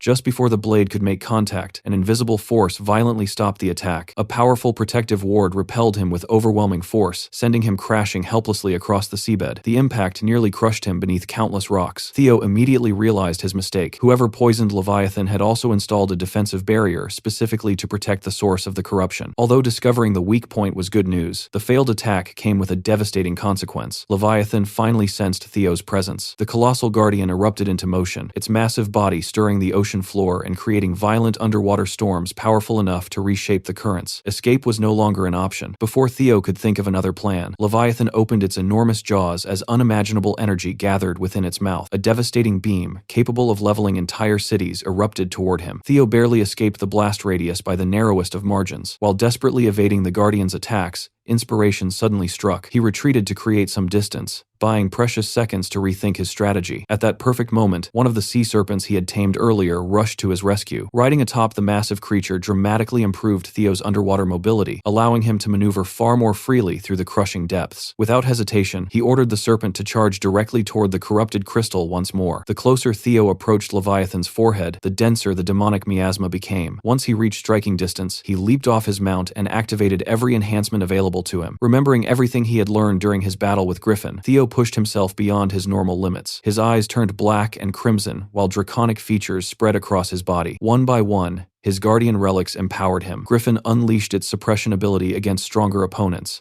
The fairy dragon reinforced Theo's resistance against demonic corruption. Flame Eater drastically amplified his offensive power to counter the poison, while the lesser Drake released an overwhelming aura of fear to suppress the Guardian further. Only the power of fellow Guardian relics could hope to challenge another relic Guardian. Gathering every ounce of strength into a single attack, Theo unleashed the perfected technique known as the Dragon's 5 Talents. The combined power of every Guardian allowed his strike to pierce straight through the protective ward surrounding the crystal. Refusing to stop, Theo poured everything he had into the attack until the corrupted crystal finally shattered apart in a massive underwater explosion. The shockwave echoed across the ocean floor as the source of the demonic sea poison was completely destroyed. Moments later, Leviathan's own mana immediately began purging the corruption from its body. Light slowly returned to the Guardian's eyes as clarity replaced madness. Still dazed after countless years of corruption, Leviathan looked upon Theo and, for a brief moment, mistook him for Kriemhild herself. Theo gently introduced himself as Balmung's new master and explained that he had come carrying the hero's final message. Listening quietly, Leviathan relived every precious memory it had shared with Kriemhild before mourning the fact that her lingering soul had remained behind solely for his sake. Before the emotional reunion could continue, Griffin impatiently interrupted, urging Leviathan to immediately return to Balmung and resume its duty as the relic's guardian. The fairy dragon also vouched for Theo, insisting he was the true chosen one, worthy of inheriting their strength. Sadly, Leviathan quietly shook its head. Although it had long waited for someone like Theo to appear, returning to the relic was no longer possible. By abandoning Balmung of its own free will centuries ago, Leviathan had permanently forfeited its status as the relic's guardian. Worse still, while Theo had cleansed the corruption clouding its mind, the poison had already inflicted irreversible damage upon its body. Its physical form would soon disappear forever. Since there was no way to reclaim its old duty, Leviathan proposed another solution. Before fading away, it wished to entrust every last drop of its remaining power to Theo. The Guardian warned him that absorbing such immense power would be unimaginably painful and that very few people could survive the process. Theo accepted without hesitation. His unwavering confidence pleased Leviathan immensely. The sea dragon had only one request: that Theo use this overwhelming power to protect the people Kriemhild had sacrificed everything to save. Theo solemnly swore upon Balmung that he would fulfill that wish. Satisfied, Leviathan thanked the Chosen one final time before its gigantic body dissolved into pure energy, finally allowing its soul to reunite with Kriemhild. The moment Leviathan disappeared, however, the ocean currents supporting the floating archipelago immediately weakened. Without the Guardian, the islands would soon sink beneath the sea. Realizing there wasn't a second to waste, Theo dove into the enormous vortex containing Leviathan's remaining power and desperately grabbed hold of the crystallized energy. His plan was simple: absorb Leviathan's strength and personally move the entire floating archipelago to safety. Unfortunately, the moment the transfer began, Theo was reminded just how overwhelming a relic guardian truly was. His flesh began tearing apart under the unbearable pressure as Leviathan's power flooded into his body. Even after all his previous experiences, Theo had drastically underestimated the difference between Leviathan and the other guardians. The raging vortex completely dwarfed him. At this rate, his body would be destroyed long before he absorbed even a fraction of the sea dragon's strength. Sensing Theo's struggle, Leviathan's voice echoed one last time, reminding him to use Balmung. Theo immediately drew the legendary sword and redirected the energy through the relic, instead of forcing it directly into himself. Because Balmung had once housed Leviathan, it naturally stabilized the transfer, dramatically reducing the strain on Theo's body. Even Griffin admitted Theo had finally used his brain for once, while the fairy dragon praised the clever solution. With Balmung acting as the perfect conduit, Theo gradually absorbed the entirety of Leviathan's remaining power. When the process finally ended, unimaginable mana surged through every fiber of his being. It felt as though the sea dragon itself now lived inside him. The fairy dragon quickly reminded him that celebration could wait. The floating archipelago was still falling. Wielding Leviathan's power at its peak, Theo commanded the ocean currents to obey his will. The wild mana beneath the sea instantly calmed as colossal currents lifted the entire floating archipelago into the sky. Theo had already decided where its new home would be. There was only one destination worthy of protecting the islands, and he was determined to carry them there with his own power. The floating archipelago was finally returning to where it truly belonged, the northeastern region of Ragnar, the land it had once occupied long ago. Wielding the Leviathan's immense power alongside Balmung, Theo bent the ocean itself to his will. Massive currents answered his command as if the sea had become his personal servant. Above the waves, the fierce battle outside Kriemhild's temple was still raging. The Three Clans' army and the Black Skull resistance continued clashing without mercy, and innocent civilians remained trapped between both sides. Then, everything changed. Gigantic tidal waves suddenly surged across the coastline, forcing every soldier to stop fighting. Panic spread instantly as everyone believed the floating archipelago was finally sinking. Citizens, soldiers, and priests alike looked toward the temple, praying that the hero they had placed all their hopes in would save them. Fear united every faction for the first time, but instead of being swallowed by the sea, one observant soldier noticed something impossible. The coastline wasn't falling. It was moving. Guided by enormous waves, the entire floating archipelago,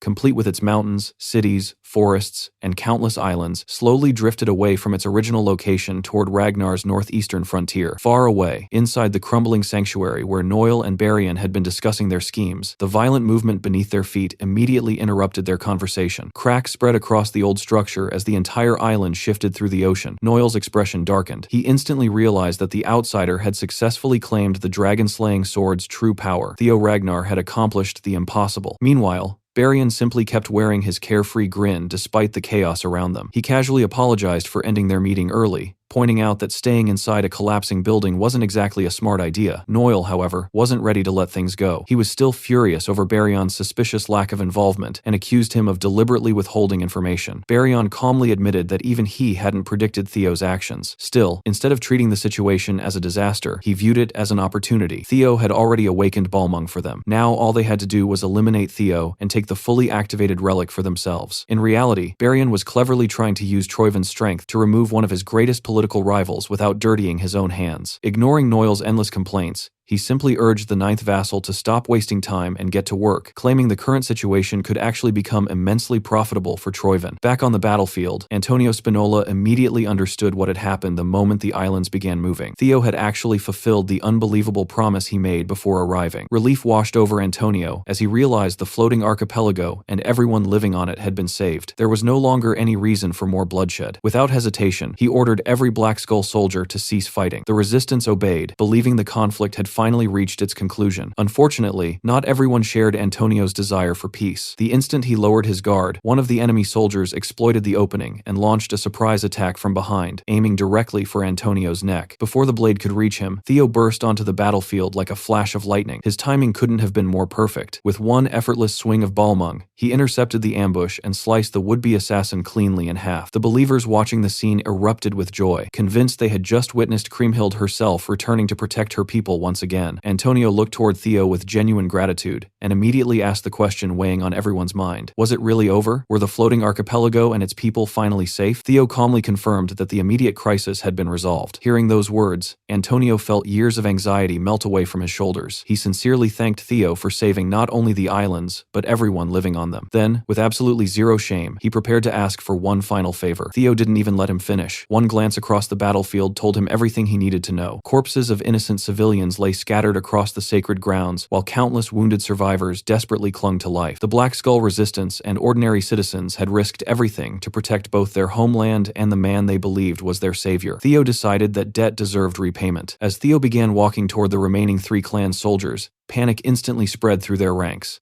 Many seriously considered dropping their weapons and surrendering on the spot. Standing against someone who had just moved an entire archipelago felt utterly hopeless. Their commander, Umberto Spinola, saw things differently. To him, Theo wasn't an unstoppable monster. He was simply a walking prize carrying the legendary dragon-slaying sword. Consumed by greed, Umberto screamed at his men to stop hesitating and seize Balmung before the opportunity disappeared. Terrified of their own patriarch, the soldiers reluctantly obeyed, despite knowing the odds were stacked against them. One by one, they charged directly toward Theo, hoping overwhelming numbers might accomplish what courage couldn't. Before anyone could even reach him, an overwhelming wave of killing intent suddenly swallowed the battlefield. The air itself became suffocating. Theo's instincts screamed in, warning the instant the newcomer arrived. Without even identifying the attacker, he immediately shouted for everyone nearby, friend and enemy alike, to throw themselves flat onto the ground. Those who trusted his warning reacted instantly, diving face first onto the bridge without understanding why. Others hesitated for only a fraction of a second. That tiny delay sealed their fate. A single sword slash cut across the bridge in one impossibly clean line. Time itself seemed to freeze as the attack passed. First, the bridge's railings were sliced apart with surgical precision. Then every soldier who remained standing lost the upper half of their heads before they even realized what had happened. The massacre lasted only a heartbeat. Bodies collapsed across the battlefield, while crimson blood painted the bridge an even darker shade than before. Those lying behind Theo survived solely because they obeyed his command. As stunned silence consumed the battlefield,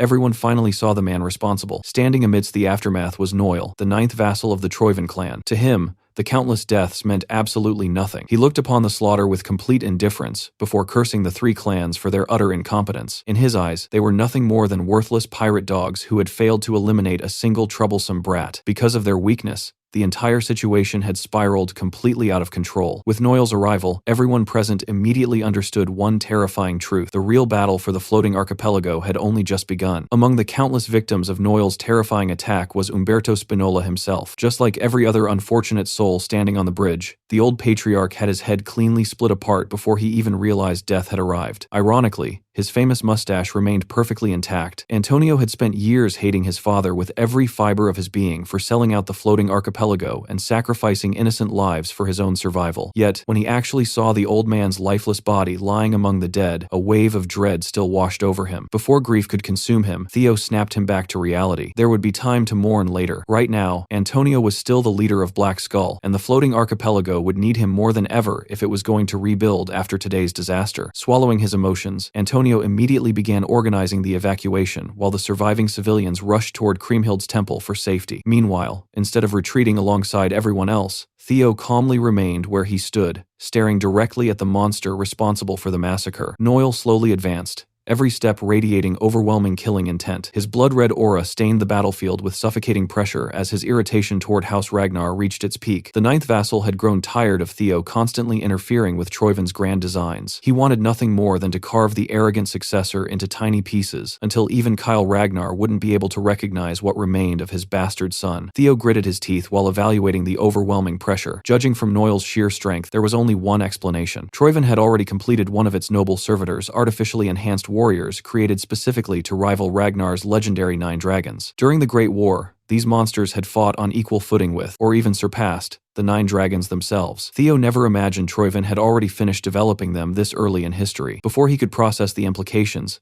another invisible sword slash screamed toward him. He barely twisted out of the way in time. There was no longer any room to think. Noel had already forced the battle upon him. The noble servitor demonstrated terrifying speed by instantly appearing high above Theo, before crashing down with a devastating strike. Every movement carried monstrous strength, capable of slicing through virtually anything. Theo quickly realized that Noel wasn't simply faster than anyone he'd fought before. His raw power completely eclipsed everything the young lord had experienced. Even wielding Balmung, Theo couldn't honestly say he had a chance of winning this fight. The moment Noel entered striking distance, Theo barely managed to raise the dragon-slaying sword in time. The collision launched him backward across the battlefield as pain shot through both arms. Even that single probing strike nearly shattered his defense. Noel seemed mildly impressed that Theo could withstand so much force despite his current level, concluding that Balmung's power must be responsible. Refusing to ease up, Noel relentlessly continued his assault, denying Theo even a second to breathe. Troivin's research claimed that anyone carrying dragon blood should be incapable of even holding Balmung, yet Theo continued contradicting everything they believed. Noel didn't particularly care, why it simply meant the boy needed to die even more urgently. After driving Theo backward with continuous attacks, Noel paused long enough to mockingly suggest that the young lord surrender before things became even more painful. Theo answered with actions instead of words. Taking advantage of the lingering dust cloud, he launched several thunder-infused blades toward the servitor. Noel effortlessly caught every projectile in midair, scoffing at such childish tricks. What he didn't realize was that the blades had merely been bait. Theo had already used the distraction to close the distance himself. Unfortunately, Noel's perception was just as terrifying as his strength. The instant their eyes met, every alarm inside Theo screamed danger. Before Balmung could complete its swing toward Noel's flank, the servitor struck first, knocking Theo violently into the ground. At that moment, Noel finally understood why Ed Troivin had personally warned every noble servitor about Theo Ragnar. Among Ragnar's younger generation, Ed considered Theo the greatest long-term threat. His orders had been crystal clear: if any servitor ever encountered Theo, the boy had to be executed immediately. Noel fully intended to fulfill that command today. After clearing the battlefield with another enormous circular slash, he discovered Theo had vanished. Only blood dripping from his blade proved the attack had connected. Hidden nearby, Theo desperately clutched the deep wound while attempting to activate Fairy's blessing. Unfortunately, his guardian still needed another 2 minutes and 15 seconds before Balmung would completely stabilize and allow Leviathan's power to awaken again. Knowing Theo was trying to stall, Noel refused to give him even a moment of peace. He relentlessly hunted him across the harbor, reducing centuries-old buildings to rubble with every casual swing. Theo barely survived by relying on pure reflexes, suffering several additional injuries that only worsened his blood loss. Again and again, Noel's crimson aura blades carved apart the port while Theo twisted, ducked, and narrowly escaped death by inches. During one exchange, Theo dashed through a collapsing building, grabbing an ordinary chair before tossing it at Noel as a distraction. Using the debris cloud as cover, he poured massive amounts of mana into Balmung before unleashing an enormous sword attack, capable of tearing through everything in its path. Unfortunately, once the smoke settled, Noel remained standing completely unharmed. His glowing crimson blade cut through Theo's hopes just as easily as it had sliced apart the harbor. The servitor suddenly vanished before reappearing overhead, unleashing a relentless barrage that forced Theo onto pure defense. Every block still sent him skipping across the ocean like a stone, Even after crashing into the water, Noil followed immediately, raining countless aura blades that blanketed the entire sea. Miraculously, Theo managed to avoid every strike beneath the surface, resurfacing moments later without fresh wounds. Exhausted and barely standing, he glanced at the system timer. Only 17 seconds remained. Noil had grown thoroughly irritated with Theo's constant evasive tactics. Deciding to finish everything with overwhelming force, he began gathering an enormous amount of energy into his blade. Theo desperately searched for one final method to buy those remaining seconds. Then inspiration struck. If Noil's true mission was retrieving Balmung, why not use the sword itself as bait? Without hesitation, Theo hurled the dragon-slaying sword across the battlefield. As expected, Noil immediately chased after it. Before the servitor could reach the weapon, Theo's newly contracted sea serpents surged from the ocean and caught Balmung in their jaws. Noil's face twisted with visible frustration. Behind Theo, the rest of the sea serpent pack emerged from the waves, every creature prepared to fight for their new master. Simultaneously, enormous spheres of compressed water gathered inside their mouths, before firing together in a devastating combined attack. Individually, each blast meant little to someone like Noil, but together they demanded his full attention. With one overwhelming slash, he erased the attack entirely. Yet while he was occupied, Theo had already begun charging directly toward him. Confused by the sudden reckless assault, Noil welcomed the challenge. At that exact instant, Balmung's stabilization timer reached 0. Time itself seemed to pause. Leviathan's voice echoed inside Theo's mind, thanking the Chosen One, and wishing that the remaining fragments of his strength would forever protect him. In that instant, Theo unlocked Balmung's embedded ability, Nibelung. A colossal dragon formed from Leviathan's overwhelming power erupted from the blade, taking the shape of the ancient guardian itself. For the first time since the battle began, genuine fear crossed Noil's face. The enormous dragon smashed through both Noil and his weapon, crushing him beneath the unbearable pressure of the ocean depths, before blasting him hundreds of meters away into open water. Theo's entire strategy had finally paid off. After surviving long enough to awaken Balmung's true ability, he had turned the tide completely. Nibelung shattered Noil's bones and inflicted catastrophic injuries, but Theo never fooled himself into believing a noble servitor would die that easily. Sure enough, moments later, Noil resurfaced, battered but still alive. His mask had been obliterated, revealing a horrifying face twisted by years of grotesque human experimentation. Laughing through blood, he mocked Theo for failing to kill him with his greatest trump card. Theo calmly acknowledged the obvious. Noble servitors were infamous for their absurd durability. He never expected a single attack to finish one. Instead, he raised Balmung once more and used Leviathan's authority over the sea itself. Massive currents gathered behind Noil, forming an enormous watery hand capable of crushing even monsters. If raw power couldn't destroy the servitor's enhanced body, then the ocean itself would become his prison. Water surged from every direction, completely immobilizing Noil, as Theo expanded the crushing currents until they surrounded the entire floating archipelago. With one final command, the gigantic hand dragged Noil downward while an enormous vortex swallowed him whole. Realizing escape was impossible, the servitor could only watch as the crushing currents buried him beneath the endless abyss. Once Noil's presence finally disappeared into the depths, Theo's body gave out. Every injury he had ignored erupted in unbearable pain. His legs buckled beneath him, and he collapsed onto his back, gasping for breath. Despite the agony, he smiled faintly. He had fulfilled the final promise he made to Leviathan. Though, after everything that giant dragon had asked him to do today, Theo sincerely hoped there wouldn't be one more favor waiting around the corner. After surviving an all-out battle against one of Troiven's 9 noble servitors, Theo barely had time to catch his breath before tackling an even more ridiculous task, guiding an entire floating nation across the sea. High above the coastline, Antonio Spinola carefully observed their course,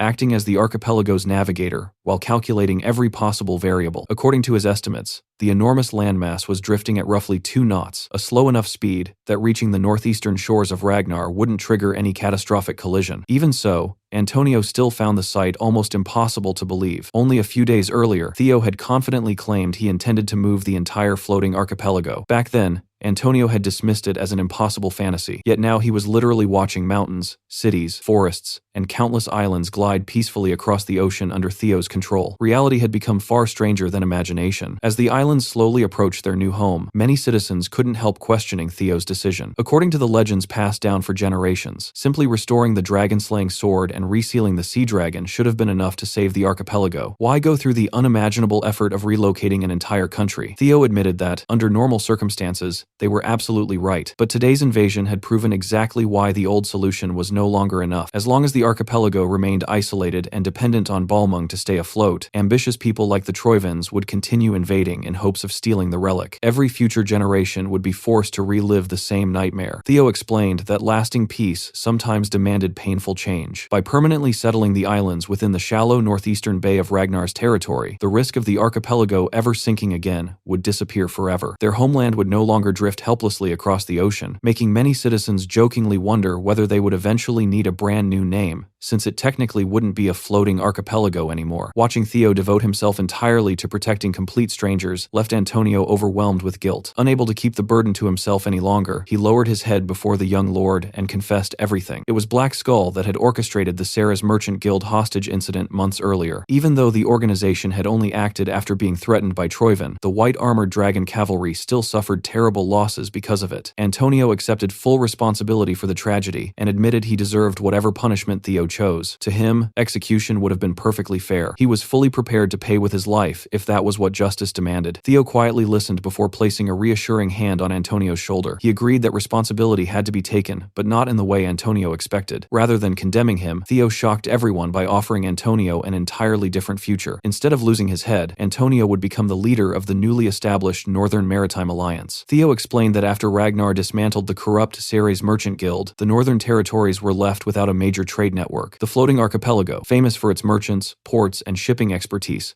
was perfectly positioned to fill that massive economic gap. Before Antonio could protest that someone with blood on his hands wasn't worthy of such responsibility, Theo turned toward the gathered citizens instead. He wanted their opinion. Temple Priest Marty was the first to step forward, speaking passionately about Antonio's sincerity and willingness to protect the people despite his past mistakes. One citizen raised a hand in support, then another. Before long, every surviving resident unanimously voted to recognize Antonio as their new leader. Though imperfect, he had risked everything to defend his homeland when it mattered most. With the people's blessing secured, Theo formally outlined the future partnership. The Northern Maritime Alliance would oversee trade, shipping, and the steady flow of goods throughout Ragnar's northern territories, helping restore prosperity after the chaos caused by the war. In return, Theo personally swore under the honorable name of House Ragnar that the floating archipelago's autonomy, security, and future would be protected. His promise wasn't empty political talk, it was a vow backed by Ragnar authority itself. Overcome with emotion, Antonio realized that every major turning point in his life had come because Theo chose to believe in him when no one else would. Speaking on behalf of the newly founded Maritime Alliance, Antonio pledged absolute cooperation and loyalty to House Ragnar. Their firm handshake symbolized more than a simple agreement. It marked the birth of an unbreakable alliance. Moments later, the earth trembled beneath everyone's feet as the massive islands finally settled perfectly into the northeastern coastline. Cheers erupted across the archipelago as the people celebrated the rebirth of their homeland. Far away from the celebrations, however, another survivor slowly clawed his way back to the surface. Theo's massive whirlpool had weakened with distance, allowing Noel to miraculously escape the crushing currents before they dragged him into the abyss forever. Half drowned and barely alive, the battered noble servitor finally reached a lonely stretch of land where he violently coughed seawater from his lungs. His shattered body wasn't what hurt the most. His pride had suffered a far deeper wound. Being humiliated by a young Ragnar successor was something Noel simply couldn't accept. Hatred consumed his every thought as he fantasized about tearing Theo apart piece by piece. Before he could recover any further, a familiar voice interrupted his rage. Looking up, Noel found Barian standing above him, openly mocking the supposed strength of Troyven's elite noble servitors. His disappointment couldn't have been more obvious. Desperate to salvage both his dignity and the mission, Noel insisted that everything could still be fixed if Barian simply lent him a hand. The tyrant dragon merely looked at him with amusement. From the very beginning, Barian explained, he had never cared about helping Troyven seize the floating archipelago. His real objective was taking the entire landmass for himself. Cooperating with Troyven had merely been convenient entertainment. Once Theo relocated the archipelago, Barian planned to present himself as the one reclaiming stolen territory, turning the whole situation into political capital. He even admitted he wouldn't have minded if Noel eliminated Theo along the way. Unfortunately, Barian had made one mistake. He gave the servitor far more credit than he deserved. Despite all of Troyven's expensive enhancements, Noel couldn't even defeat a single young dragon of Ragnar. Humiliated beyond reason, Noel finally snapped, declaring that the era of Ragnar's 9 dragons had ended and that the 9 noble servitors would soon surpass them all. He activated his final transformation. His arm grotesquely split apart as flesh and bone twisted together into a monstrous organic blade. Before he could even finish his declaration, Barian casually stepped forward. With one overwhelmingly powerful punch, he obliterated the entire upper half of Noel's body, reducing it to nothing more than a cloud of blood and mist. Looking down at the ruined servitor, the tyrant dragon scoffed in disappointment. Weaklings always wasted time talking instead of proving themselves through strength. Maybe the aging 9 dragons, or even the ancient lizard they revered, might struggle against Troivan's enhanced experiments. But Baryon wasn't like them. To him, Noil had never been anything more than a disposable pawn. After witnessing everything that unfolded, only one person truly captured the tyrant dragon's attention. Theo Ragnar had gone from being an interesting youngster to someone genuinely worthy of his interest, and that realization alone made Baryon smile. Far up in Ragnar's frozen northern front, the war was rapidly tilting in Troivan's favor. Under Ed Troivan's command, every skirmish felt predetermined before the first sword was even drawn. Ragnar soldiers fought with everything they had, but one squad after another was overwhelmed, beaten, and tied up as prisoners. Even in defeat, many refused to surrender their pride. They cursed the traitors for betraying House Ragnar until their final breaths. Ed had long since grown tired of hearing the same speeches about honor and loyalty. Without the slightest hint of emotion, he casually slit the throats of the loudest prisoners before beheading them one after another. To him, they were nothing more than background noise. While overseeing the executions, a messenger hurried over with urgent news. The floating archipelago operation had completely collapsed, and all communication with Noil had been lost. Moments later, another noble servitor stepped forward. Wearing a metallic plague doctor mask, the first servitor, Ain, humbly apologized for Noil's failure, calling him nothing more than a defective disappointment. Ain acknowledged that losing the archipelago, their primary distribution hub, could heavily influence the future of the war, and volunteered to personally correct the mistake. Ed, however, had no intention of chasing after the lost territory. To Ain's surprise, he calmly ordered the entire operation abandoned. While losing the floating archipelago would certainly hurt Troivan financially, they had already accumulated an enormous amount of wealth from exploiting its resources. There was no reason to let sunk costs distract them from the bigger picture. Instead, Ed commanded every remaining force to concentrate around the central battlefield, continuing the large-scale invasion exactly as planned. The fighting itself was merely bait, designed to keep Ragnar occupied. Their true objective had never changed. Every sacrifice, every battle, and every deception existed for one purpose alone: the resurrection of the Mad Dragon Emperor. Nothing else mattered. Meanwhile, peace had finally returned to the newly relocated floating archipelago. Reconstruction progressed faster than anyone expected, as citizens enthusiastically rebuilt their homeland. The freshly established Northern Maritime Alliance inherited the transportation routes once controlled by the corrupt Sarah's Merchant Guild, although they still hadn't received any response from the Southern Guild. Buried beneath an endless mountain of paperwork inside his office, Antonio Spinola looked completely exhausted. Theo casually walked in and immediately noticed the troubled expression on the Alliance leader's face. Thankfully, Theo pointed out that Ragnar's northern supply chain would actually become much easier to manage now that the archipelago no longer drifted unpredictably across the sea. Transportation would finally become stable. Antonio appreciated the optimism, but admitted a different concern had been weighing on him. He wasn't afraid of logistics, he was afraid of Ragnar itself. Antonio openly confessed that while Theo had freed the floating archipelago from Troivan's oppression, he couldn't ignore reality. Nothing in the world came without a price. If Theo or House Ragnar ever changed their minds, the archipelago could simply exchange one master for another. Hesitating slightly, Antonio admitted he sometimes wondered whether they had actually been safer when they floated far away from everyone else. Theo understood exactly where those fears came from. In fact, he considered them healthy. Any responsible leader should constantly worry about protecting their people from outside control. However, Theo believed the opposite was true. Isolation had made the archipelago vulnerable, not safe. Because no one expected invasions, they never developed the strength to defend themselves. Troivan's occupation exposed that weakness completely. A nation couldn't survive forever by depending on others to fight its battles. If the floating archipelago truly wanted lasting independence, it needed the power to protect itself. Theo already had the perfect solution. Drawing inspiration from Ragnar's legendary white-armored dragon cavalry, he proposed building an elite force unique to the archipelago itself. Antonio immediately realized what Theo meant. The countless sea serpents surrounding the islands could become their equivalent of flying wyverns. The problem was obvious. Those monsters had spent generations terrorizing ships and smashing everything in sight. As if summoned by the conversation itself, reports suddenly came flooding in that several sea serpents had appeared near the harbor. Citizens instantly began evacuating, while guards scrambled to prepare for combat. Before panic could spread further, Theo calmly assured everyone there was nothing to fear. The serpents weren't enemies anymore. Welcoming the creatures with open arms, he explained that he intended to teach the people how to tame and ride them. Just as Ragnar possessed dragon riders soaring through the skies, the archipelago could create an order of elite sea serpent riders. The idea sounded absurd to nearly everyone present, until Theo reminded them of something hidden inside their own legends. Their beloved hero Kriemhild was always depicted fighting alongside a mighty sea serpent. Smiling, Theo suggested naming the future order the Kriemhild Knight Order. As if to support the proposal, one particularly friendly sea serpent swam over and immediately took a liking to Antonio himself. While everyone watched the unbelievable interaction between citizens and sea serpents, a messenger arrived requesting Theo's presence. Inside one of the nearby dockside warehouses, he found Black Snow operative Cleve quietly sorting through stacks of confidential documents. She looked utterly exhausted, complaining that Theo had somehow accomplished more in a handful of days than entire intelligence divisions managed in months. Cleve revealed that Black Snow had already been secretly investigating the floating archipelago because they suspected it served as Troiven's hidden financial lifeline. Only elite Null Snow operatives were supposed to know about the mission, making Theo's accomplishments all the more unbelievable. That revelation immediately raised another question. If Black Snow already knew how important the archipelago was, why hadn't they acted sooner? Before Theo could ask, another figure casually walked into the warehouse. The massive man introduced himself as Baryon, though Ragnar knew him as one of its 9 dragons Dante Roll, the Tyrant Dragon. After hearing endless praise about Theo Ragnar from the other 9 dragons,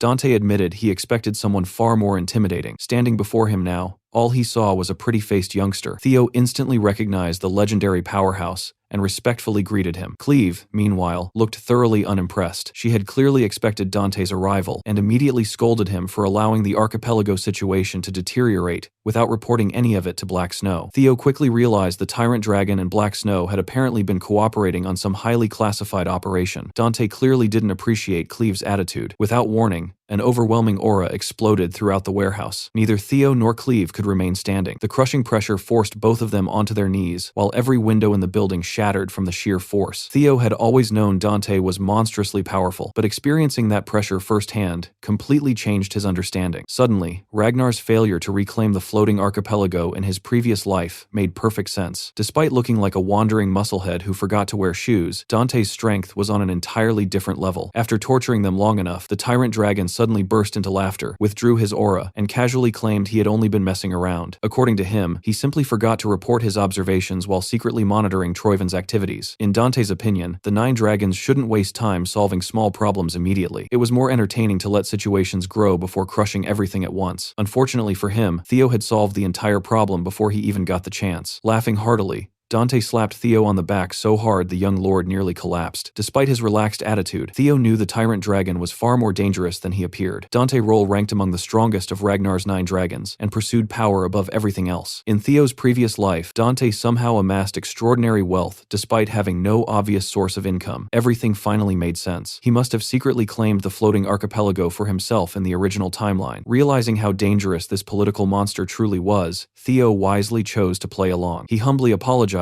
for unintentionally interfering with Dante's plans. Rather than becoming angry, haking his hand, Theo still couldn't figure out what Dante genuinely wanted. Their meeting was interrupted when Cleve delivered Theo's newest orders. With the archipelago mission officially completed, every operative and soldier was to immediately reinforce Ragnar's central front against Troiven. Dante approved without hesitation, insisting Theo belonged on the battlefield where real blood was being spilled. Before leaving, however, Dante asked one final question. His expression hardened as he asked whether Black Snow's investigation orders had come directly from Robert Ragnar, the Black Dragon himself. Cleve confirmed they had. Smirking coldly, Dante instructed her to deliver a message. If Robert wanted answers, then the Black Dragon should stop hiding behind subordinates and come ask him personally. With that, Theo wasted no time and departed for the northern battlefield, ready to rejoin Ragnar's war against Troiven. The fiercest fighting of the Central Plateau campaign had shifted to the Blade Mountain Range, where Ragnar and Troiven armies clashed non-stop. Steel rang across the battlefield while explosions thundered overhead. Theo Ragnar wasted no time joining the war after arriving. Donning the white armored dragon cavalry uniform and mounting Umbra, he swept across the battlefield alongside his fellow dragon riders, tearing through Troiven's vanguard with ruthless efficiency. Above the chaos, Captain Evelyn coordinated the assault, carefully timing the Great Fear debuff. The moment she spotted an opening, she ordered every white armored dragon cavalry unit to dive together, overwhelming the enemy from the skies. Watching the slaughter from afar was the Black Iron Cavalry. Their commander, Thorkel Ragnar, couldn't help smiling at how effective the aerial units were. His vice commander immediately scolded him for making their own soldiers and horses feel inferior again. Thorkel laughed it off, insisting he was only joking before confidently declaring his cavalry was still stronger than those glorified birds. The playful attitude vanished the instant he lowered lowered his helmet. His expression turned cold as he ordered his men to crush everything standing before them. Led by the Empire's strongest spearhead, the Black Iron Cavalry charged headfirst into the enemy. Thorkel carved through Troivin's ranks with terrifying ease, smiling while cutting down dozens of soldiers with every swing of his spear. The combined assault from the ground and sky secured Ragnar another decisive victory, and by nightfall, funeral pyres burned while soldiers celebrated around the temporary camps. After the battle, Thorkel personally visited Theo's tent to praise his performance. Standing together, the resemblance between the two brothers was impossible to ignore. Thorkel warmly told Theo to stop acting so formal and simply call him Big Bro, even inviting him out for drinks sometime. Once the commander finally left, Selford immediately started teasing Theo for acting so friendly with the legendary Black Iron commander and demanded every detail about the floating archipelago mission. Aaron quickly shut him up with a smack to the head, reminding everyone that Theo had literally just arrived at the front and deserved a chance to breathe before getting interrogated. Once things settled down, Theo asked Aaron how the war had been progressing. She explained that Ragnar was steadily gaining ground, but something about Troivin's behavior felt wrong. Despite being pushed back, the enemy wasn't making desperate counterattacks. Instead, they simply reacted to Ragnar's advances as if they were patiently waiting for something. Most strategists believed they were preparing a massive trap. Theo, however, knew the truth from his previous life. The Central Plateau wasn't Troivin's real objective. Every battle and every casualty served only one purpose: to distract Ragnar, while Troivin secretly moved toward the White Tower ruins, home to one of the primordial dragon's greatest relics. Elsewhere, under the cover of darkness, a lone warrior slipped through the Troivin camp, effortlessly butchering soldiers while complaining that fighting weaklings had become boring. Fighting beside him was a woman who matched his pace, and together they wiped out an entire platoon. The pair were Ragnar successor candidates, Gishar Ragnar and Ansio Ragnar. Ansio laughed at her brother's complaints, knowing he genuinely enjoyed slaughtering unsuspecting enemies. Before they could continue bickering, the tyrant dragon, Dante Roll, arrived. He lightly scolded Gishar for recklessly swinging his sword before the young lord brought up how someone else had stolen the credit for Dante's work in the floating archipelago. Dante simply laughed the matter off, saying it was nothing more than the admission fee for a far more entertaining show to come. He warned Gishar that someone would soon rise rapidly through Ragnar's ranks. Gishar naturally assumed he meant Thorkel, but Ansio immediately realized Dante was referring to the sixth heir candidate, Theo Ragnar. Dante casually suggested that Theo might even be the chosen one, instantly wiping the smiles off both siblings' faces. His only order was simple: when the opportunity came, they were to crush Theo without hesitation. Several hours before reaching the battlefield, Theo had been riding north in a carriage while discussing the White Tower with his guardians. The fairy dragon explained that the tower's guardian possessed the largest fragment of the primordial dragon's shattered power. Every relic guardian served a different purpose, but none rivaled the White Tower in strength or responsibility. The other guardians agreed that it was the most powerful relic in existence. Unfortunately, the White Tower already lay inside Troivin-controlled territory. After witnessing what the enemy had done to the Leviathan, Theo knew they possessed methods to corrupt guardians and steal the primordial dragon's power. Whatever Troivin was planning, he couldn't allow them to reach the White Tower first. Back on the Central Plateau, Theo made his way to Julius Ragnar's command tent with an unusual request. He wanted permission to conduct an independent operation and investigate the Rocky Mountains, where an unusually large concentration of Troivin troops had gathered. Since he couldn't exactly reveal knowledge from his previous life, his explanation sounded vague at best. Julius immediately shot the idea down. As commander of the white-armored dragon cavalry, he couldn't allow one of his strongest soldiers to abandon the battlefield in the middle of a war over nothing more than a hunch. Even if Theo had recently become an heir candidate, he still had responsibilities to the clan. Theo tried arguing that he wasn't running away from the war, he was trying to contribute even more by preventing something bigger. Seeing the young lord looking genuinely frustrated, Julius suddenly burst into laughter. The demon dragon admitted he had only been messing with him. Theo had already proven through countless missions that he could be trusted with risky, independent operations. Julius promised to cover for his absence, reminding Theo that the white-armored dragon cavalry wouldn't suddenly collapse just because one soldier stepped away. His only condition was simple: don't come back empty-handed. Grateful for the faith placed in him, Theo promised to deliver results and immediately departed. Mounted atop Umbra, Theo quietly flew toward the Troivin-controlled White Tower. Enemy camps surrounded the area, making it impossible to approach directly through the sky. Instead, Umbra used his camouflage ability, an incredible trait inherited from his evil shadow dragon and viper bloodline, to hide under the cover of darkness before landing behind the nearby mountain range. Theo still found Umbra's stealth abilities ridiculously useful. After ordering his partner to return safely to the Ragnar camp, he continued the mission alone. Wearing specialized stealth gear, he silently parkoured across the rocky slopes while carefully observing the White Tower from afar. Security around the relic was every bit as overwhelming as he had expected. Before he even reached the entrance,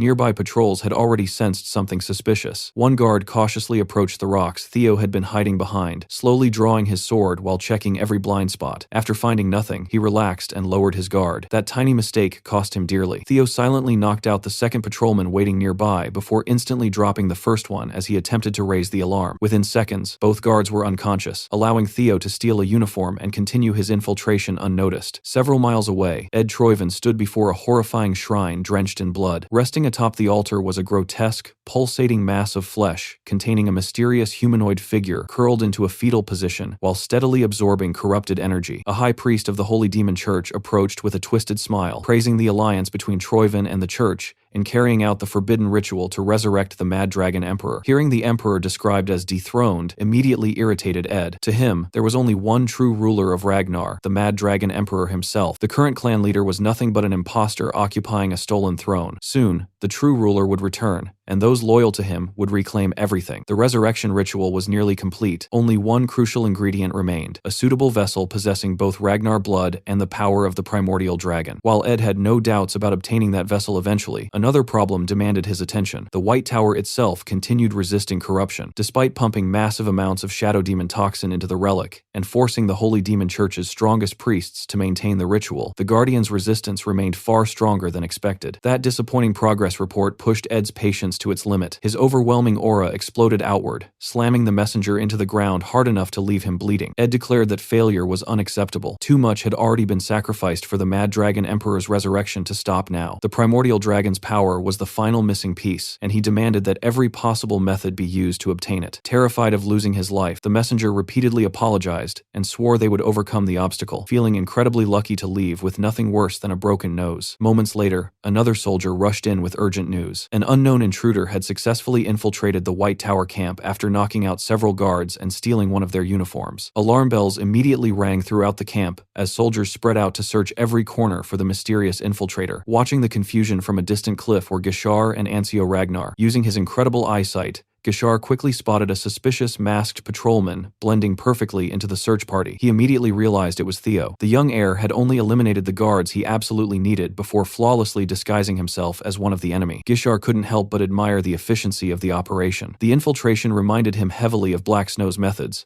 making him wonder if Theo had somehow learned their techniques. Instead of feeling threatened, Gishar only grew more excited. Theo kept becoming more interesting every time they crossed paths. Ancio quickly snapped him back to reality, reminding him they had already failed once by losing track of Thorkel and couldn't afford another mistake. Gishar promised to stay focused, though the grin plastered across his face made it obvious he was already looking forward to fighting Theo himself. When the infiltration report finally reached Ed Troyven, he almost lost his composure. Only a handful of people even knew that the White Tower was the true objective behind the entire war. The massive conflict raging across the central plateau existed purely to distract Ragnar, while Troyven pursued the primordial dragon's relic. There was only one person capable of exposing that secret and interfering at exactly the wrong moment: Theo Ragnar. Instead of reinforcing the camp like his officers suggested, Ed made a shocking decision. He ordered almost the entire White Tower force to withdraw immediately, leaving behind only a minimal garrison. His subordinates couldn't understand the logic. Reducing security would practically hand the relic over to the intruder. But that was exactly what Ed wanted. He was completely convinced that Theo would succeed where the Holy Demon Church had failed. Once the young heir conquered the White Tower and obtained the primordial dragon's power, Troyven would simply steal everything from him. With a single wave of his hand, Ed summoned his strongest noble servitors to carry out the final phase of the operation. Leading them was Ain, the first-ranked servitor wearing a plague doctor mask. Beside him stood Sway, the enormous second-ranked warrior carrying a gigantic warhammer, while the deadly third-ranked servitor, Dre, completed the elite squad. Their mission couldn't have been simpler. They would patiently wait for Theo to conquer the White Tower, then immediately kill him and claim the primordial dragon's power for Troyven. No matter what happened, they were ordered to ensure the ultimate prize belonged to their master. Back at the White Tower camp,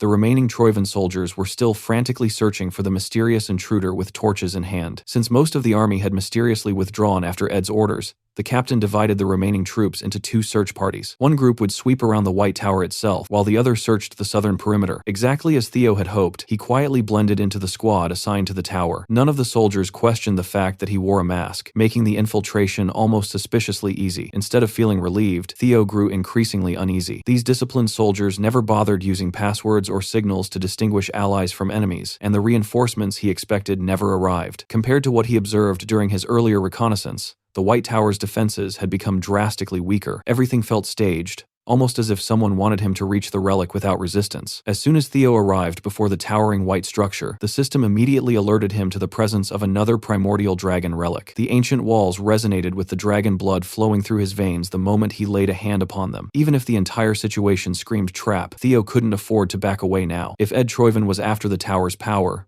then claiming it first was worth any risk. Without a second thought, he dropped his borrowed torch, and the massive gates slowly opened on their own, welcoming him inside. Taking one final breath, Theo crossed the threshold as the entrance sealed behind him. At long last, the White Tower's trial had begun. Outside, Guichard and Ancio observed everything from the shadows. Even after hearing Dante mention the White Tower before, Guichard hadn't expected it to be an authentic primordial dragon relic, hidden in the middle of enemy territory. Suddenly, the tyrant dragon's obsession with the area made perfect sense. Watching Theo enter the tower with almost no resistance, Guichard burst into excited laughter. Ancio admitted that being the so-called Chosen One certainly had its perks, but titles alone wouldn't save Theo once he walked into an impossible situation. The twins casually picked up the discarded Troyven uniform Theo had left behind, recognizing it could become useful later for creating confusion. Even so, everything felt almost too convenient. It smelled like bait. Ancio suggested retreating and preparing for Theo's eventual return, but Guichard flatly refused. His curiosity won out. He wanted to personally greet Theo when he emerged from the tower and witness the expression on the golden boy's face before cutting him down himself. Inside the White Tower, the blinding light gradually faded as Theo's vision adjusted. He found himself standing inside an enormous structure, built entirely from pristine white stone, its vast halls lined with towering pillars, endless corridors,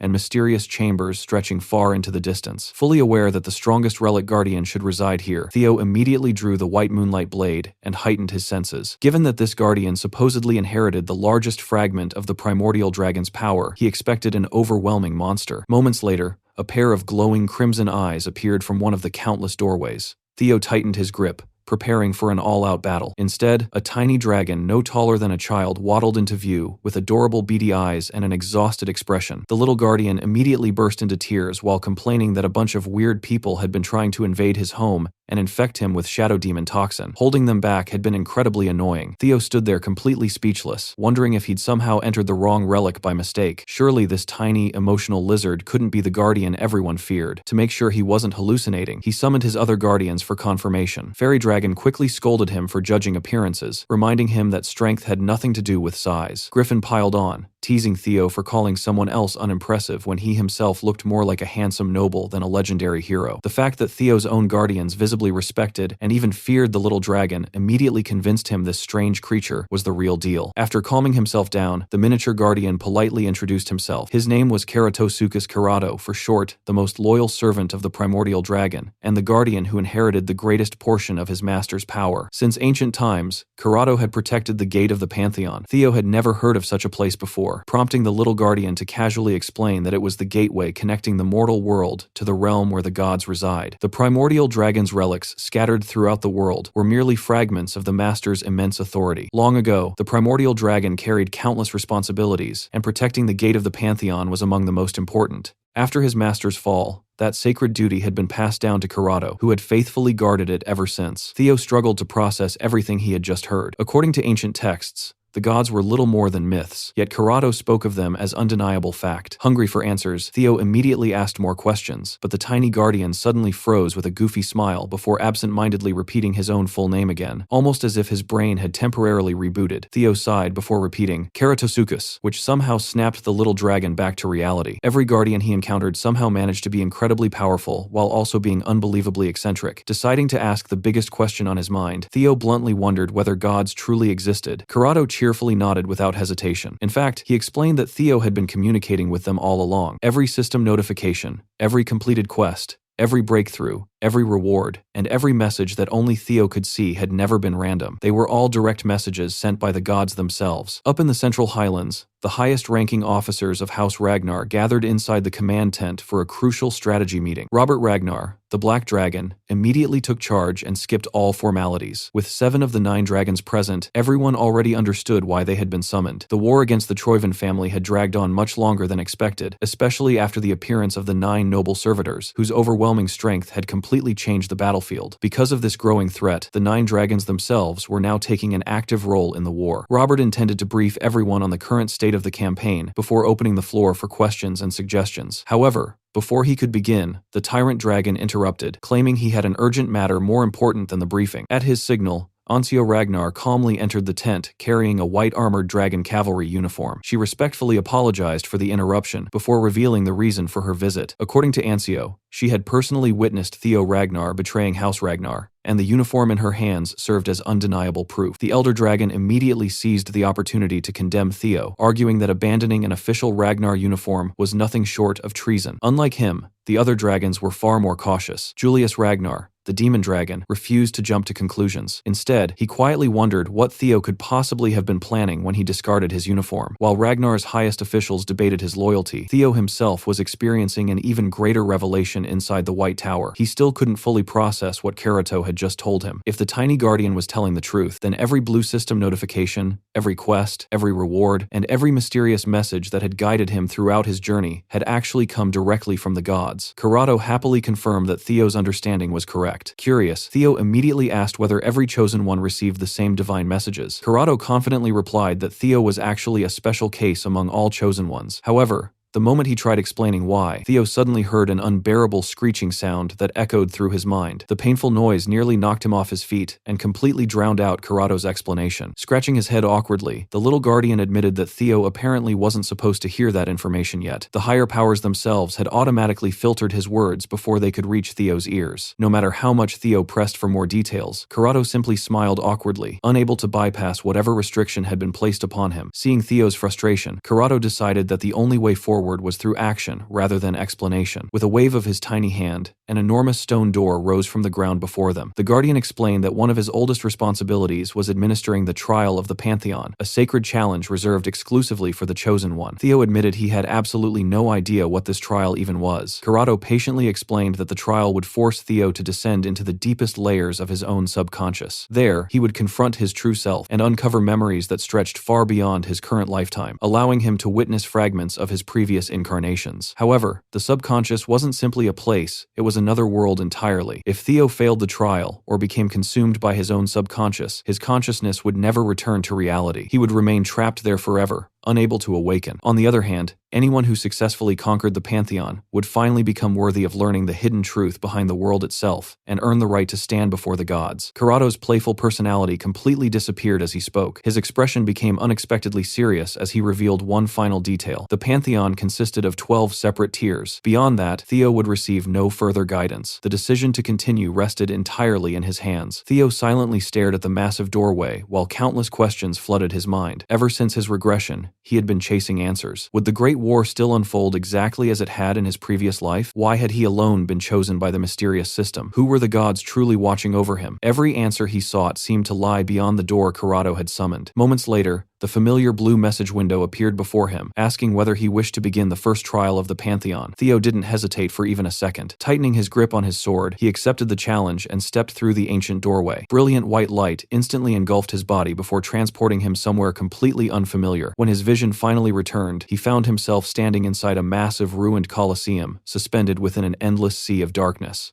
The White Tower had completely vanished behind him. The system then informed him that to fully enter the subconscious realm, he would have to suppress his own consciousness and open the gateway completely. Before Theo could properly inspect his surroundings, thick black sludge began bubbling out of the cracked arena floor. The strange substance hissed violently as it slowly gathered into the shape of a humanoid figure. The system explained that the first trial revolved around his own consciousness. At first glance, the creature looked fairly unimpressive. Theo even found himself questioning why Karato had treated the trial with such seriousness. That thought disappeared almost immediately. Without warning, the black figure attacked, launching a thunder stab-enhanced throwing blade directly toward Theo's face. The blade sliced across his cheek before he barely managed to dodge. Realizing this opponent wasn't holding back at all, Theo immediately drew the white moonlight blade. As the dark figure finished taking shape, Theo froze. Standing before him was an exact replica of himself. Every detail, from his appearance to his weapons, was perfectly copied. The system displayed the enemy's identity with a single word: I. The gatekeeper protecting the entrance to his subconscious was none other than himself. At first, Theo believed fighting himself might actually actually work in his favor. After all, nobody understood his own techniques better than he did. That confidence disappeared the moment the clone began fighting seriously. I unleashed Thunder Dragon breathing and fired an overwhelming barrage of Thunder Stab-enhanced throwing blades. Theo had never experienced fighting against his own swordsmanship before, and every attack felt terrifyingly precise. He managed to deflect several blades while narrowly dodging the rest, but the relentless assault pushed him all the way to the edge of the ruined arena. Refusing to stay on the defensive, Theo unleashed Quintuple Dragon's Claw, destroying the incoming barrage and ripping apart large sections of the already crumbling battlefield. Dust and rubble exploded everywhere. When the smoke cleared, however, the clone remained completely unharmed. Without wasting a single movement, I responded by unleashing the exact same Quintuple Dragon's Claw. Theo countered with Dragon Flash, causing both techniques to collide with earth-shaking force. Before he could even recover, the clone suddenly disappeared from view and attacked from directly above, weaving together two separate Dragon's Claw attacks into a devastating 10-claw combination. Theo escaped only by relying on his superior reflexes, but his clothes were shredded and several new wounds covered his body. The battle soon turned into the most exhausting fight Theo had ever experienced. Every sword strike, every footstep, every feint, and every instinct was perfectly mirrored. Their blades clashed endlessly while sparks illuminated the ruined Colosseum. Neither fighter could gain a meaningful advantage, because they both knew exactly what the other was thinking. Little by little, however, Theo realized something terrifying. Unlike himself, the clone never tired. It possessed seemingly infinite stamina and limitless mana, allowing it to repeatedly unleash large-scale techniques without slowing down. Theo, meanwhile,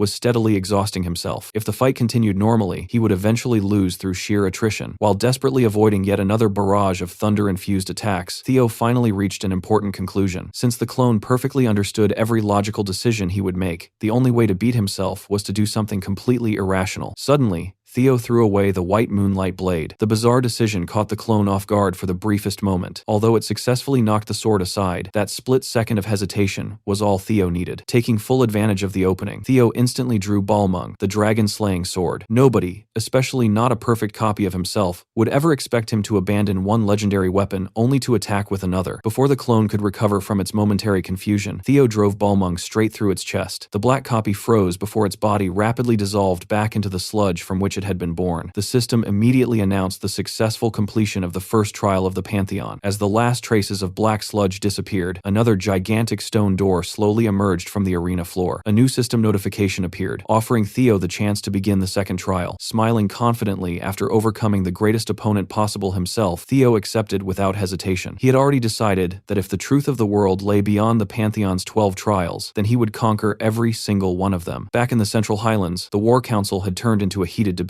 The Elder Dragon continued pushing for Theo Ragnar to be charged with treason, insisting there was no room for mercy if an heir candidate had truly betrayed House Ragnar. Julius, the Demon Dragon, calmly questioned Ancio Ragnar's testimony. She wasn't making a small accusation, she was claiming that Theo had willingly abandoned his post and defected to the Troivan forces during wartime. Ancio stood by every word. She declared that she had witnessed Theo cross into enemy territory with her own eyes, and the discarded white-armored dragon cavalry uniform she had recovered served as undeniable proof. To her, there was no other explanation. Meanwhile, the Sword Dragon immediately voiced her disbelief. Having known Theo since his cadet days, she simply couldn't picture him betraying Ragnar. She secretly contacted Julius through mental communication, hoping he could explain what was really happening. Instead of answering seriously, Julius smugly teased her, boasting that Theo had trusted him with the truth instead of her. Although he enjoyed rubbing it in, even he admitted he hadn't expected the situation to spiral into such a dramatic mess. Julius's thoughts drifted back to his final conversation with Theo before the young lord departed on his solo mission. At the time, Julius had only reminded him not to come back empty-handed. Theo confidently promised he wouldn't disappoint his commander. Just before leaving, however, Theo secretly transmitted one final message using sound telepathy. He informed Julius that Ragnar's third and fourth heir candidates, Gishar and Ancio Ragnar, had been secretly tailing him for quite some time. According to Theo, the twins were still lurking just outside the camp, carefully watching his every movement. Julius had been genuinely surprised. He couldn't understand why the notorious twins had suddenly taken such an interest in Theo. The young lord explained that they had likely been following him ever since he returned victorious from the floating archipelago. In Theo's opinion, the siblings were actively trying to eliminate him from the succession race. Fortunately, he already had a plan. Rather than avoiding them, he intended to use their surveillance against them. By letting them think they had uncovered evidence of betrayal, he could observe how his rivals operated and expose their weaknesses instead. The only thing Theo needed was for Julius to play along with whatever story the twins brought back. Remembering that conversation, Julius immediately understood what Theo had been planning the moment Ancio presented the discarded uniform before the 9 dragons. The insolent brat had successfully dragged everyone into his scheme. Rather than being annoyed, Julius found the entire situation entertaining. If Theo wanted to play political games with the strongest figures in Ragnar, then the demon dragon had no intention of ruining the fun. To everyone's surprise, Julius suddenly declared that he agreed with Ansio's accusations. Even Ansio herself looked caught off guard. She thanked Julius for believing her testimony, expecting fierce resistance instead. The tyrant dragon, however, immediately sensed something was off. Julius's agreement came far too easily. Meanwhile, Robert Ragnar quietly pieced everything together. Black Snow's intelligence network had already confirmed that Theo left camp immediately after speaking privately with Julius. That timing alone strongly suggested the entire situation had been orchestrated from the beginning. Rather than exposing the act, Robert decided to join Julius's performance. Playing along, he officially ordered Black Snow to classify Theo Ragnar as a deserter. He accepted the questionable evidence without argument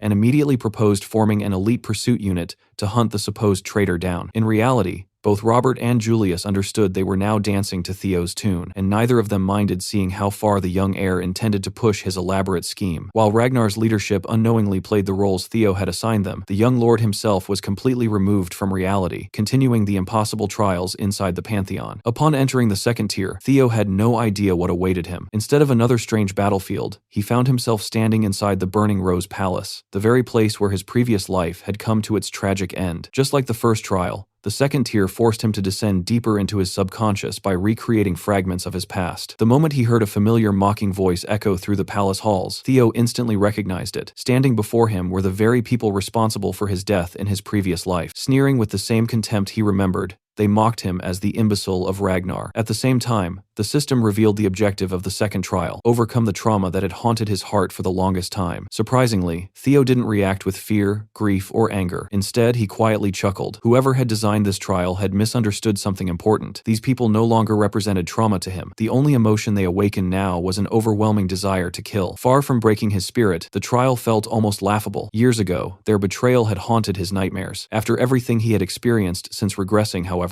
they had become nothing more than unfinished business. Axion and the others mistook Theo's smile for madness, arrogantly believing they could kill him again just as they had before. They barely had time to raise their weapons. In the blink of an eye, Theo vanished and appeared behind them like a bolt of lightning. Without hesitation, he cleanly split the first enemy in half. He had already killed his corrupt instructor once in this lifetime, so repeating the execution felt effortless. Rather than rushing through the battle, Theo almost seemed to savor the moment, deliberately bathing in his enemy's blood, while watching the terror spread across the remaining faces. More than killing them, he wanted them to experience absolute despair before dying. The illusion collapsed almost immediately after the final enemy fell. The second trial had been cleared with astonishing ease. Theo had conquered the trauma that once defined his previous life, proving that it no longer held power over him. As the surroundings dissolved into light, another massive stone door rose before him, marking the entrance to the third tier of the Pantheon. Without showing the slightest hesitation, Theo pushed the next door open and continued his ascent toward the truth. Outside the trial, Corrado quietly watched everything unfold through his mysterious, all-seeing eyes. The tiny guardian had expected Theo to be impressive, but even he hadn't predicted the young man's complete lack of hesitation. Every trial revealed another layer of Theo's true nature, making Corrado increasingly curious about just how far the Chosen One could climb. As Theo disappeared into the next floor, the little guardian smiled to himself. Somewhere beyond the Pantheon, there was another being watching the young man's progress with equal interest, the god of causality. Theo continued his lightning-fast climb through the Pantheon's trials, clearing one floor after another with shocking speed. The third tier tested his persona, but he defeated it without much difficulty. The fourth tier forced him to battle his shadow self, and he conquered that as well. The fifth trial challenged him against the collective unconscious, yet that too ended in his victory. He kept advancing until he reached the 10th tier, where he faced the ID, the primitive and instinct-driven part of the mind. Even that obstacle couldn't stop him. Although the relentless climb left him with a few bruises and scratches, none of the battles truly pushed him to his limit. Ironically, the trial that had given him the hardest fight was still the very first floor against his perfect copy. Every floor afterward felt easier, and the higher he climbed,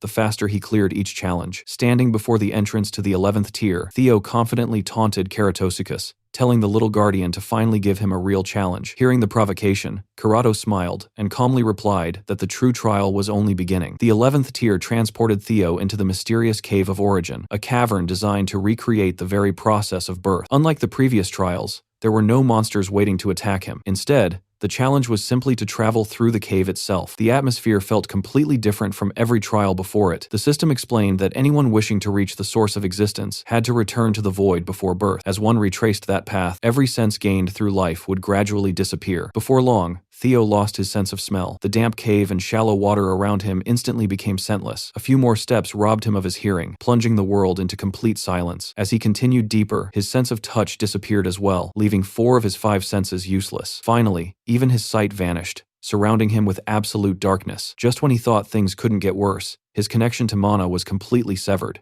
Deprived of every sense and unable to use mana, Theo felt like a formless existence drifting through an endless void. The bizarre sensation reminded him of the moment his father's heart sword had sliced him in half. Perhaps enduring that same feeling would allow him to overcome this trial as well. Hoping for guidance, he called out to Griffin, Fairy Dragon, Desert Worm, and Lesser Drake, asking for their help. No response came. The deeper he drifted into the void, the more his own existence began to crumble apart. Even his formless body started shattering into nothingness, while the only thing left his consciousness rapidly scattered into countless fragments. Without his senses, mana, or guardians, Theo had no idea how to move forward. The only option left was to search for the answer deep within himself. Meanwhile, outside the trial, all 4 of Theo's guardians watched his motionless body with growing panic. Even Griffin, who normally mocked everything, showed genuine concern. Seeing their helplessness, Karatasuchus entered the Cave of Origin and stopped them from repeatedly calling Theo's name. The little guardian explained that Theo's senses and mana were completely sealed, meaning their voices could never reach him no matter how loudly they shouted. Karato then revealed the true purpose of the Cave of Origin. Every living creature depends on its senses to perceive space,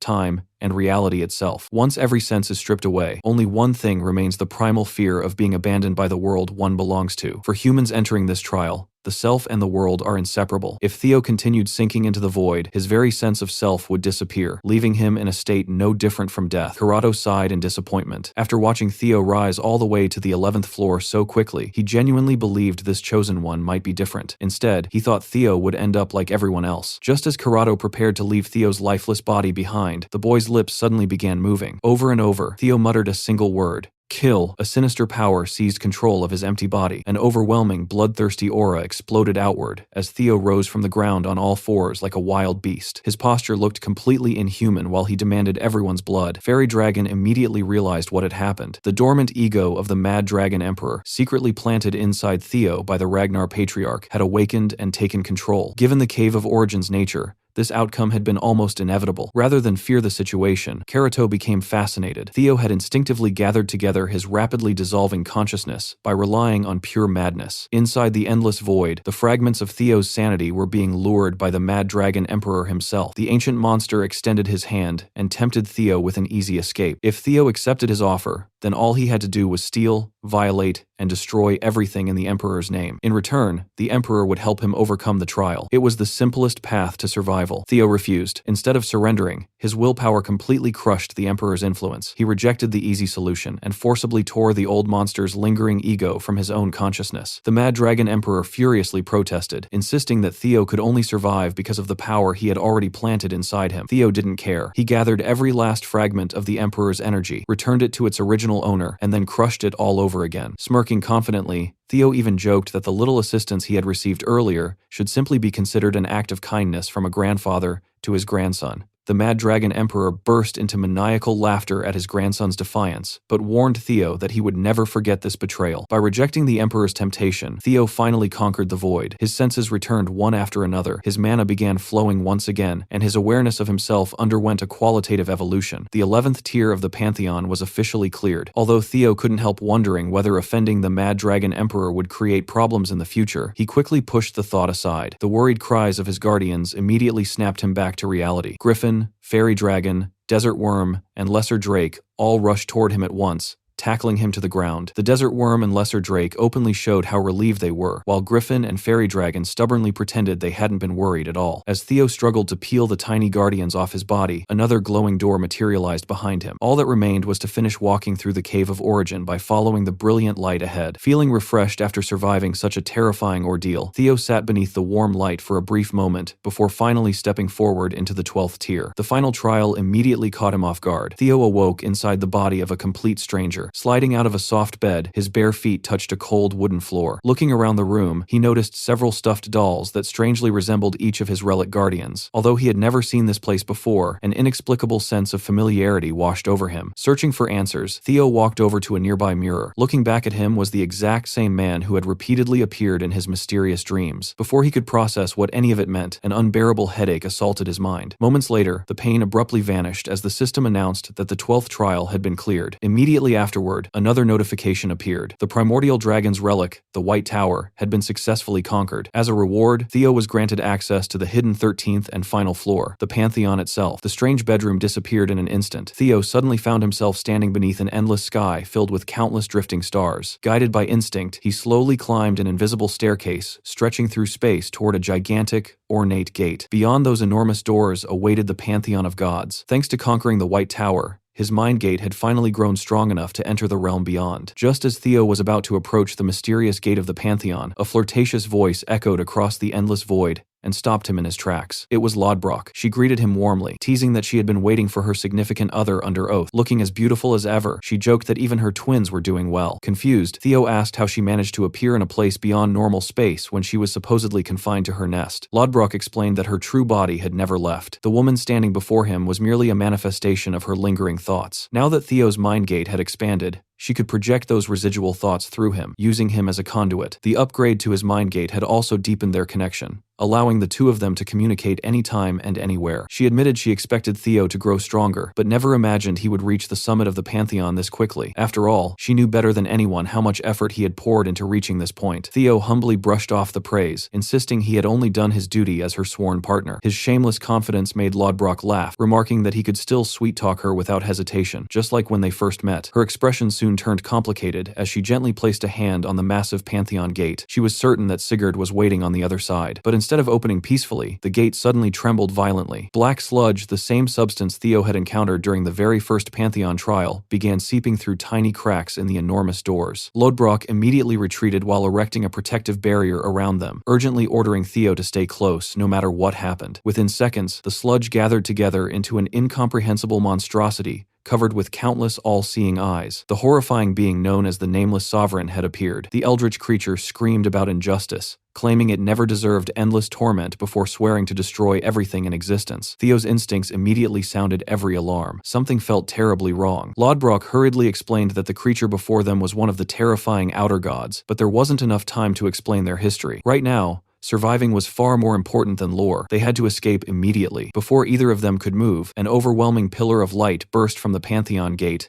and illuminated the endless darkness. To Lodbrok's astonishment, the manifestation of the outer god was instantly vaporized by the divine light. The brilliant radiance harmlessly flowed around Theo and Lodbrok, before a lone figure calmly stepped through the opened gate. After countless ages apart, he warmly greeted Lodbrok. She slowly raised her head toward the familiar voice she could never forget. Standing before them was Sigurd Ragnar, the legendary progenitor of the Ragnar clan. Instead of an elderly ancestor, he looked like a perfectly sculpted warrior whose face bore an uncanny resemblance to an older version of Theo. Remaining cautious, Theo observed everything from a safe distance while the Nameless Sovereign desperately began regenerating itself from the smallest surviving fragments. This time it attacked with even greater fury, extending countless tendrils towards Sigurd with the desperate intention of killing him once again. Sigurd remained completely unfazed. He simply raised one hand and chopped downward. The motion appeared both impossibly slow and unimaginably fast at the same time. That casual strike effortlessly sliced the grotesque outer god clean in half, leaving it struggling to regenerate. Ignoring the crippled monster floating nearby, Sigurd turned his attention entirely toward Theo. One after another, more majestic figures emerged from beyond the Pantheon gate. Every single one radiated an overwhelming divine presence. Sigurd could immediately tell that Theo had countless questions, so he calmly promised to answer whatever he was allowed to. Theo wasted no time asking about the mysterious, sickly man he had seen during the 12th trial, the same person who had appeared in his recurring dreams. Sigurd answered that since Theo was a regressor, the man from the trial might also have regressed. Unfortunately, that was all he was permitted to reveal. Before Theo could press further, Sigurd silently summoned countless radiant swords made entirely of light. Each sword carried enough power to destroy an entire continent on its own. Without sparing another glance toward the Nameless Sovereign, he launched every blade directly into the monster's true body imprisoned beyond the gate, suppressing it completely. Sigurd sincerely apologized for being unable to explain more, assuring Theo Theo that once he eventually gained true entry into the Pantheon, he would naturally discover every answer himself. As Sigurd turned to leave, Lodbrok desperately protested. She refused to let him disappear again without explaining anything after abandoning her thousands of years ago. She tried to chase after her former contractor, only to be effortlessly stopped by another incomprehensible existence. She immediately recognized the being blocking her path, the god of causality. Refusing to meet her eyes, Sigurd quietly apologized for leaving her behind once again. She still wasn't qualified to enter the Pantheon. With his back turned toward both Lodbrok and Theo, the massive gate slowly began closing. Lodbrok repeatedly called his name, but Sigurd never looked back. Before the gate completely sealed shut, the god of causality fixed Theo with a calculating gaze that seemed capable of peering directly into the depths of his soul. Both Theo and Lodbrok were left with more questions than answers. Still, Theo had officially completed Scenario Quest 7. Lodbrok explained what little she knew. The horrifying beings beyond the Pantheon were entities from outside their world, just like the Nameless Sovereign. Sigurd and the other gods were currently holding those monsters back, but one day they would become Theo's enemies as well. The rules governing the world meant nothing to those outer gods. They existed solely to destroy everything. Her only advice was simple: continue growing stronger and protect the world he had come to cherish. As if rewarding him for witnessing the Pantheon itself, the system granted Theo several extraordinary gifts. Having conquered the White Tower, he became the rightful owner of the strongest primordial dragon relic and unlocked the ability to wield Nirvana freely. Alongside it came another powerful ability known as dragonization. Even more surprisingly, the system itself wished him a splendid journey ahead and bestowed upon him a brand new title, Bearer of Causality's Blessing. After completing all 13 Pantheon tiers, Theo found himself back inside the White Tower, where Corrado cheerfully welcomed him home. Watching Theo experiment with his new powers amused the tiny guardian. Theo quickly realized something was very different about his body. Thick draconic scales had formed natural armor across his skin, his hands had transformed into powerful dragon claws, and intimidating horns now protruded from his forehead. Dragonization had activated automatically. Curious, Theo stretched his transformed body and immediately felt the incredible increase in stamina and physical strength. Corrado explained that gathering multiple primordial dragon relics had greatly strengthened Theo's dormant dragon bloodline. The improvement wasn't limited to physical abilities. Mana flowed through him as naturally as breathing itself. After testing the transformation, Theo deactivated dragonization and confirmed he could freely switch between forms with complete control. Next, he tested Nirvana. The moment he activated the ability, he felt his mental realm expand to an astonishing degree. Theo had never heard of a power capable of strengthening the mind itself. The sensation was unlike anything he had ever experienced, almost as though he could grasp the entire surrounding space within the palm of his hand. While he understood its incredible potential, he also realized his mastery was still lacking and would require extensive practice. He also needed to be extremely careful about when and where he chose to use Nirvana. Every Ragnar child had grown up hearing legends of their ancestor Sigurd ascending to the realm of the gods. Theo had now witnessed undeniable proof that those ancient stories were true. Sigurd's final words echoed repeatedly in his mind. If Theo wished to uncover every hidden truth behind existence, he would eventually have to ascend and become one of the Pantheon's gods himself. Even more unsettling was the appearance of the god of causality standing alongside Sigurd. From Theo's perspective, it almost seemed as though the Ragnar clan wasn't merely the ruler of the north, but an ancient bloodline destined to defend the entire world from unimaginable catastrophes. Corrado happily confirmed Theo's conclusion. That had always been Ragnar's true purpose. Every chosen one, born with Ragnar blood, was destined to ascend into godhood and fight beside the god of causality against the terrifying outer gods threatening creation itself. Still bothered by one lingering mystery,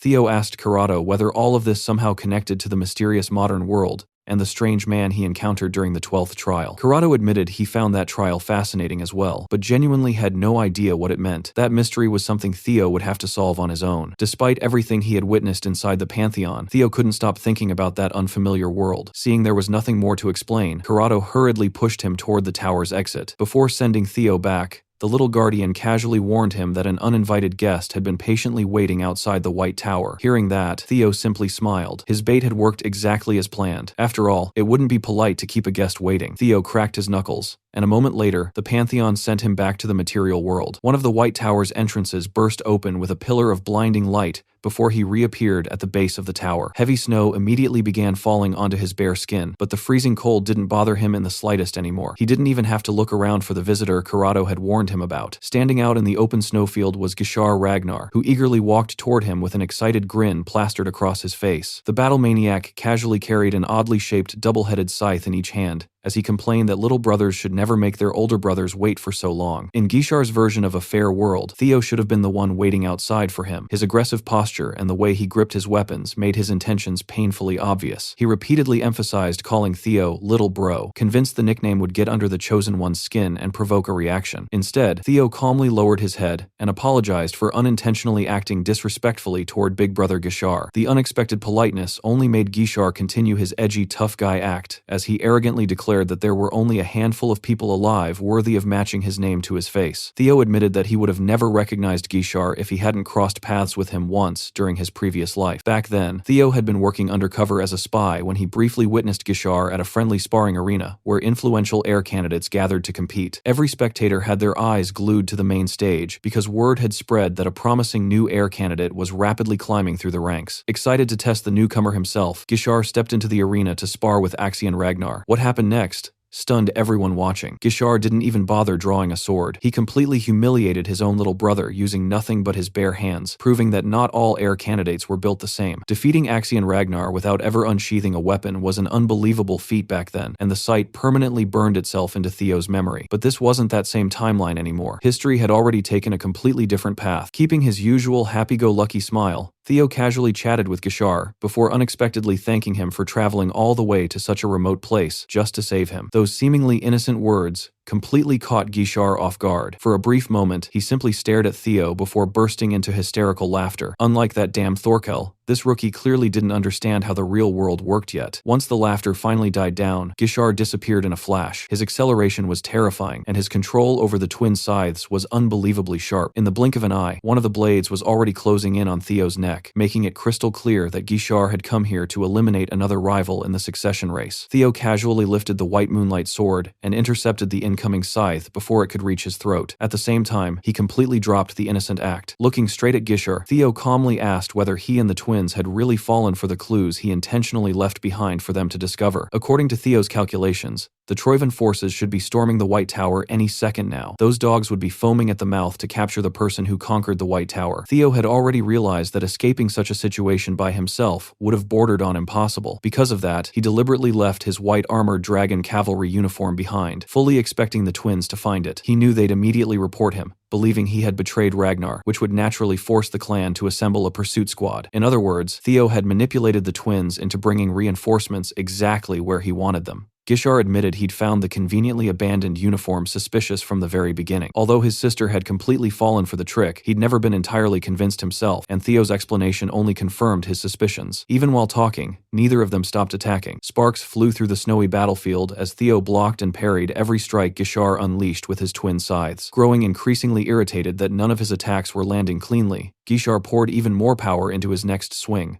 blasting Theo backward across the frozen ground. Before Theo could properly recover his footing, Gishar immediately chased after him like a hunting dog, refusing to let wounded prey escape. He openly admitted that Theo's plan was genuinely brilliant, but he had absolutely no intention of lowering his weapons. If he simply chopped Theo's head off before either the Troivan forces or Ragnar's pursuit squad reached the tower, the final outcome would remain exactly the same. Theo never expected reasoning with someone as insane as Gishar to accomplish anything anyway. As far as he knew, Thorkel was the only relatively normal heir candidate among Ragnar's successors. Every heir possessed an unshakable conviction, and the stronger they became, the more absolute those beliefs grew. Theo himself was no different. Realizing words had served their purpose, he finally stopped focusing solely on defense and swung his sword directly at his so-called big brother. Just before their weapons could collide, however, an enormous warhammer suddenly crashed down between them. The impact generated a shockwave powerful enough to resemble a massive earthquake, violently tearing apart the frozen ground beneath their feet. Both Theo and Gishar reacted instantly, escaping the center of the explosion before it consumed them. Even Gishar recognized that settling things with his little brother would have to wait. A far greater threat had just arrived. Zwei clicked his tongue in disappointment, openly admitting that he had really been hoping to score a 2-for-1 kill with that single hammer swing. Theo immediately discarded any thoughts of holding back. The real monsters had finally arrived. Speaking through her mask, Zwei complimented Theo for instinctively raising his guard the moment she and her partner landed. She figured the young lord had already realized they deliberately delayed their attack instead of striking immediately. Even so, it genuinely hurt her pride that the Ragnar clan believed two inexperienced heirs could somehow stand against Troivan's second and third servitors. As servitors number 2 and 3, they had expected a far more entertaining challenge. Looking at the situation from another angle though,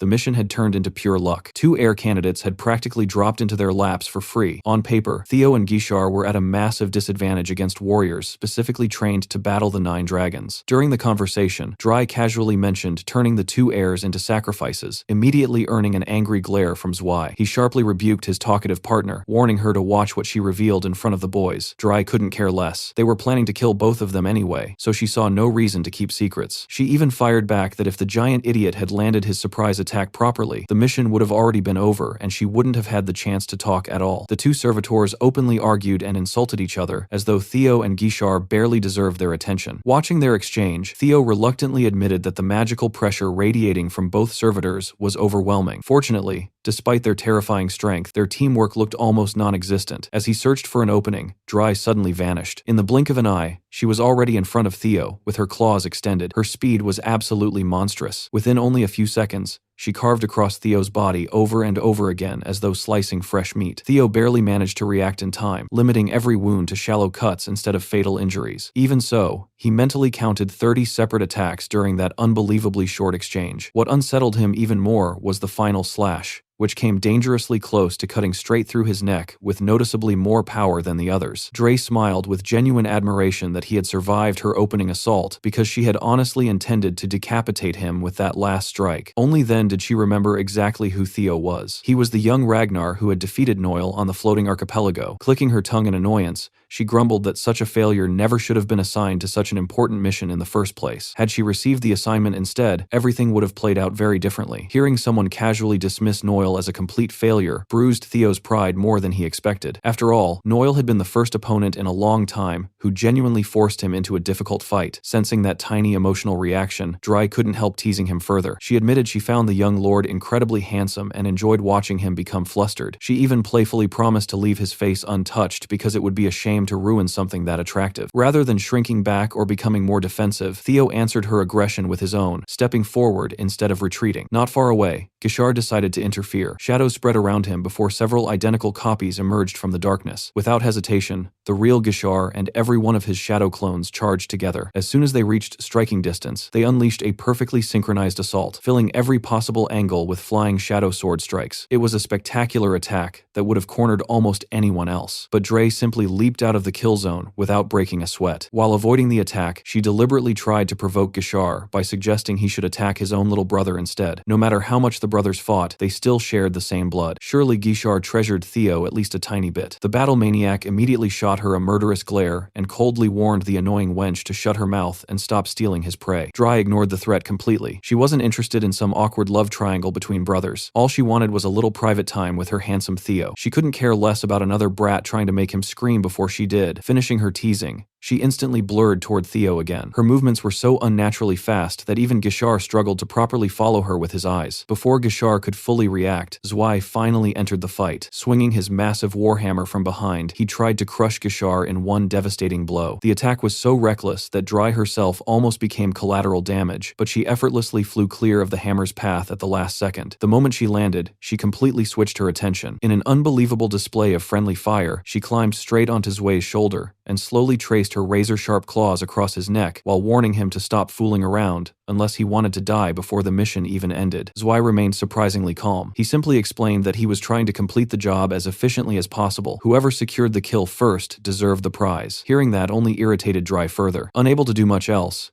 she showered her own teammate with curses and insults. Watching the servitors openly threaten one another left Theo genuinely confused. Their dysfunctional relationship strangely reminded him of a certain older brother who had been trying to kill him only moments ago. Thankfully, Gishar's murderous obsession with Theo had now shifted entirely toward the Troivan servitors. Raising his weapon, Gishar unleashed another shadow sword slaying Art 1,000 ink daggers. Countless shadow blades flooded the battlefield as he loudly called dibs on the giant brute. Standing off to the side, Dry teasingly warned Zwei to be careful of the furious Ragnar heir, while secretly making sure the massive servitor remained perfectly positioned to become the attack's target. The instant Gishar moved close enough to unleash 1,000 ink daggers at full force, Dre happily jumped away, leaving Zwei alone to deal with the deadly barrage. Giggling to herself, she was delighted that she could finally continue her one-on-one duel with Theo. All they had to do now was continue speaking through their blades. Theo had already adapted his fighting style to account for Dry's absurd speed. This time, instead of reacting after she moved, he raised the white moonlight sword in advance, predicting a straightforward charge. His preparation paid off, allowing him to block both of her incoming claw strikes. Even so, the exchange taught him something important. Battling someone who specialized in overwhelming speed was far more difficult than fighting opponents who relied solely on raw power. Against Dry, one tiny mistake or a single lapse in concentration would be enough to turn him into minced meat. After carefully studying her movements, Theo confidently concluded that she was even faster than Navon. Even more frightening was the precision hidden behind that speed. Every slash targeted a vital point with surgical accuracy. Realizing he couldn't continue fighting on her terms, Theo came up with an extremely risky strategy. He deliberately exposed one of his vital points, creating an opening that looked impossible to ignore. Exactly as he predicted, Dry instinctively lunged toward it, committing herself so completely that her body became massively overextended. Theo immediately gripped his sword tighter and burned through a large amount of mana. Combining Dragon's Claw with Dark Thunder, he dramatically increased both the range and destructive force of his attack. A storm of lightning-infused sword energy exploded toward Dre. Although the slashes themselves fell just short of landing a direct hit, the lingering lightning from Dark Thunder still grazed her body, allowing the paralyzing shock to seep into her muscles. She also realized something else. Theo could now infuse his sword energy with the lightning attribute. As the final slash flew past, Dry understood Theo's true objective. He had never expected to defeat her outright with the barrage. Instead, he deliberately tore apart the battlefield itself, hoping the broken terrain would slow her movements. She admitted it wasn't a bad idea, especially as a desperate last resort, but pointed out that uneven ground barely affected someone with her agility. Instead of slowing down, she immediately began using the shattered rocks as footholds, bouncing across them to make her already unpredictable movements even harder to follow. Watching everything from a distance, Ain, Troiven's first servitor, carefully recorded every observation inside his notebook, as though studying a scientific experiment rather than a life-and-death battle. After evaluating Dre's performance, he gave her a satisfactory grade, remarking that although she remained an incomplete specimen, she already possessed roughly 30% of the Black Dragon's abilities. What fascinated him even more was Theo Ragnar. Ain hadn't expected the young lord to stop, let alone briefly counter Dry's overwhelming speed. Curious to see what surprises still remained, he kept his eyes fixed on the battlefield, convinced the next few minutes would be incredibly entertaining. Meanwhile, Dry changed her strategy again. Instead of charging recklessly, she steadily built more speed, while deliberately leaving tiny openings in her movements, hoping Theo would fall into the same trap he had successfully used against her earlier. Theo refused to take the bait. Hidden within the dust and debris, he patiently waited while Dre continued taunting him, complaining that she hated men who made women wait. Theo answered her complaint in his own way. Like a gentleman, he summoned his dragon construct, Nibelung, sending the massive dragon straight at her with the intention of biting her head clean off. Even without proper footing, Dry twisted her body through the air and narrowly avoided the attack, but when the dust finally settled, she froze. Standing before her was Theo in Dragonization. Their master had warned the servitors this was possible, yet seeing it firsthand still shocked her. Theo had hoped to catch her off guard in mid-air with the transformation. The surprise didn't finish the fight, but it wasn't a complete failure either. Staring at Theo's draconic appearance, Dry couldn't stop herself from blushing. Jokingly accusing him of experimenting with dragons, she admitted she liked this form much more than his ordinary human appearance. Looking like this, he was completely her type. Theo simply smiled and warned her that things were about to become even more fun. Dragonization dramatically increased both his speed and the amount of dark thunder he could pour into his blade. When they clashed again, the difference was immediate. Theo's draconic eyes tracked her every movement, while lightning-coated slashes relentlessly drove her backward. For the first time since the battle began, Theo finally drew blood. Watching from a nearby cliff, Ain admitted this was also his first time witnessing dragonization. He was deeply impressed. Theo had gone from barely reacting to Dre's speed to clearly overpowering her. In Ain's opinion, Theo's transformed state was now stronger than the noble servitor's ordinary forms. It was an incredibly dangerous development, yet Ain couldn't help finding beauty within that danger. After landing the first wound, Theo became increasingly aggressive, steadily worsening every injury Dre had already suffered. The playful smile vanished from her face. She finally understood that continuing to hold back would get her killed. Deciding she could no longer afford to toy with him, Dre prepared to end the battle with a single decisive strike. Compared to her earlier attacks, which now felt like little more than scratches, this next blow carried explosive killing intent, like a bomb waiting to detonate. From his private vantage point, Ain quietly muttered to himself that Theo Ragnar had surpassed his expectations by a very long shot. On the other side of the battlefield, Gishar was proving exactly why he had earned the title of Ragnar heir candidate. Despite facing the hulking servitor head-on, he refused to give an inch. Every exchange was driven by pure technique rather than brute strength, and he threw himself into each attack with a manic grin stretched across his face, almost as if risking his own life made the fight even more exciting. Watching from afar, Ain wasn't the slightest bit concerned for Zwei. In his eyes, the outcome had already been decided. The only thing unfortunate about the situation was Gishar's terrible luck. Out of everyone present, he had chosen the absolute worst opponent for a close-quarters battle. While Gishar continued his relentless assault, Zwei quietly tracked every movement with unwavering focus. The moment Gishar committed to a powerful downward slash, Zwei suddenly moved. His enormous frame vanished from the blade's path with astonishing speed, before his gigantic warhammer was already rising for a devastating counterattack. Until that very instant, he had deliberately concealed his true speed, waiting for the perfect opportunity to expose Gishar's overconfidence. The heir candidate had judged him purely by appearances. Just because Zwei was a mountain of muscle didn't mean he was slow. In reality, his incredible speed perfectly complemented his overwhelming physical strength. When the warhammer came crashing down, the impact alone violently reshaped the surrounding terrain, reminding everyone that a single clean hit would be enough to crush almost anyone standing before him. Ain calmly pulled out his notebook and scribbled down another observation. To his disappointment, Gishar wasn't performing as well as he'd hoped. Even more interesting to him was Zwei's current state. Although the giant had been modeled after the demon dragon, he was only operating at roughly 20% of his full potential. Even so, the deployment had already provided Ain with countless ideas for improving the servitors in the future. From his perspective, the battle was becoming an invaluable experiment. Gishar, meanwhile, wasn't thinking about experiments or evaluations. As far as he was concerned, the fight was far from over. He silently admitted that he'd been too arrogant at the beginning. The raw destruction Zwei could unleash with every swing far exceeded his expectations. According to the intelligence gathered by Ragnar, the servitors were merely counterfeit warriors created to stand toe-to-toe with the 9 dragons. The thought that he might not even be capable of defeating a cheap imitation was something Gishar absolutely refused to accept. Yet, deep down, he couldn't ignore the possibility that it might actually be true. That realization humbled him just enough to cast aside his pride. If brute force wasn't enough to overcome this monster, then he'd simply use every trump card he had been hiding until now. Launching himself into the air, Gishar immediately unleashed another shadow sword slaying art. Countless waves of sword energy rained down from above as he repeatedly fired Ink Orchid, blanketing Zwei with attack after attack. The giant servitor didn't even bother moving from his position. Instead, he casually spun his massive warhammer in front of himself. Despite its absurd size, he wielded it as effortlessly as if it weighed no more than a feather, effortlessly deflecting every incoming blade of sword energy. The barrage accomplished nothing. Eventually, Gishar stopped attacking, prompting Zwei to lower his hammer. Looking up at the heir candidate, he mockingly called him pathetic and challenged him to dig deeper if that was truly the best Ragnar had to offer. Gishar wasn't offended in the slightest. In fact, the taunt only confirmed that everything was unfolding exactly as planned. The relentless Ink Orchid barrage had never been his real attack. Without hesitation, dark, ink-like chains suddenly erupted from Gishar's body. They extended in every direction, before anchoring themselves into the ground with shadow-forged blades buried deep beneath the earth. The intricate technique wrapped itself around Zwei from every angle, locking the massive servitor firmly in place. It was another shadow sword slaying art cosmic web. At first glance, it appeared as though the enormous warrior was genuinely struggling against the restraints. Even so, Zwei couldn't help finding the technique laughable. He questioned whether the brat seriously believed a flimsy web of chains could hold someone like him. Gishar calmly admitted that cosmic web alone would never be enough to restrain a monster of Zwei's caliber, but that was perfectly fine, because keeping Zwei trapped had never been his true objective. Instead of remaining on the ground, Gishar lightly stepped onto the ink chains themselves, using them as footholds to keep his body suspended above the battlefield. Growing tired of the endless tricks,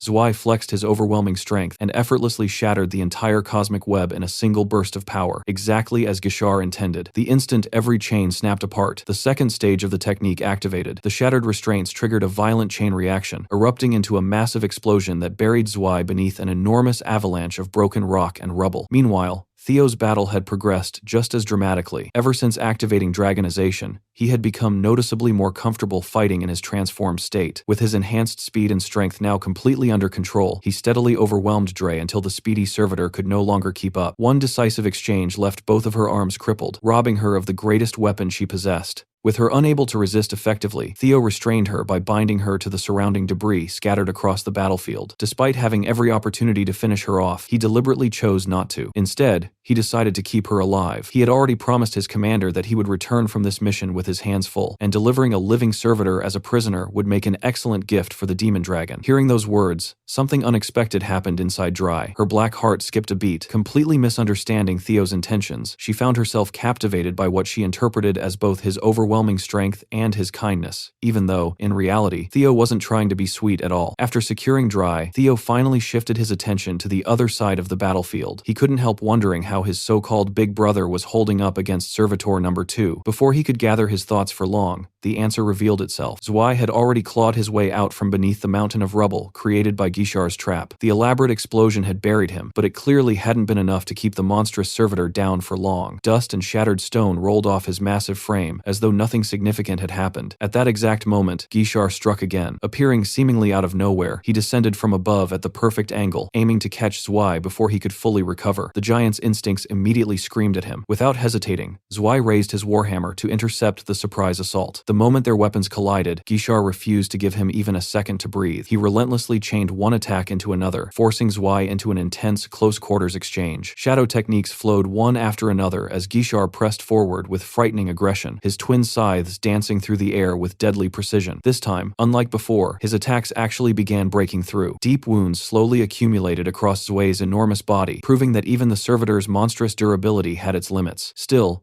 Gishar wasn't satisfied. Clicking his tongue in frustration, he realized he had gone completely all in during that last combination, yet the damage remained far smaller than he expected. Even after unleashing everything he had, he'd only barely managed to pierce Zwei's absurd defenses. Watching the battle unfold, Theo immediately understood the situation. Gishar might have finally found a way to injure the giant, but continuing alone against someone like Zwei would only become more dangerous as the fight dragged on. Deciding there was no reason to play fair against enemies like the servitors, Theo stepped forward to turn the battle into an unfair 2 against 1. Looking toward his older brother, Theo simply smiled and extended a hand not to literally pull him up, but to signal that they should fight together. Gishar instinctively clicked his tongue and threw out a few curses at the audacity of his little brother. Even so, seeing Theo standing before him in full dragonization erased the last traces of doubt lingering in his mind. There was no denying it anymore. Theo truly was the chosen one. With complete shamelessness, Gishar declared that once these servitors were dead, their own fight would resume exactly where it had been interrupted. Theo answered with the same confident smile, calmly agreeing to the arrangement. There would be plenty of time for Ragnar blood to spill later. Right now, the traitors came first. Gishar couldn't resist mocking Theo one last time, warning him that his complacent attitude would eventually get him killed. According to his own assessment, Servitor number 2 was on an entirely different level compared to the woman Theo had reduced to an armless prisoner. Theo didn't argue in the slightest. He agreed 100%. Zwei was unquestionably the greater threat, and defeating him would require both brothers giving everything they had. Elsewhere, the Black Iron Cavalry had already begun mobilizing under the command of Thorkel Ragnar. Standing before his assembled troops, Thorkel formally announced that, according to Ragnar's sacred laws, they had been deployed to arrest Theo Ragnar under suspicion of treason. Officially, that was the mission. Personally, however, Thorkel didn't believe the accusation for even a second. In his eyes, Theo abandoning the Ragnar clan would be the same as denying the patriarch himself, something that simply didn't fit the younger heir's character. Even so, military law was absolute. If the accused resisted arrest, Ragnar's martial code authorized immediate execution on the spot. With those orders delivered, the Black Iron Cavalry advanced in full force toward the White Tower. News of Theo's alleged betrayal quickly reached the white-armored dragon cavalry, throwing the entire unit into confusion. His comrades immediately turned toward Captain Evelyn, hoping she could explain what was really happening. Before anyone could spiral into speculation, Commander Julius Ragnar, the demon dragon, silenced everyone with a single firm order to move out immediately. Even Evelyn found it difficult to accept lining up to capture one of their own comrades. Julius, however, dismissed the political accusations entirely. The white-armored dragon cavalry had never concerned itself with petty political games. Their duty was simple. They trusted their comrades, just as they always had. That trust was enough. Without another word, Evelyn followed Julius into the skies, as the entire squadron mounted their wyverns and took flight. Watching from afar, the tyrant dragon immediately noticed the white-armored dragon cavalry leaving. The sight instantly put him on edge. His expression darkened with irritation because he knew exactly who was leading those wyverns. Julius Ragnar was the type of man who would willingly break an ancient dragon's arm just to save a single subordinate. There was absolutely no chance Julius would ever accept a conveniently abandoned uniform as undeniable proof that Theo had committed treason, nor would he voluntarily lead a pursuit squad against Ragnar's golden boy. It was obvious those flying lizards were planning something beyond their official orders. Frustrated by his inability to interfere,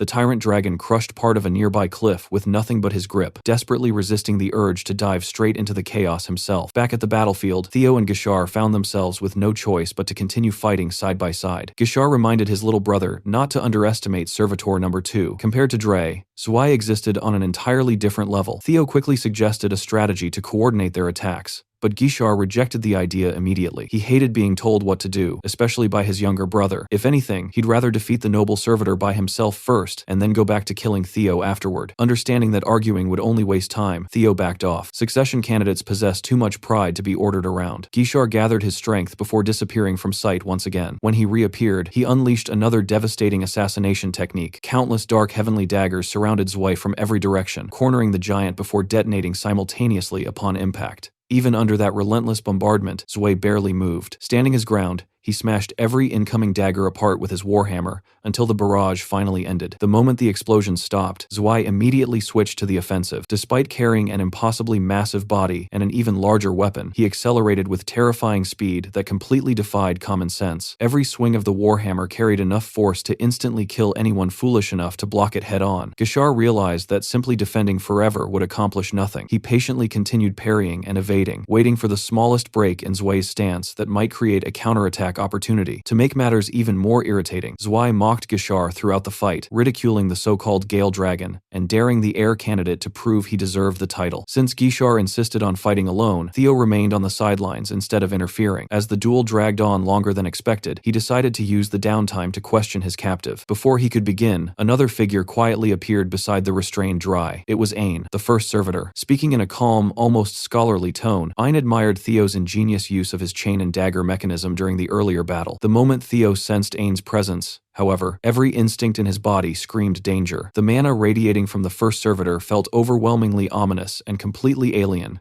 compared to anything he'd encountered before. Ain casually admitted that 30% of the Black Dragon's power simply wasn't enough to overcome dragonization. She explained that the 9 servitors were artificial humans created through experimentation, each designed to rival one of Ragnar's 9 dragons. Every test subject was assigned a number corresponding to its strength. As the third servitor, Dry had only been implanted with roughly 30% of the Black Dragon's power. Theo couldn't help finding the entire explanation pathetic. To him, constantly measuring power in percentages sounded laughable. His dismissive reaction visibly upset Dry beneath her mask. Without showing the slightest emotion, Ain responded by pulling out an enormous syringe filled with a mysterious substance and driving it directly into Dre's neck. Panic immediately spread across the third servitor's face. She desperately begged for mercy, promising she could still fight if given another chance. But Ain ignored every plea. The injected substance instantly began deforming her body in horrifying ways. Her muscles twisted, her flesh swelled uncontrollably, and after only a few agonizing moments, her body exploded in a gruesome shower of blood, organs, and shattered flesh. Ain calmly explained that the violent death had been caused by mana hole backflow, something Theo had witnessed once before. The syringe, she revealed, contained 40% of the Black Dragon's power. In truth, the servitors had already succeeded in recreating power rivaling the original dragons. The real obstacle wasn't the power itself, it was finding a vessel capable of surviving it. Looking directly at Theo, Ain declared that Theo Ragnar would make the perfect vessel to advance her research. If he cooperated,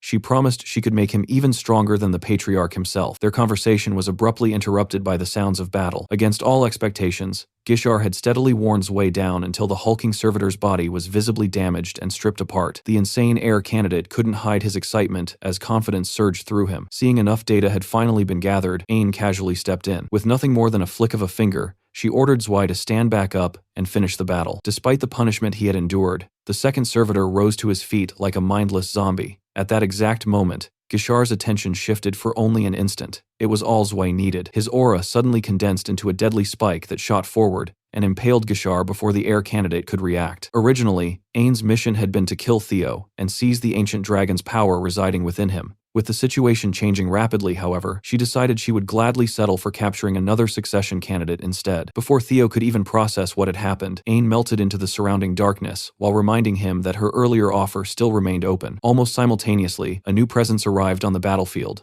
Thorkel Ragnar had located Theo first. Reacting instantly, he hurled his spear toward Ain's escape point, nearly interrupting her teleportation. Unfortunately, the attack arrived just a fraction too late. Ain disappeared into the shadows, escaping by the narrowest possible margin. Thorkel's sudden charge had carved a massive path of destruction across the battlefield before finally coming to a stop. The ground behind him was torn apart, leaving deep trenches where his overwhelming power had ripped through the terrain. As soon as the dust settled, Theo immediately walked toward his older brother, intending to explain everything and request the formation of a pursuit squad to chase after the escaping servitors. He never got the chance. Before Theo could finish a single sentence, Thorkel coldly informed him that, by Ragnar law, he was officially under arrest on suspicion of treason. Moments later, the rest of the Black Iron Cavalry arrived behind their commander. Almost simultaneously, Julius Ragnar descended from the skies with the white armored dragon cavalry, causing the battlefield to grow even more crowded. Two succession candidates now stood facing each other, while two elite dragon cavalry units watched in silence. The atmosphere instantly became suffocating. As if things weren't tense enough already, Dante Roll, the Tyrant Dragon, arrived alongside Ancio Ragnar. The moment Ancio scanned the battlefield, her expression changed. Gishar was nowhere to be found. Judging everything that had happened, she immediately concluded that the intervention of the 9 servitors must have complicated the battle. In the worst-case scenario, her brother had already been captured. Dante, however, showed no concern whatsoever for one of his own disciples possibly falling into enemy hands. Instead, he seemed almost pleased. Theo's situation had finally handed him the perfect excuse to crush the insolent young heir. Stepping forward with complete confidence,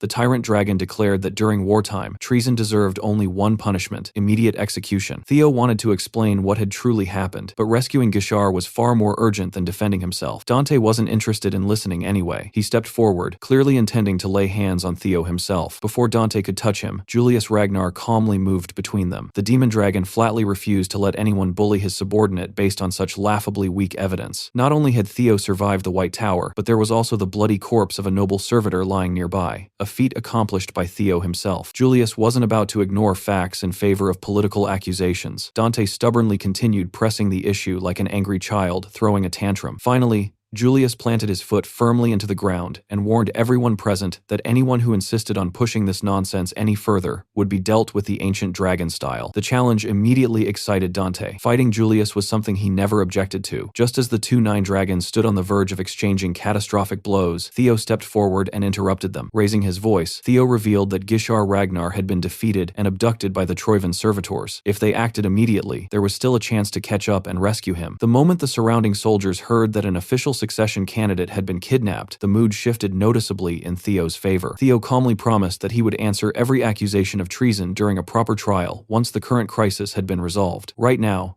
rescuing Gishar had to take priority over everything else. Watching the situation unfold, Evelyn believed even someone as reckless as Dante would surely place the safety of one of his own disciples above political games. She was completely wrong. Dante dismissed Gishar's situation entirely, claiming he didn't care about any of that. In fact, he had grown tired of all the talking. Rather than debate further, he'd much rather settle everything through force. If Theo couldn't prove his innocence immediately, Dante looked perfectly willing to execute him where he stood. Knowing violence was only seconds away, Theo activated dragonization in full view of everyone present. His aura surged upward as he openly condemned Dante's priorities, before asking a question loud enough for every soldier to hear. Which mattered more, the Ragnar family itself, or the throne Dante was so desperately obsessed with obtaining? As Theo's power continued rising, every pair of eyes became locked on his transformed body. Before the assembled soldiers, Theo further solidified his identity as the true descendant of the ancient dragon, by summoning the images of his dragon guardians. Griffin, meanwhile, was thoroughly unimpressed at being used as political evidence. By combining Nirvana with a technique inspired by the glass domain, Theo had discovered a way to manifest the appearance of the Guardians themselves. They looked every bit as majestic and mythical as the legends described, but Theo understood their limitations. These manifestations possessed appearance alone, not the overwhelming power necessary to restrain someone like Dante. That had never been the point. Theo wasn't trying to fight the Tyrant Dragon. His goal was simply to shift public opinion. For a family whose entire identity revolved around dragons, witnessing someone command the legendary Guardians carried tremendous symbolic weight. The display worked exactly as intended. Soldiers from both cavalry divisions began cheering for the true descendant of the ancient dragon,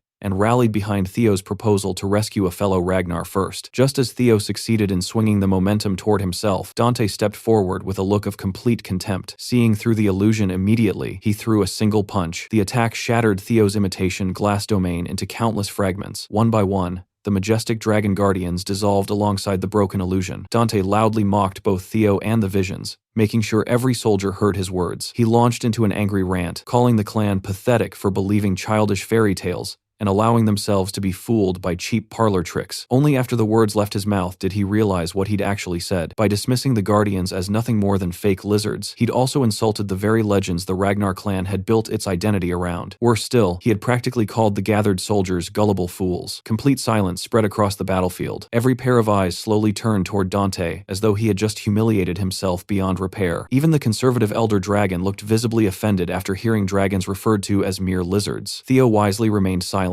allowing Dante to continue digging his own grave without any assistance. Simply by losing control of his temper, the tyrant dragon had exposed his true thoughts before the entire clan. The very legends he mocked might ultimately become the reason for his downfall. Realizing he had already crossed the line, Dante chose the worst possible response, doubling down. He scoffed that if Theo's legendary guardians were truly so extraordinary, then surely they could survive one of his attacks. Theo hadn't anticipated just how irrational Dante really was. The tyrant dragon began launching an outright attack in front of everyone. Before the strike could fully land, however, the entire battlefield froze. Time itself seemed to stop. An overwhelming presence descended from above, instantly silencing every warrior present. A pure aura illuminated the entire battlefield, as though the heavens themselves had opened. The patriarch of the Ragnar clan, Kyle Ragnar, had arrived. His first words echoed across the silent battlefield with crushing authority. He calmly questioned why his soldiers were pointing their weapons at one another, instead of returning with enemy heads. The moment they recognized the patriarch, every soldier immediately dropped to one knee in respectful greeting. Julius offered no excuses whatsoever. Dante, on the other hand, desperately tried to justify his actions, insisting he had only intended to punish a traitor. He pointed toward Theo, arguing that the young heir was dressed in the enemy's clothing and had stained the Ragnar name. For that reason alone, he requested permission to execute Theo immediately. Kyle barely spared Dante a glance. In an icy voice, he remarked that his dog seemed to have forgotten its place. A dog that barked so loudly in front of its own master and even tried biting whoever it pleased clearly needed discipline. Without moving a finger, an overwhelming pressure descended onto Dante's body. The tyrant dragon immediately buckled under the invisible force, collapsing toward the ground. Only after putting Dante firmly back in his place did Kyle turn toward everyone else and request a proper report. Among those present, Thorkel Ragnar was one of the few still capable of speaking under the patriarch's suffocating aura. He reported that the fourth successor, Gishar Ragnar, had been abducted by Troivan forces. Supporting Theo's earlier proposal, Thorkel recommended forming a pursuit squad immediately, instead of wasting precious time arguing over politics. Kyle listened before reminding Thorkel of what he considered an unshakable truth. The Ragnar clan existed under the law of the strong. Losers deserved death. Despite everything, Thorkel quietly admitted he still didn't want to lose a brother. If the family abandoned one of its own so easily, what kind of clan could they truly claim to be? Kyle immediately corrected him. Ragnar had never been a place for sentimental ideas about happy families. Theo then stepped forward and expanded upon Thorkel's argument, but from a completely different perspective. He wasn't asking them to save Gishar because they were brothers. If they abandoned Gishar now, they wouldn't merely lose a succession candidate. They would lose the fear, honor, and reputation associated with the Ragnar name itself. Their enemies needed to understand that laying even a single finger on a Ragnar warrior would bring consequences worse than death. Only by rescuing Gishar and crushing those responsible could the clan preserve the terror that kept the world from ever looking down on Ragnar. Dante immediately dismissed Theo's reasoning as nothing more than clever sophistry,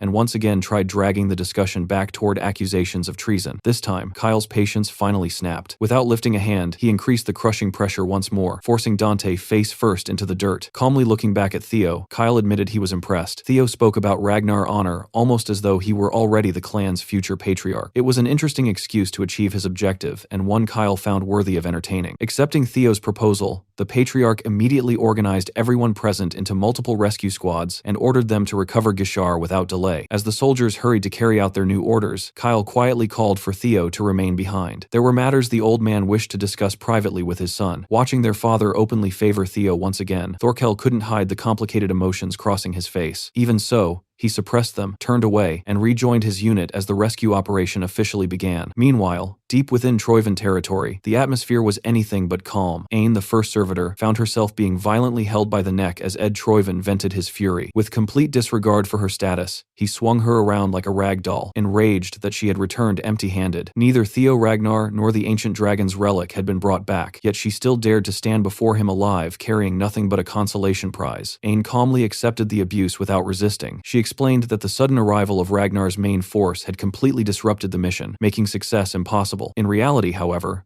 That was only half the truth. The real reason she hadn't killed Theo was much simpler. She had become fascinated by him. To Aine, someone as extraordinary as Theo Ragnar was far too valuable to dispose of so early. After venting his anger with a few more blows, Ed finally stopped. There was no point dwelling on failure. The situation itself had already become disastrous. Without the ancient dragon's relic, the resurrection ritual simply couldn't be completed. Fortunately, the priest assisting the operation proposed an alternative. Among the handful of relics capable of replacing the original sacrifice, the dragon sword ranked among the finest. Under normal circumstances, however, Ed would never consider using it. The weapon was intended for the Mad Dragon Emperor after his resurrection, allowing him to stand against Kyle Ragnar himself. Sacrificing such an invaluable relic during the ritual would significantly weaken their future plans. Unfortunately, circumstances were rapidly spiraling out of control. Reports arrived one after another that Ragnar's main force had launched an overwhelming offensive. They were tearing through Troivin's front lines faster than ever before, openly declaring that they were searching for their kidnapped successor. Ed found the situation difficult to believe. Based on everything he knew about Kyle Ragnar, the Patriarch should have simply dismissed Gishar's loss under the clan's brutal law of the strong. Instead, Ragnar's forces were risking everything to recover him. Not far away, Gishar Ragnar slowly regained consciousness. The moment he woke, he immediately began provoking Ed with his usual reckless attitude. Smirking through the pain, he confidently claimed his master and even his little sister were probably leading the rescue operation already. Rather than becoming irritated, the assisting priest quietly pointed out the reality of the situation. Discovering this headquarters was now only a matter of time. Even protected by the demonic cult's barrier, the hideout could only remain concealed for so long. Abandoning the base and retreating would preserve their lives, but it would also postpone the resurrection ritual indefinitely. Worse still, the ritual itself could only be completed within the northern territories. They had barely managed to secure a foothold at the edge of the frozen north. If they abandoned it now, there was no guarantee they would ever regain access to this land again. Forced into a corner,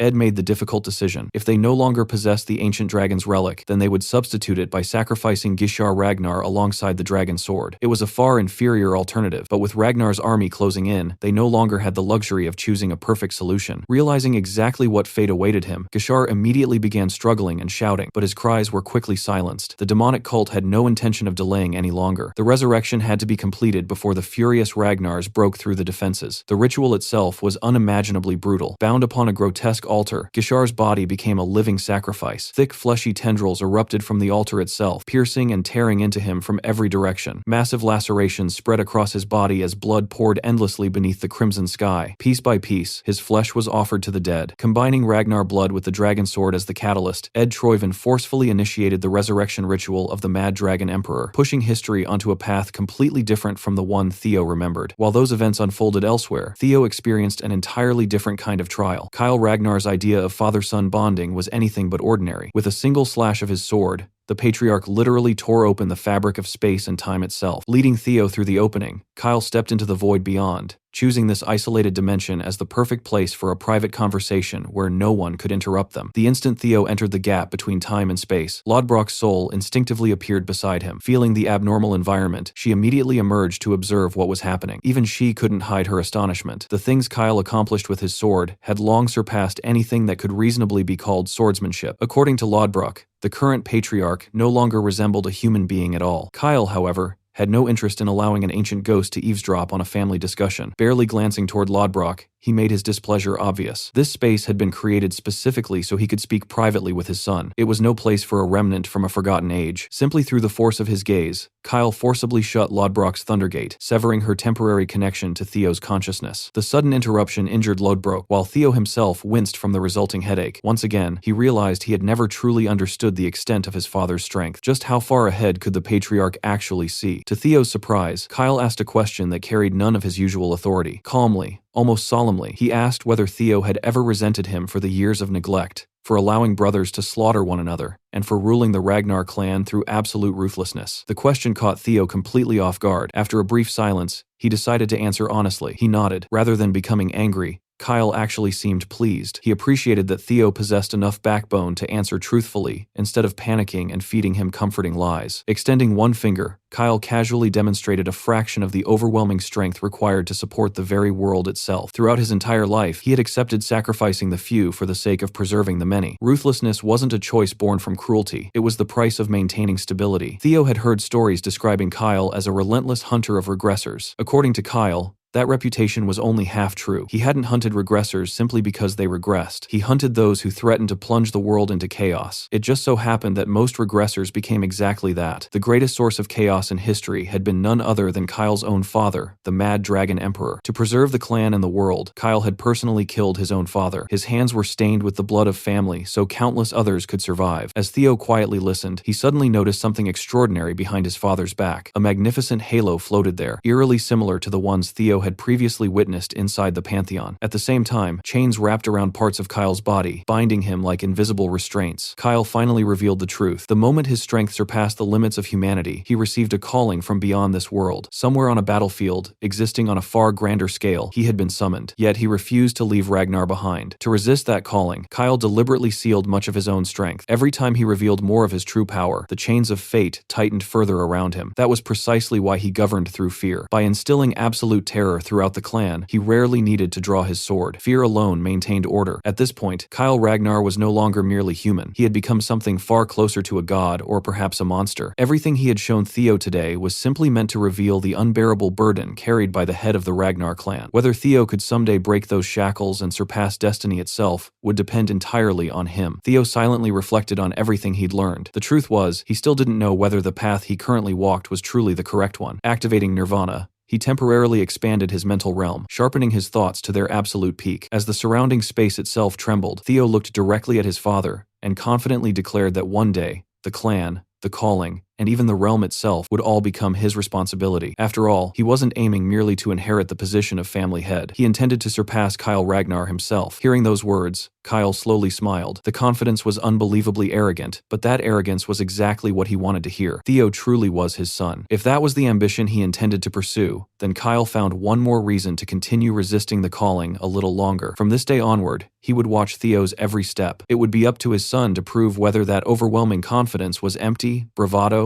or the truth. The conversation ended not as a lecture, but as an open challenge from the strongest man in the world to the successor who claimed he would one day surpass him. Out in the real world, Thorkel Ragnar and the Black Iron Cavalry kept expanding their search far beyond the areas marked on the map, but something felt seriously off. The deeper they searched, the stranger everything became. There wasn't a single person anywhere, not an enemy soldier, not even a trace of life. Then it finally clicked, and Thorkel instantly realized they had wasted precious time. Cursing himself for noticing too late, he sensed a faint disturbance in the empty air and thrust his spear forward. The weapon struck something invisible, confirming his suspicion. The demonic cult had hidden their headquarters behind a massive mirage barrier. Without hesitation, Thorkel ripped the illusion apart, revealing the nightmare concealed underneath. A grotesque altar made entirely of flesh had exploded from within, covering the entire headquarters in tainted blood. The Ragnars immediately spread out and searched every inch of the blood-soaked ruins. Before long, the investigation confirmed their worst fear. They had found the shriveled remains of Lord Gishar Ragnar, his body completely drained of life. Refusing to believe it,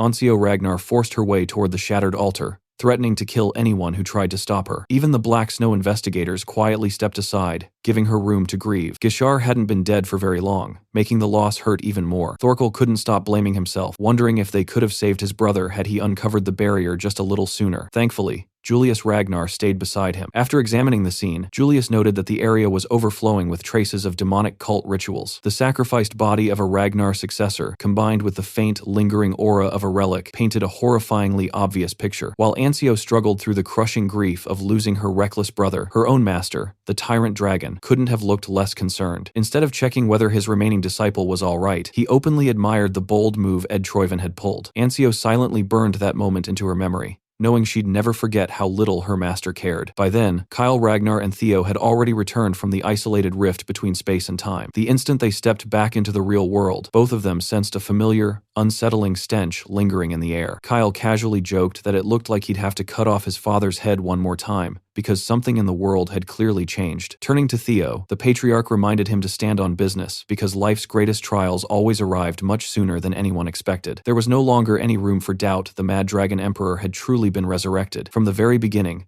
Troivin's real objective in this war had been to bring their former patriarch back to life. Ragnar had only suspected it before, but the horrifying remains of the ritual altar proved the resurrection had already succeeded. Realizing they could no longer afford to wait, the clan launched an even more aggressive campaign to end the war before Troivin could fully unleash the Mad Dragon Emperor's power. The strategy worked. Troivin rapidly lost territory, was driven back on every front, and eventually found itself pushed to the brink of total collapse. But despite an entire month of relentless searching and investigation, not a single clue leading to the resurrected Mad Dragon Emperor was uncovered. With no progress being made, the 9 dragons gathered to decide their next move. Julius Ragnar voiced his concern first, explaining that, although Ragnar continued winning battle after battle, everything felt a little too convenient. To him, the recent victories almost seemed like they were being guided straight into a carefully prepared trap. Right then, Dante Roll, the tyrant dragon, strolled into the meeting late, acting just as loud, filthy-mouthed, and confrontational as always. Fresh off the battlefield, he dismissed everyone's concerns, insisting that one old fossil coming back from the dead wasn't worth overthinking. His philosophy was simple: keep crushing the enemies standing right in front of them, and the results would speak for themselves. One of the other 9 dragons immediately called him out for being unbelievably short-sighted. She reminded everyone that the Mad Dragon Emperor's greatest weapon wasn't brute strength but mental manipulation. Once that ancient monster truly made his move, Ragnar could collapse from the inside before they even realized what happened. She even hinted that Dante himself might already be under the enemy's influence. Naturally, Dante exploded, telling her to worry about her own weak daughter instead of sticking her nose into his business. Before the argument could spiral any further,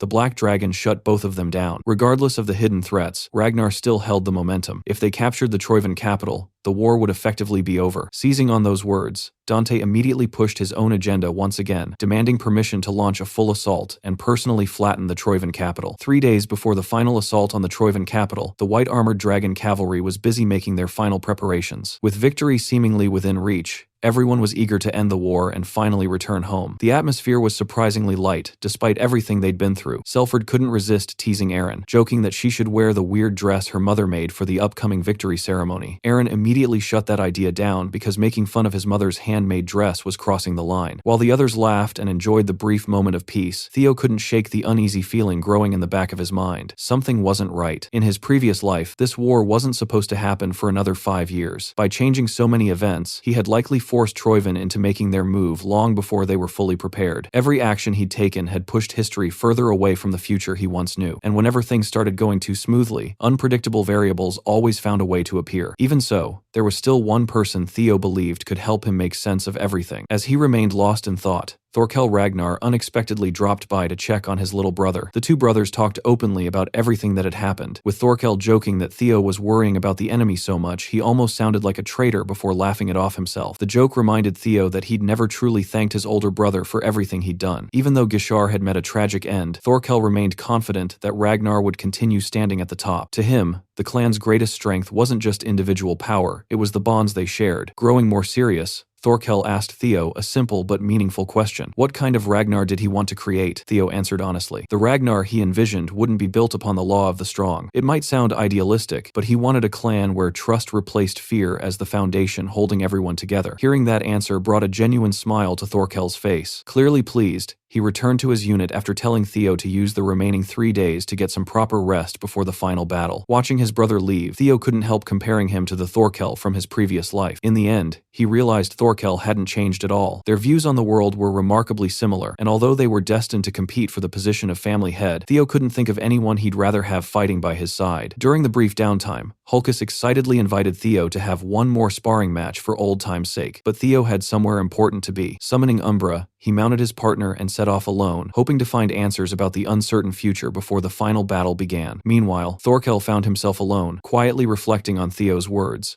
The more he thought about them, the prouder he became. For the first time, he felt fortunate to have a younger brother he genuinely didn't want to fight, not out of fear, but out of respect. While taking a moment to clear his thoughts, he noticed an elderly man struggling to cross a raging river nearby. The old man nearly lost his footing as the powerful current threatened to sweep him away. Without hesitation, Thorkel rushed over and rescued him. Seeing how dangerous the crossing was, he suggested taking a much safer route around the bridge, even if it meant a longer journey. The old man sadly explained that he couldn't afford the delay. His sick grandson was waiting on the other side, and the the herbs inside his pack were desperately needed. True to his compassionate nature, Thorkel immediately offered to carry the old man across on his back. Together, they slowly pushed through the rushing water while casually talking along the way. After listening to Thorkel speak warmly about his siblings, the old man eventually asked him about his father. The question struck a nerve. Thorkel admitted that he'd never truly felt close to Kyle Ragnar, who had always made it painfully clear that the Ragnar clan wasn't a place for family affection. Those buried feelings surfaced before he even realized it. By the time they finally reached the opposite bank, the old man warmly invited Thorkel to stop by his home for dinner, as thanks for the help. Ever polite, Thorkel declined the invitation, planning to return to his duties instead. But the old man wasn't finished. The atmosphere shifted almost instantly as the elderly stranger tightened his grip around Thorkel's shoulders. In that single moment, Thorkel realized he'd made a terrible mistake. He had exposed the deepest weakness in his heart to the last person he ever should have trusted. The old man effortlessly read every emotion hidden inside him and calmly spoke those feelings aloud as if they were an open book. By the time Thorkel realized he had been drawn into the conversation, it was already too late. The harmless old man dropped his disguise, revealing himself as none other than the Mad Dragon Emperor, who formally extended an invitation for Thorkel Ragnar to abandon the light and join his side instead. While Thorkel was unknowingly getting manipulated by his own grandfather, Theo was flying across the skies near the boundary forest, bordering the Demon Sea north of Ragnar. His destination was Spectral Castle, a hidden fortress concealed behind an incredibly powerful barrier. The barrier only weakened at midnight, revealing the castle for a brief window before sealing itself away again. Theo and Umbra arrived at the perfect time and slipped inside as the barrier opened. Despite the eerie name, Spectral Castle wasn't some abandoned ruin. The entire estate was surprisingly clean, elegant, and meticulously maintained. Walking through its gates, Theo couldn't help feeling a little excited. Ever since the nomination ceremony, he'd been curious about Hilda Ragnar, the former family head from 2 generations ago. She had shown both goodwill and genuine curiosity toward him back then, so he figured she probably wasn't planning to kill him. And even if she was, he'd already prepared an escape plan just in case. As Theo wandered deeper into the castle, the halls suddenly came alive with visions. He watched an image of a woman relentlessly pushing herself through brutal training, but every scene was intangible, making it obvious that illusion magic was at work. Rather than trying to deceive him, it felt like Hilda was intentionally showing him pieces of her own past. The peaceful training scenes gradually transformed into endless battlefields, stained with blood. Even though everything around him was only an illusion, the overwhelming pressure radiating from Hilda's past self made Theo's body instinctively tense. Her aura alone was enough to trigger his survival instincts. It quickly became clear that these weren't random memories, they were fragments of Hilda Ragnar's previous lives. Before he realized it, Theo found himself standing inside Hilda's throne room, where countless loyal soldiers stood in perfect formation before their ruler. But this wasn't the present, it was another memory. He watched a version of Hilda's life that ended with her dying inside her own castle, drowning in a sea of blood. Seeing someone as overwhelmingly powerful as Hilda meet such a brutal end felt completely surreal. As soon as that vision ended, the illusions looped back to her endless training once again. Watching the same cycle repeat over and over finally made Theo understand what Hilda had meant when she recognized him during the nomination ceremony. She had identified him as a regressor with a single glance, because she was one herself. Unlike Theo, however, Hilda had already exhausted every one of her regression cycles. Whenever a regressor died, they returned to a predetermined point in time, and the illusions continued showing Hilda's countless attempts to alter her fate. In one timeline, she conquered everything through overwhelming violence, beheading her enemies, and decorating the grounds around Spectral Castle with their severed heads. During those cycles, Hilda became practically invincible. Yet despite all that power, she eventually suffered her greatest defeat, not at the hands of an enemy, but from the man she loved. Unable to tolerate the monster she had become, he drove a blade straight through her heart from behind her throne. Rather than feeling regret over her own actions, Hilda only burned with rage. She hated herself for allowing such an obvious weakness to exist. As her life faded away, she swore that in her next cycle, she would crush the man she once loved beneath even greater terror. If he refused to look at her anymore, then she'd simply become someone too terrifying for anyone to ever turn away from again. After that, Theo witnessed what felt like an entire lifetime of slaughter. Every regression ended in death, but every new cycle also increased Hilda's mountain of kills. Eventually, all the bloodshed blurred together until individual memories became impossible to distinguish. No matter how many times she repeated history, though, every path still led her toward the exact same tragic ending. Watching those endless failures made Theo wonder if constant regression slowly eroded a person's sanity. If that was true, then was he destined to follow the same path as every regressor before him? Just as those unsettling thoughts began consuming him, the illusions finally disappeared. Reality itself seemed to melt away, and Theo found himself standing inside the real throne room, face to face with Hilda Ragnar herself. herself. With a faint smile, she casually asked whether he'd enjoyed her little illusion show. Remaining respectful, Theo immediately bowed and formally greeted the former family head. Although they had briefly spoken during the nomination ceremony, she was still someone he absolutely couldn't afford to lower his guard around. Hilda simply laughed and told him to relax. After all, they'd already shared secrets that few people in the world could ever understand. With nothing more than a flick of her finger, reality shifted once again. The empty throne room instantly transformed into a luxurious dining hall, complete with a lavish table prepared for the two of them. As Theo took his seat, someone unexpectedly approached to serve the meal. Standing before him was the legendary Ascendant Dragon himself. Theo had heard the rumors before, but seeing it with his own eyes confirmed everything. The stories claiming that Grand Matriarch Hilda kept the Ascendant Dragon as her personal attendant were actually true. It was almost unbelievable that someone possessing such overwhelming strength was calmly serving him steak and wine. Noticing Theo's hesitation, Hilda assured him there was nothing to worry about. The Ascendant Dragon was completely trustworthy. He had remained by her side through countless lifetimes without ever betraying her. Unfortunately, Hilda herself had already reached the absolute limit of her regressions. She admitted she never truly understood how the number of remaining cycles was determined. There wasn't any visible indicator or measurable system. She simply developed an instinctive feeling whenever another life disappeared. A vague intuition that told her how close she was to her final regression. Hearing that immediately confirmed something important for Theo. Unlike Hilda, he possessed the mysterious system window, which displayed concrete information instead of relying on vague intuition. Clearly, Hilda knew nothing about its existence. Curious about something else, Theo shifted the conversation toward Kyle Ragnar. He told Hilda about his recent meeting with his father, and explained how Kyle had shown him his ascendant state. The moment the topic of ascension came up, Hilda's expression darkened. Her mood visibly changed as she stared at Theo before quietly asking whether he'd already seen the Pantheon. She found it almost impossible to believe that someone experiencing only his first regression cycle had already reached that stage. The revelation clearly disturbed her far more than Theo expected. Seeing her emotions spiral, the Ascendant Dragon gently stepped in and calmed her down before she completely lost control. Surprisingly, his words worked almost immediately. Even though Hilda had looked ready to tear Theo apart only moments earlier, taking a deep breath, she admitted that she was, perhaps a little too sensitive whenever the subject of ascension came up. Hilda calmly confirmed what Theo had already begun to suspect. Kyle Ragnar was using nothing but his own overwhelming strength to suppress the call of the Pantheon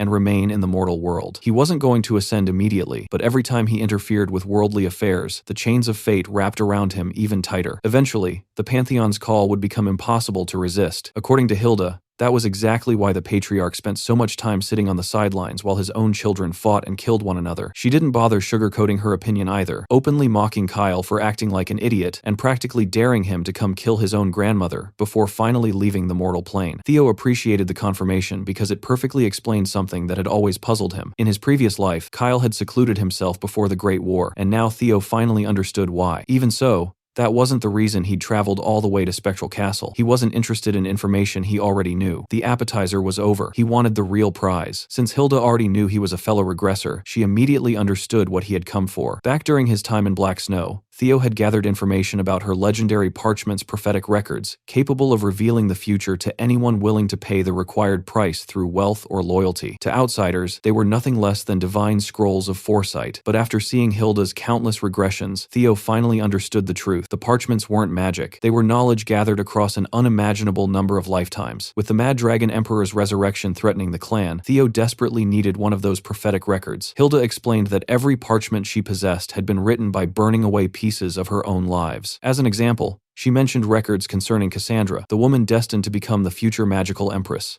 Naturally, information of that value would never come free. Since Theo was also a regressor, Hilda offered him what she considered an honest deal. In exchange for access to her knowledge of the future, he simply had to become her disciple and tell her everything about his own regression cycle. Theo didn't even wait for her to finish before rejecting the offer outright. The refusal visibly irritated Hilda. After countless years of getting whatever she wanted, she wasn't accustomed to hearing the word no. Theo calmly explained that he had absolutely no intention of becoming another piece in her political schemes. Even though Hilda had stepped down as family head decades ago, she clearly hadn't stopped trying to influence Ragnar's future. Rather than reclaiming the throne herself, she intended to control whoever became the next patriarch from behind the scenes. Showing Theo those visions of her countless lives wasn't simply meant to create camaraderie between fellow regressors, it was an attempt to pull him into her camp. Instead, it had the opposite effect. Watching everything she'd done across those endless cycles only convinced Theo that Hilda's obsession with power wasn't all that different from the Mad Dragon Emperor's madness. The warmth instantly disappeared from Hilda's face. Her expression turned ice cold as she realized kindness had been the wrong approach from the very beginning. In the Ragnar clan, the The law of the strong always prevailed. The world around Theo suddenly twisted and distorted before he was forcibly dragged into Hilda's deadly glass domain. Offering him one final chance, Hilda declared that he could either become the Grand Matriarch's disciple or suffer the consequences. Inside the domain, countless beautiful spectral women immediately surrounded Theo, their ghostly forms wrapped around him from every direction, pinning him in place while slowly trying to consume both his body and mind. Hilda hadn't bothered easing into the fight. She had unleashed one of her strongest techniques from the very start. Throughout all her countless lifetimes, she'd never failed to obtain something she desired. Whether through persuasion or brute force, everything eventually became hers. A rookie regressor like Theo wouldn't be any different. Outside the domain, Pharaoh quietly observed the situation and noted that only a single minute had passed in reality. Inside the domain, however, Theo had already been trapped for an entire hour. Hilda expected that much mental torture to completely shatter his spirit. Instead, the first thing to crack was her domain itself. Activating both dragonization and nirvana, Theo pushed his body and mind to their absolute limits. Every time he destroyed one of Hilda's ghostly apparitions, even more replaced it, making the endless assault feel impossible to overcome. Refusing to give up, Theo kept fighting for the entire hour until he finally managed to create a tiny fracture in the glass domain. The opening was incredibly small and would close almost immediately, but it was enough. While still restrained by the domain's overwhelming pressure, Theo summoned a writhing shadow from within himself. It was Umbra, remaining in his covert shadow form. Umbra immediately understood Theo's plan. Without wasting a second, the shadow dragon slipped through the tiny crack just before it sealed shut. Outside the domain, Hilda immediately noticed the small shadow escaping through the fracture. She recognized Umbra at once and already knew Theo possessed a demonic shadow dragon. Pharaoh respectfully asked whether they should pursue it, but Hilda casually dismissed the idea. A beast abandoning its master wasn't worth worrying about. What interested her far more was the fact that Theo had actually managed to crack her glass domain. Even Robert, the legendary black dragon, had taken more than 3 full minutes to break free the first time he experienced it. Theo had shattered that record. Rather than becoming angry, Hilda found the accomplishment fascinating. Since he'd exceeded her expectations, she decided she'd keep him trapped inside a little longer and enjoy breaking him even further. Pharaoh politely praised what he called another brilliant decision from his master, but deep down, he couldn't hide his concern. He feared Hilda's worst habits were resurfacing. Theo Ragnar might be a successor with tremendous talent, but at the end of the day, he was still just a young swordsman. Hilda was taking things far beyond what was necessary. Her current regression alone had already lasted 150 years,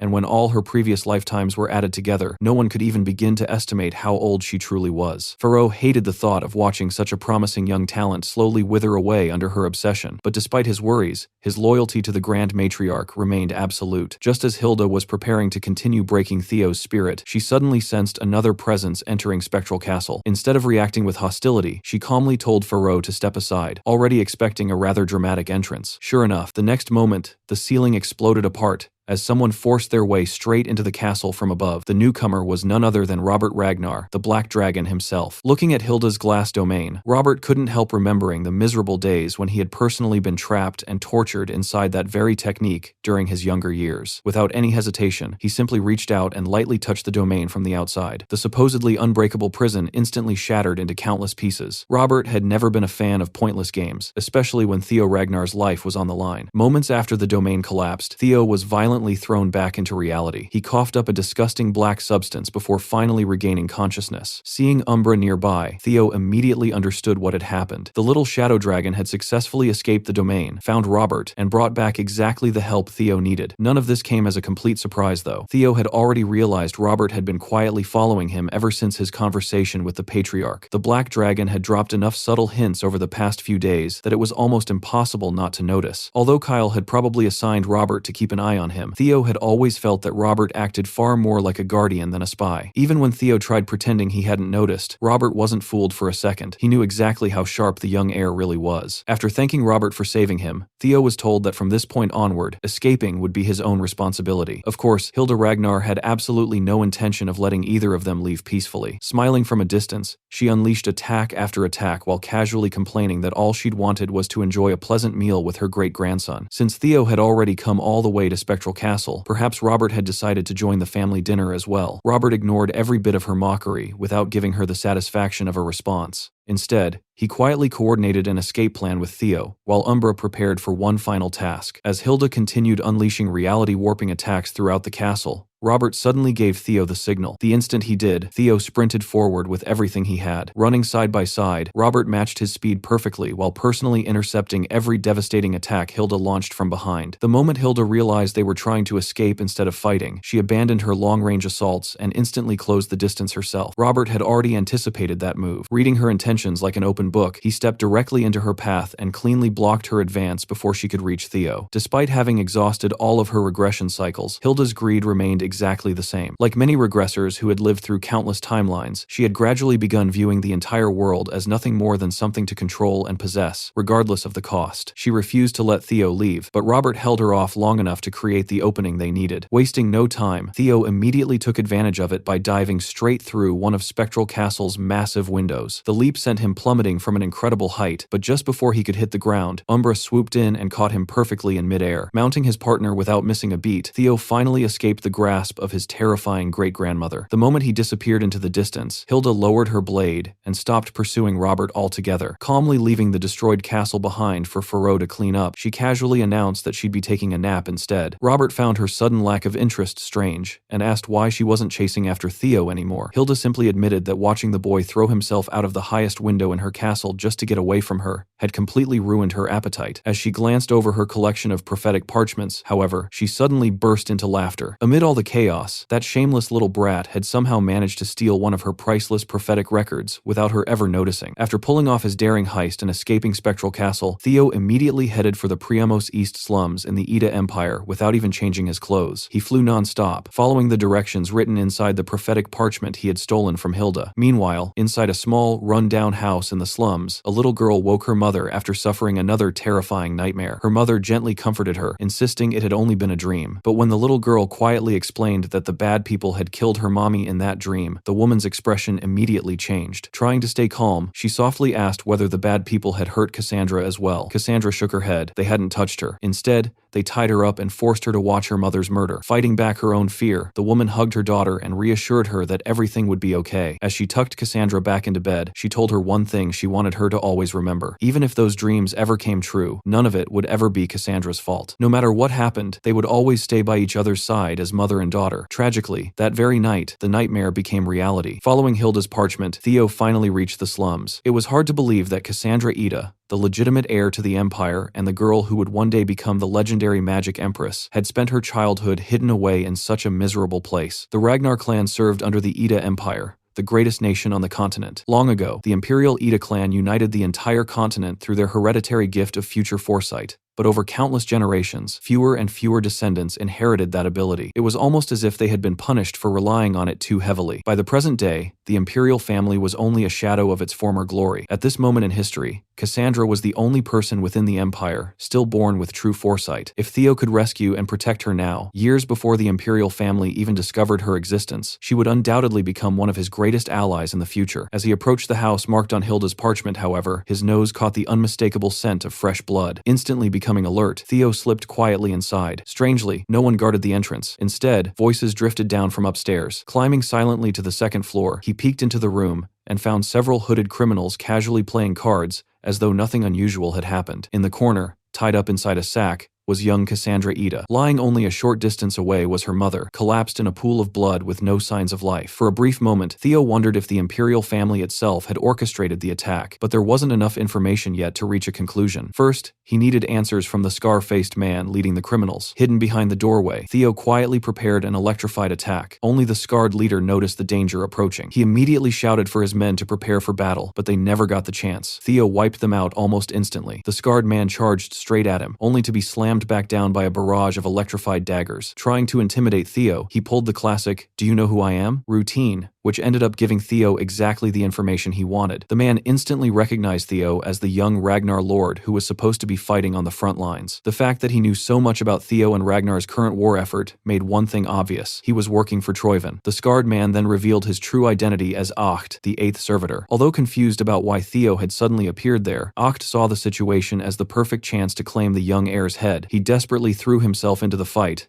but Theo effortlessly shut him down. A single dagger was enough to halt Ocht's charge completely. After everything, Theo had recently survived from battling monstrous servitors to confronting beings on an entirely different level. Dealing with someone like Ocht almost felt refreshing. Refusing to give up, Ocht activated one final trump card. His body turned a blazing crimson, almost like a second-gear transformation, as he desperately tried to drag Theo down with him. In reality, Act never wanted to die. Everything had gone wrong after he failed to rendezvous with the Azure Peak Squad, the very unit originally assigned to retrieve Cassandra. Theo wasn't surprised by Ocht's reckless suicide charge. Every servitor seemed to resort to self-destruction once defeat became inevitable. Calmly reading every movement, Theo danced around the predictable assault before cleanly decapitating the 8th servitor. Ocht's head and body hit the floor separately before both exploded in a burst of demonic energy. After the battle, Theo quietly returned inside the house. Out of respect, he gently covered Cassandra's mother's body. One thing immediately bothered him. Hilda's parchment had never mentioned Troyven targeting Cassandra. The resurrection of the Mad Dragon Emperor had clearly introduced yet another unpredictable variable that completely changed the future. In a way, Theo couldn't help feeling partially responsible for the death of this innocent woman. Hearing footsteps nearby, Cassandra timidly asked whether her mother was all right, begging Theo to answer. As he finally looked at her closely, Theo realized something heartbreaking. Cassandra was blind. It was a cruel irony. The girl, blessed with the power to see the future, couldn't see the present at all. He considered lying to spare her feelings, but before he could speak, Cassandra quietly revealed that she already knew. She had seen her mother's death countless times in her dreams, and every dream she'd ever had always came true exactly as she saw it. But tonight was different. In every previous vision, the bad people always carried her away. This time, however, someone new had appeared. Someone had come to save her. For the first time, Cassandra believed the future could actually be changed. At that very moment, Theo's 5th scenario quest officially began: find and protect the future Empress.